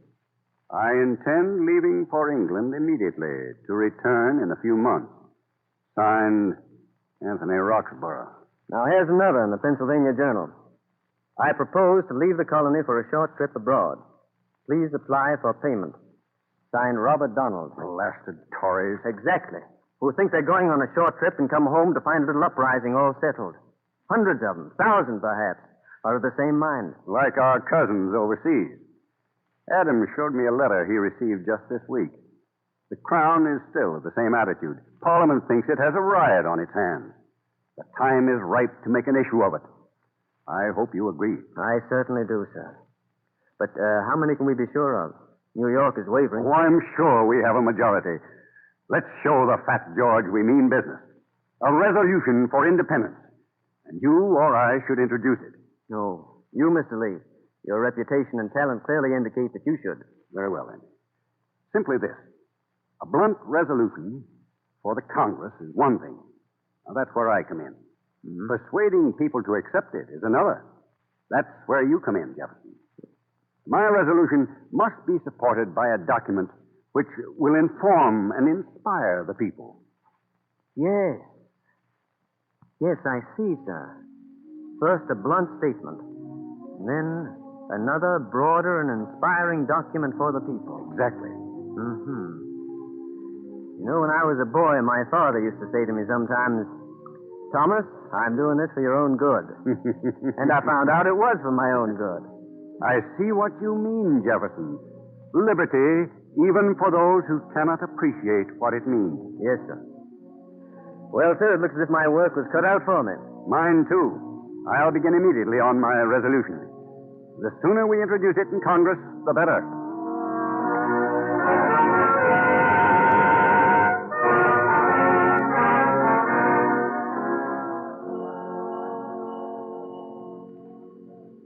Continental Congress is now in session. Mr. President. Chair recognizes the delegate from Virginia, Mr. Richard Henry Lee.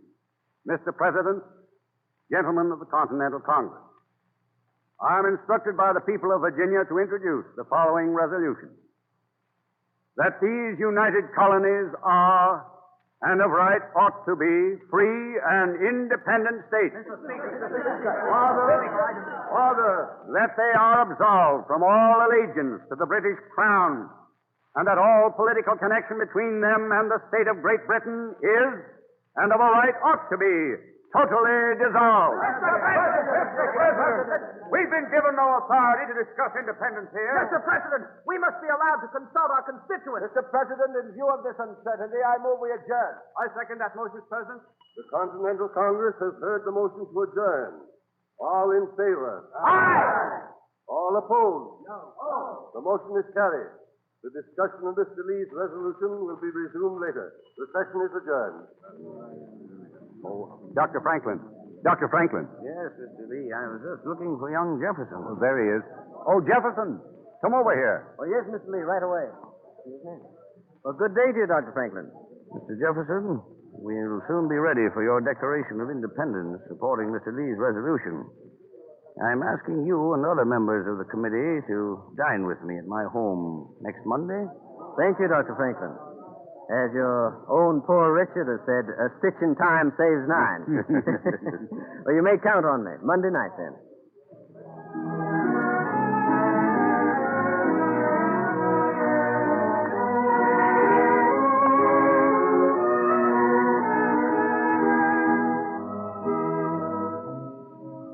Well, no, I can't say that I have. Well, gentlemen, it's getting a bit late. Perhaps, but remember, better late than never. Right, Doctor, right. And yet, at the same time, gentlemen, Mr. Adams is right. A thing never begun is never done. But before Mr. Jefferson, as chairman, calls us to order, help yourselves to more port. You, Mr. Livingston? Oh, thank you, Doctor. Excellent wine. Excellent. You too, Mr. Sherman. Thank you. Indeed, my guests must be their own hosts, for a host with the gout is a guest in his own house. You must pour your own and mine, too, if you please. You're a perfect host, Dr. Franklin. Your fare, food, wine, and conversation. All charming. I second that. Well, thank you, Mr. Sherman. But I like to consider my dishes appetizers to Mr. Jefferson's business. Very well, gentlemen. I call the committee to order. Frankly, gentlemen, I feel that someone else would make a better chairman. Excuse me just a moment, Mr. Jefferson. I don't think it's a question as to who's chairman, gentlemen. Whoever is, it seems to me our work is useless. We've had a delightful evening, so let us say good night and... We met for a task, gentlemen. Now let us do it. It must be ready when Lee's resolution is passed. Passed? Many say it'll never be passed, Mr. Adams. Mr. Sherman, you should remember the difference between ever and never is but the letter N. Well, that may be, Dr. Franklin, but my constituents in New York will not instruct me to affront England so unnecessarily. It seems to me the question is premature. We, as delegates for New York, cannot act without instruction. Dr. Franklin, Livingston and I feel this is not the time to raise the issue of independence. I suggest the committee adjourn. Well, just a moment, gentlemen. Congress has appointed the 5 of us to phrase that very issue. Now, it's evident that a majority disagree with you. Well, then, I beg to be permitted to become a silent and inactive member of your committee, Mr. Jefferson. I can only be a hindrance to you. And I, too, sir. Will you excuse us, Dr. Franklin? We'll leave. Certainly, gentlemen, if that is your wish. Good night, Doctor. Good night. Good night. Good night. Good night. Good night. Well, Dr. Franklin, that leaves only the three of us. You see, I shouldn't be chairman. Either you or Mr. Adams here might have held them with us. Well, never mind, Jefferson. Let's not cry over spilled wine. We have 3 bottles left, you know. No, you've got to be chairman, Jefferson. I'm in great disfavor with our conservatives on this subject of independence. You get along with everybody. And Jefferson, my departed guests are exceptions to prove the rule. But, Dr. Franklin, you know how poorly I speak in public. If I get up on the floor and make a speech, I'm certain it'll ruin everything. Don't worry about that, Mr. Jefferson. Your phrases will carry the day by themselves. I hope so, sir. Well, at any rate, Doctor, I've made some notes. Notes that reflect the temper of our people. I have them here. 22 specific grievances against the king. Any one a reason for independence. 22 specific reasons. May I see them? Certainly, Dr. Franklin. There they are. And here's the preamble. Listen to this, Adam. There are certain unalienable rights. Among these are life, liberty, and the pursuit of happiness. You won't need any help from us, Jefferson. Life, liberty, and the pursuit of happiness. That's precisely it. Precisely. Well, time's fleeting, Jefferson. Let's see the paper as soon as you can. Knowing the temper of Congress, I'm convinced Lee's resolution will be passed pretty soon.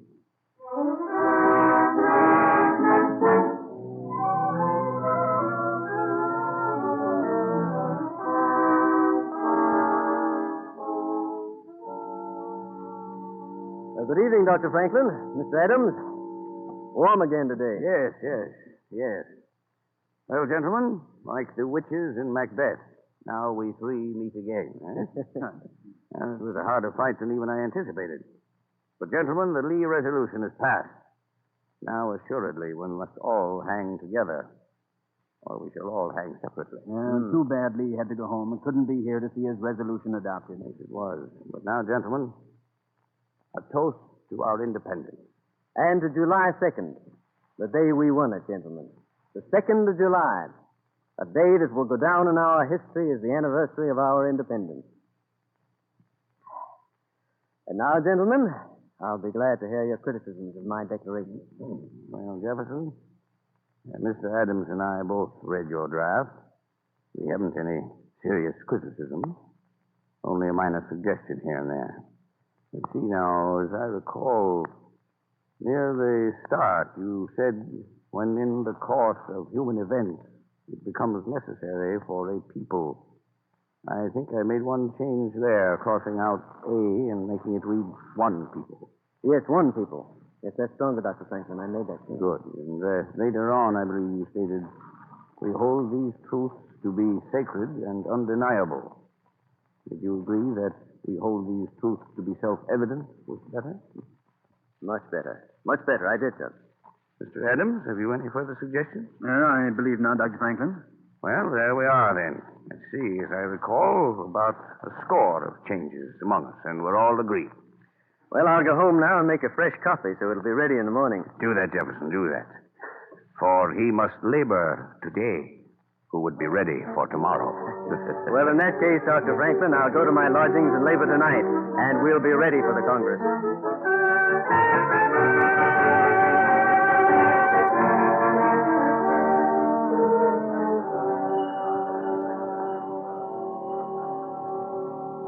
The Continental Congress is now in session. Mr. President? The chair recognizes the delegate from Virginia, Mr. Thomas Jefferson. Mr. President, gentlemen of the Continental Congress,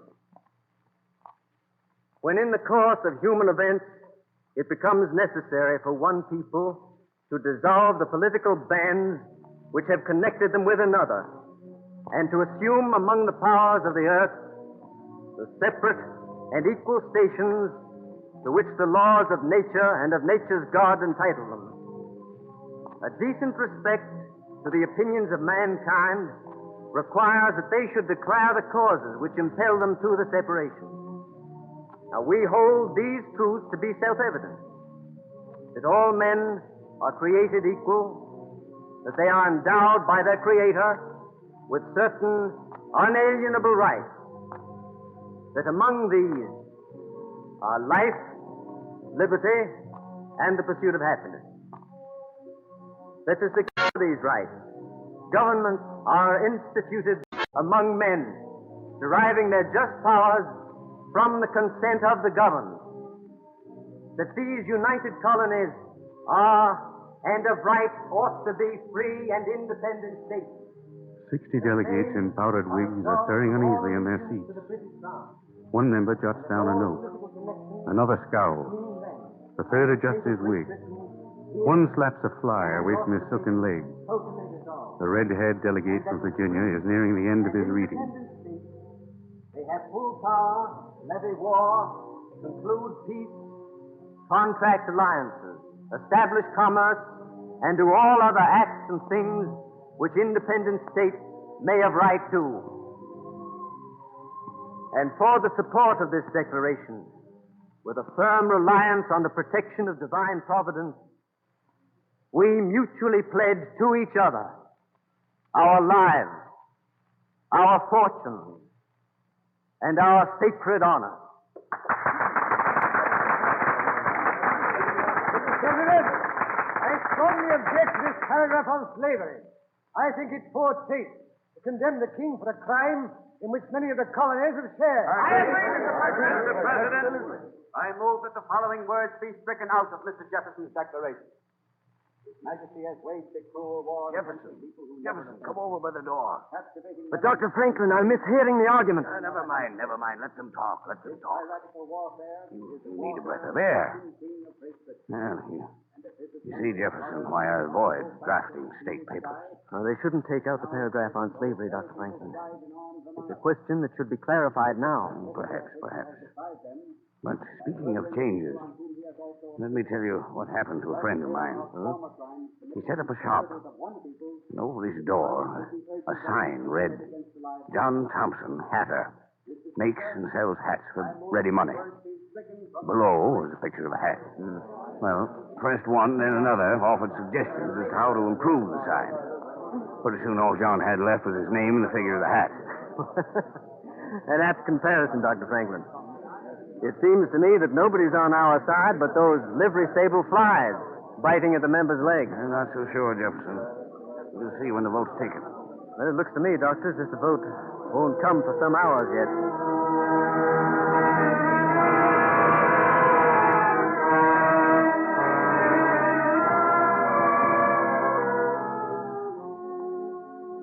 The delegation from Delaware. The Delaware delegation stands for the Declaration of Independence. The delegation from Virginia.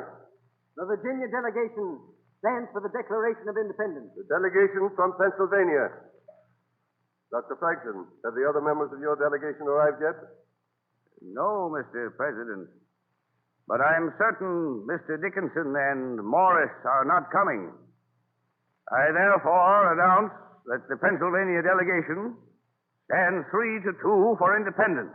12 ayes with the New York delegation in sympathy but not voting. I think we may call it unanimous. It is unanimous. Well, Dr. Franklin, it's done. Yes, it's done. And now, my boy, I suggest you let up for a while. Well, sir, I believe I will. I have some shopping I could do.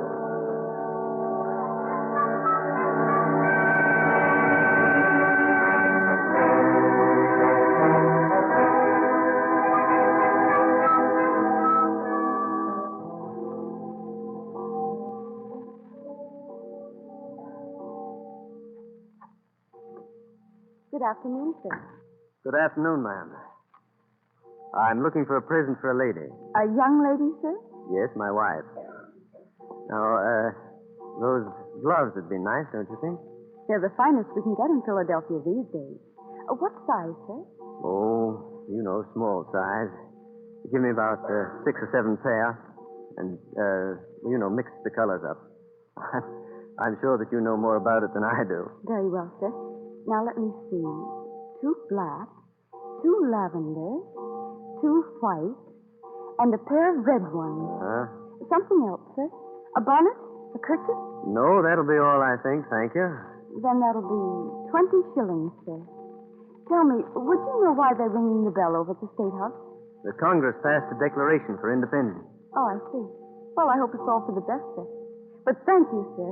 Your wife must think you a generous husband. I'm sure she will like the gloves.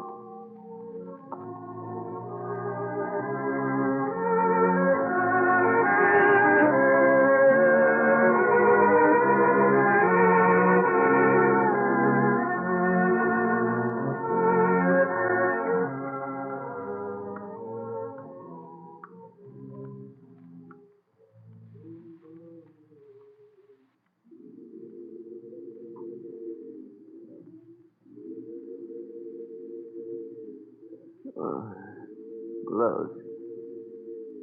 Gloves, Martha. Martha? Gloves, Father? Oh. Martha. What time is it? Only a few minutes now, Father, until midnight. 50 years ago. 50 years since the bell rang and I bought those gloves for your mother. Yes, Father. Yeah. Is it the fourth yet? Almost. I'll tell you. Try to rest a little, Father. Yes. Martha, is it the fourth yet? Yes, Father. Now it is. The 4th of July. I've lived to see it.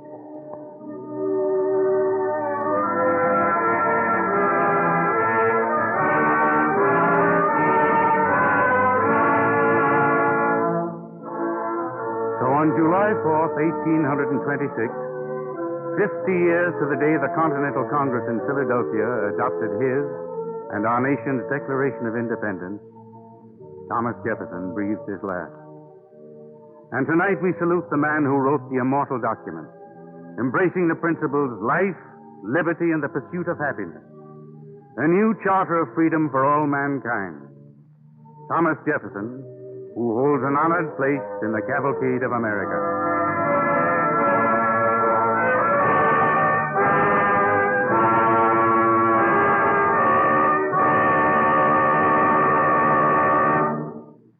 And now, before we hear from Dr. Monahan about next week's program, we have a story from the wonder world of chemistry. With all his affairs of state, Thomas Jefferson was never so busy that he was not concerned with his broad acres of farmland. One day he wrote a letter. The date was April 26, 1811. The letter was to a young man named E.I. DuPont de Nemours, who 9 years before had founded the company that still bears his name. Jefferson wrote to young Irénée DuPont as follows: I am engaged in works which require a good deal of rock to be removed with gunpowder, in doing which, with the miserable stuff we have here, we make little way. Will you be so good as to send me 250 of yours, addressed to Messrs. Gibson and Jefferson of Richmond, who will forward it to me? Now, we don't know what blasting job Farmer Jefferson wanted the DuPont powder for, but we do know that ever since those early days, DuPont industrial explosives have played a pioneer part in helping build America. During the latter part of the last century, chemists developed a new blasting agent, dynamite, far superior to the black powder available in Jefferson's time. Dynamite made it possible for man to accomplish undreamed of miracles, blasting tunnels through mountains and under rivers, building huge canals, dams, and water supply projects, mining coal and metal, clearing the path for progress throughout the nation.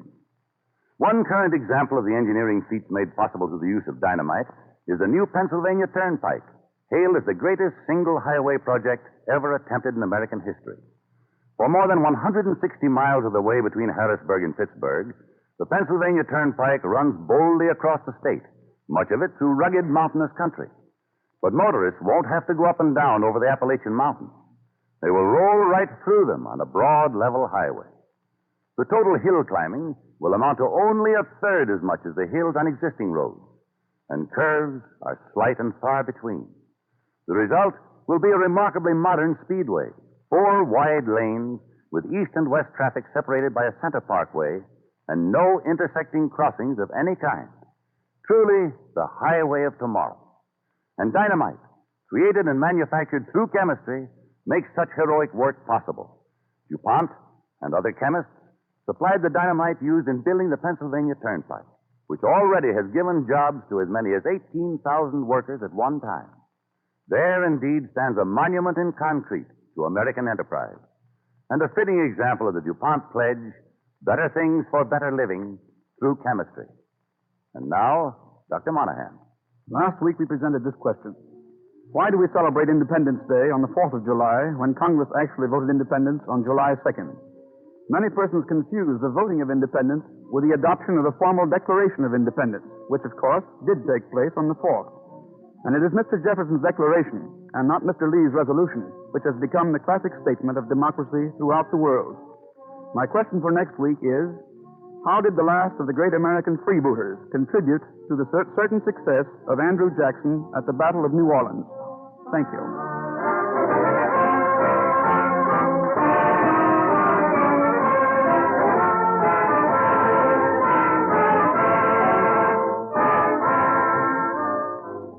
The orchestra and musical effects, as usual, were under the direction of Don Voorhees. Next week, the Cavalcade of America will present a radio dramatization based on material suggested by Marquis James. It is the story of the glamorous freebooter, Jean Lafitte, who ruled an island stronghold in the Gulf of Mexico. Until next week, then, this is Thomas Chalmers saying good night and best wishes from the DuPont Company.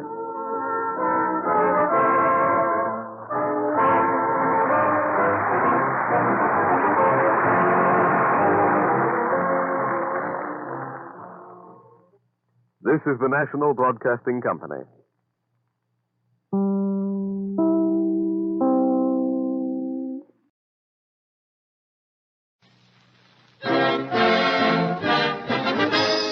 The Cavalcade of America, presented by DuPont. The story of Jean Lafitte. Adapted for radio from material suggested by the eminent American author, Marquis James. Starring William Johnstone in the role of Jean Lafitte. The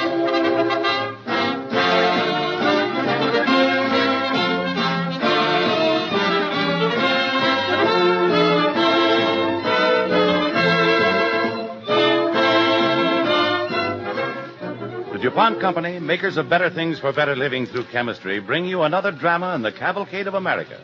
The story of a picturesque freebooting pirate, Captain Jean Lafitte. And here is the Cavalcade of America's historical advisor, Dr. Frank Monahan of Yale University. This evening, Cavalcade presents a little-known but highly important episode of the War of 1812. It is the midwinter of 1814, during our second war with Great Britain. To many persons, it is America's darkest hour since Valley Forge. Our military invasions of Canada have been miserable failures. The British have burned both the Capitol and the White House in Washington. They are in firm possession of whole regions along the Atlantic coast. Their fleets blockade our ports. Dark is America's prospect, but now it grows worse. For England has now defeated the great Napoleon and sent him into exile. She is determined to end the lagging war in America with one staggering blow by the greatest single army any European power ever dispatched to the New World. That blow is to be struck against New Orleans in the Mississippi Valley. With 10,000 seasoned veterans, Major General Sir Edward Pakenham maneuvers his fleet of 50 vessels of war into the Gulf of Mexico.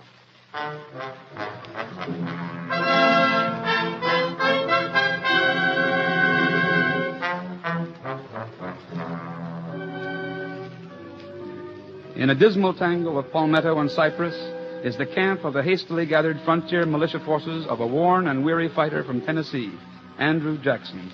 It is late at night. By the tarnal coffee, look at this. This letter here now. Go on, smell it. Well, all perfumed up like a Creole's kerchief. Fancy, too. Well, who's it from? Governor Claiborne. That prancing, squealing fuss budget to come down here from Virginia. Now he's the governor. Getting all riled up about the British. Where are they going to attack, he says. You got to protect Louisiana from those redback skunks, he says. Maybe he's going to tell us how we ought to do it, huh? Maybe he doesn't think I wish I knew where they was going to crack us. Be either New Orleans or Mobile. I figured. That doesn't help us any. Not enough men in our camp to be both places at once. I tell you, Coffee, I wish I knew where. New Orleans or Mobile. And now Claiborne tells me he's wondering, too. Not only that, but he says we got to watch out for a cussed pirate to boot. Who's that? Some French jackass named Laffite, Jean Laffite. You know him? Yes, I know him. I heard of him. He's practically the idol of New Orleans. I don't care if he's their patron saint.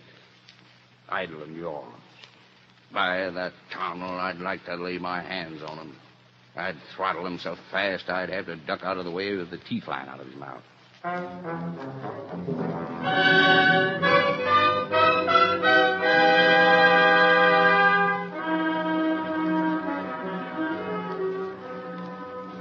Over the hills from the camp of Andrew Jackson, beyond the lakes and bayous, lies the picturesque city of New Orleans. It's late the following afternoon, and the sunlight glows golden on a colorful promenade in the square. Brilliant New Orleans, with its frivolity, its commerce, and its romance. At a sidewalk cafe, several men are seated about a table with Captain Jean Lafitte, listening to a street singer.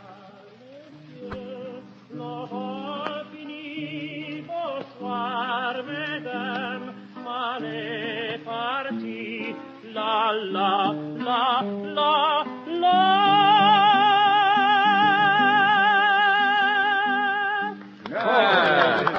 Marvelous. Exquisite. Here you are, my man. Ah, merci, merci, Captain Lafitte. Use it to buy a bracelet for the lovely one in the south. Oui, merci, Captain Jean, merci. Now then, monsieur, back to our business. The deal is made? I am satisfied, Captain Lafitte. And I. When may I expect the merchandise? Tomorrow at the latest, monsieur. It is already at my headquarters at Grande Terre. Good. Good. The shelves of my shop are badly in need of replenishment. We have been wondering, Captain Lafitte, how long you and your brother Pierre will be able to escape the governor's customs men. Yes, we have been told that Governor Claiborne frowns on your profession. Ah, good day to you, Captain Lafitte. Good day, monsieur. Perhaps that's one reason I have no trouble with the authorities. My good friend, Monsieur le District Attorney. The gentle art of smuggling has been considered a legitimate business in these parts for many years. As for Monsieur le Governor Claiborne, the poor gentleman is so busy worrying about the English fleet that he has no time to bother about me. My island of Barataria is a stronghold. Oui, Captain Jean. With guns to match the best of His Excellency. Monsieur, my faithful friend and associate Gambio speaks the truth. A very observant fellow, Gambio. I have to be observant. Otherwise, mon capitaine would give away all the money we make as pirates. Corsair, privateer, Gambio. I like not the word pirate. Such a sour face, mon enfant. You would think I never expected to take to sea again. Sometimes I wonder about that, too. These Americans who have come into power here are very sure of themselves. They might even attack Barataria. Careful how you speak of Americans, Gambio. Remember, we are all Americans now. Is that not so, monsieur? Your pardon, monsieur. There is another friend of mine I would speak to, the good father. Father! Good evening, my son. Good evening, Father. I was hoping to see you. You are going to the cathedral? Not this evening, I regret, Father. I am very busy. Too busy to confess, perhaps, eh? If I should start confessing, Father, I fear that you would become exhausted before you could give me absolution. The purse, Gambio. This for some of your needy ones, Father, and this for a mass for my beloved mother. Good night. If only your soul were as good as your heart, Jean Lafitte. Good night. Good night, Father. Good night. Whenever I hear the voice of the church, I'm afraid I will reform. No fear of that, Gambio. And now I must leave you, mes amis. I must see my brother Pierre and make arrangements for your shipment. We shall expect... Before I go, let us see what the news is, eh? Oh, boy. Oui, Captain Jean? Bring me the Gazette. Here it is, Captain Jean. Thank you, my son, thank you. Now tell me, have you had any sweets today? No, Captain Jean. Give him some of our profits, Gambio. Here, a sou. Nay, when you give generously. Here, catch. Oh, merci, monsieur. Merci, Captain Jean. Gambio is right, Captain Lafitte. You will die in poverty. Perhaps. But I shall have lived. Captain, see there on the front page. What? A proclamation. Yes. A proclamation signed by Governor Claiborne. Know all men. It is hereby decreed that the sum of $500 will be paid to the person or persons whose love of justice and desire for order direct their most conscientious energies in such a manner to effect the capture of the notorious brigand, freebooter, and pirate, Jean Lafitte. Yeah. The man insults me. $500. Oh, Captain Lafitte.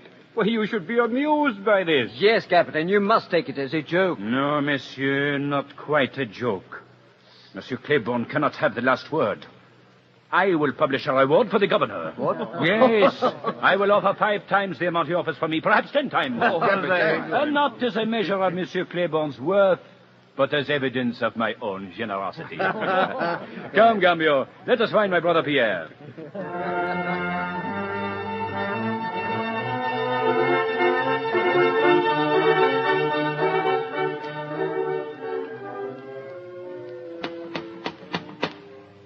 It is long since we have visited here, Gambio. It will surprise my brother and his Mary Louise. Strange that a man of action like Pierre should choose a wife in a place like this. Well, that does not go by rules, mon capitaine. Oh, Monsieur Jean, it is you. I am so glad you are here. My sister was sending me to look for you. Indeed, my petite. Gambio. This is Mary Louise's little sister, Catherine. Mademoiselle. Oh, come in quickly, please, Monsieur Jean. Marie-Louise is in great distress. Come in, Gambio. She is ill. Oh, no, Monsieur. Your brother Pierre. What of Pierre? He has been arrested. What's that you say? Marie-Louise. Jean, you are here at last. What will we do? Is this true, this story Catherine tells me? It is true, Jean. The governor's men took Pierre not half an hour ago. They arrested my brother? This governor overreaches himself. Oh, my poor Pierre. In prison. I've been trying to tell her that all would be well when you arrive, Monsieur Jean. Oh, what can you do? Perhaps you will soon have Pierre in your arms again, Marie. The district attorney, Mr. Grimes, is my friend. Oh. Always the prison doors swing open for my men. Have no fear, Marie. Pierre will soon be free.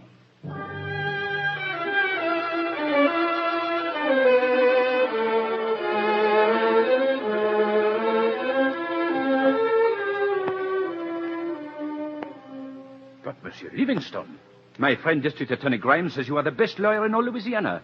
I will pay $10,000, $50,000 for Pierre's release. It is not a question of money, Captain Lafitte. Governor Claiborne can't be bought.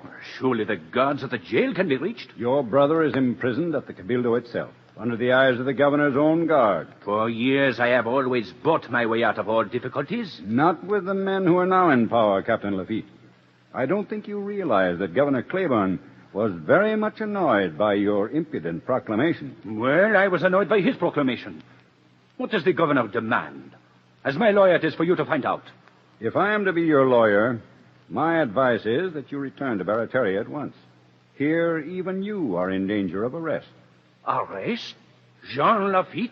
That's my advice, Captain. Return to Barataria, and I'll see what I can do for your brother.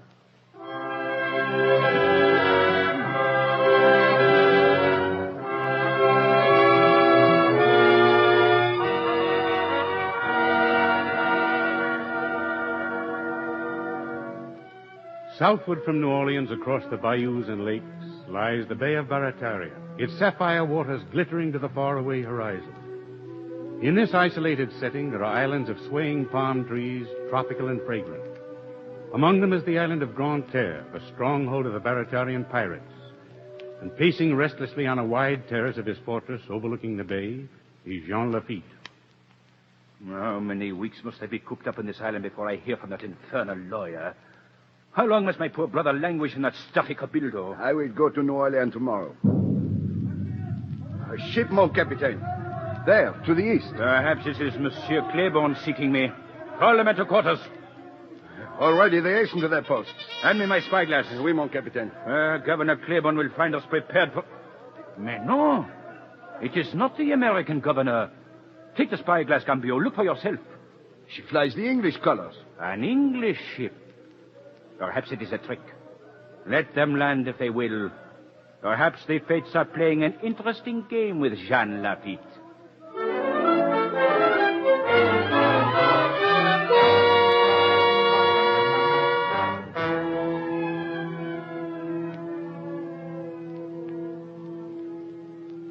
The English officers, mon capitaine. Captain Lafitte, permit us to introduce ourselves. I am Captain Lockyer, of His Majesty's ship Sophie, the brig that is anchored in your bay. This is Captain McWilliams, Royal Marines. Your cannon introduce you, monsieur. A blank shot to attract your attention, Captain. We come under a flag of truce, Laffite, with formal proposals. Will you not be seated, monsieur? Let us enjoy this truce. We come from Captain Sir William Percy and General Sir Edward Pakenham, commanding His Majesty's sea and land forces. We have the honor, Captain Laffite, to present official communications. Formal proposals? Official communications? You frighten me, monsieur. We'll come to the point at once. Captain Laffite, you are, of course, familiar with the Louisiana seacoast. You hear from my balcony. You must guess that we are not interested. You water route to New Orleans by way of the lakes. Tell me, would such a route be feasible for ships of our size, Captain? Captain McWilliams, you flatter me. How should I know that? Just a moment, McWilliams. Captain Laffite, here is a paper that should interest you, if our talk does not. Ah, paper. Louisianans. On you, the first call is made to assist in liberating your paternal soil from American usurpation. This is addressed to me as a Louisianan. It is, Captain Laffite. But you forget that I am also American. We understand that that you have been... That I am an outlaw? Is that what you mean to say? Well, at least that you are at the moment experiencing certain difficulties with the American authorities. You seem well informed as to my affairs, monsieur. Here is a second paper, Captain. It is an invitation. An invitation?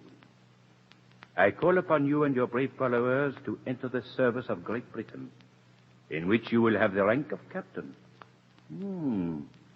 Complete amnesty for all my followers. Both in the British Navy commensurate with ability. Our property and persons respected. So, I must be England's ally or her enemy. Our terms are liberal, Captain Laffite. We are authorized to say that besides the rank of captain, England will pay you a bounty of $30,000. And your brother Pierre will be free. That last is the greatest inducement you offer, monsieur. In return for all this? Lead us by the simplest and most direct route to New Orleans. Perhaps. I am sometimes slow in thought, monsieur, especially when I am hungry. Will you be my guest? I should like to discuss this further, and what better way than over my wine? Come, monsieur, if you please, to my dining gallery. Very well, Captain Laffite, as you wish.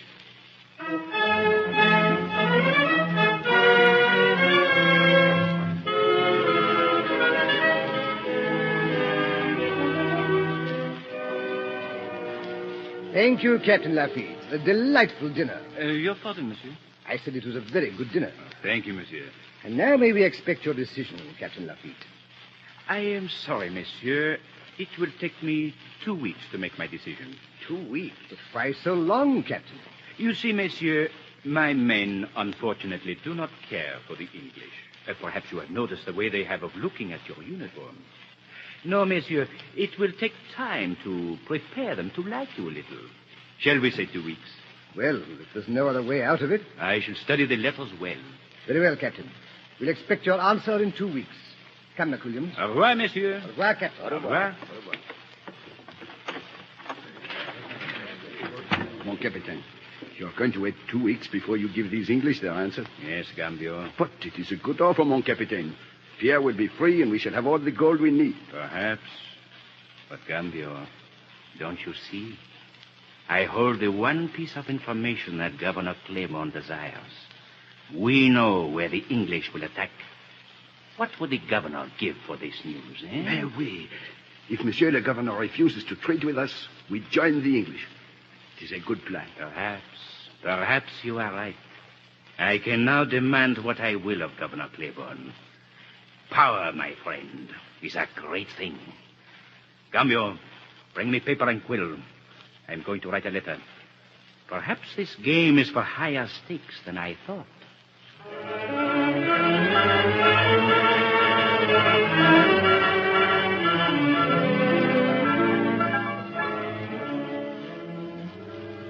But, Mr. Livingston, I can't understand this.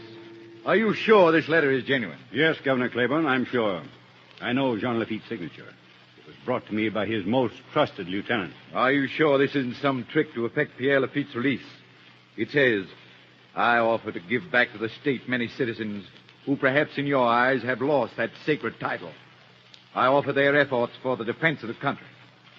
I don't know, Mr. Livingston. I don't know. Take my word for it, Your Excellency. That letter is sincere. Huh? Even in making such an offer, the man's arrogant. I shall be the lost sheep who desires to return to the flock. And this. In case, Monsieur le Governor, that your reply should not be favorable, I declare to you that I shall leave immediately so as not to be held to have cooperated with the invasion. Would he do this? I believe he would. Who can trust a pirate? He has sent you the English correspondence. You have learned that the English will attack at New Orleans instead of Mobile. Now you can get General Jackson to come down here. You are already in great debt to Jean Lafitte. That's what I don't like. I promised the people of Louisiana to hang the Laffittes and stamp out all they stand for. How can I go back on my word? This means I'd have to release Pierre Lafitte. Prisoners have been known to escape. It's impossible to escape from the Cabildo. Doors have been left open. Guards have been known to look the other way. The city is in danger.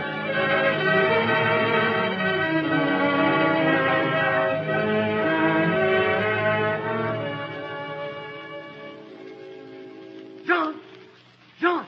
Pierre! But Pierre, how did you get out of the Cabildo? Last night the cell door was ajar and the guards nowhere to be seen, so I walked out. All these weeks I have tried to get you off. Jean, here is a letter. After I left the Cabildo, the lawyer, Monsieur Livingstone, gave it to me. Let us see what he has to say. Pierre, listen. Huh? He suggests that we join the standard of the United States to march against the enemy. He says that there may be a proclamation offering pardon to all who join General Jackson. But you cannot trust that Governor Claiborne. Yeah. It is time for Jean Lafitte to act. On the one hand, I have the English terms. On the other, the suggestion of Monsieur Livingstone. Perhaps, Pierre, the time has come for me to take a little trip to New Orleans.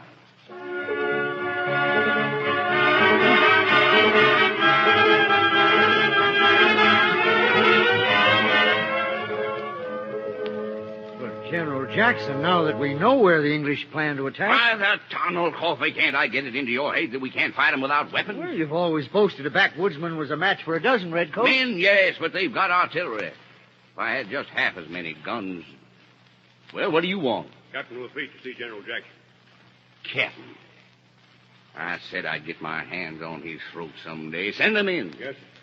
General will see Captain Lafitte. Captain Lafitte reporting to General Jackson. Captain Lafitte, eh?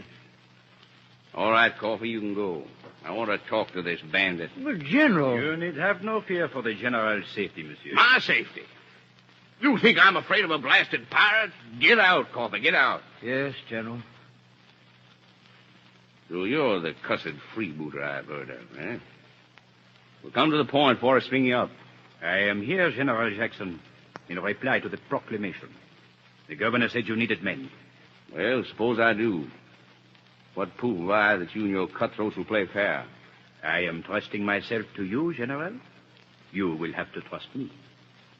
Well, what's your proposition? What you need most. Men, ammunition. You're not at all what I expected. You look like a soldier. You stand like a soldier. I hope to prove to you that I am a soldier, General. I have many men under my command. To keep discipline, a man must know discipline. I never thought I'd be thanking a pirate for information that may save Louisiana and the Mississippi Valley. I say may save. The men I got can lick their weight in wildcats, and they can hit a squirrel's eye as far as they can sight a gun. But, General, they cannot shoot the gun without flints. Is it not so? Who told you I needed flints? I have my sources of information. I suppose you know I haven't got much artillery. Yes, monsieur. That is why I have come to tell you that I have a cache of over 7,500 flints. And if you will accept them, General, all my men are anxious to volunteer under you. I promise you they will not often miss the squirrel's eye. You haven't any artillery stowed away, have you? Oui, monsieur. Several cannon in good condition. You smile at last, mon general. I've always boasted I was a good judge of men. Lafitte, I can use your flints and your men. And the cannon? Yes, by the tunnel and the cannon, too. I suppose you know your way around this country. I flatter myself I do, General. Come here, Coffee. Yes, General. Captain Lafitte's having some victuals with us. We're making plans to hunt some squirrels in red coats. Thank you, General. And now, may I be permitted to send for my men? The sooner the better. My brother is waiting.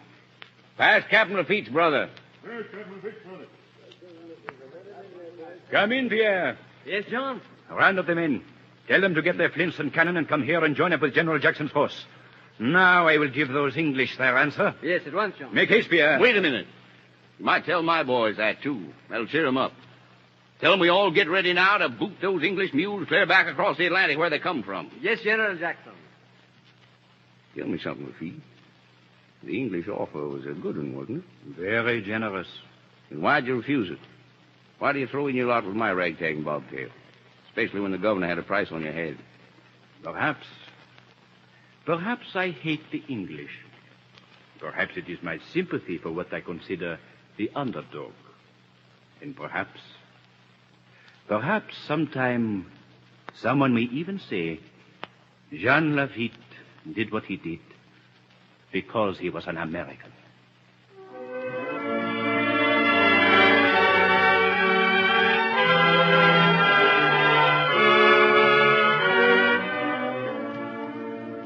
And the Americans at New Orleans scored one of the most decisive military victories in history against a vastly superior British army. But without the cannon, the flintlocks, and the heroism of French Pont Jean Lafitte and his men, there might have been another story.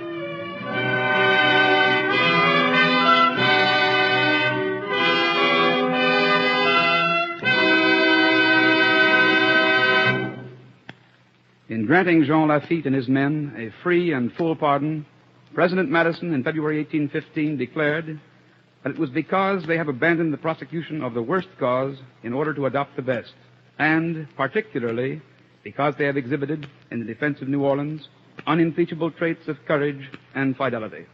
And with the words of President Madison, we may well accord to Jean Lafitte his rightful place in the Cavalcade of America.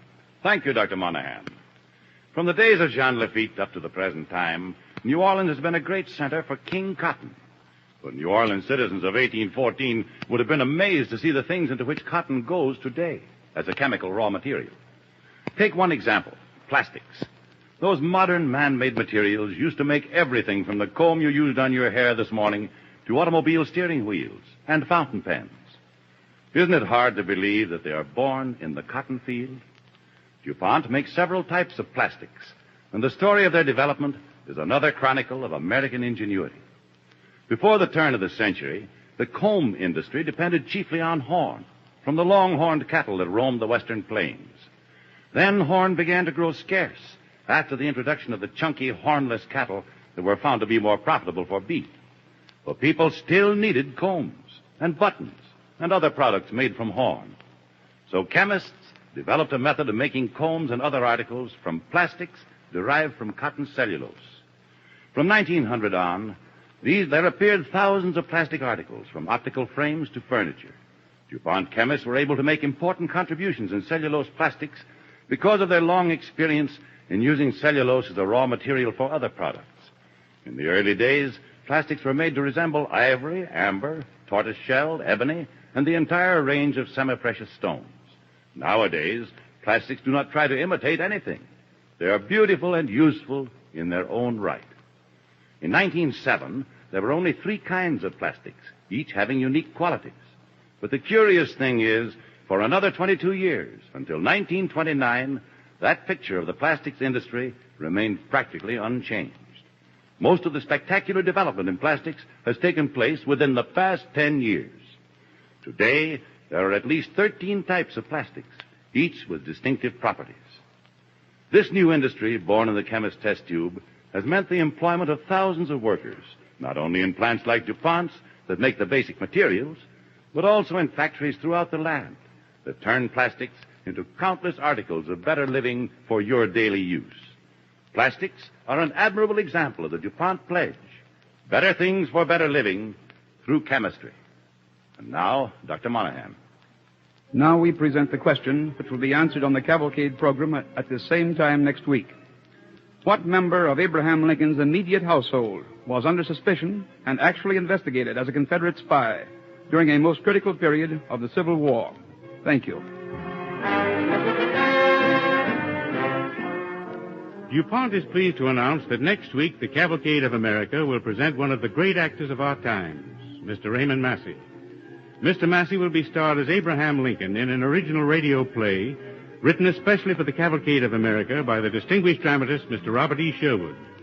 The play is based on material drawn from Carl Sandburg's monumental new biography, Abraham Lincoln, The War Years. The broadcast will originate on the stage of the Civic Opera House in Chicago, where Mr. Massey is currently appearing in Mr. Sherwood's Pulitzer Prize-winning play, Abe Lincoln in Illinois. This is Thomas Chalmers saying good night and best wishes from the DuPont Company.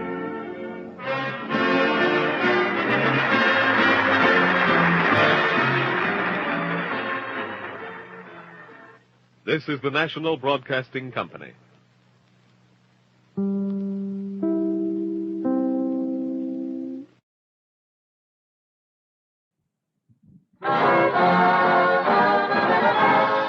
Cavalcade of America, presented by DuPont. Abraham Lincoln in the War Years, starring Raymond Massey.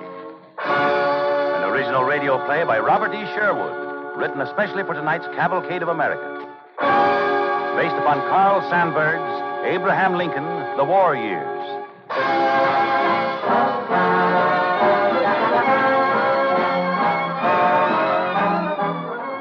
Tonight we look backward to the one man who, above all others, epitomizes the American character.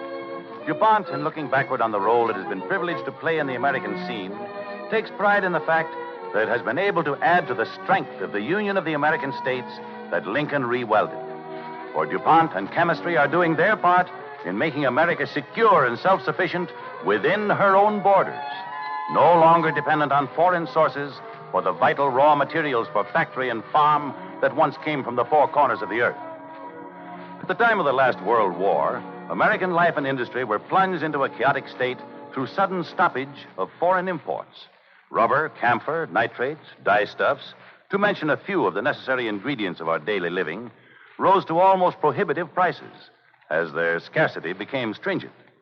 The chemical industry, faced then with the gargantuan task of developing domestic sources of supply, has in the past 20 years emerged triumphantly with man-made rubber, a native dyestuffs industry, fertilizers made from air, yarn made from wood pulp and from coal, air, and water, to name a few of chemistry's unending stream of developments.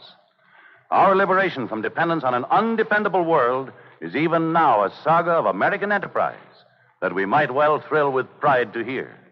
But perhaps of more importance is the fact that these advances of chemistry and industry are a guarantee that we may look confidently ahead. For once again, as she has in the past, America has found a road wide and straight along which its cavalcade may roll. No drama of Abraham Lincoln can have a finer introduction than the words written by Carl Sandburg in the preface to his timeless biography of the great emancipator.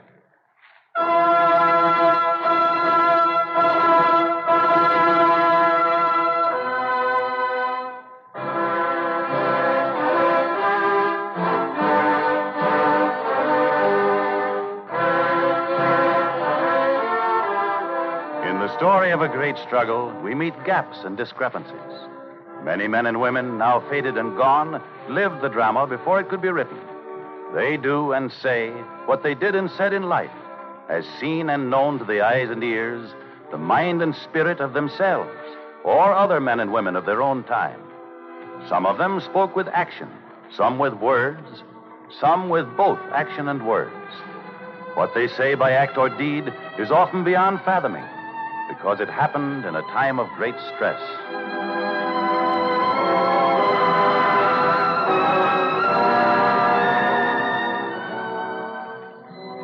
February 11th, 1861, 8 o'clock in the morning. A cold drizzle of rain is falling over the Great Western Railway Station in Springfield, Illinois. The prairie horizon is veiled in chilly gray mist. A short little locomotive with a flat-topped smokestack stands puffing with a baggage car and special passenger car hitched on. Inside and around the brick station, 1,000 people have taken off their hats and are looking up at a tall, bearded man on the rear platform. Friends, today I leave you.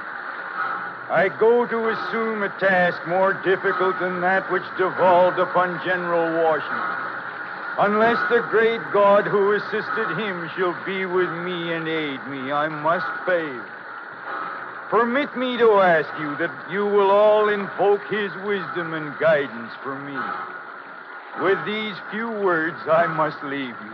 For how long, I know not. Friends, one and all, I must now bid you an affectionate farewell. Goodbye, Abe. Goodbye, Abe. Goodbye, Abe. Goodbye, Abe. Goodbye.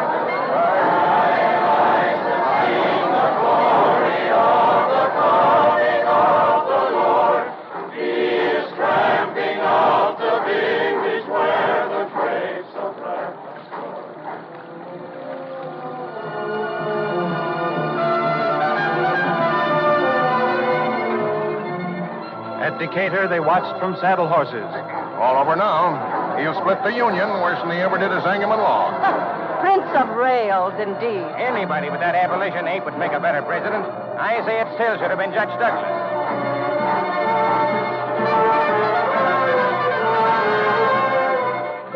At Indianapolis, they stood under darkening skies. Mommy, I seen him. Well, there's not much to look at. Come on, let's go home. Take your pa's hand. Come on, Sonny. Well, Martha, it's the worst thing that ever could have happened. Big loon with flapping ears for a president? What's going to happen next?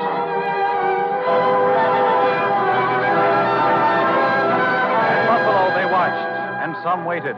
Get it going now with that saw, Jed. You just seen him on that train yourself. Hurry up. Can't wait around all night for you to pay off that election bet. Next time, maybe you'll pick a winner. All right. I'll pay my election bet. But you boys will see I'm right someday. Yes, someday. The South will have something to say about Abe Lincoln being president. Wait and see. Just wait. There's going to be trouble. Plenty of trouble.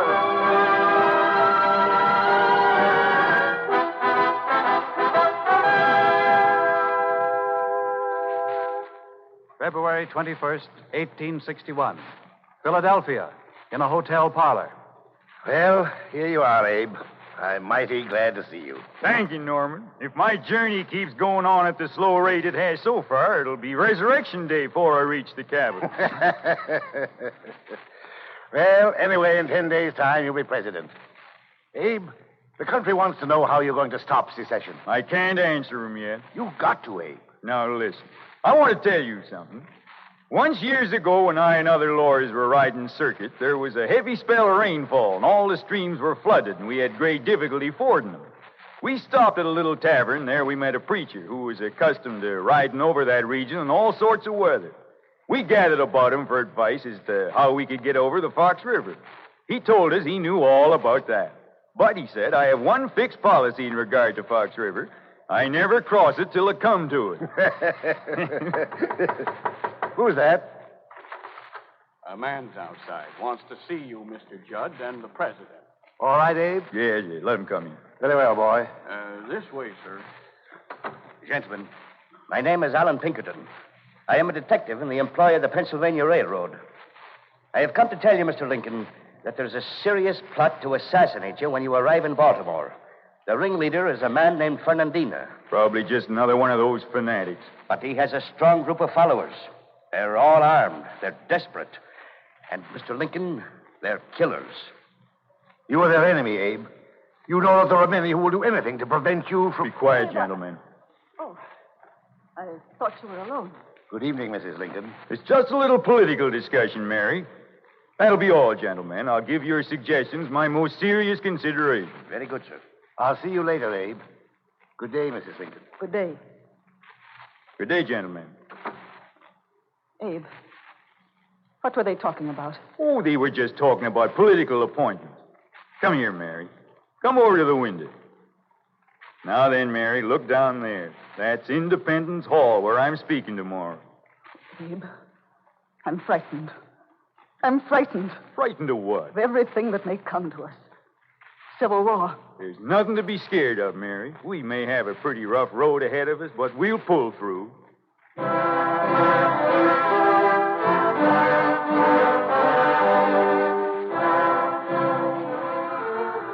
Everything's working as we planned, Mr. Lincoln.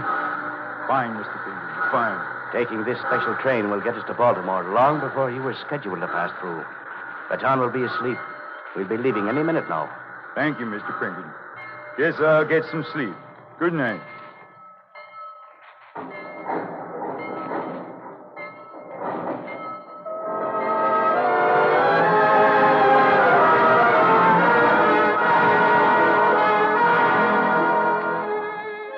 On the eve of his inauguration, Abraham Lincoln escaped assassination by secretly arriving in the national capital. They said it was degrading for a president to come like a thief in the night and make the American people the laughingstock of the entire world. But the incident was soon lost in the swirl of ominous events that engulfed the new family in the White House. Abe, it's just as I keep telling you. You've got to take a stand. What stand do you mean, Mary? You must show the country you're determined to keep the states united. You'll have to do something about it. You'll have to, right away. I know it, Mary. I know I will. But please don't let's talk about it now. Here come the children. Well, Willie, what do you and Tad think of your new home? We were just telling Robert we've never seen such a big house. It's twice as big as Uncle Ninian's in Springfield. Look, Willie, look at the paintings. John Adams and Thomas Jefferson. And Andrew Jackson and Zachary Taylor. And more, look. Look here. Yes, I see it, Ted. George Washington. That's the picture Dolly Madison ran off with so that the British wouldn't burn it. Hey, Pa, Yes, Tad, what's it, son? do you suppose they'll ever hang a picture of you here? Well, I tell you, son, after reading the papers lately, I doubt it. Well, I don't believe him, Pa. Pa, now that you're president, can I have a pony? Tell you what, Willie, we'll have to ask Congress about that. Robert, Yes, Ma. take the children out on the lawn. They can play there. Very well, Ma. Come on, you two. Will you ask Congress about the pony, Pa? Can we go down to Congress right now? We'll see about it later. Willie, Yes, Pa. don't play too hard now so you'll be all tuckered out. No, Pa. Well, Mary, I kind of think Willie's looking better at that. Maybe we should buy him that pony. Abe, I tell you again, the situation is serious. What are you going to do about Fort Sumter? I don't know, Mary. It's hard to know what to do about it. I got to try to figure it out.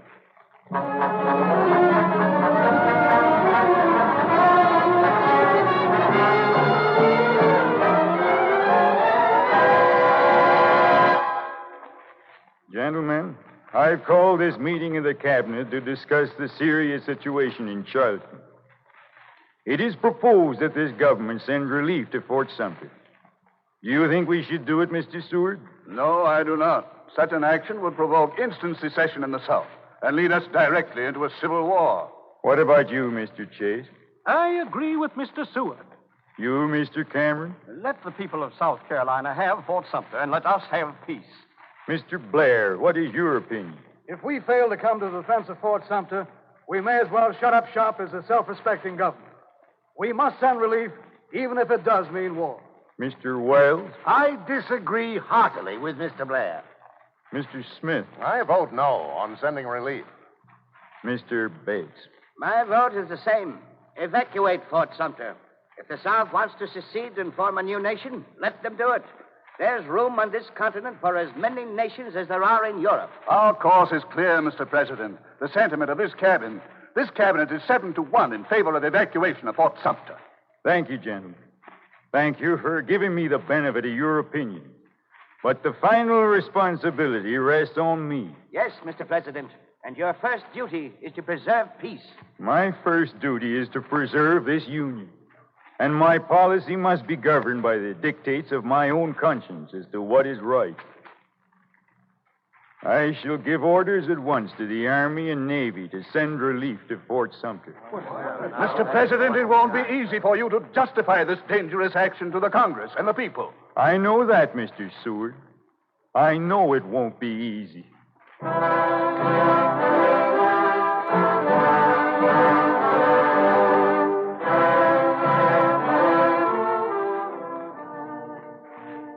Fellow citizens of the Senate and House of Representatives, Fort Sumter has been attacked and bombarded and has fallen. This action has forced upon the country the distinct issue, immediate dissolution or blood. This issue embraces more than the fate of these United States. It presents to the whole family of man the question whether a constitutional republic or democracy, A government of the people by the same people can or cannot maintain its territorial integrity against its own domestic foes. It forces us to ask, is there in all republics this inherent and fatal weakness? Must a government of necessity be too strong for the liberties of its own people or too weak to maintain its own existence? Gentlemen, we cannot escape history. We of this Congress and this administration will be remembered in spite of ourselves. We shall nobly save or meanly lose the last best hope of earth.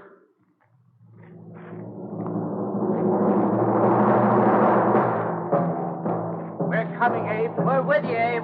Count on me, Abe. We're with you, Abe. We're coming, Abe. We're for you, Mississippi, winding stream, and from New England shore, we leave 1,000 workshops, our wives and children near, with hearts to pull for utterance, with not a silent tear. We dare not look behind. Abraham Lincoln was confronted with a divided nation rent asunder in tragic civil war. And as the months of fear and anxiety passed, many mistrusted Abraham Lincoln, scorned him, hated him, refused to fight under his leadership. And as the clouds of war darkened the nation, a personal sorrow was deepening in the heart of the gaunt figure in the White House. Pa, Yes, Willie. I want to see my pony. When can I see him, Pa? You'll see him soon, Willie. Soon, Pa? Yes, son. But first you got to get well. That's the main thing. Just rest quietly, son.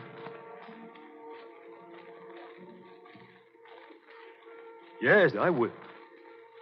Close your eyes now and go to sleep. How is he, Doctor? I want the truth. How is he? Come over here, Mr. President. We're doing all we can. You've got to save his life. Doctor, you've got to. We're trying. That's all we can do now. Try, Mr. President. I understand. Thank you, Doctor.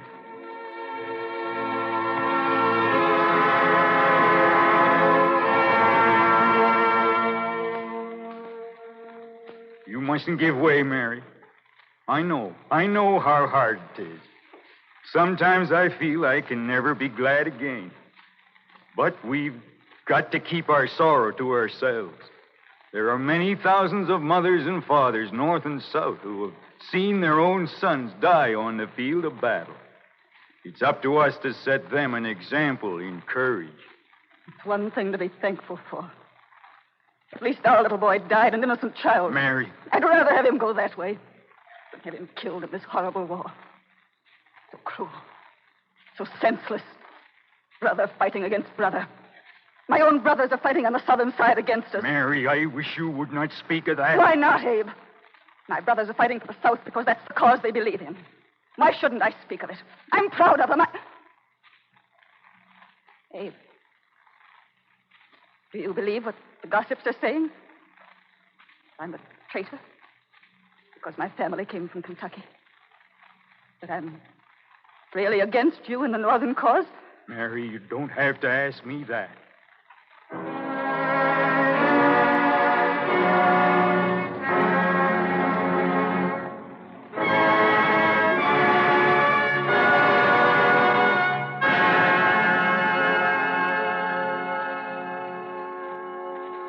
Gentlemen, this committee of the Senate has been assembled in strictest secrecy to investigate a certain very grave matter.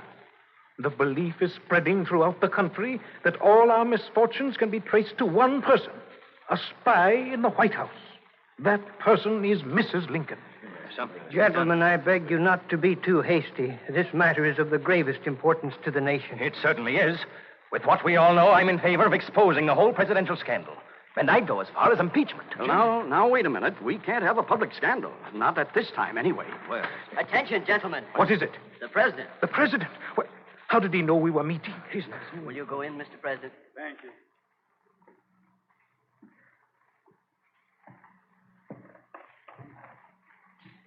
I wish to make a statement to you, gentlemen.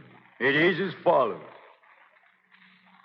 I, Abraham Lincoln, President of the United States, appear of my own volition before this committee of the Senate to say that I, of my own knowledge, know that it is untrue that any of my family hold treasonable communication with the enemy.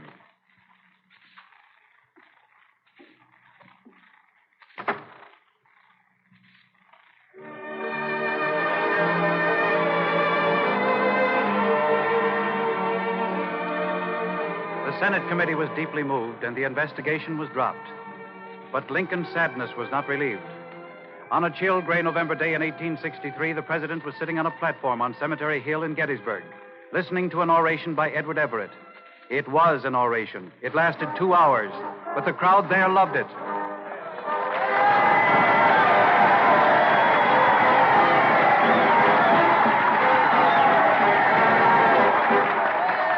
Wonderful speech, wasn't it? That's the kind of speech I like. Big words, and old Everett sure knows how to say 'em. 407 years ago, our fathers brought forth upon this continent a new nation, conceived in liberty and dedicated to the proposition that all men are created equal. Like to eat an apple?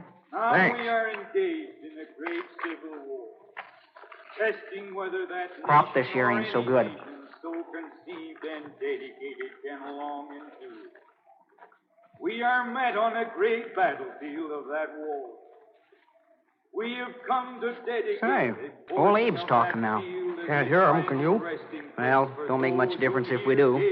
Abe can't hold a candle to Edward Everett as an orator. But come on, let's try to get closer. Well, I'll tell you, old Abe ain't so bad, you know, but he certainly picked the wrong time to be president. We cannot dedicate. We cannot consecrate. We cannot hallow this ground. The brave men living and dead who struggled here have consecrated it far above our poor power to add or detract. The world will little note or long remember what we say here, but it can never forget what they did here. Say, did you hear what It he is said just for then? us, the living, rather to be He said dedicated nobody'd here remember to what the he's saying unfinished here. work Well, which he hit they the nail who on the fought head that here time. have thus far so nobly advanced. It is rather for us to be here dedicated to the great task remaining before us, that from these honored dead we take increased devotion to that cause for which they gave the last full measure of devotion. That we here highly resolve that these dead shall not have died in vain, that this nation under God shall have a new birth of freedom, and that government of the people, by the people, and for the people shall not perish from the earth. Well, guess he's finished. Yeah, he's finished. Come on, let's go home.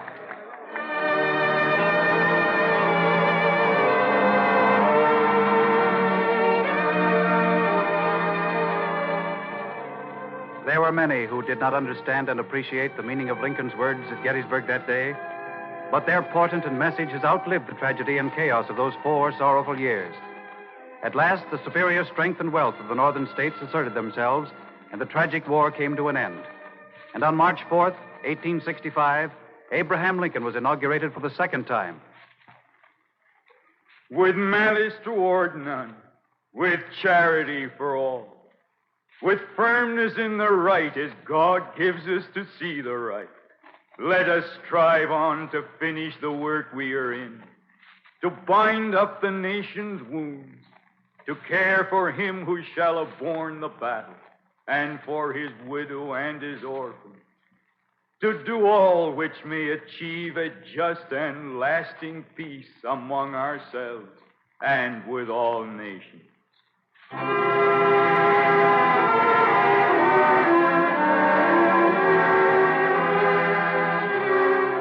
April 14th, 1865 was Good Friday. It was a lovely spring day in Washington, and the President and Mrs. Lincoln went for a stroll. Good day, Mr. Lincoln. Good day, sir. Good day. Good day there, boys. What's your regiment, son? 157th New York Volunteers, Mr. President. Oh, yes, Colonel. Brown's regiment. And you, Sonny, what's yours? The 5th Michigan Cavalry, Mr. President. That's fine.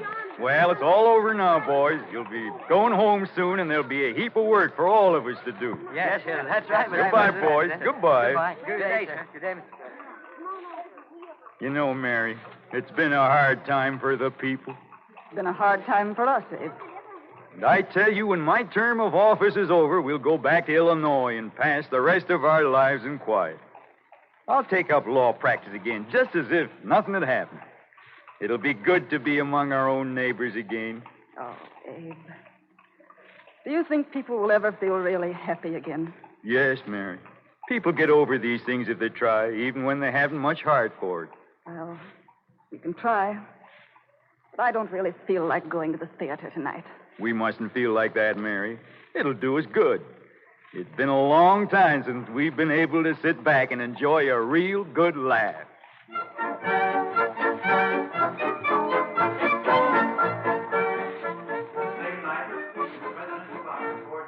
In Washington. Mr. Trencher, you will please recollect you are getting my daughter, and in my presence. Augusta, dear, who's your room? Yes, Mom. Gracious, Abe. What's everybody going to think, my hanging on to you so? They won't think anything about it. Now listen, Mary. And that alone will excuse the imprisonment of which you have been guilty. You know the man is a good society, huh? Well, I guess enough to know you turn you inside out, old gal. You soft stylizing old man friend.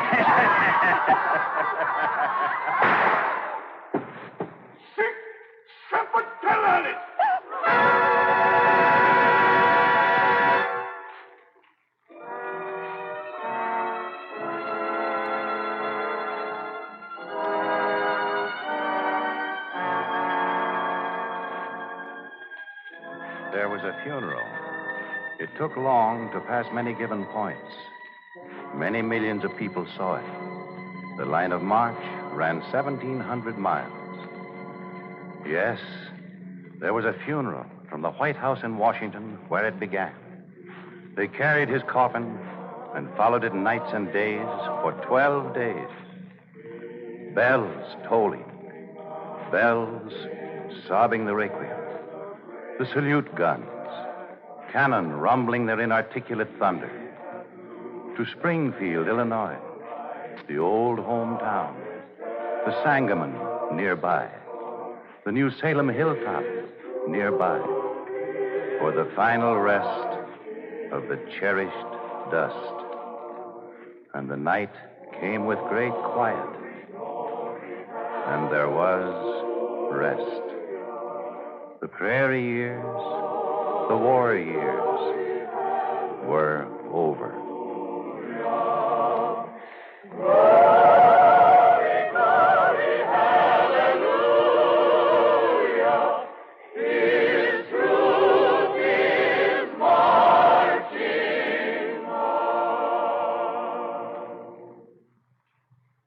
Thus, in the closing words of Carl Sandburg's immortal testament to the great emancipator, the Cavalcade of America's dramatization of Abraham Lincoln comes to a close.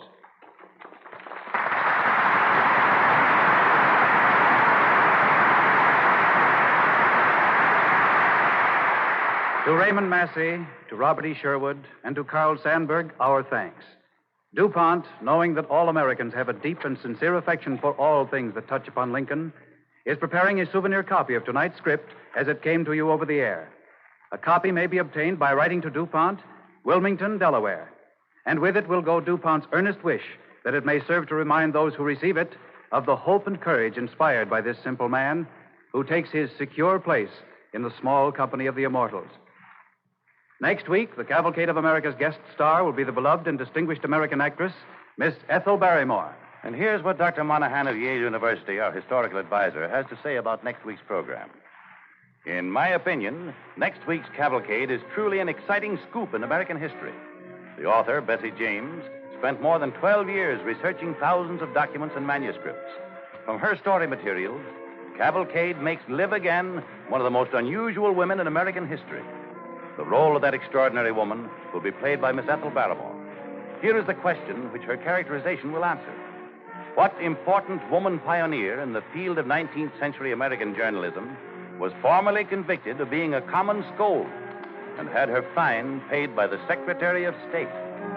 To Harcourt Brace, the publishers of Abraham Lincoln, The War Years, the sponsors of Cavalcade of America extend their grateful thanks for the cooperation which has made this broadcast possible. The orchestra and musical effects, as usual, were under the direction of Don Voorhees. This is Louis Rowan saying good night and best wishes from DuPont, makers of better things for better living through chemistry. This is the National Broadcasting Company.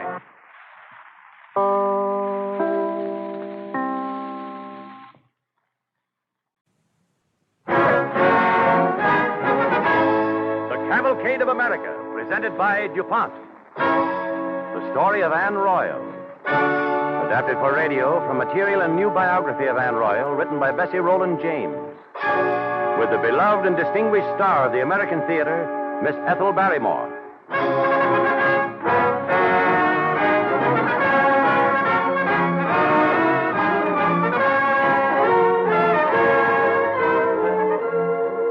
The DuPont Company, makers of better things for better living through chemistry, takes pleasure in presenting Miss Ethel Barrymore as Anne Royall, the little old woman who lived in Andrew Jackson's day and risked everything she had or hoped for to defend the principle of freedom of speech.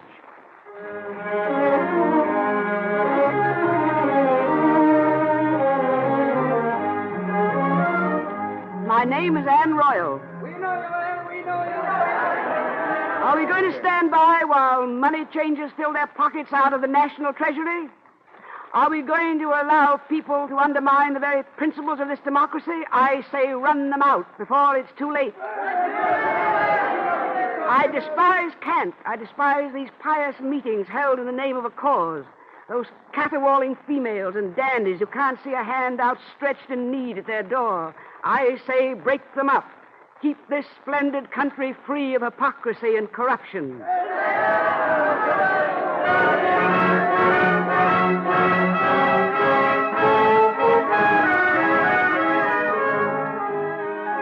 Anne Royall talked too much. With blazing eyes and lashing tongue, she went up and down the country exposing falsehood, defending the most precious right in America, the right of free speech, the cornerstone of our personal liberty. Anne Royall believed passionately in free speech, so passionately that she rocked a nation to preserve it. A petticoat editor who stopped at nothing and spared no one in her defense of the right to say what she believed. In July 1829, she was known the length and breadth of the United States. Who remembers her now? Surely someone remembers.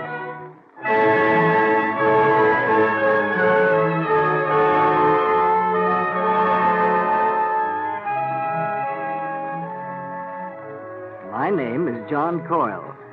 I remember Anne Royall well. In fact, I was the first to realize how much influence her wagging tongue and biting pen had. People were believing her. Now, I live by the principles of brotherly love, you understand. But Anne Royall went too far. She broke into a meeting and accused me in public of treachery. Treachery? Next day, a few of us called on Mrs. Royall.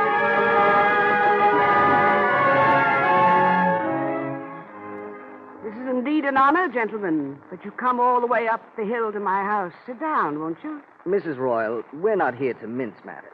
We won't take much of your very valuable time. But there is a certain matter. You made a most serious charge against me in public yesterday. I only speak what I know. Your society meets regularly with the sole purpose of undermining the government. Mrs. Royall, for many years you've been writing and talking what you think up and down this country. That's quite correct. People have listened kindly. Listen kindly? With their mouths gaping to catch your lying gossip. It's the truth. Every word. Leeds, you don't use words like that to, a lady. Perhaps we had better say Mrs. Royall is too strong in her opinion. Poppycock. People have a right to know about politicians and organizations that corrupt this free and noble air we breathe. Well, that's neither here nor there. Just a moment, Leeds. Mrs. Royall, we don't wish to suppress anybody's earnest efforts and sincere convictions. But we must warn you, we will not tolerate any... You will not tolerate. You, with those hypocrites at work undermining this free government. That's enough. It's not enough. Ever since the world began, there have been those who thought they could strangle the truth, But in this country, it's different. Here, a person can speak the truth freely. I always have, and I always will. Perhaps we must remind you, there are courts. There isn't a law you can take me into court on. And we'll make it our business to find one. We'll stop you, Mrs. Royall, if we have to comb every bit of common law from here to doomsday to get you. Go ahead. Do what you will. I'm not afraid. And I'll talk as long as there is anyone to hear me. I have the most powerful weapons in the world on my side. Truth. And the free right to speak it.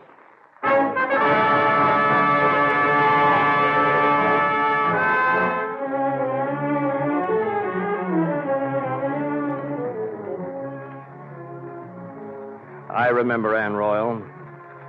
My name is Thomas Swan. I was prosecutor at her trial. As bad a time as I ever had in court. The woman was dangerous. She said certain people held political jobs too long.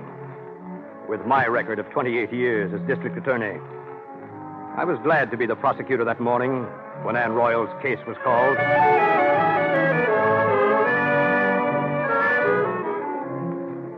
Sit here, please, Mrs. Royall. The judge will be along presently. Bad as they are, I never thought they'd drag me into court on such a trumped-up charge. It's perfectly legal, Mrs. Royall. You mustn't take it lightly. As your lawyer, it's my duty to warn you. You're here to answer serious charges. I beg you to use caution. Mr. Cox has become as addled as the rest. Order in the court. Order in the court. His Honor William French presiding. All this fuss and feathers to make good their threat. The prosecution will open his case. Proceed, Mr. Swan. Your Honor, gentlemen of the jury, the prisoner at the bar, Anne Royall, is charged with being a common scold. Common scold, an old forgotten lord, dragged into the light. I must warn the defendant that this charge is legal and valid, and carries with it the punishment of the ducking stool. Ducking stool, that's for witchcraft. There'll be order in the court. Proceed, Mr. Swan. Defendant Anne Royall is charged by the people of the District of Washington with being a common disturber of the peace, a common brawler, and a common scold. Your Honor, those are lies. The court will be in order. Mr. Cox, as my lawyer, will you permit that pack of lies to go on? Mrs. Royall, we lose everything if you're going to shout out loud in court like that. Are you or shall I tell the court myself? Before the examination of witnesses begins, is the defendant ready to answer the charge as stated? Your Honor, I'm prepared to answer the charges, but I didn't know witnesses would be called today. My lawyer... Your Honor, I protest. The truth of the matter is, there is not one man or woman in all Washington who would bear Mrs. Royall witness. Then I'll call on heaven. I'll get witnesses in the court if the court will grant me 24 hours. Your Honor, I object. One moment, Mr. Swan. Mrs. Royall, this is a fair trial. Call your witnesses for 10 o'clock tomorrow morning, and we shall proceed with the trial. Your Honor. Court is adjourned for the day.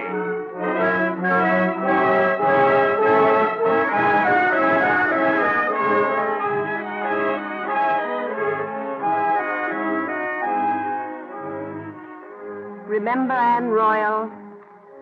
I'm Sally Stack, the best friend she had before the trial and until her death. I worked with Anne over her writings. She called me Secretary Sally, and I think I knew her better than anyone else in the world. Her courage, her love of country from her pioneer childhood, her eccentric clothes because she didn't care and had no others. The gods must have chuckled as we reached home that afternoon. Two shabby old women defying the world.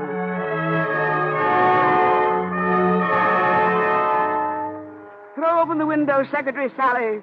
We're home, and I want to get the stench of the courtroom from my nostrils. And I want to get the sound of those voices from my ears. The voices we didn't hear struck my ears the loudest.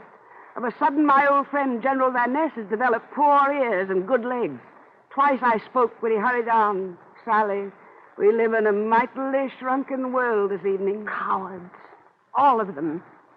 A year ago, they stood around like gaping fools to hang on your lightest word.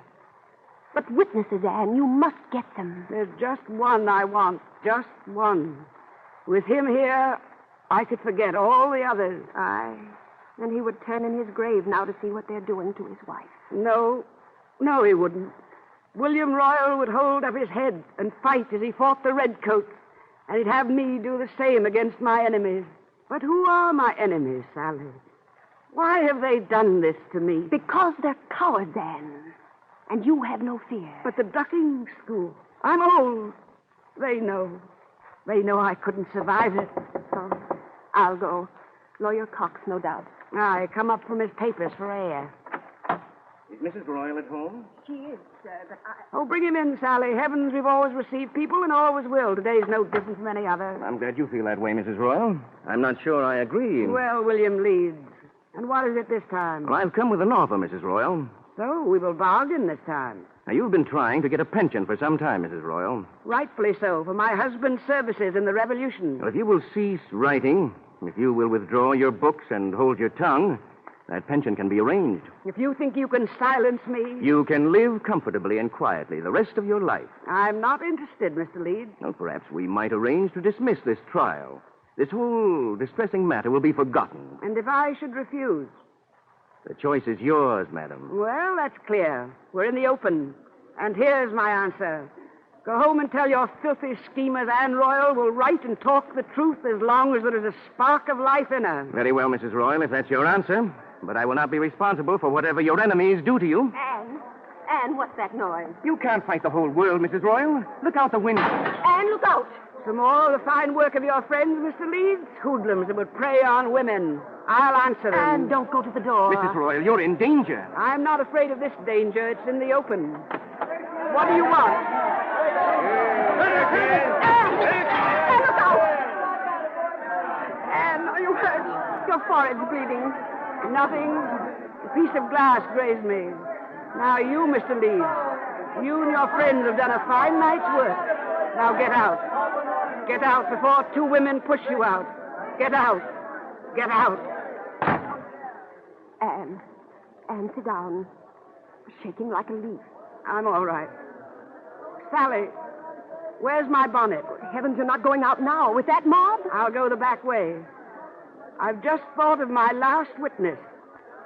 And I'm going to get him. Who? Andrew Jackson, President of the United States.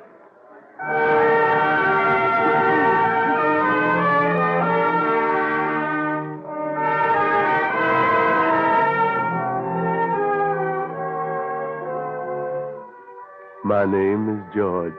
I belong to General Jackson. I was his manservant. I'll sure never forget Miss Royall that evening when she come a-marching up the steps between them pillars, a-pounding with all her might on the knocker.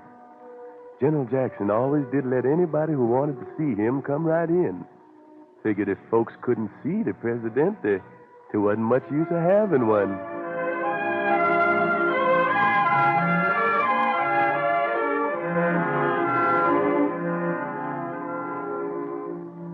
Ask Miss Royall to come in, George.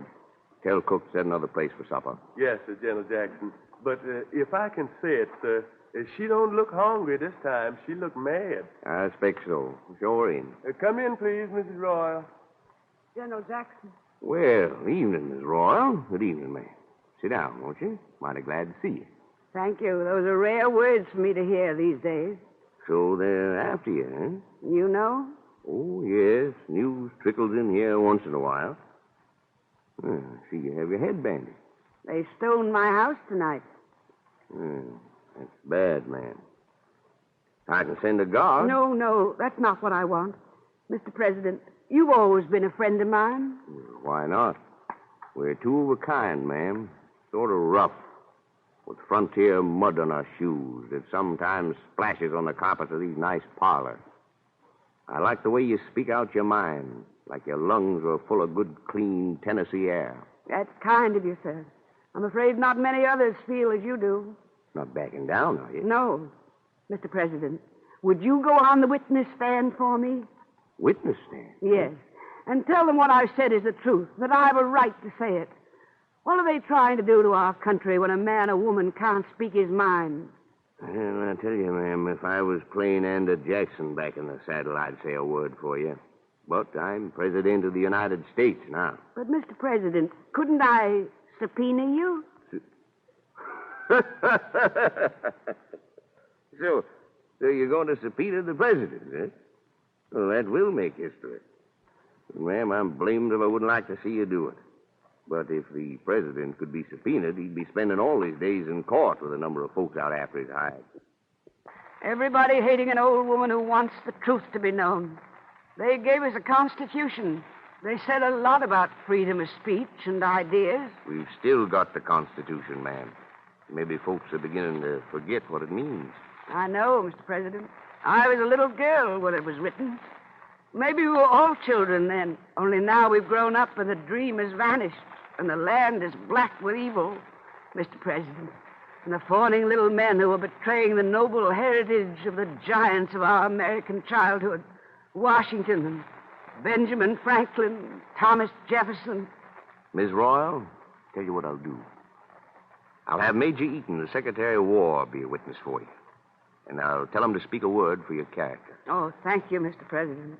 Now, will you stay and have some supper here? Wish I could, Mr. President, but Sally Stack is alone, waiting. Well, maybe I can send some supper with you. George. Yes, sir? What? Well, blamed if I don't think you stand behind the curtain and listen. Oh, no, sir. You go fetch the plumpest white leghorn chicken you can find in the hen house and bring it in here. With the head? With the head. And hurry. Miss Royall don't want to wait.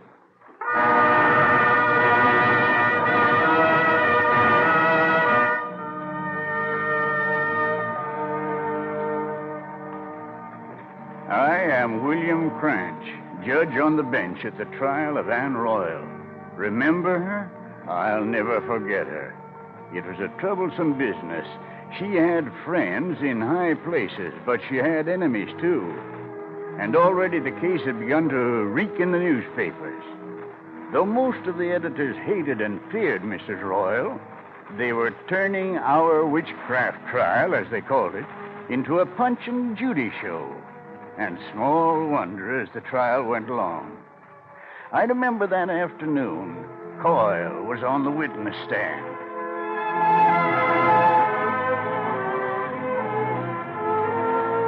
As the court knows, I bear only Christian charity in my heart for this misguided woman whose poor talents have been put to so unfortunate a use.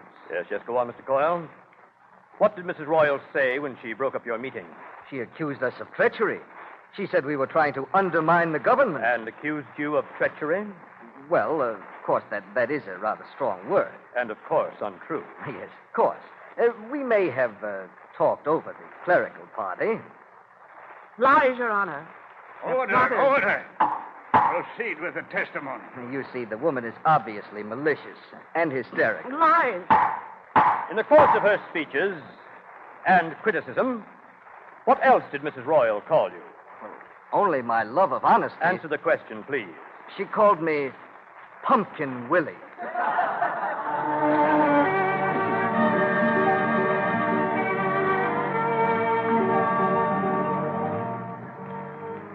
Thomas Timms, that is your name. Yes, sir. What is your occupation? I am porter of the Senate. Mr. Timms, to your knowledge, has the witness ever spoken slanderously? Oh, yes, sir. Indeed.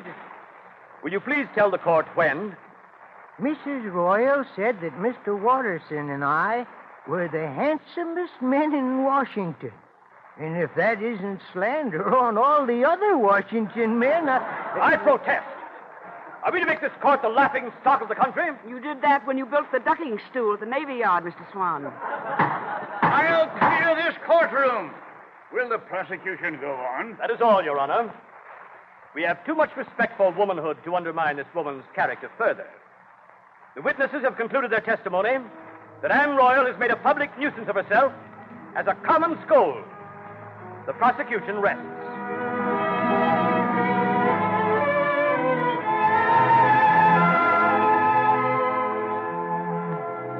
Will the Honorable John H. Eaton take the stand? And the Secretary of War. Andy Jackson must have sent him. He'll give you a good character. John H. Eaton. Major Eaton, you are Secretary of War, are you not? Yes, sir. What do you know about Mrs. Royall's character? I know Mrs. Royall to be a courageous and honest woman, and I've never known her willfully to slander any human being. I know her only as a woman whose pen dares to write the truth. There will be order in the court. That will do it. No, it won't, Sally. It's all a horrible farce. Even Eaton's kindness doesn't mean a thing. You'll see. I would like the defendant herself to take the stand. Mrs. Anne Royall. And remember, be calm. I'll be calm. This way, please, Mrs. Royall. I know my way, thank you. Anne Royall, do you solemnly swear that the testimony you are about to give in this trial shall be the truth, the whole truth, and nothing but the truth? So help you God. I do. Mrs. Royall, would you tell the court in your own words why you objected to this meeting? Yes, I'll tell them. I heard a lot of caterwauling females and a lot of young men talking against this country. I told them they'd better be home practicing Christianity. Then what happened? They threw books at me, so I drove them out. I told them not to come back to the neighborhood until they could behave decently. Mrs. Royall, did you accuse prominent office holders of self-interest? If you mean by that I think there are too many people in the government who care more for their jobs than their country, yes. And if the donkeys in this country can't see... Your Honor, I object. Personal opinions are irrelevant. That's what you're trying me for, isn't it? Objection overruled. In this case, the personal opinions of the accused are exceptionally relevant. Mrs. Royall, you run the risk of fine for contempt of court. There isn't enough money in the world, Your Honor, to pay for my contempt of this court. Now, proceed, Mrs. Royall. Your Honor, I have very little to say. I doubt if you could hear it over the baying of the hounds who have run me up this tree. If it is the wish of our good friends to make war, let it be war. Let it even be the ducking stool. I've no ideal but a love of humanity, no politics but the welfare of our country. For this country, I shall fight every evil I find. And wherever the shoe fits, let it be worn. If what I say is not the truth, then there are laws of libel to prosecute me which have not been invoked in this court. You can't do this to me. I'm an American citizen with a right of free speech.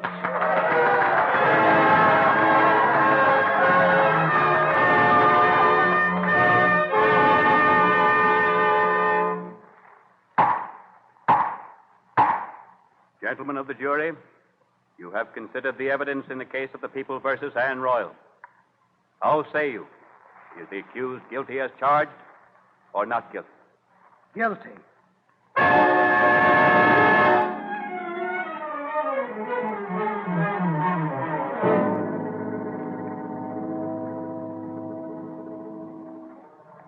My name is Richard Wallach. I remember Anne Royall. Yes, I guess I was one of the few friends Mrs. Royall had that terrible afternoon. I was only 18, but I worshipped Mrs. Royall for her kindness and wit. Gladly I went with her from the court. Her step was unsteady, but she would not lean on my arm.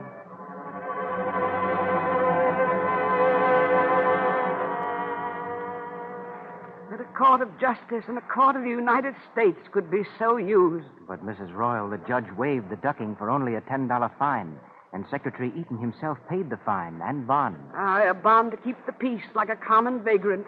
Major Eaton must be deeply shamed. But don't you see, a few of us believe in the rights you spoke for today. Right? No, they're dead. Dickie, you're going to be a great journalist someday, so learn your lesson. Think and talk their way, or else you too will be a voice crying in the wilderness. Do you believe that? Here she is. We know who you are. Do you indeed? You're a very wise little boy. Who am I? You're a witch, and my mother says you're going to be ducked in the water until you're dead. Yeah, you're Oh, let's hurry, Mrs. Royall. This is terrible. No. Let's rest here for a moment, Dickie. You asked me a question a moment ago. Yes, but I shouldn't have asked it. How could you have any faith left?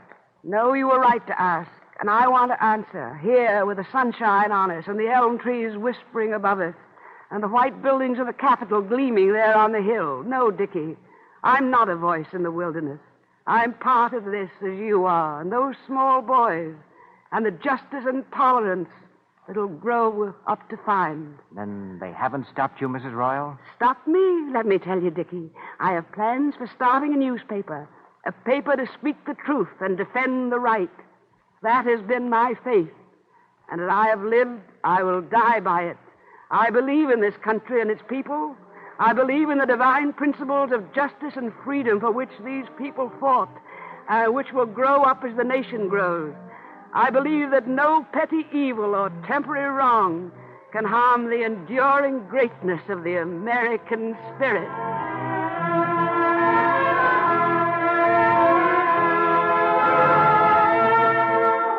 Freedom of speech, that cherished heritage of Americans, has come down to us because patriots like Anne Royall That little old woman in her bonnet and shawl fought in a time of prejudice and malice to keep that ideal alive. And for her struggle to preserve this American tradition of free speech, Anne Royall takes her rightful place in the Cavalcade of America.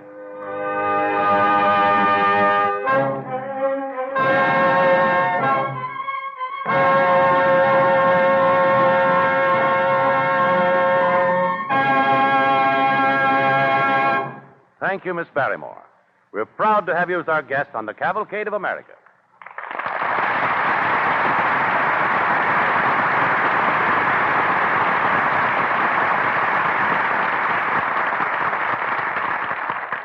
And now, before we present our historian, Dr. Frank Monahan of Yale University, we have a story from the wonder world of chemistry.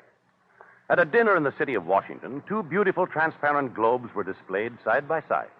One of these spheres was crystal, pure, flawless, a rare art object worth at least $50,000. Guards stood by to see that it did not fall and break. The other sphere looked so much like the $50,000 one, even experts could not tell the difference. But it was made of DuPont's lucite plastic at a cost of less than $150. This crystal clearness of lucite is one of its fascinating qualities. It has a strange ability to carry light around corners. That is why it's being used for surgical instruments, to bring cool light to the exact spot where it's needed.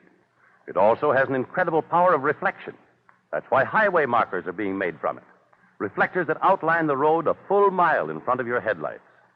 And lucite is only one of the new developments in this field. Truly, this is an age of plastics. One of the most recent developments is DuPont's butysite plastic. When stretched, butysite eases back slowly to its original shape. Placed between two layers of glass, it makes the clearest and strongest safety glass yet produced. And it gives when something hits it, thus taking up part of the shock. Butysite holds the glass so tightly that even though a windshield may be crushed into small bits, the fragments adhere to the plastic binder so well you could roll it up like a rug and take it home with you. There's a real spirit of adventure behind the research on plastics. In 1929, DuPont organized a special plastics research unit composed of chemists with a fresh, original approach to unsolved problems. These men are now looking ahead to big things. But don't think it's easy to create these modern wonders. It may take from 5 to 10 years of continuous research to develop a single plastic. Yet who knows? Perhaps someday we shall all live in plastic houses, drive plastic motor cars, fly in plastic aeroplanes. Meanwhile, in two DuPont plants, in Leominster, Massachusetts, and Arlington, New Jersey, more than 2,700 workers are busy producing modern plastic products that make good the DuPont pledge. Better things for better living through chemistry. And now, Dr. Monahan. Next week, Cavalcade presents one of the most fascinating stories of the entire American Revolution. The story of Enoch Crosby, the spy. He was a daring secret agent who was frequently in danger of death at the hands of both the British and the Americans.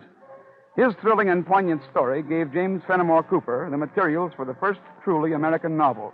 But the real story of Enoch Crosby, as will be portrayed in next week's Cavalcade by the noted American actor Henry Hull, is far more dramatic than Cooper's celebrated novel.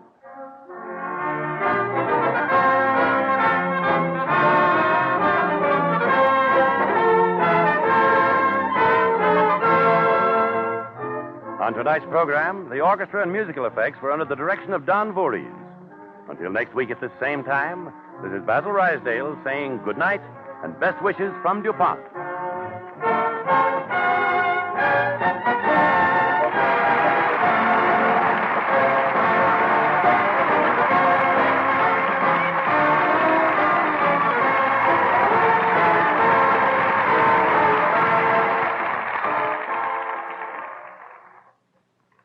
This is the National Broadcasting Company.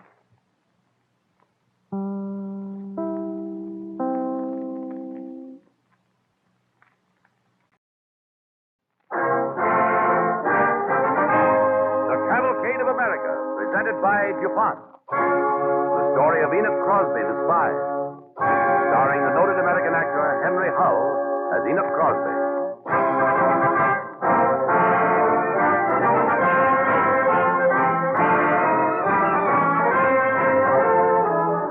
The DuPont DuPont Company, makers of better things for better living through chemistry, tonight brings you a story of personal sacrifice and unselfish heroism, of one man's devotion and loyalty to the cause of freedom. The story of Enoch Crosby, a spy of the American Revolution.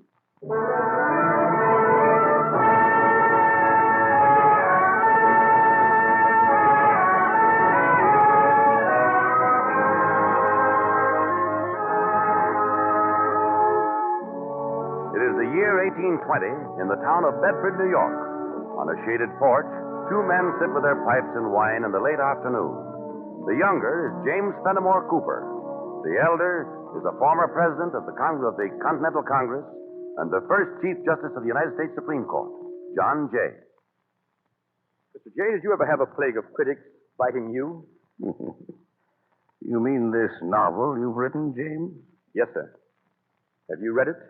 Certainly. But it seems to me we've had enough books about European fopperies. Why don't you write a novel about America, James? Well, perhaps I might, sir, if I had a proper subject. Proper subject? Why, America's full of them.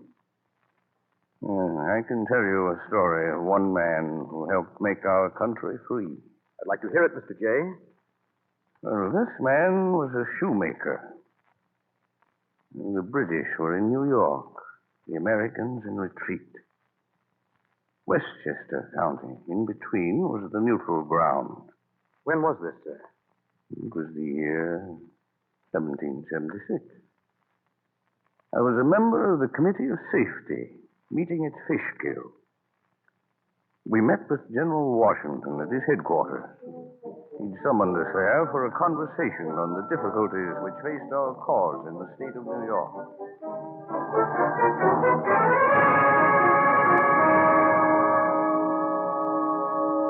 Gentlemen, many things are happening before we know it. We need a type of spy this war hasn't seen yet. What do you mean, General Washington?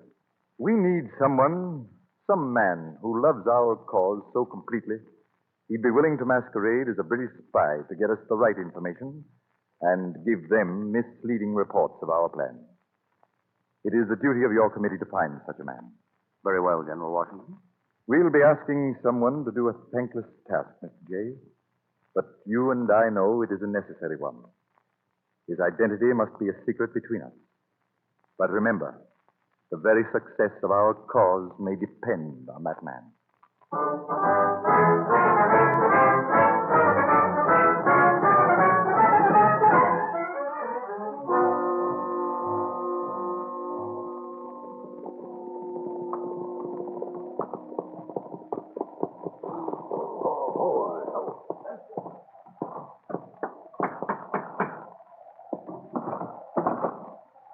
Who's there? James Young, Mr. Jay. Young. What do you want this time of night? I've got to see you, Mr. Jay. I brought a friend with important news. All right, wait. I'll be right down. Better see after the horses, Crosby. I hid some under a tree over there. They'll be all right. Step inside out of the rain, Young, while I light a lamp. Now, what is it? Mr. Jay, this man is Enoch Crosby.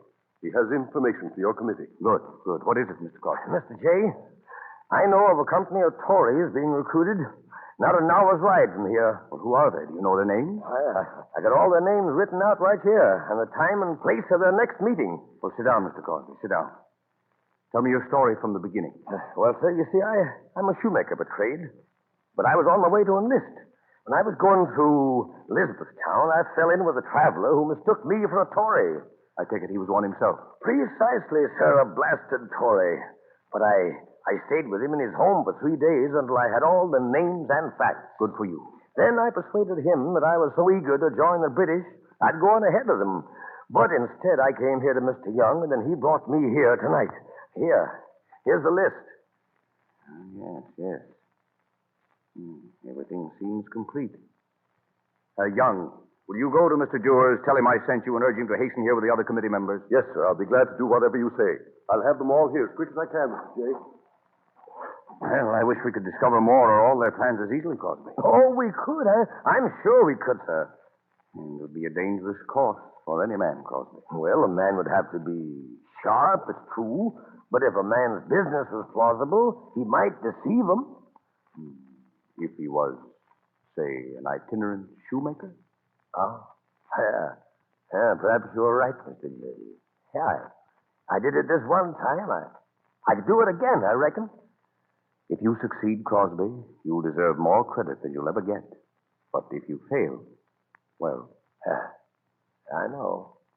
I'd be a spy. Is that it? That is it, Crosby. If you're ever caught by the British, we can do nothing for you. Absolutely nothing. Then I'll see to it that the redcoats never catch me. But the Americans themselves may catch you. Oh, but couldn't I set them right quick enough? No, Crosby, you could not. And be of any use to our cause. Oh? Yeah, I see. Now, do you still want to be a spy? Yes, Mr. J, I do. And I'll risk my life for it.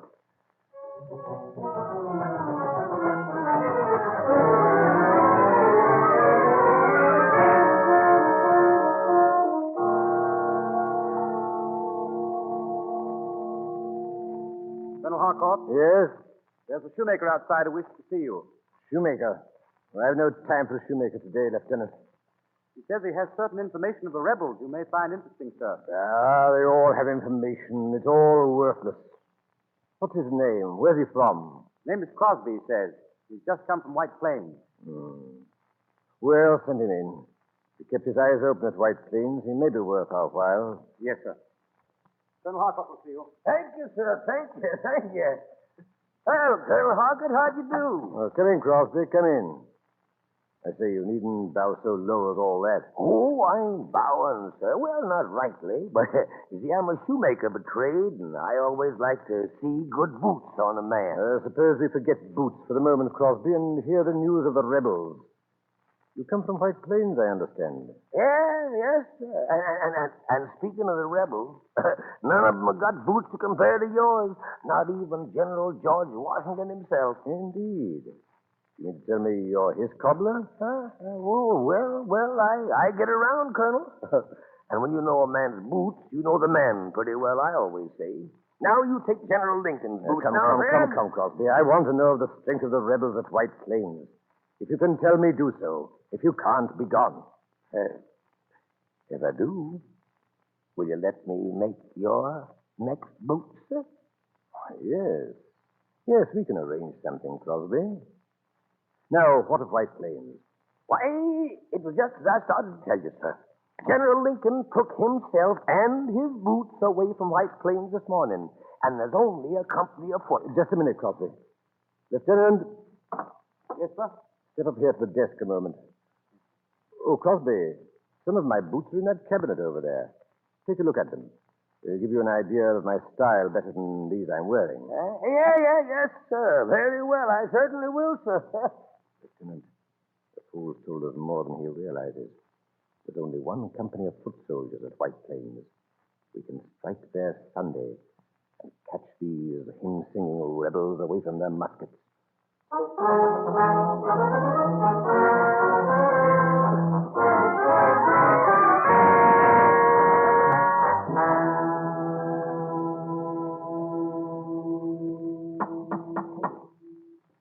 Katie!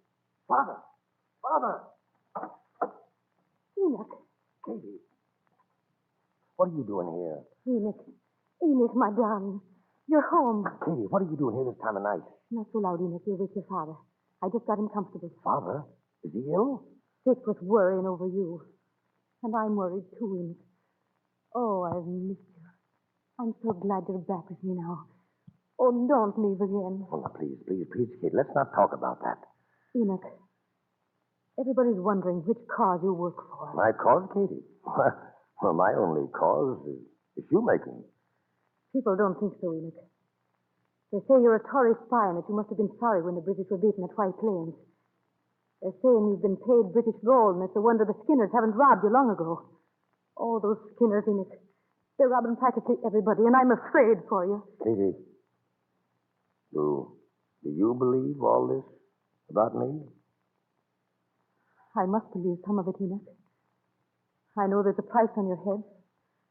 And I know Captain Townsend says he'll hang you on sight.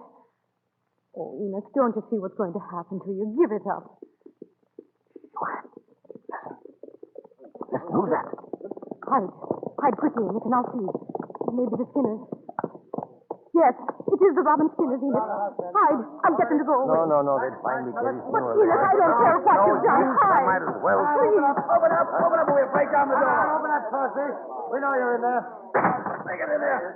Here he is, men. There's our spy, the shoemaker's spy. Skinners, robbers, get out of this house. Not before we've done what we come to do.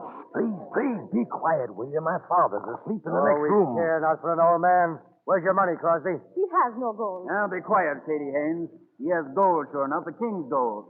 And King George is a good paymaster, I'm told. Enoch, what's the matter? Please, my father's sick. If I give you what gold I have, will you go? Well, now, Crosby, you show it to us and we'll see. Yeah, you go lift the cornerstone over there, the heart. Yeah. You'll find it. Well, all I got. Hurry up, lad. All right. Was it there? Now, there's little gold. Well, I tell you, that's all I got. The little I make as a cobbler. Now, will you go? I get along with you. Leave us alone. Wait. Just a moment, lad. We've got some of the gold. Now we want the rest. We want you, Crosby. What? Take your hands off him, you cutthroat. Oh, keep quiet, wench. You come along with us, Crosby. I don't. There's 50 guineas reward for you. We're taking you to Captain Townsend of the Continental Army. There, let go of me. Take your hand. Come on, we said, Crosby. We're taking you to Townsend for the reward. 50 guineas.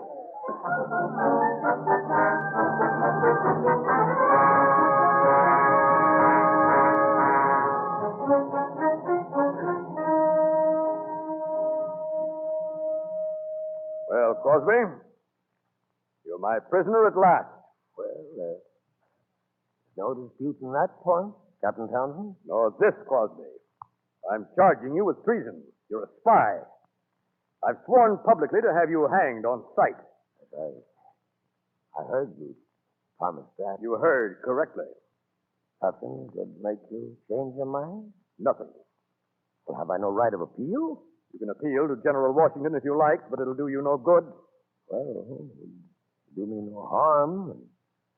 It would give me a few days. Very well, Crosby. But I advise you to put no store in it. I promise you, you'll hang.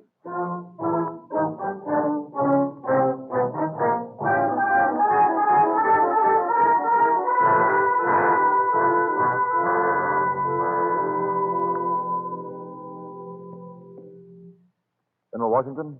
Oh, yes. What is it, Colonel? Orders of the day, sir. Very well. What are they? A reply to the Poughkeepsie commander, sir.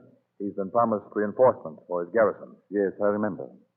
Is that all? There's the matter of the spy captured by Captain Townsend.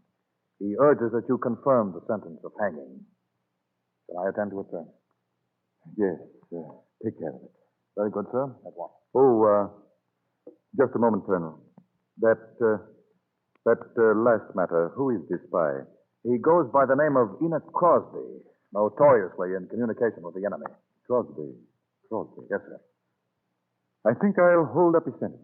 But, sir, this spy hasn't offered even the shadow of a defense. Nevertheless, I'm withholding my confirmation for the time being. As you say, he's in communication with the enemy. Suppose he escaped. Escaped? Why, sir, I don't understand. Well, there are some things a lot of us don't understand, Colonel. In this case, I must ask you to carry out my orders without question. Yes, sir. I want you to see to it that Crosby escapes with information for him to deliver to the British. Information that would lead Sir Henry Clinton to hold his troops in New York, leaving Cornwallis unprotected at Yorktown. Then we will strike at Yorktown, and, God willing, we'll win the war. I'll give the order for Crosby's release at once. No, not release him, Colonel. We must permit him to escape, secretly. Find his wife or his sweetheart. He must have one or the other. Use her to effect his escape. I'll see to that, General Washington. Do so, and remember, Colonel, it must appear that we've been caught napping, and the prisoner spy escaped us. But we'll be very wide awake at Yorktown.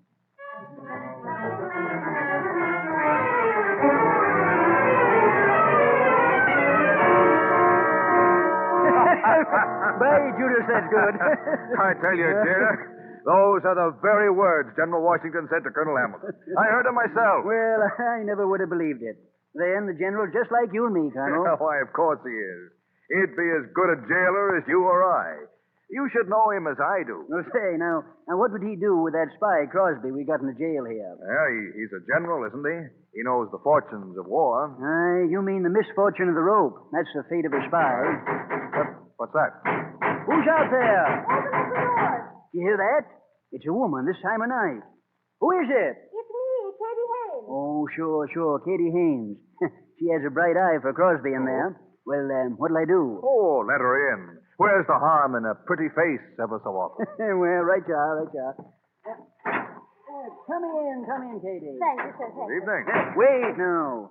What have you in that sack? It's Enoch's shoemaker's sack with food in it, to make up for what you don't give him to eat. Now, let me see what you've got there. Open it up, Katie. All right. Now, there you are. There's some food for the poor man. And a fresh noggin of wine for you to warm your bones with this sharp knife.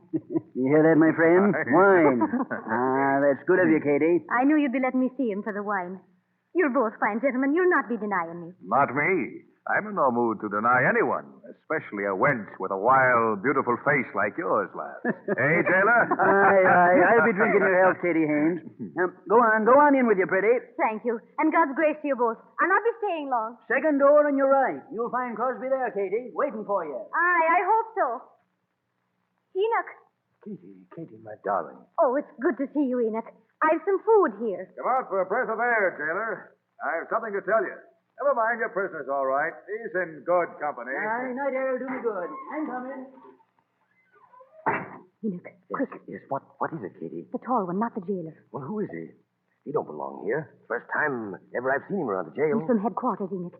He gave me this parcel for you. There are papers in it you're supposed to read. Your instructions. Why, instructions for what? That man's here to see that you escape tonight, and I'm to help. Escape? Now? No. You're to go quickly when the jailer drops off to sleep. He never sleeps. He stays awake all night. You won't tonight. Not after he drinks that wine I drugged. Oh.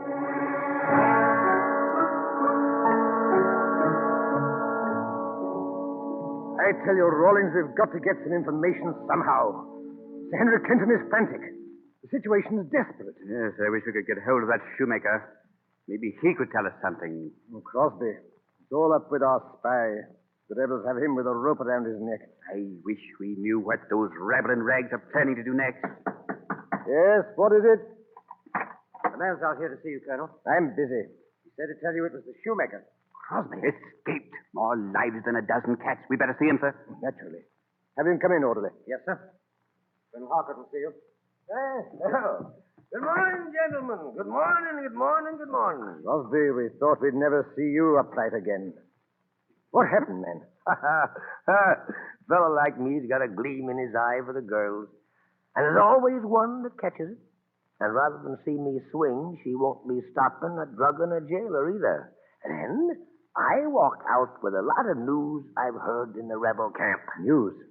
What news, Crosby?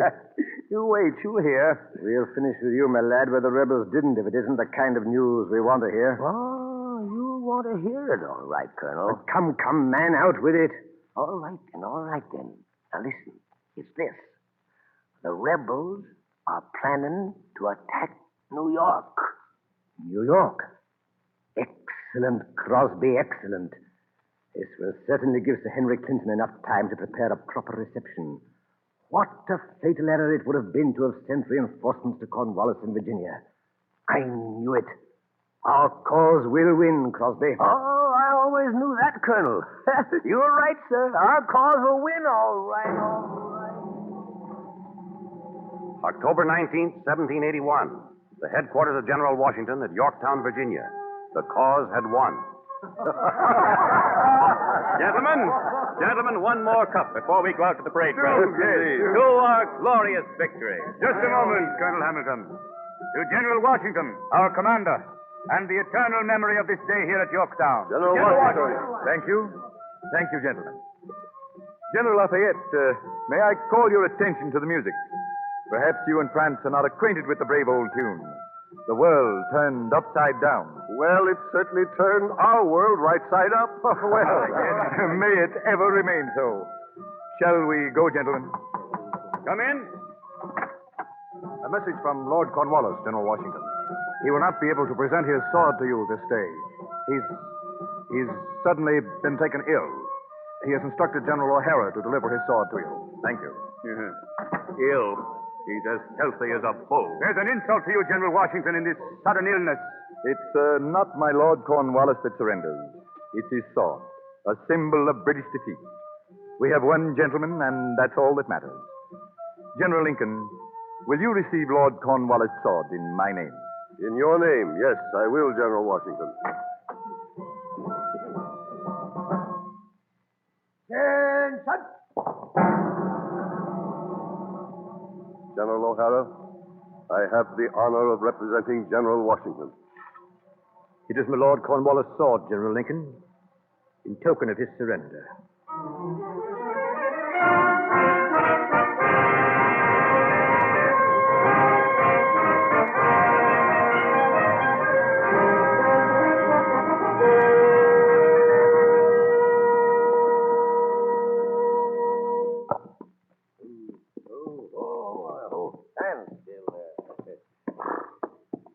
Well, good day, sir. You keep your appointment, Mr. J. This is our last meeting, Mr. Crosby. The war is over. Yes? I suppose you must be right, sir. We won at Yorktown, and now America's free. So am I. Free once more to go with my head up among my neighbors. Can you do that now or ever, Crosby? I don't know. Can't I, Mr. J? But I've been a spy. They've always thought I was a spy.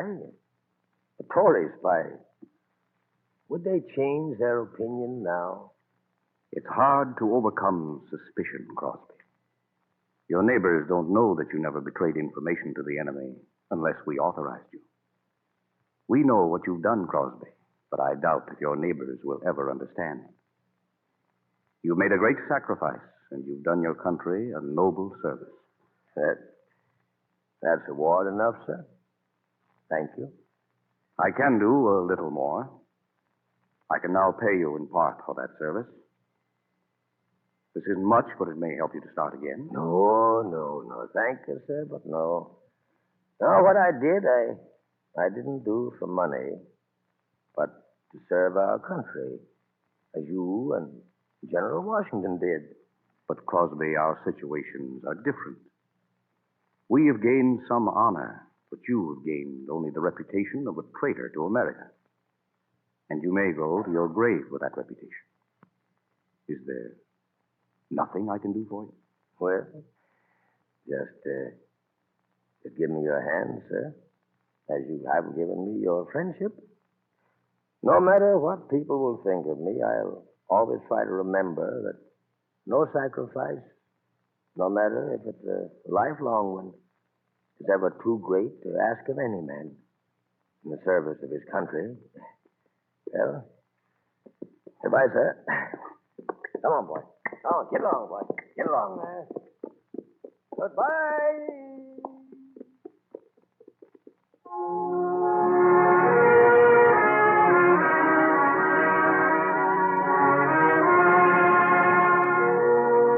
Thus, the story of Enoch Crosby, the story told to young American author James Fenimore Cooper by an aging jurist, patriot, and American statesman, John Jay. It was that same author, Cooper, who immortalized this story in the first truly American novel, The Spy. The adventures were similar. The name was not. Americans know The Spy as the story of one Harvey Birch. In reality, the hero of The Spy is Enoch Crosby. For among the unheralded facts of American history, the name and story of the Revolutionary War shoemaker, patriot, and spy Enoch Crosby is secure. And tonight, he takes an honored place in the Cavalcade of America.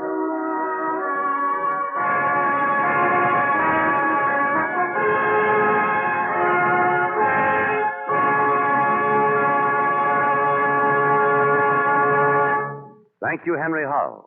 We're happy to have had you as our guest on the Cavalcade of America. And now, before Dr. Monahan brings us news of next week's program, we have a story from the wonder world of chemistry. One day over 1,600 years ago, the Roman Emperor Aurelian had to be a stern husband. His wife asked him to buy her a new silk mantle. History records the fact that the emperor said no in a firm voice because the mantle would cost too much. In those days, and for many centuries afterward, textile fabrics of all kinds were not only costly, but also poor in quality compared with modern textiles. And much of the beauty and long wear and low cost that you find in textiles today is due to chemistry. Nature provides fibers from plants and animals, and man spins them into threads and weaves them into fabrics.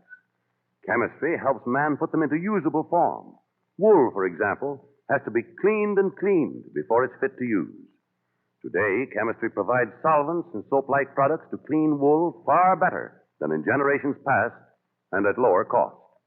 Nearly all textile fibers and fabrics have to be bleached, and this, too, is done by chemistry.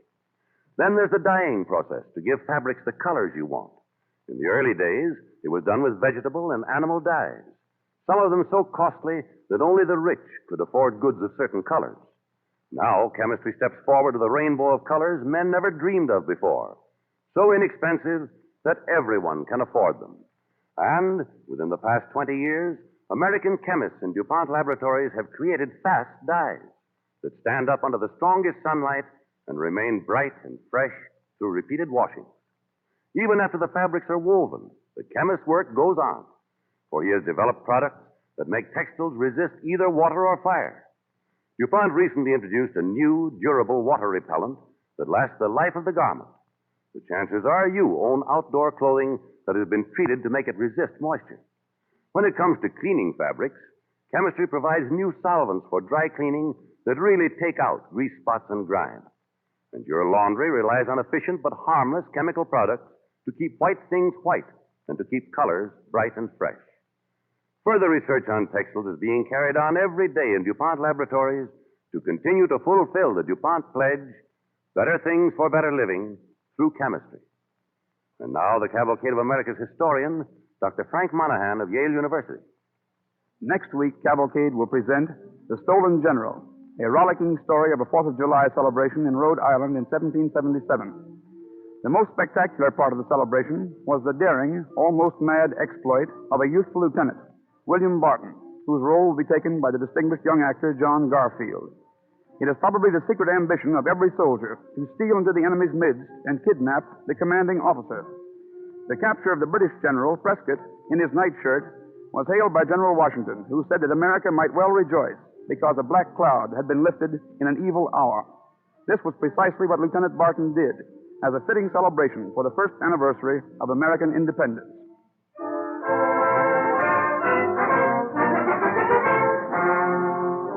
Before we say goodnight, we would like all the friends of our guest star Henry Hull to know that his latest picture, My Son, will soon be playing at their local theaters after its world premiere next week here in New York City. Cavalcade next week presents John Garfield in The Stolen General. On tonight's program, the orchestra and musical effects are under the direction of Don Voorhees. This is Basil Rysdale saying good night and best wishes from DuPont.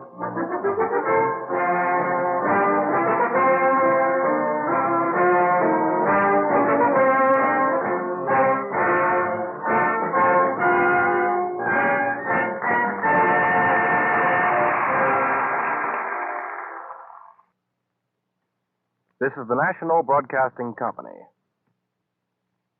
The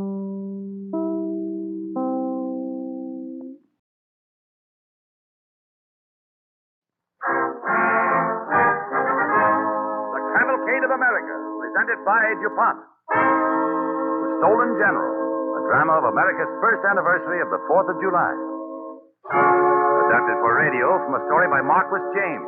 Starring John Garfield as Colonel William Barton.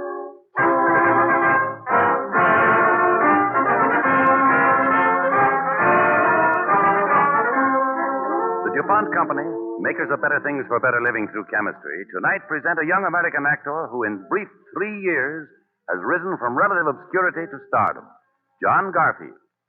New York theatergoers first became aware of John Garfield for his performance in Having a Wonderful Time. Later, Hollywood claimed him, and the country cheered his performance in Four Daughters, Dust Be My Destiny, and other films. At present, he is rehearsing in his new stage play, Heavenly Express, which shortly will be seen in the nation's capital. Tonight on Cavalcade of America, he makes one of his infrequent radio appearances, playing the role of Colonel William Barton in The Stolen General.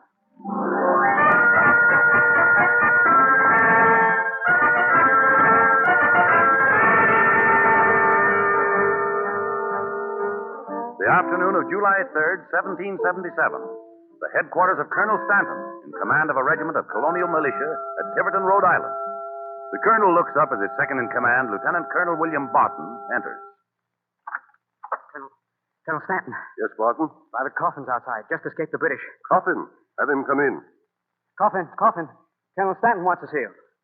Colonel Stanton, Here. Sit down, man. What happened? Coffin, how'd you do it? How'd you ever get out of the British camp? Sneaked out at night. Made a run for it.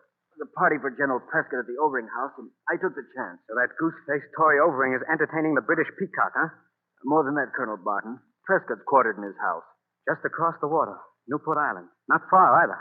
He's there all right. The cock of the war, crowing all over the place about how we'll never win this war. We'd best bow down before our English betters and let them tell us how to live. He sits up there on the porch of the Overing House all day. Him and Overing talking about their army, the British fleet.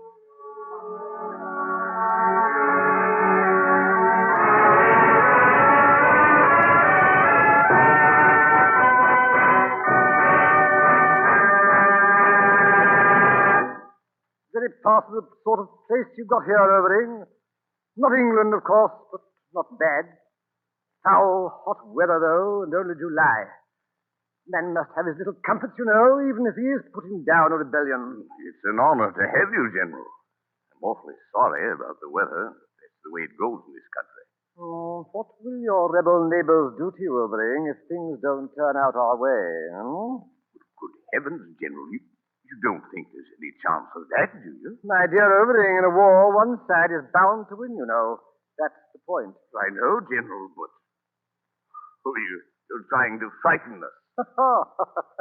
Rather think I did, Overing? Well, don't worry. These rascally rebels haven't a chance. Not one chance in 1,000. And every mother's son of them will regret it from Washington down before we get through with them. General Washington.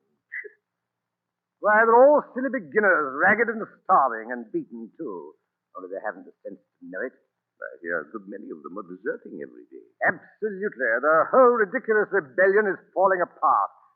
Look here. I have a splendid idea. Very amusing. Collins!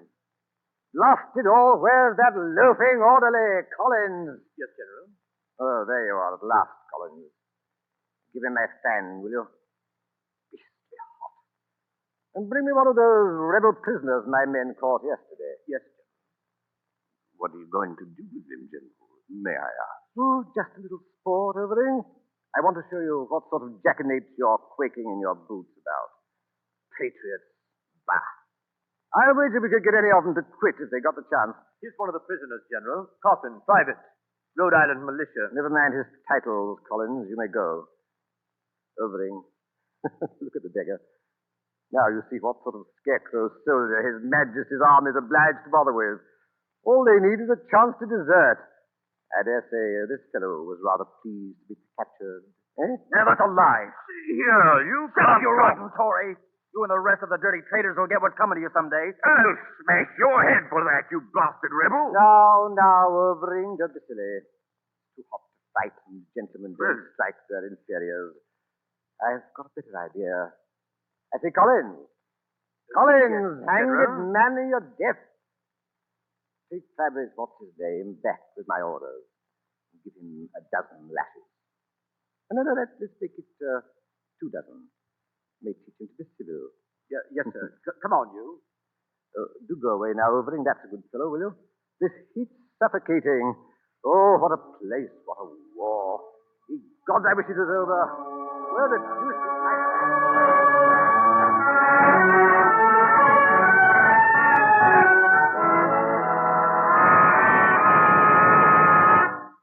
That's the story, Colonel Barton. The kind of swine General Prescott is. Look at my back, Colonel Stanton. Butcher. Coffin, You better see Dr. Williams. He'll put some salve on those welts. Thanks, Colonel. I'll go now. Coffin. Yes, Colonel? Is Newport Island well guarded? Prescott's got a company of light horse with him at the Overing Estate. There's a company of infantry there, too. 2 companies, huh? I tell you this. There's only 1 sentry before the house. Only 1 sentry. You sure, Coffin? Only 1 sentry? Yes, I saw him myself. Good. That's very interesting, Coffin. Thanks. Report back to duty as soon as you can, Coffin. Won't be long, sir. I'm not missing a chance to pay those redcoats back. Blasted British cutthroats. Colonel Stanton. Yes? I'm going up to Newport Island to get Prescott. You're going what? And I'll bring him back a prisoner. Barton, you're a fool. Watch me. Well, don't be insane, man.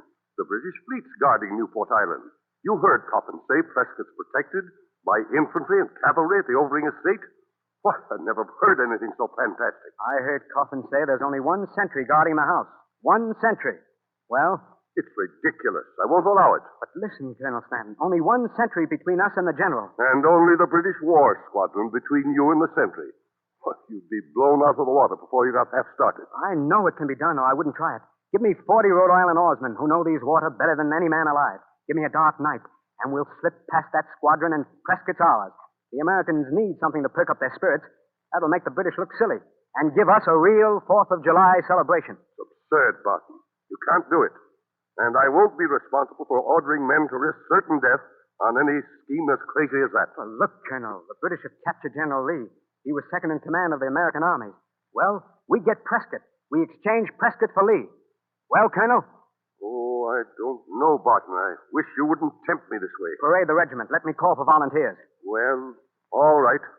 But still doesn't make sense. But if you get your 40, go ahead. If not, we'll forget the whole thing and let me worry about Prescott. Colonel, you'll have nothing to worry about.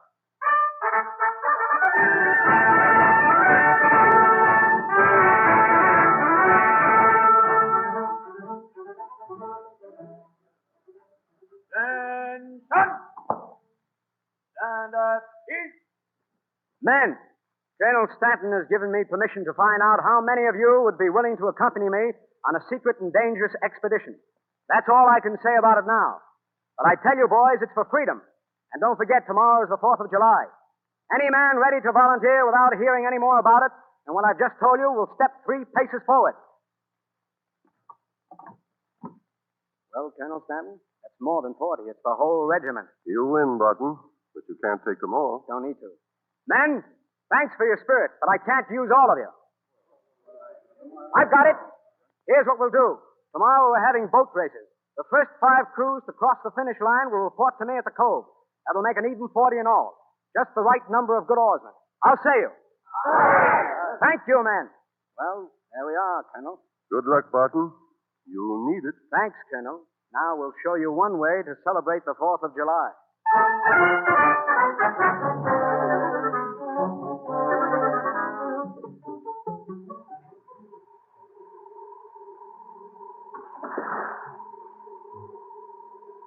All right, lads.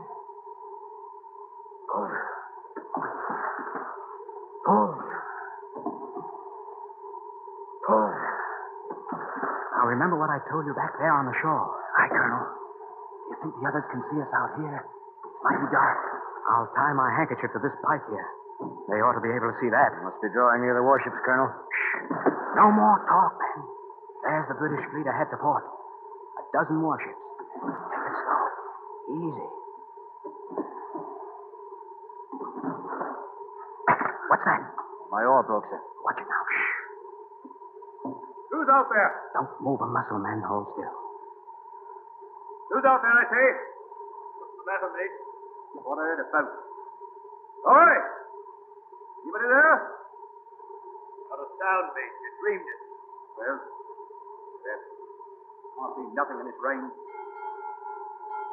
All bells and all's well. All's well. That was close, lads. I guess we're safe now. Pull. Pull. Pull. That's it, lads. Pull. Pull. Not many yards to shore now, sir. I can just make it out. Good. Now, I want to make sure we have this right, Hunt. You think the dragoons will be quartered how far from the house? The stables are about 200 yards south side of the house, sir. The infantry would most likely be camping as far on the other. Good. And the house is about a mile from the beach, huh? Yes, sir. And about halfway, there's a gully with high banks. Uh-huh, good. It'll shield us till we get near the house. But that rain's letting up. In a minute, the moon will come out, and they'll be seeing us on shore. What do we do, sir? Hurry up. Row faster. We can get cover on shore. Pull. Pull. Pull. That's it, men. Good. Wait. I hear something on shore. Shh. It must be the dragoons on patrol, sir. Quiet. Not a sound. They've stopped. Quiet.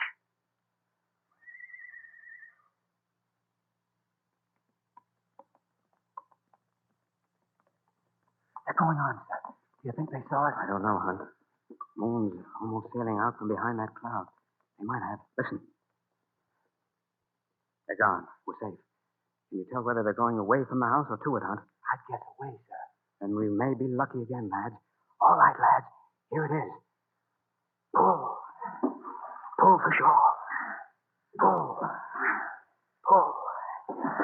Pull. Easy, lads. Hear anything? Nothing. Horsemen must be far and away by now. I hope so, Potter. Are we all beached? How about the others? They're pulling on shore now, sir. Good. Wilcox, Adams, Phillips, Babcock. Yes, sir. Hunt will show us the way. Your squads follow mine. Must be the dragoons again. Yes, it means there's not much time, sir. We'd better hurry. Aye. Wilcox, Adams. Yes, sir. Your squads cover the sides and rear of the house. Phillips, yours the road. Babcock, stand by for emergency. Watch out for the dragoons.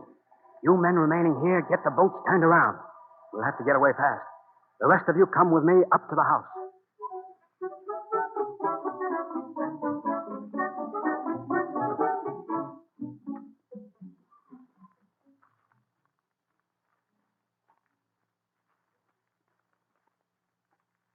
Certainly is quiet around here, sir. I see a sign of a light in the house. Look. It's the sentry. I'll go first, Hunt. When I've pinned him down, be ready. Yes, sir.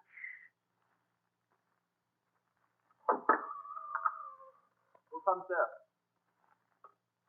Who comes there? Just a friend, lad. Grant's friend and be recognized. Tell me, have you seen any deserters tonight? Deserters? What? Quiet. All right, lads, come on. I've got him. Quiet now. Here's his musket, sir. One sound out of you, lobsterback, and you're a dead man. Gag ready? Aye, sir. There. He's tied, all right. Stay by him, Daniel. If anything looks suspicious while we're inside the house, give a low whistle. Yes. Now, follow me, lads. Quiet. Watch yourself.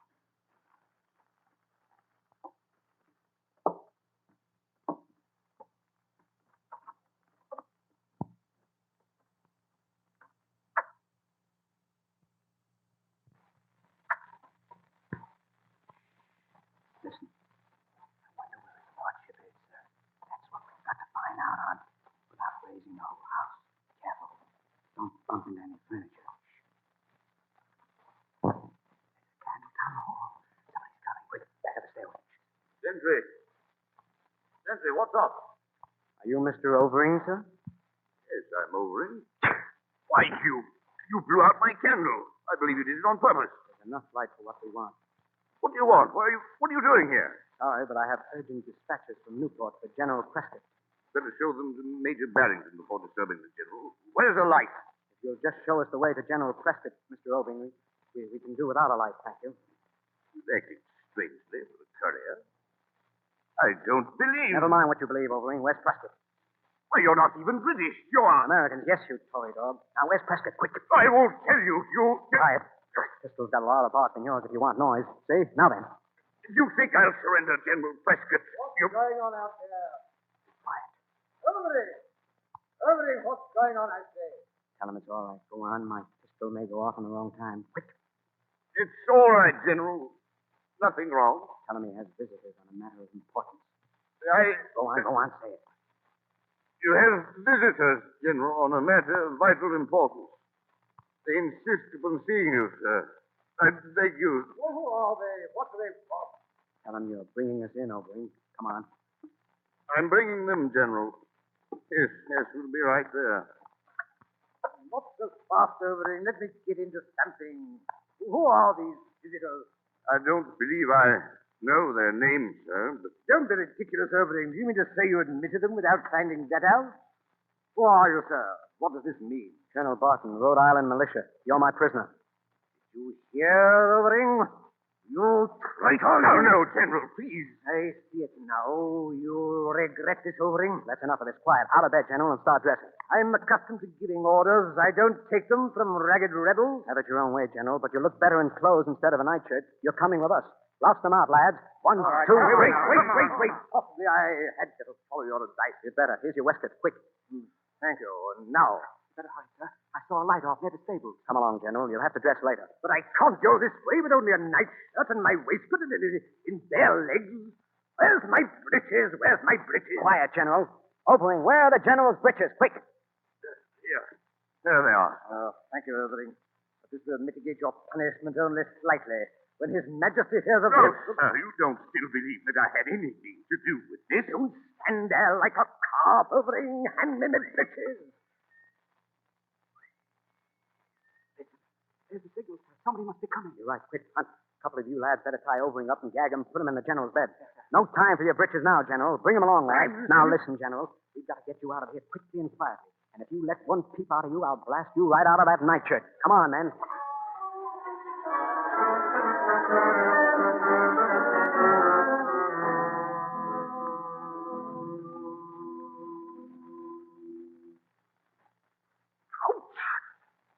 Nipples.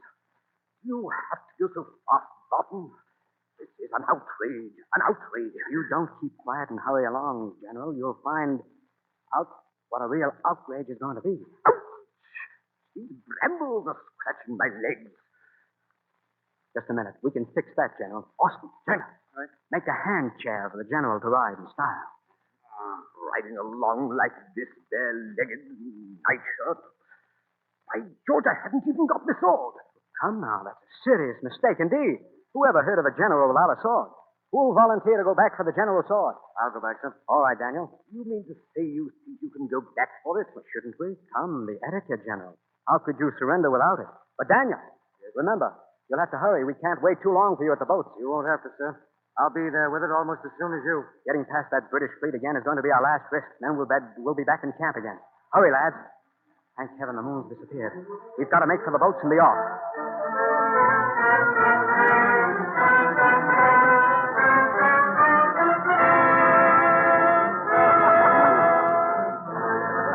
Hey, here he comes, man. There's Colonel Barton.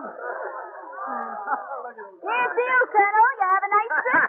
Who's your friend in the nightshirt, Colonel? Where did you pick him up? He ain't enjoying himself much. Shame on you, Colonel Barton. On time. Detail. March. Halt. General Barton reporting, sir. Delivering my prisoner, General Prescott. General Prescott? General Prescott? Oh, come off that horseplay. You know me well enough, Stanton. I suppose I have you to thank for this. No, indeed, General. On the contrary, sir, we are grateful to you for the honor of this visit. In fact, we are deeply indebted to Colonel Barton for persuading you to come, sir. What's up? What's wrong out there?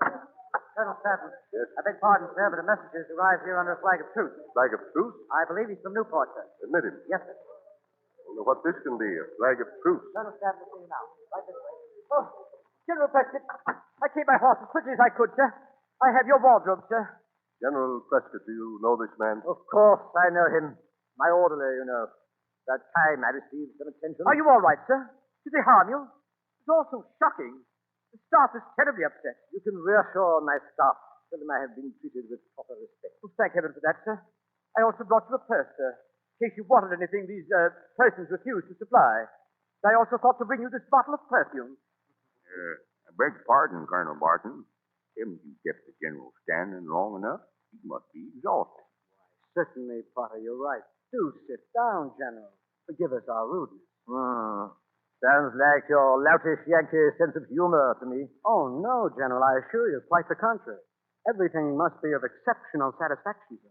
You must rely on that. We trust you'll be comfortable, General, in your temporary quarters before going on to Providence. Thank you, Colonel. I'm sure I will be. May I retire now to freshen up a bit for the journey? Certainly.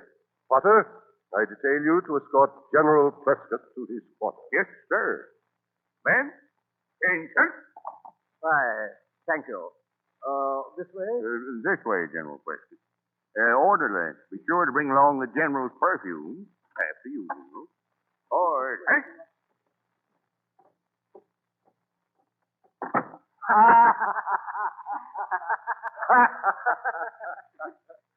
Oh, it was a good job, Carson. Wait till the news of this gets around the country.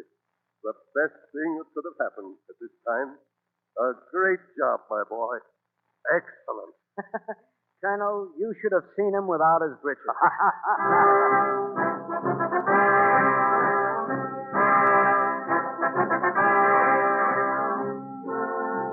And a laugh rings out from New Hampshire to Georgia. People laugh and soldiers laugh, from the rawest recruit to the commander-in-chief of the Continental Army. As that laugh went up, with it rose the spirit of the Americans. At length, the fight for freedom was over and won. Then one day, some years later in New York, in the office of President George Washington. Mr. President. Oh, yes, Mr. Lear. Several callers waiting, sir. Mr. Adams, Mr. Williamson, and Colonel Barton. Barton? Do you suppose that should be the Colonel Barton, the one who captured Prescott? He said he was from somewhere in New England, sir. He may be. Colonel Barton? Well. The others can wait, Mr. Lear. Send Colonel Barton in. Wait. Get my clipping book. See if you can find that item from the London Chronicle and bring it to me. Very good, sir. Well, come in, Colonel. Come in. How do you do, Mr. President? So you're Colonel William Barton. I'm glad. Very glad to see you. Thank you, sir. I was just in the city for a few days, my first visit in years, and I wish to pay my respects, sir. Thank you. I've always wanted to meet you. What are you up to these days, Colonel Barton? Well, I'm living in Vermont, Mr. President. Things have been going, well, I really have nothing to complain of. We've got all that we wanted, freedom and a country of our own to live in. Indeed. Beg your pardon, Mr. President. Here's the clipping you asked me to find. Thank you. Yes, this is it.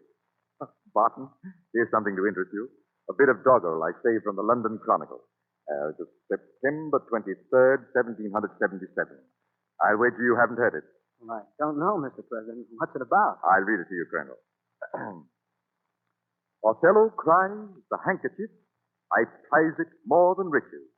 A different note for Prescott roars, for naught resounds the Atlantic shores, but where, oh, where's my bridges? Now, tell me, what do you think of that tribute? Very unfriendly of the Chronicle, I always thought. I'm flattered, sir, that you thought enough of it to say it. Thought enough of it? I'll never forget, Colonel Barton, how much we needed that exploit of yours. I was praying for something like it. I remember how dark it seemed. You know, forgoing, advancing. Everything seemed lost. And then you showed it. Showed all the soldiers and all the people what a handful of men could do. It was like a cloud, Colonel Barton. A dark cloud. Lifted at an evil hour. Thank you, Mr. President. I don't know if any of us thought of it that way. I always think of it as the first 4th of July.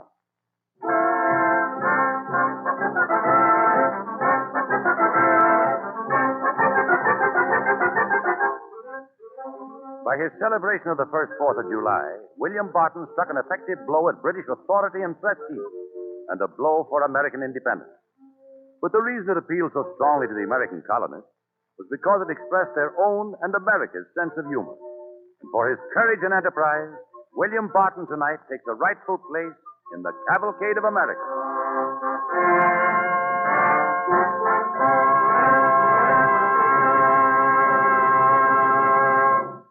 Thank you, John Garfield. We are happy to have you as our guest on the Cavalcade of America.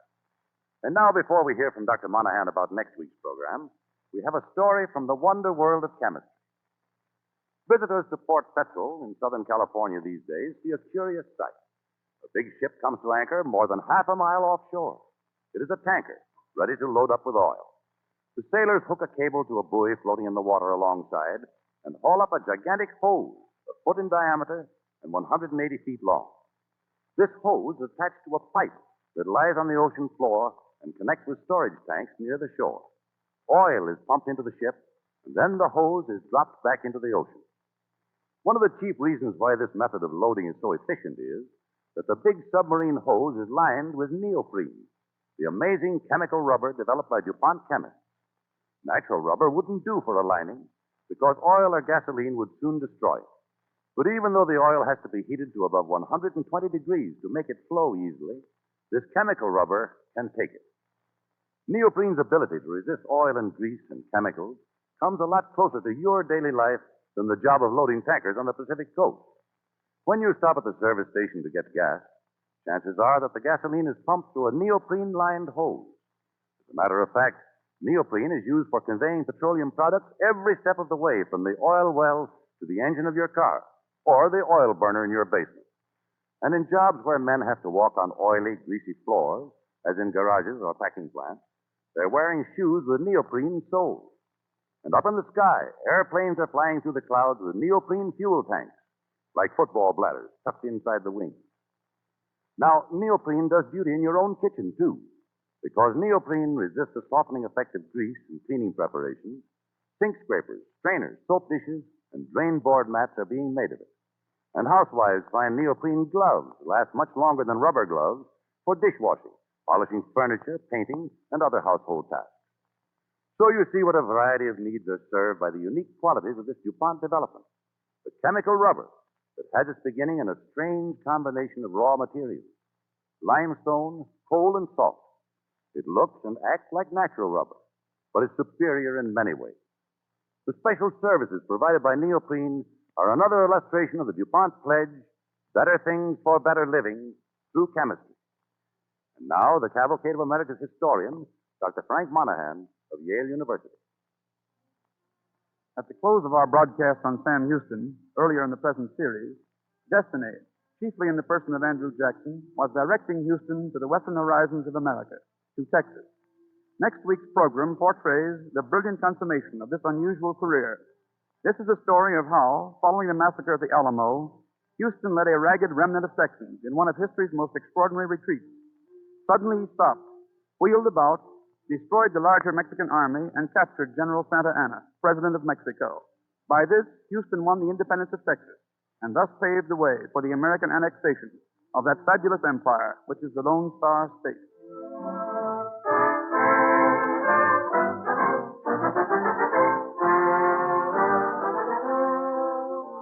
Next week, the Cavalcade of America again is happy to announce that the distinguished American actor, Walter Houston, will again play the leading role in its concluding drama of the colorful career of Sam Houston, The Raven Wins Texas. On tonight's program, the orchestra and musical effects are under the direction of Don Voorhees. This is Basil Rysdale saying good night and best wishes from DuPont.